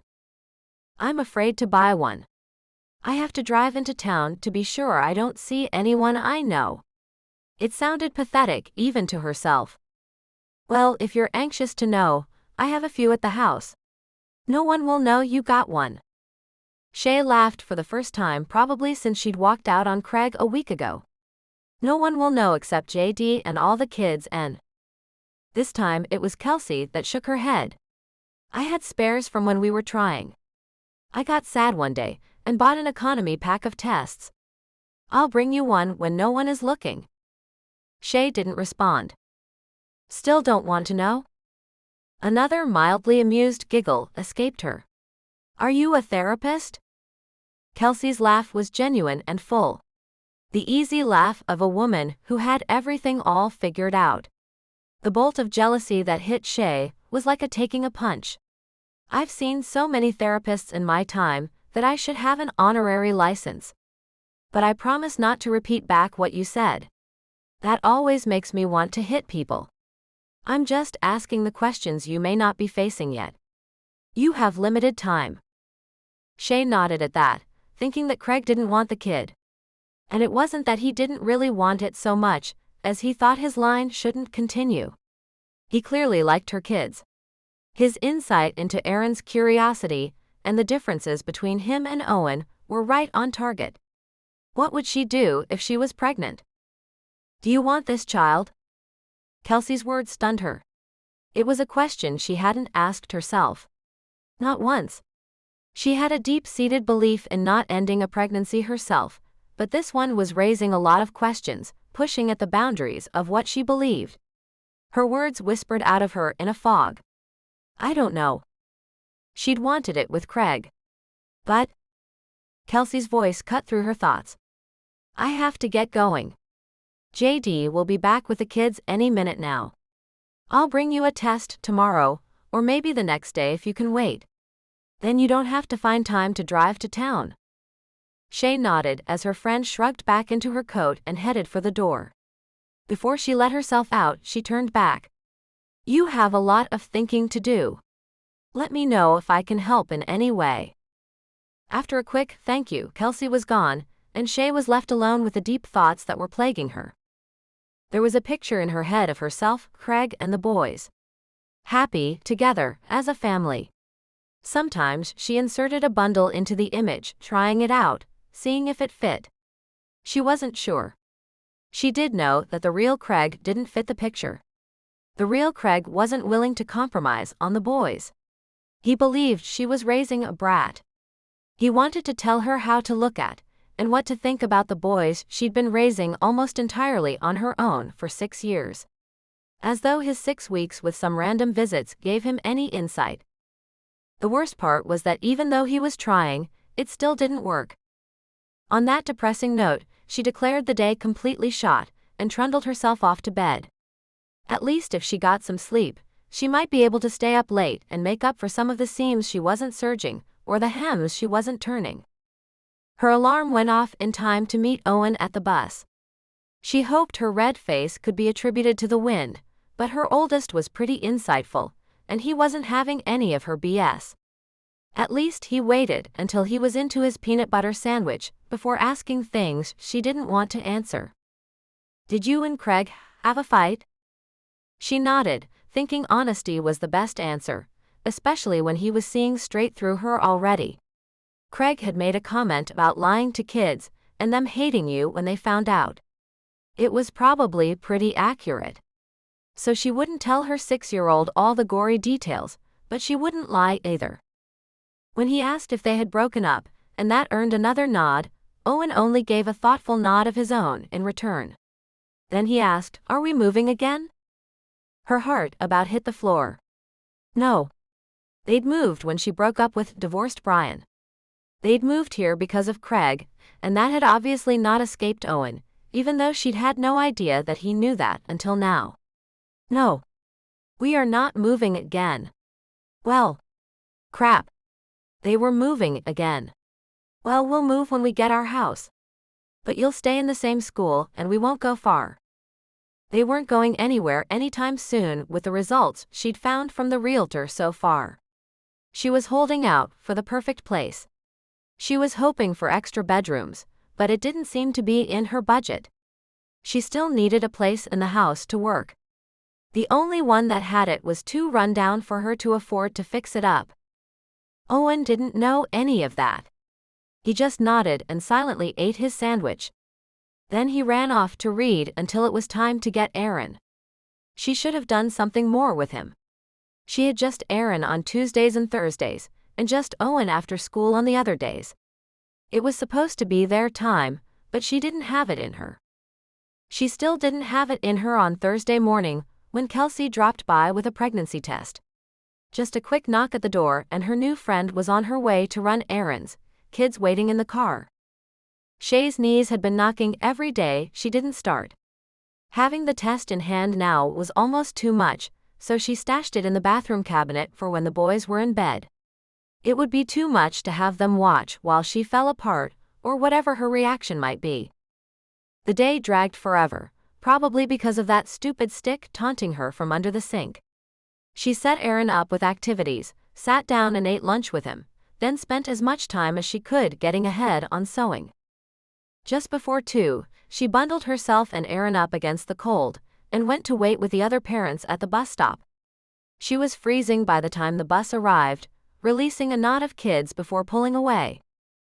It turned the corner before she realized all the kids had dispersed and Owen wasn't there. Chapter 39. Craig had just set his guitar down for a moment when he heard JD's phone ring. Turning away, knowing it was Kelsey, he grabbed the soda he'd bought on the way over. His stomach was upset, and no wonder. He felt awful. JD had been gracious enough to stay after rehearsal and run songs with him. They'd started with JD's latest piece, with Craig adding a bass line to it, then working through harmonies. They'd been hammering out one of Craig's songs just then, but even Craig knew he was once again turning a good song melancholy. Not the right day to work on that one. Probably not the right month for it, if he was honest. "Hey," JD's voice made him turn to see his best friend hold his phone up. "Have you heard from Shay?" "No." "Why would I?" "But he didn't say it." "You should check your messages." JD looked worried, and Craig frowned at him. Shay's been frantic. Apparently, Owen wasn't on the bus today. What? His heart rate kicked up. Why wouldn't Owen be on the bus? He's missing. JD nodded. "Check your phone." Already, Craig was digging through his bag, pulling out a phone lit up with messages from Shay. Owen was gone. Had he seen the boy? Had Owen contacted him? He dialed, before thinking. Craig. She was frantic, but the sound of her voice was still a punch to his gut. One that apparently none of them had time for. Did you find him? He asked, maybe a little harshly in his worry. No. The word was drawn out, desperate. I called the elementary, but they haven't gotten back to me. They don't even know if he got on the bus after school. They called the bus driver, but he isn't answering. So the bus came, but Owen didn't get off. Right. All the other kids did, but they were talking, and I grabbed 2 kids and neither remembered Owen. He did have a tendency to read wherever he went. The introvert status wasn't helping anyone today. I'm at rehearsal. Oh. I'm so sorry to interrupt. Shay. He stopped her from being polite in a situation that didn't call for it at all. Your son is missing. I'm just sorry that I didn't check sooner. I'm packing up and heading home to see if he's there, and then I'll call you back. Kelsey drove by but didn't see him. Craig didn't answer. He didn't want to give her false hope, but Owen knew his house. He wouldn't be surprised if the boy was in the back playing with the dogs. I'll call you with an update when I get there, and then I'll join the search. Okay. Yes, thank you. She hung up on him, but he didn't think much about it. When he turned, JD was standing there with Craig's bag packed and ready in his outstretched hand. Get going. We'll all keep each other posted. It was grim, but Craig held out hope. Even so, he didn't think he'd ever driven so fast. Only as he pulled into his driveway did he realize how confident he'd been that Owen would be sitting on the front step. He'd been wrong. His heart, already beating frantically, slowed to a stop and sank. Oh no. Where was Owen? A second thought tagged closely on the heels of the first one. What if someone had taken him? Craig had been so certain that Owen would be here, that he hadn't even stopped to give something more sinister a foothold in his brain. He did now. Not wanting to call Shay with bad news, he sat in the car. Looking around the side of the house, still trying to be hopeful, he texted her. Not here. I'm putting on a better jacket, checking the neighborhood. Let me know where else I should look. As soon as he hit send, he realized that was bad. Shay shouldn't be organizing this. Someone else should. Kelsey probably. Or maybe him. He didn't have kids of his own to look after, to worry about. But he did have dogs. He wondered if he should take them around the neighborhood. Not that they were trained to find Owen, but they would go toward him if they could smell him. They both loved the boy. A greater likelihood was that Owen, if he were hiding nearby, would come out to say hello to the dogs even if he wouldn't to Craig. Sprinting from the car, Craig dashed to the front step, jamming his key into the lock. It gave way, and he slammed the door behind him, making it halfway down the hall before his brain registered the small person sitting at his table, tucked in the back out of the way. Owen. Craig almost fell over. Then he almost fell over the other chairs as he made his way around to where the boy sat and hugged him until he squirmed. This wasn't even his kid. So why was he so very relieved? But he was. Thank God you're okay. Craig was pulling out his phone, pulling up his call list. Don't call my mom. Owen's hands came out, and he looked way too hot and way too upset sitting there still bundled in his winter coat. Pausing, Craig waited to hear why he couldn't call Shay. I need to call her. She's worried. But she'll come right over here. I don't want her to. Owen's face fell. Okay. Take off your jacket. Craig held his hand out, unwilling to make Shay wait long, but he needed to get to the bottom of this. When Owen held out the coat, Craig went and hung it in the front closet, the one he now scrounged for fallen coat hangers despite the fact that there were no more 3-year-olds coming to his house. Then he went back and pulled out a chair. I want to tell your mom that you're okay. Owen shook his head, and Craig tried again. What if your mom was missing, and you didn't know where she was? What if you asked me, and I said I'd call you when I found her, and then I didn't? You'd be pretty mad at me for letting you worry about her when I'd already found her. His shoulders falling in defeat, Owen nodded. I'll tell her not to come. I'll take you home when you're ready. That earned him a nod, and Craig texted Shay. He's here. Don't come. I'll bring him home. He's fine. Unharmed. Though he expected it, he was opening his mouth to say something to Owen when the phone rang. Shay. With a finger up to the boy, he answered. Owen tensed. Hi, Shay. He's here. I'll be there in 3 minutes. I'm getting in the car. He could hear the sound of the car door and the dinging as she put in the key. Don't. I've got him. His eyes were on Owen. Clearly, Owen had something to say, and not in front of Shay. You can't just keep him, Craig. She protested. It was shocking how quickly his back stiffened. I'm not keeping him. He turned away from Owen, as though it would keep the boy from hearing it. He asked me to take him home later. This isn't on me, Shay. Just let me bring him home, he's fine. Stop worrying. Her silence was the only thing that answered. He shouldn't have told her not to worry.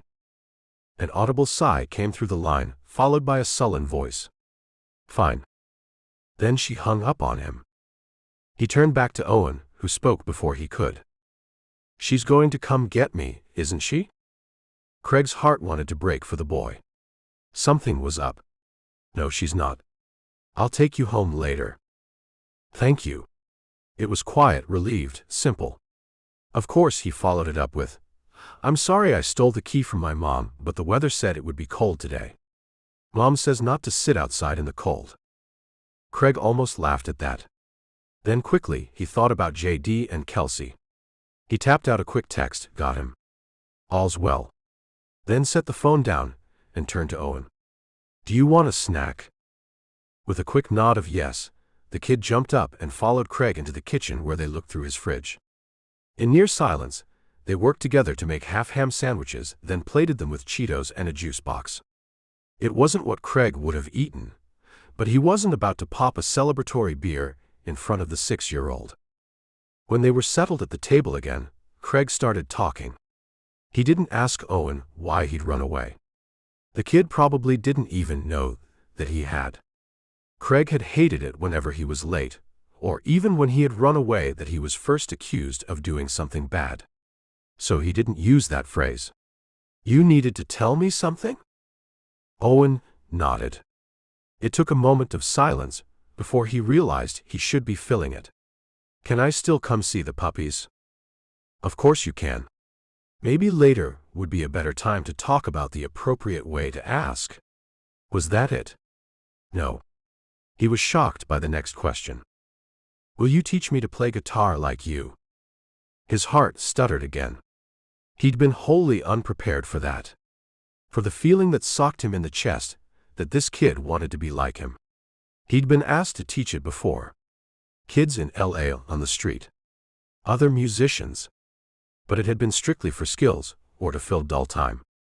Owen wanted to be like him. Then he hit Craig with another one. What's your dad like? Well, damn. First, Craig shrugged. He opened his mouth, wanting to say, I don't know, but he couldn't make it come out. He did know, and he didn't want to lie. Besides, he felt a strange kinship to this little boy who seemed concerned about what he was made of long before kids should have to worry about that. So he took a deep breath. He couldn't make Shay any angrier at him than she already was. He couldn't lose what he'd already lost.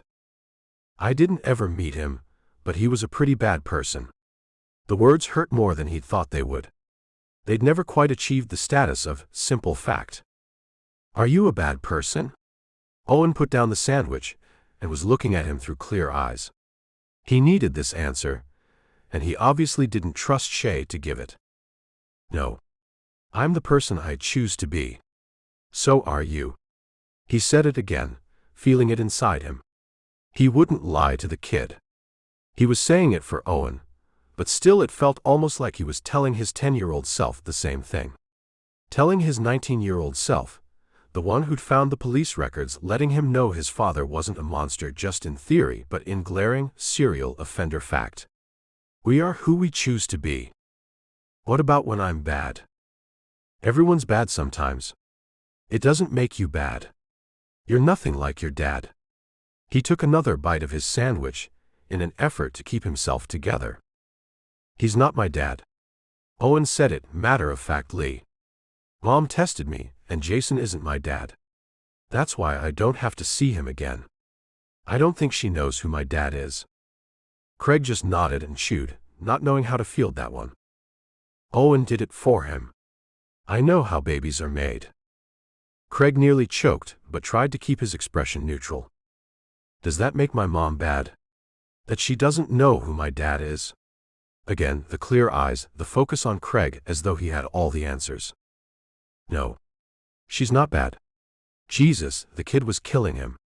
We all get confused sometimes, especially if we love someone. Sometimes we do really stupid things for the people we think we love. It was the best he could do. But he'd fucked it up again, because the 6-year-old was playing hardball and lobbed it back at him.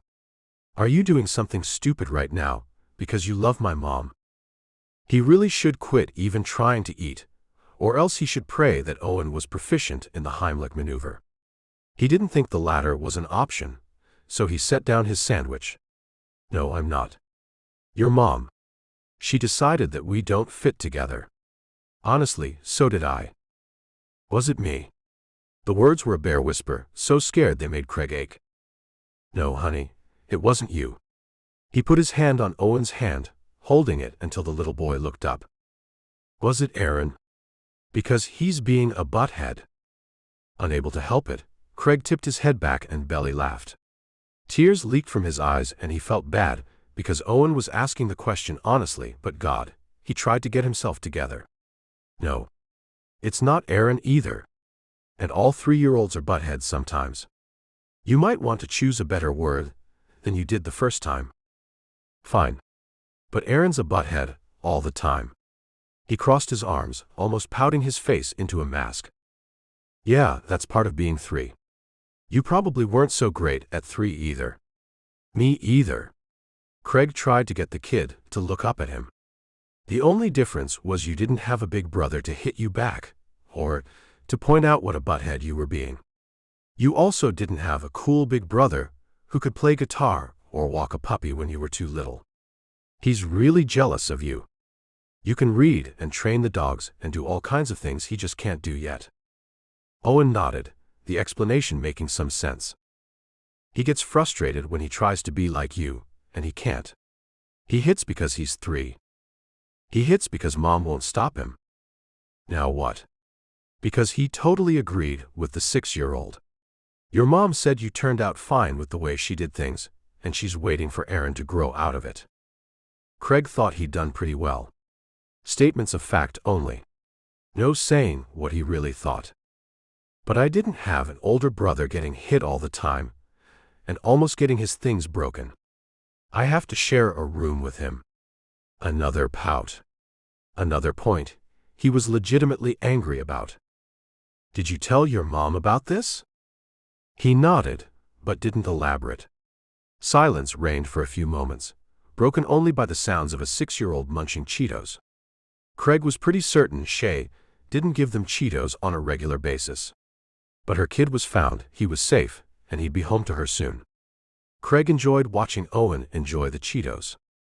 He put the last one down, and politely wiped his small fingers on a napkin. Then Owen threw his last hardball. Can you be my dad? Chapter 40. Shay slept in the hallway outside the boys' room that night. Or she tried to. Several times she told herself it was the hard floor that kept her awake, but that wasn't it. It was her brain. Owen had made a mad mess of it, that was for sure. She couldn't recall a single time when she'd ever been so terrified. Even when Brian had drugged Aaron, and he wouldn't wake up. She'd been scared moving here, putting all her eggs in the Nashville and Craig basket. But even when Jason had held baby Owen aloft as a threat, should Shay not do as he wanted, it had only lasted a few minutes. This had gone on for over an hour. Though it was nothing compared to what some parents went through, it was nerve-wracking. Exhausting.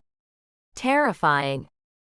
By the time the school had gotten hold of the bus driver and found out that yes, Owen was on the afternoon bus, she'd just heard from Craig. Then Craig wouldn't bring him home. Said it was Owen who didn't want her to come get him. Apparently, as terrified as she had been, she was not to worry, because Craig and Owen had it under control. She was still shaking with anger each time she thought about it. She was their mother, and Craig's lack of respect for that had already torn them apart. She hadn't thought it could do more damage until this afternoon. Craig had pulled up in his truck, Owen in the back seat buckled into the booster. She'd stood in the front door watching, her heart wrenching as Craig helped Owen down. Then Owen reached up and gave Craig a big hug before running inside. Shay hadn't known what to say. Craig seemed to have known not to say anything. He only offered a small nod before climbing back into his truck and backing out of her driveway, out of her life once again. She couldn't count the number of times they'd left each other. Each one hurt worse than the one before. Somehow this time still managed to continue that trend. She turned and peeked into the bedroom door, looking at her sleeping boys from her spot on the floor. A blanket and a few cushions kept her company. A cat would be good company. The boys could clearly use a pet. Owen had run away to see the puppies. She didn't let her mind even consider that he'd gone to see the man. What was she thinking? She couldn't get a cat. She was a seamstress who worked from her own home. She'd seen what cats did to couches. She cringed just thinking about what one could do to a whole bolt of $20 a yard fabric. No cat. Just a mom sitting in the hallway. She could practically hear Owen yelling at her that she'd ruined things with Craig. He'd called Aaron a butthead, then said Aaron was only 3, so it was okay, but he had to stop. Sitting on the couch with Owen after Aaron had been put to bed, she'd stroked his head and tried to explain that sometimes things just didn't work out with adults. Owen pointed out that things didn't work out with his dad because his dad was an asshole. Though she'd let calling his brother a butthead ride because Aaron wasn't around to hear it, and Owen was clearly getting some things off his chest, she put her foot down about her 6-year-old wielding asshole like a brandish. Unfortunately, he'd done it well, good inflection and tone, and he'd applied it to the right person. His father was an asshole. There wasn't another word that really got the whole of Jason the same way. Calling him a jerk sounded like he didn't take out the trash or help with the household chores. Owen didn't even know the half of it. Owen used slightly calmer language about Brian, telling her that things didn't work out with him because he was bad too. But Craig was good. Her son didn't accept that things didn't work out when both people were good. Maybe that was why he was convinced the breakup was her fault. Though he had his head in her lap, it clearly wasn't what he wanted. Before bed, he'd been full-blown angry again. Maybe that was why she was sitting out here in the hallway. Maybe she was afraid he'd go out the window. And he might not go to Craig if he knew her ex was going to return him home. She had to keep an eye on him. She was, but his last words before bed were sticking with her. Mrs. Vreeland says, you get what you get and you don't get upset, or you choose, you can be the change you wish to see. Shay had told him thank you, then kept it to herself that first-grade philosophy lessons were not going to turn her life around. But Owen hadn't been done with that. You're sad. You're upset, Mom. So you have to change. He'd looked at her wide-eyed, pleading with her to be some better person that she didn't know how to be. He'd repeated it as he climbed under his Spider-Man comforter. If you want things to change, you have to change, Mom. The dichotomy had made her smile at him and thank him again. But now, as she sat in the hallway, she wondered if her usually silent 6-year-old had a point. Then she reminded herself that maybe he was mad because she had changed. She'd allowed Craig in. It had been an experiment, one that failed surely, but an experiment. And it wasn't all bad. She and her boys had seen that not all men were bad people. But they were a unit. The 3 of them. Somewhere in the middle of the night, she remembered to take the pregnancy test. If she hadn't had a heart attack from Owen going missing, then she wasn't going to have one from this. Still, the 3-minute wait was the longest stretch of time since that afternoon, but it didn't make the time go by any faster. Shay waited 4 minutes. She told herself it was because she wanted the test to be sure. But the real reason was because she was a wimp. It was 1:30 in the morning when she read the stick. Negative. Her lungs whooshed out, her shoulders sagged, her whole body slumped until she was sitting on the closed toilet lid. She hadn't been ready. Clearly, she could barely handle the 2 that she had. Chalking it up to stress, which she'd had a heaping ton of lately, she took the stick and the wrapper out to the kitchen trash because it was the deepest. She buried it. Owen seemed to know a lot more than he was letting on. She didn't need him burdened with this, too. When she got back into the hallway, Shay nestled into the blankets and finally found some sleep. Until Owen shook her awake in the morning. "What are you doing out here, Mom?" She hugged him, still a little tight. "I missed you yesterday. I was so scared when you were gone." "You didn't have to. It's what moms do," she countered as she climbed out of her little nest. "It's what good moms do," Owen told her as Aaron came out of the room behind him, rubbing his eyes. Shay's heart warmed at his words. He didn't hate her after all. Then Owen continued. "There are bad moms too, you know. Just like there are good and bad dads." That was all he had to say about it. He was obviously lobbying hard for her and Craig to get back together. Shay only nodded in return and began fixing cereal. She'd gotten Craig's key back from Owen, debated returning it to Craig, then thought better of it. She went about packing lunches and fixing oatmeal that she seeded with chocolate chips. Then Owen was on the bus, and she was driving Aaron to daycare. Just that was scary to her. She wanted to take the day off, hold them both close, but she couldn't. It wouldn't be right. So she was at home alone, sewing, when Kelsey came by. This time, the other woman peeled her coat to stay a little while. "Hey, just wanted to check in. I won't overstay, I know you have work." She smiled and refused a drink when Shay offered. "Thank you for stopping by. It's a hard day." Kelsey nodded. "I figured.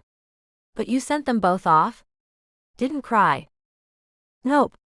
I wanted to." Shay grinned. "But I didn't." It felt good to know that Kelsey was still her friend, even if she wasn't still with Craig.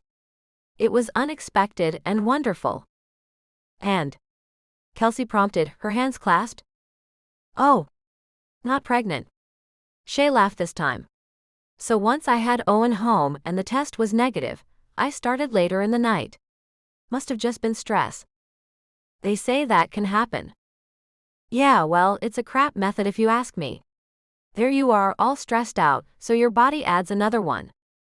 They chatted a bit before Kelsey offered a hug Shay hadn't realized was sorely needed. Her baby bump, now practically a mountain, hit Shay as they embraced. Shay laughed. "I'm so glad that's just you and not me on that bandwagon." "That's the way it should be." Kelsey grinned before heading out the door and back to her hectic life. Somehow Shay made it through the rest of the day. She texted Craig that morning with the non-news. He'd only said thanks several hours later. Owen climbed off the bus right at 2 p.m., which was wonderful. Then he pushed right past her, marching into the townhouse, which was not. He resisted mom time, then stayed quiet even through picking up Aaron, despite her entreaties to get him to talk. He resisted all questioning until dinner time, when he asked if he could get off the bus at Craig's house the next day. "No, honey, you can't." She frowned. "Then when can I go?" His stubbornness was gaining traction. She'd not seen him like this before, but told herself both boys were acting out about the move. It would pass. But Owen didn't let it. When he was climbing into bed, he brought it up again. "Craig said I could go to his house whenever I wanted." "Well, I want to go tomorrow." "You can't just go there. He's a grown man, he has a job. Lots of times he's not home." She stroked his head, but her oldest rolled away. "He'll be home tomorrow after school." "Did he tell you that?" She asked softly, this time keeping her hands to herself, no matter how much it made her heart hurt. "He will be." Not quite a real answer. But when she headed downstairs, she picked up her phone to call Craig.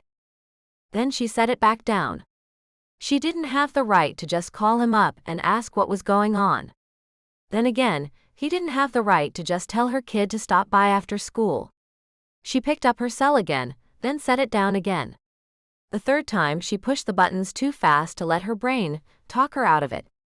He answered on the fourth ring. Just when she thought he wouldn't. "Hello, Shay." His voice shouldn't still have the power to do that to her, but it always did.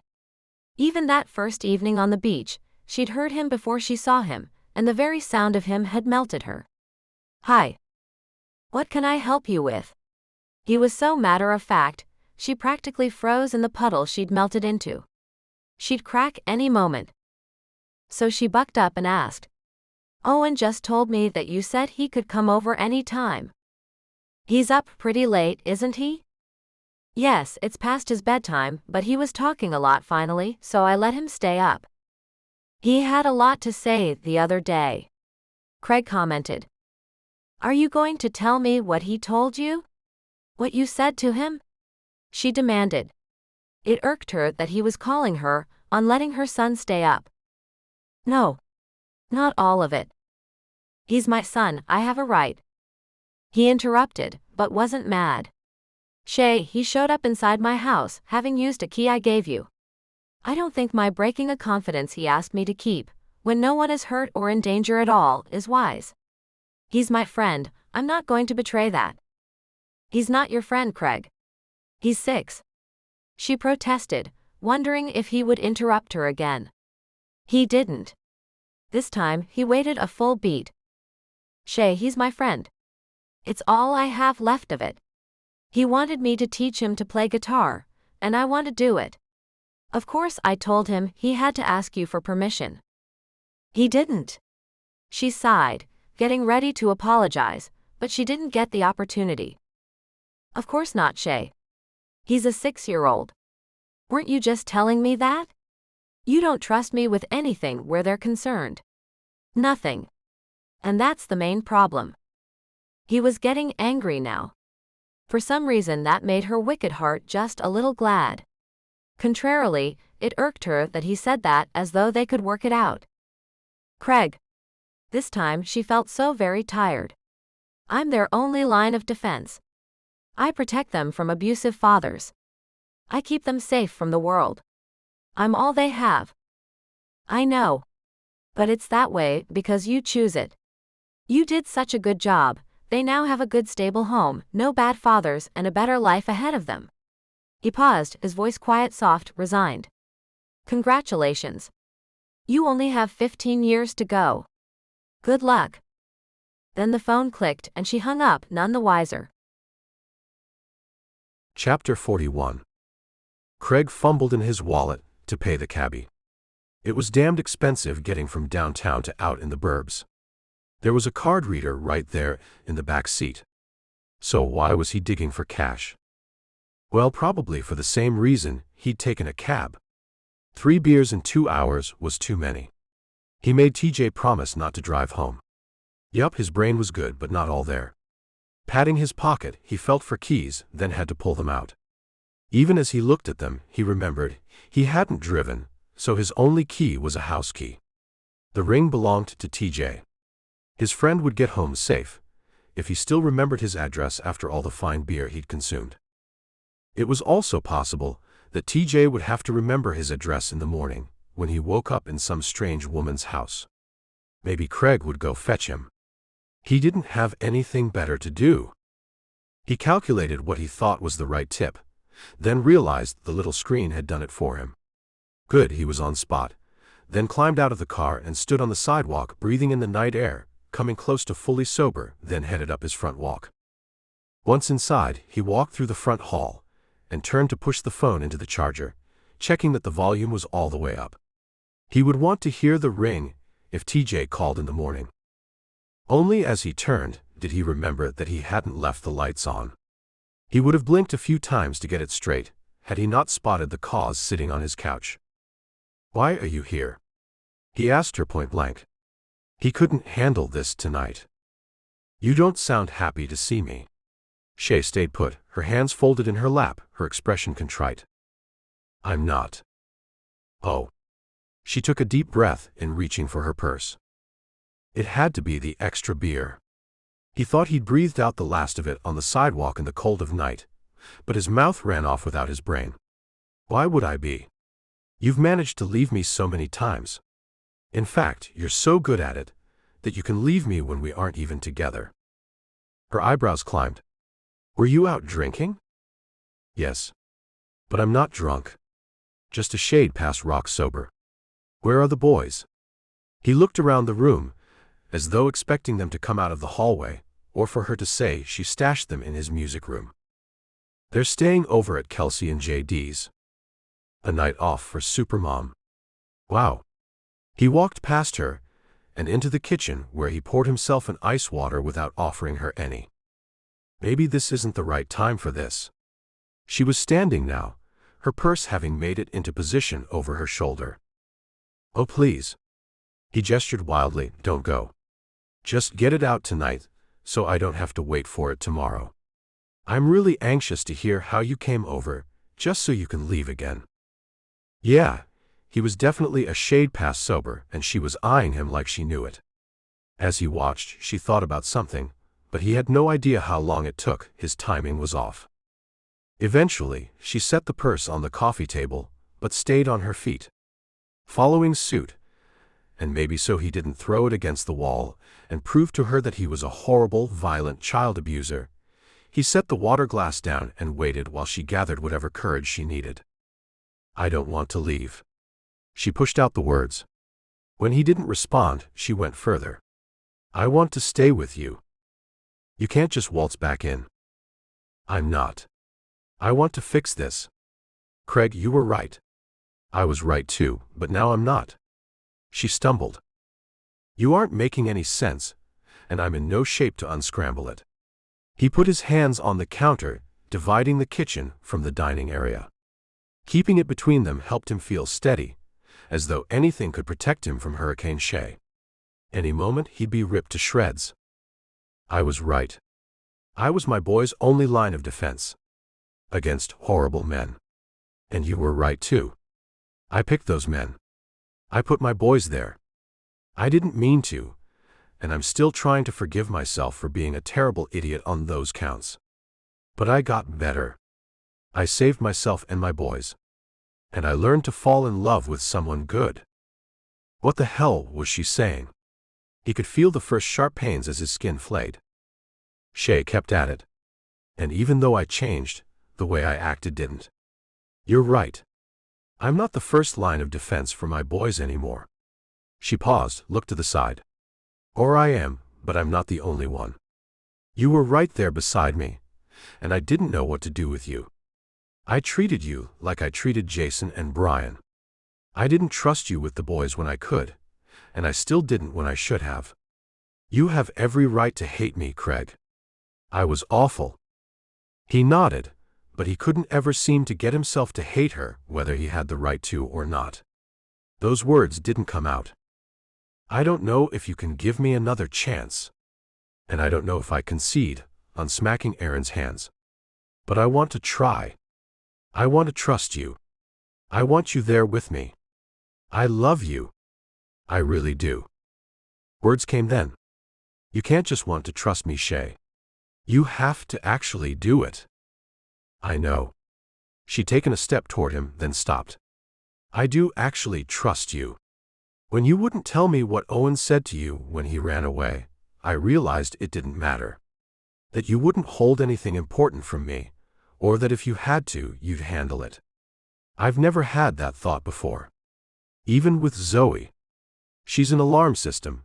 She'll let me know if something goes wrong, but you can handle things. She looked frightened, but the corner of her mouth turned up in a small smile. He didn't run away. Craig had no idea why that was the thing he'd latched onto, but it was all the words he could form when his heart was starting to pound. He shouldn't have had the third beer. Hell, he shouldn't have had the first. He ran here. There's a big difference. I know. Don't call it that to him. Okay. You're right. She nodded. I don't know how you're so good with them, but you are. I'm not. I try to read up on it, but all the advice contradicts other advice. He shrugged, wondering when the conversation had turned surreal. Or if he'd had a lot more to drink than he remembered. Mostly, I remember what it was like. That no one cared what I wanted, and no one heard my voice. The band was the first time anyone ever cared what I thought, or thought I made a worthwhile contribution. You make an unbelievable contribution to me. To my boys. You can't just go shopping for a father for your kids. He told her, some part of him still keeping her at bay. I'm not. Honestly, I'll back down on how you get Aaron to behave because you do. Even when I can't. And I know he's far better off with you than without you. She turned away, her eyes rolling toward the ceiling. That still sounds like I'm trying to get you back for them. But I want you for me. This time she looked right at him, every word a physical hit. Each day without you is worse than the one before it. You're right about the boys, and you were right about me. All he could do was stare. Where's the old Shay? Where's the woman who would rip me a new one for daring to suggest that I know something about her kid? She laughed. I sent her packing. I'm sorry I did that to you. My only excuse is that I've never met anyone like you. No one I've dated has even been in your stratosphere, Craig. I didn't know what to do with you, so I did what I always did, which was retreat and protect my boys. Did. The counter was holding him up now. His breathing was turning fast and shallow to match his heart rate. She's gone. I trust you. I love you. She took a deep breath, as though gearing up for something. It turned out to be another deep breath. I want to be us again. I want you back. It all stopped. His heart, his lungs, his brain. She stared at him, waiting for something he couldn't give her. He shook his head while his chest caved in. He couldn't do it. He'd spent his whole life getting kicked around. Even Shay kicked him around. You may want me back, but you're the most important person in the world to me, and I'm not that person to you. She rushed him then, closing the distance, coming around the counter and coming at him, until his back was against the refrigerator and her hands were on his face. I'm a complete fucking idiot for ever saying that to you. He sucked in air while she steamrolled him. You are that person to me. My boys are a responsibility to me. Don't get me wrong, I love them, and I will defend them with my life if I have to. But you're the only one I have chosen. She was openly crying now, her hands gripping his shirt, but his hands held tight to the edge of the counter, not quite believing her words. You are the one I want to be there when the boys are grown and gone. You are the only one I want. He crumbled in the onslaught of her words. He caved, giving in to her as she rose up on tiptoe to press her mouth to his in a kiss that claimed him. His hands found her hair and held her there so he could kiss her back, hold on to the wave of pure bliss that pushed through every cell in his body. They clung to each other, there in his small kitchen. His heart pounded, his hands grasped at her, keeping her close when she so easily slipped away.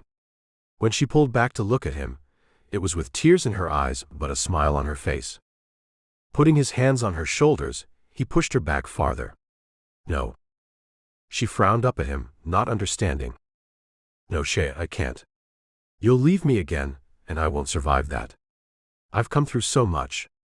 His chest heaved, and he felt like he was going to retch. I know now where my breaking point is, and you're it. I can't. What? Why? She stood there, stunned for a moment. Then her feet moved, changing tacks with her voice. Do you need me to show up every day and choose you? I will. I'll tell you that I love you until you believe it. I need you. And I think you need me. He broke then, tears crashing over eyelids he'd squeezed shut, fists clenching. I can't. When you find out what I am, what I really am, you'll leave again. I won't survive it this time. He didn't open his eyes when she spoke. I know what you are. Her words were soft, but the blows weren't. He knew what she didn't. What she wouldn't be able to live with. I love you. You don't know. He yelled it loud enough to wake the neighbors. You don't. You don't know what I did. Then tell me. He felt her touch his hand, grab it and pull him. He resisted despite the fact that he didn't have the strength. His body ached like he had sand running through his veins. No matter how he pulled away, she held on. "Tell me." She'd let go if he did. So he opened his eyes and stared at her. Then he told her what he'd hid from everyone for so many years. "I ran away at 16. I know." Her words were soft. He'd kill her with this, dash her sweet happy hopes. "I ran away not to. I'd been beaten, worked to the bone, and even molested by some of the people who were supposed to raise me." She tugged at his hand. "You know about my father, Shay. I can't give you more children." He blinked through his cloudy vision as she tugged him closer to the couch. "I'm good, 2 is plenty. Also, I don't know who my father is." She returned. "I have 3 options. The con artist is the best one." He tried again. "I ended up on Santa Monica Boulevard at night. I pawned my guitar, I sold everything I had, and then when I ran out of money, I sold myself. I hooked. I turned tricks for over a year." He was nearly yelling it, hoping she'd see, hoping each word would be the straw that broke her, so he could finally curl up alone and cry. Maybe some later day, he could scrape himself off his floor and go on. She didn't see. She tugged him to the couch next to her, hugged him, sniffled a little, and only said, "Me too." He told her every horrible act committed against him. Every terrible thing he'd done. Each time she hugged him tighter and said the same 2 words. Eventually, he ran out of things to try to prod her with. His shoulders heaved, and he found himself undone in her arms, the 2 of them tucked back into a corner of the couch. She held him there, safer than he'd ever been, while he spewed out every awful thing he'd done, every crime he committed. Every confession was met with, "Me too." At last, when he ran out of confessions, he whispered, "I did it for money." She didn't reply, but he felt her nod somewhere over his head. Her hands felt gentle in his hair, even though he was collapsing into her as he waited. Her words were the barest sound on the air. She was crying, even as she wrapped herself around him. "I know. And I don't know how you'll ever forgive me for what I've done. Because I did it for free." Chapter 42. Craig woke to a pounding headache, and the sweetest sense of Shay curled into him. Ignoring the puppies for just a moment, he rolled into her. He'd gutted himself the night before. Said everything he could to make her go away. Now, as he propped himself up on one elbow and reached out to touch her hair, he was starting to feel whole in a way he never had before. Somehow, it was far easier to forgive her the exact same sins he'd committed than it was to forgive himself. He'd come a long way on his own. He knew he was a good person now, but it had been hard to let go of a past he was more than ashamed of. She was asleep in his bed, in his arms until he'd started to get up. Responsibility was responsibility. And it was more than that when it was a creature. Human or puppy, he was glad all the small ones in his care had it better than either he or Shay had had it. So he slipped out of bed and pulled on pants. He was exhausted. He'd cried his eyes out, something he hadn't done but the one time since he was a kid. No wonder his head pounded. Then he and Shay had been up most of the night, making love in a way that was carnal and raw. He had nothing left to put out there, nothing left to push her away with. He watched as she rolled over softly, the covers falling away. He loved her. All her flaws, all her faults, all her history. Turning away from his introspection, he answered the soft whines that were getting louder as he dressed. Setting Scarlet and Gunner free, he slid his feet into shoes and pulled on a t-shirt. That was Nashville for you, 50 degrees in the middle of winter. It would turn cold again, but today he wore short sleeves. He headed out the back door, hearing birds chirp and seeing a blue sky above him. He almost laughed at his goofy exuberance. There were still 2 dogs doing their business on his back lawn, not exactly romantic. He was tired deep in his bones, but the dogs needed some playtime. It wouldn't be long before they needed to be able to be out of the crate overnight.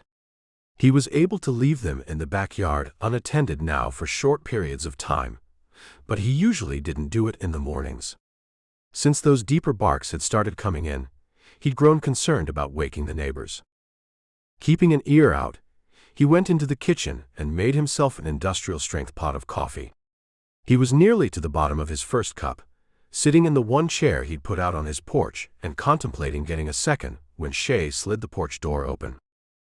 Her own coffee in hand, she glided out to him looking well-loved, mussed and sated. She settled herself in his lap, as it was the only place to sit. Taking what must have been her first sip, she scrunched up her face and made a gagging noise. "What is this?" "Sludge." He grinned and took the cup from her. "Do you want me to make a pot of actual coffee for you? Like I would trust you after you made that." She swatted at his shoulder and got up. The heat of her left him, and even though she was only in the kitchen, he missed her. Scarlett brought him a ball, dropping it at his feet, so he picked it up and threw it for her, only to have it returned by Gunnar. He did it mechanically, his brain turning another direction. Each time he and Shay had worked something out, it had broken apart again. He felt this time was different, but he'd felt that before.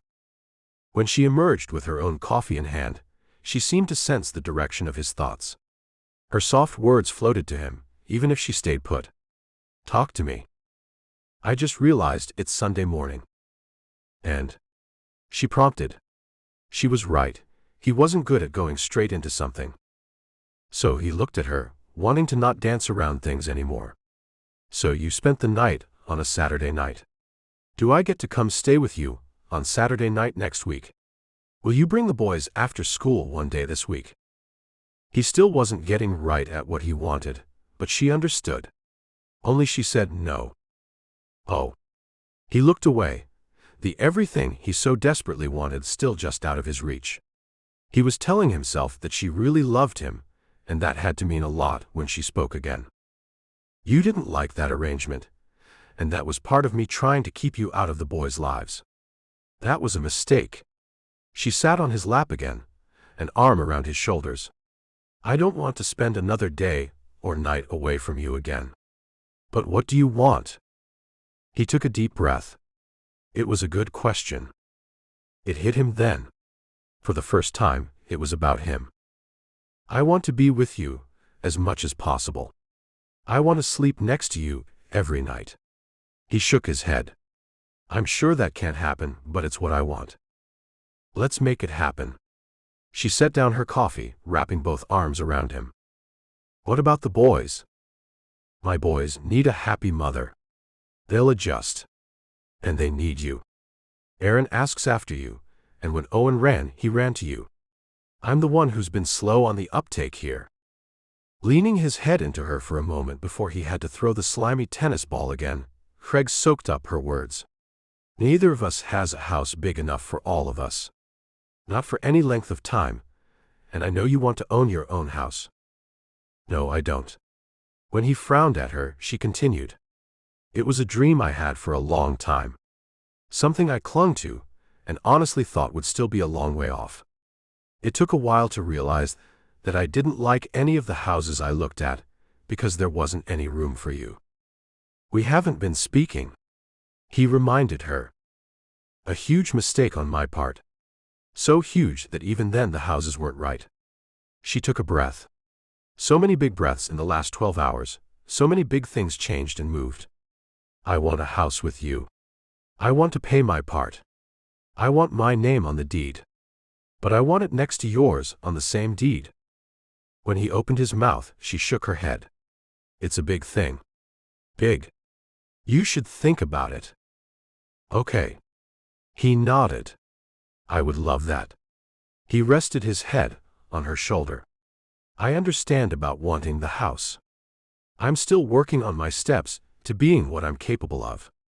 I remember the first time I got a full-time job, it was at Starbucks. I even got health insurance. The first time I visited a real doctor's office, I was excited to pay my copay. Buying a house was a really big thing." She laughed, the sound slipping through him and settling in his soul where it belonged. "The first month I paid all my bills by myself, I was so excited. And proud. It was the first time I knew that I would be okay. Owen was a toddler, and I was still pregnant with Aaron and finalizing my second divorce. Until then, I had no idea I would be able to make it on my own. You're more than capable, he told her. I am. And so are you. She was looking out over the backyard as he looked at her. Musk morning hair, sleepy eyes, soft glow to her skin. He liked knowing that he put it there. Her voice rolled over him. I still have a long way to go. But you made me realize I should look back. He frowned. He did not like looking back. Nothing back there was good or worth saving. Some of it nearly not survivable. She must have seen his expression out of the corner of her eye. She looked at him.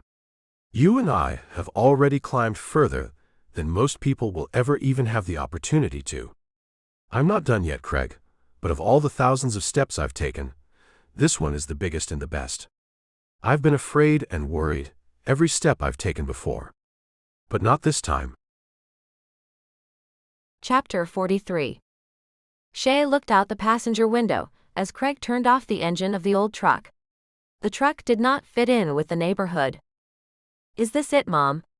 It wasn't a question. Owen figured out they had parked in front of it, so it must be theirs. Yes, this one is ours. She turned to Craig, a grin spreading across her face. Sparks flew between the two of them at the thought.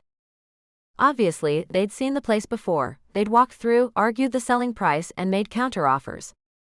But today, they arrived as the new owners, keys in hand. Owen was the first one out of the car, his feet jumping to the ground and starting across the lawn.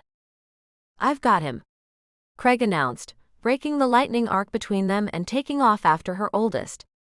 Shay climbed out only a little more calmly than Owen had, and went to unbuckle a squirming Aaron, who was getting upset at being the last one in the car. As she set him down, still holding his hand, she wondered if he would remember this day when he was older. Maybe it was okay if he didn't. Maybe it was fine if this nice neighborhood with a good school district and the house with his own bedroom was all he remembered growing up. Maybe he would never remember a time when he didn't have Craig. They joined the others on the front porch until they were standing four across, Shay next to Craig, Aaron's hand in hers. Owen seemed to feel the importance of the moment and tucked his hand into Craig's. These last few months had been nothing but confirmation that she'd finally made the right choice. Craig was the right choice for her boys, but more importantly, he was the right choice for her. In 14 years, it would just be the two of them. The boys would grow up, move out, get married just as they should. She knew where she belonged. You do the honors. He handed her the key. He'd already done this once, turned the key to his own home. He was giving her the chance. The only one, probably. They'd talked about this. They made plans to pay the place off in 15 years. They weren't going to trade up. Neither of them ever wanted to move again. They wanted to leave the boys in one home for the remainder of their childhoods. She knew things could change, the world could fall away from under her, but she finally had the power to influence it. She pushed the key into the bolt and turned, opening the door into a small foyer that opened immediately into a large living room. Owen and Aaron bolted, exploring parts unknown. Craig watched them go, then turned to her. I've been waiting for this. Her heart pounded. She had plans and she hoped he didn't ruin them. But he scooped her into his arms and kissed her, carrying her over the threshold. She flashed back to a gauzy yellow dress and a tux, a hotel suite, and the promise of a single night of freedom. This was a hell of a lot better than that freedom. She kissed him back with everything she had, hoping to hell that he didn't propose to her. When Owen yelled out, Craig set her down and asked her what time it was. 10:12. She looked at her watch. The movers were supposed to show up around 10:30. It was going to be a mess. Her things, his things, they didn't have some of what they needed, and they'd been donating duplicate items where they could. Though they'd had to move to a different neighborhood, Craig's had been made up of smaller bungalows, they'd managed to stay close. The boys would have the same bus driver even. She watched as Craig rounded up the boys from the back of the house where the kitchen overlooked a good-sized backyard. He held Aaron's hand and pointed Owen up the steps as he grinned at her. Come on, Shay. Following them upstairs, she made it in time to hear Owen ooh and ah over the attic room. "Can we put toys up here?" "How about we put you up here?" Craig asked. "This is your room." "All by myself." He flung himself at Craig, who hugged the boy back, lifting him off the ground and whispering, "Tell your mom thank you too. She worked really hard to make this happen." She was almost bowled over by the hug flung at her waist. The house wasn't exactly what they needed. The attic room didn't have a door, not a problem for a 6-year-old, but it would be later. The fence in the backyard wouldn't last when the dogs gained another 20 pounds each, as they were expected to do. But they would fix and change things as they needed. With both of them chipping in, they could make it happen. Even if Wilder tanked tomorrow and never had another hit, they had each other. They were showing Aaron his room when she heard the deep squeal of air brakes. "The moving truck is here." She spent the rest of the morning directing boxes that she'd tried to label as well as possible over the previous week. It felt like she'd just done this, though the move into and then out of the rented townhouse was by no means her fastest turnaround. It felt good to finally put down real roots. After a late lunch and a visit to walk the puppies, they started the task of opening boxes and putting things away. She and Craig stayed side by side, working first on the kitchen, then the bedroom. She went to wipe the inside of the cabinets, only to remember the cleaning crew they'd sent through 2 days before. She'd always before cleaned her own places when she went in. Each motion brought flashbacks of other moves. Chipped tile counters, cracked linoleum floors. In the past, she'd wiped roaches out of kitchens and bathrooms, and in one place out from under the old bed she and Zoe were to share. She'd cleaned detritus from previous tenants, swept broken beer bottles from a living room floor once when kids had broken in during the week the place had been vacant. None of those things bothered her here. They answered the door at 3 p.m. to find the front stoop full to overflowing. JD and Kelsey stood at the front, kids lined up in a row. Contrary to Shay's belief that having the boys over would send Kelsey into labor, she was still pregnant. She was now volunteering to do sleepovers in the hopes that Shay was right. It took about 15 minutes to organize everyone, but once they did, beds and bookshelves were assembled in record time. The TV was hooked up, and someone else dealt with getting Craig the cable he'd come to love.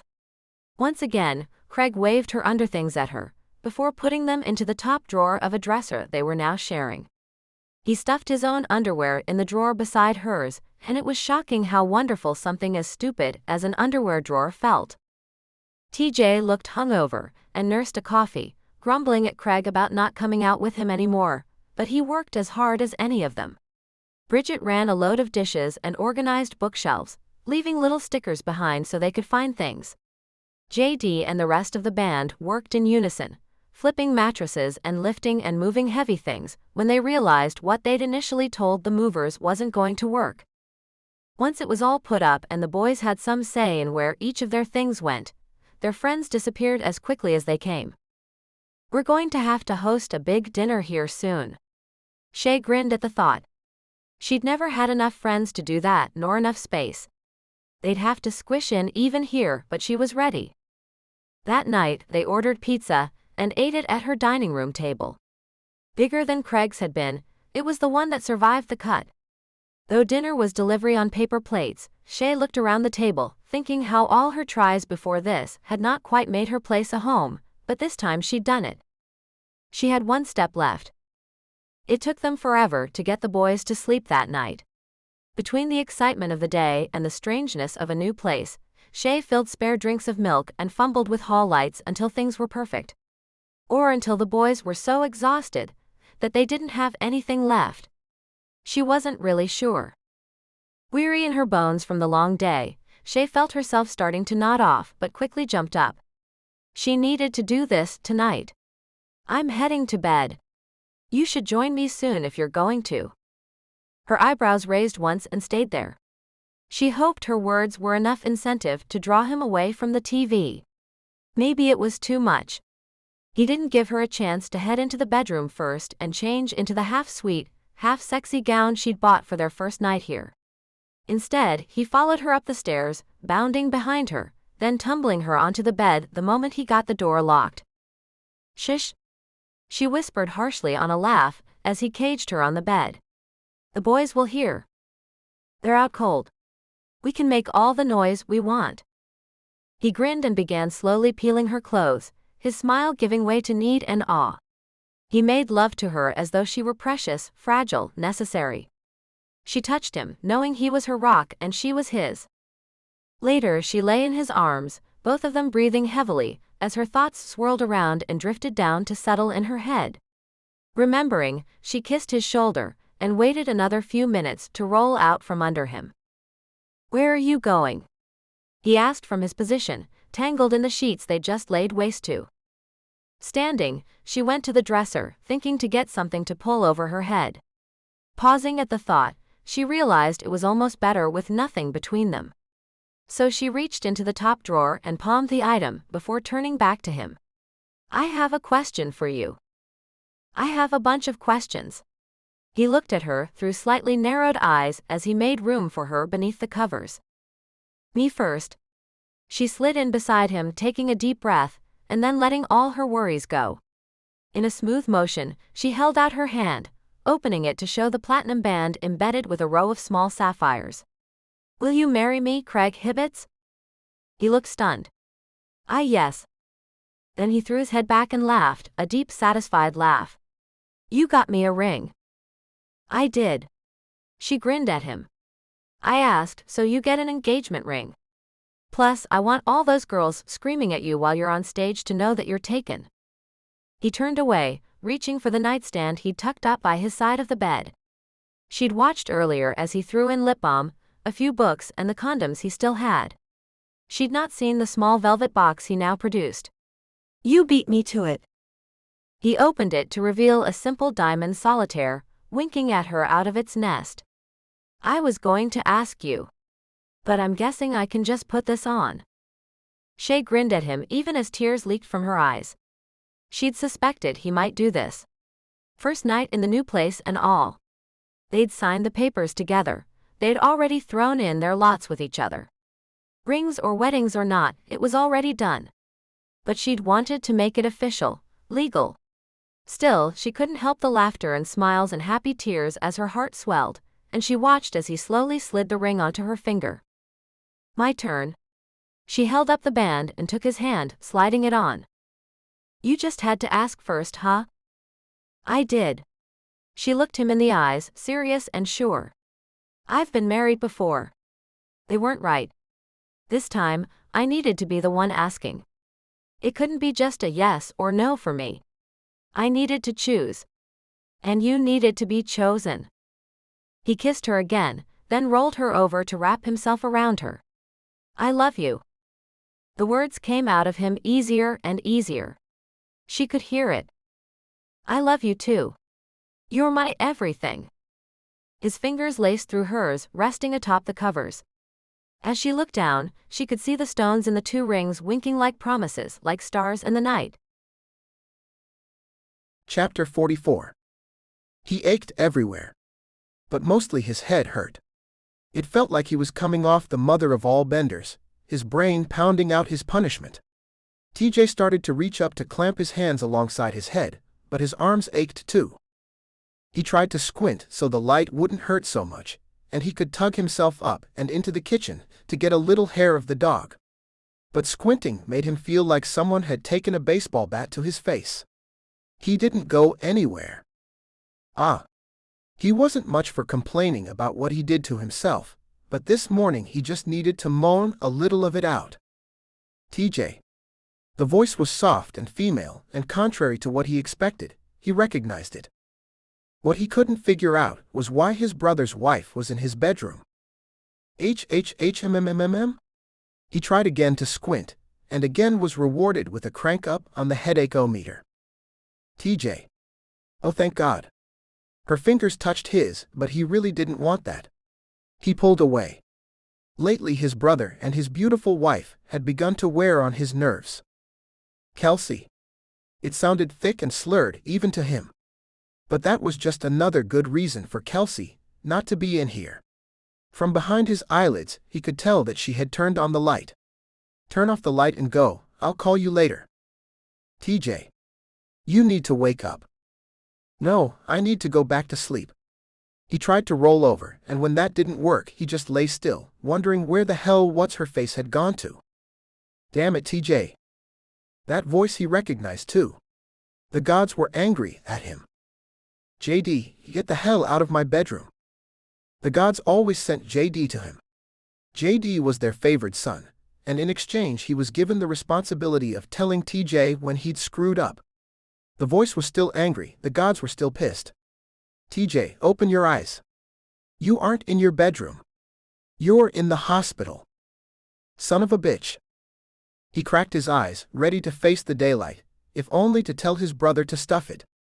But when the pain of light hitting nerve endings receded, he saw that he was in fact in the hospital.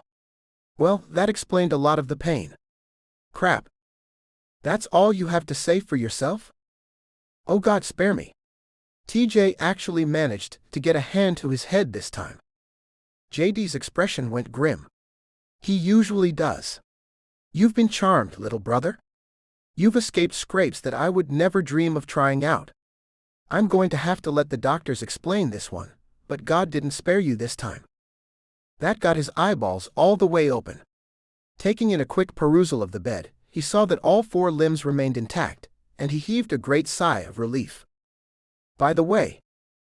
Uh-oh. From that tone, something horrible he'd done was about to get thrown at him. He just hadn't decided yet if he cared. The girl who was with you, Marcia Winters, was fine. Good to know. Although whether it was good to know she was fine, or just to finally know her name, he wasn't sure. His brother grabbed his hand and squeezed it. We're going to go. The doctors will be by in just a few minutes to talk to you. He squeezed the hand back. Kelsey came right up beside the bed, placing her hand on his shoulder. I love you, TJ. He didn't want to say it back, but he had to. I love you too, Kelsey. He had to love her. She had handed Wilder everything they needed to break out of the unsigned rut they'd been in 6 years ago. She'd also given his brother the sun and the moon, the way JD told it. But damn, if she wasn't the one focal point of how JD was still the god's favorite. The beautiful wife who greeted his brother at the end of every tour, with open arms and a warm bed. A very warm bed, if the 3 children they'd cranked out since they'd married were any indication. As they left the room hand in hand, TJ realized it was a good thing he didn't want anything like that, because he was certain the gods would deny him. When the room was blessedly empty, he attempted to roll his head from side to side. Some joint limbering was part of his usual after-indulgence routine. This time it didn't work, and the pounding in his head, combined with his presence in the hospital, seemed like a good sign that he shouldn't be doing it. He blinked a few times, orienting himself in the private room. The bed jutted out into the middle of the room. Machines and poles lined one side of the bed, and if he followed the wires and tubes, he could see that several were connected to him. Something dripped from a clear bag into his arm, and another machine pulsed a green line in time with his heartbeat.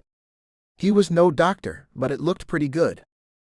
On the other side of him was a movable table, pushed to hang partway over the bed, with a pitcher of ice water and a pink plastic cup.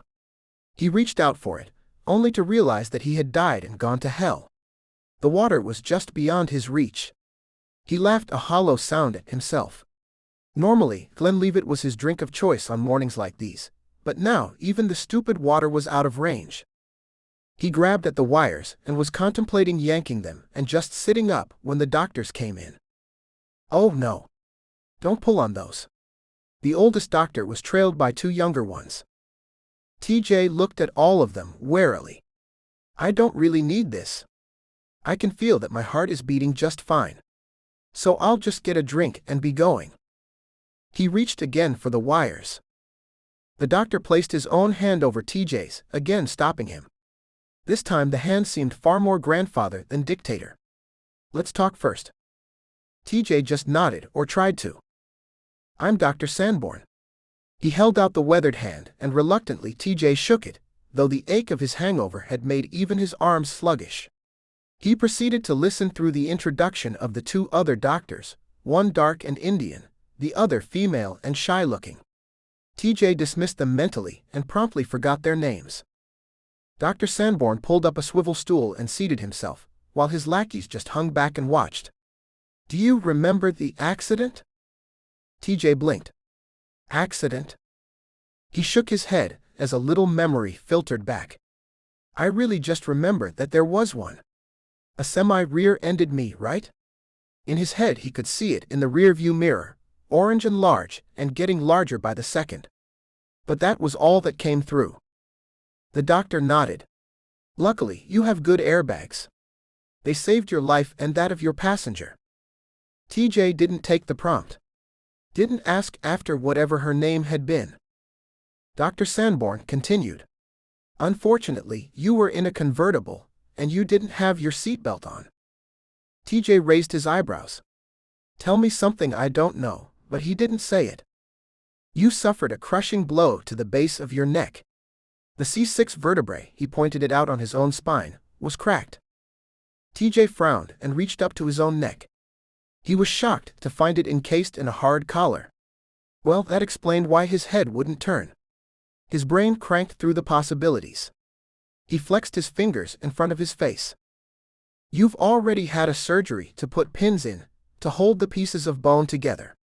The pins will remain for the rest of your life, but the collar will come off shortly and the bone will heal. The sound was dull and dry even in his own head where he left it. Woo-hoo. However. Oh no. There was damage to the nerves themselves. Nothing appears to be completely severed, but we can't be sure.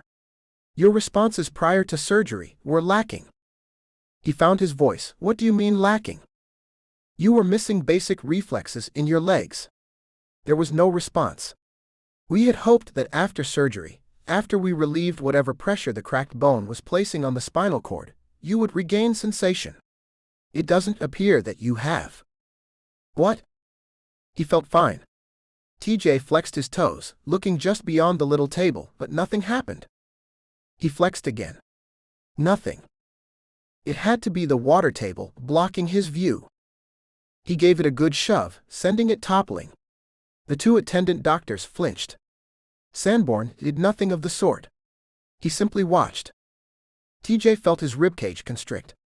He couldn't breathe either. He couldn't bend his knees or curl his toes. After a few tries, he decided that it was his brain that was broken. Even just thinking about moving his leg felt wrong. Sanborn nodded. Your brain works, son. It's your legs that aren't responding. TJ pulled back, then realized that he must be having a perfectly normal response to finding out that your legs don't work. Sanborn wasn't a mind reader. He was a doctor. And TJ was an invalid. JD's words came back to haunt him. God didn't spare you this time. His breathing increased rate while the room closed in on him. His hands clutched at the sheet clumsily, gathering fistfuls and squeezing without his usual strength. At least driving his fingernails into his palms would have offered some measure of relief, but it looked like that wouldn't happen either. Sanborn stood closer, getting his face into TJ's. Let's do a few tests and see what the damage is. We'll know how to proceed from there. How to proceed? But the blunt statement worked. TJ managed to find air and bring it into his lungs. He nodded as well as he could in the collar. Dr. Sanborn turned to his assistant, who shook her shy head at him. No, what? But Sanborn didn't tell TJ. He did run his pen up the sole of TJ's foot. At least it looked like he did. TJ saw the sheet pinch from the pressure. Saw the pen disappear behind his foot. But he didn't feel anything. He thought for a moment that the doctor was playing a cruel trick, but then remembered that he hadn't been able to make it move himself. He saw the doctor try again, and realized that he should have at least been able to feel the sheet pull and tug, because he could sure see that it was moving. Sanborn tested various spots on both legs. The doctor tried different pressures, from obviously poking him to running the pen along the leg. Nothing. Let's try your hands. My hands are fine. TJ was thanking God for small favors. C6 injuries often involve fine motor control of the hands. TJ flexed all his fingers, grateful that something worked. Just fine. Good. The doctor held out 2 fingers. Squeeze. TJ squeezed. Hard as you can. He added extra force, but didn't feel any difference. The expression on Sanborn's face wasn't good. Now do this. Sanborn held up both hands, then touched his first fingers to his thumbs. TJ did the same, somehow managing a cocky expression at that. The expression slipped as Sanborn demonstrated, touching each finger in turn, and none of his others worked individually. Either they all went or none did. TJ discovered that he could move his thumbs to touch each fingertip, but couldn't make the fingertips go to the thumb. All right. That was all the doctor said. What does that mean? TJ wasn't sure he really wanted the answer. There's some loss of fine motor control in the hands. Sanborn pulled back the sheet, revealing the traitorous legs that no longer looked like they belonged to him. They certainly bore a striking resemblance to his own, but they couldn't be his. Let's do one more test. He and the other two doctors carefully positioned TJ upright. Since he didn't have a clue what they were doing, he let them. They moved his legs and dangled them off the bed, then asked if he could stay there by himself. He managed it, although he had to brace his hands out because his body wanted to slide over. Sanborn watched, then pulled his rubber mallet out of his pocket. He whacked at both knees, but TJ couldn't watch. That's good news. Sanborn perked up. What? He needed any good news he could get his less-than-functioning hands on. Your patellar reflex is intact in both legs. Speak English. What does that mean? Sanborn took no offense. Those nerves are working. How do I make them work? The doctor shook his head. You can't, you don't. They're reflexes. We have no control over them. Then why is it good news? He wanted to grab the white lapels of the stitched lab coat and shake the doctor. But he couldn't. He'd already figured out that he'd fall over if he moved his hands. It means the nerves may heal. May? About Savannah Cade. Savannah Cade wrote her first romance at age 8 and has been writing ever since. She's won Maggie and National Excellence in Storytelling awards along the way. Thank you so much for listening to HeartStrings. Craig and Shay had so many walls to break down, but I love a hard-won happy ending. The next book in the Wilder book series is Love Notes. Wilder's lead singer has made the cover of the tabloids again. Only this time it's not for his crazy girlfriends or wild parties. It's because of the horrific car accident that may leave him unable to ever walk or sing again. Furious at the world, TJ has run off every caretaker his brother can find, until old family friend Nora agrees to take TJ on as a favor. Can this beauty tame the beast? Listen to Love Notes next. And be sure to subscribe to this channel to get alerts when new books release. Thank you so much for listening. Love always, Savannah Cade.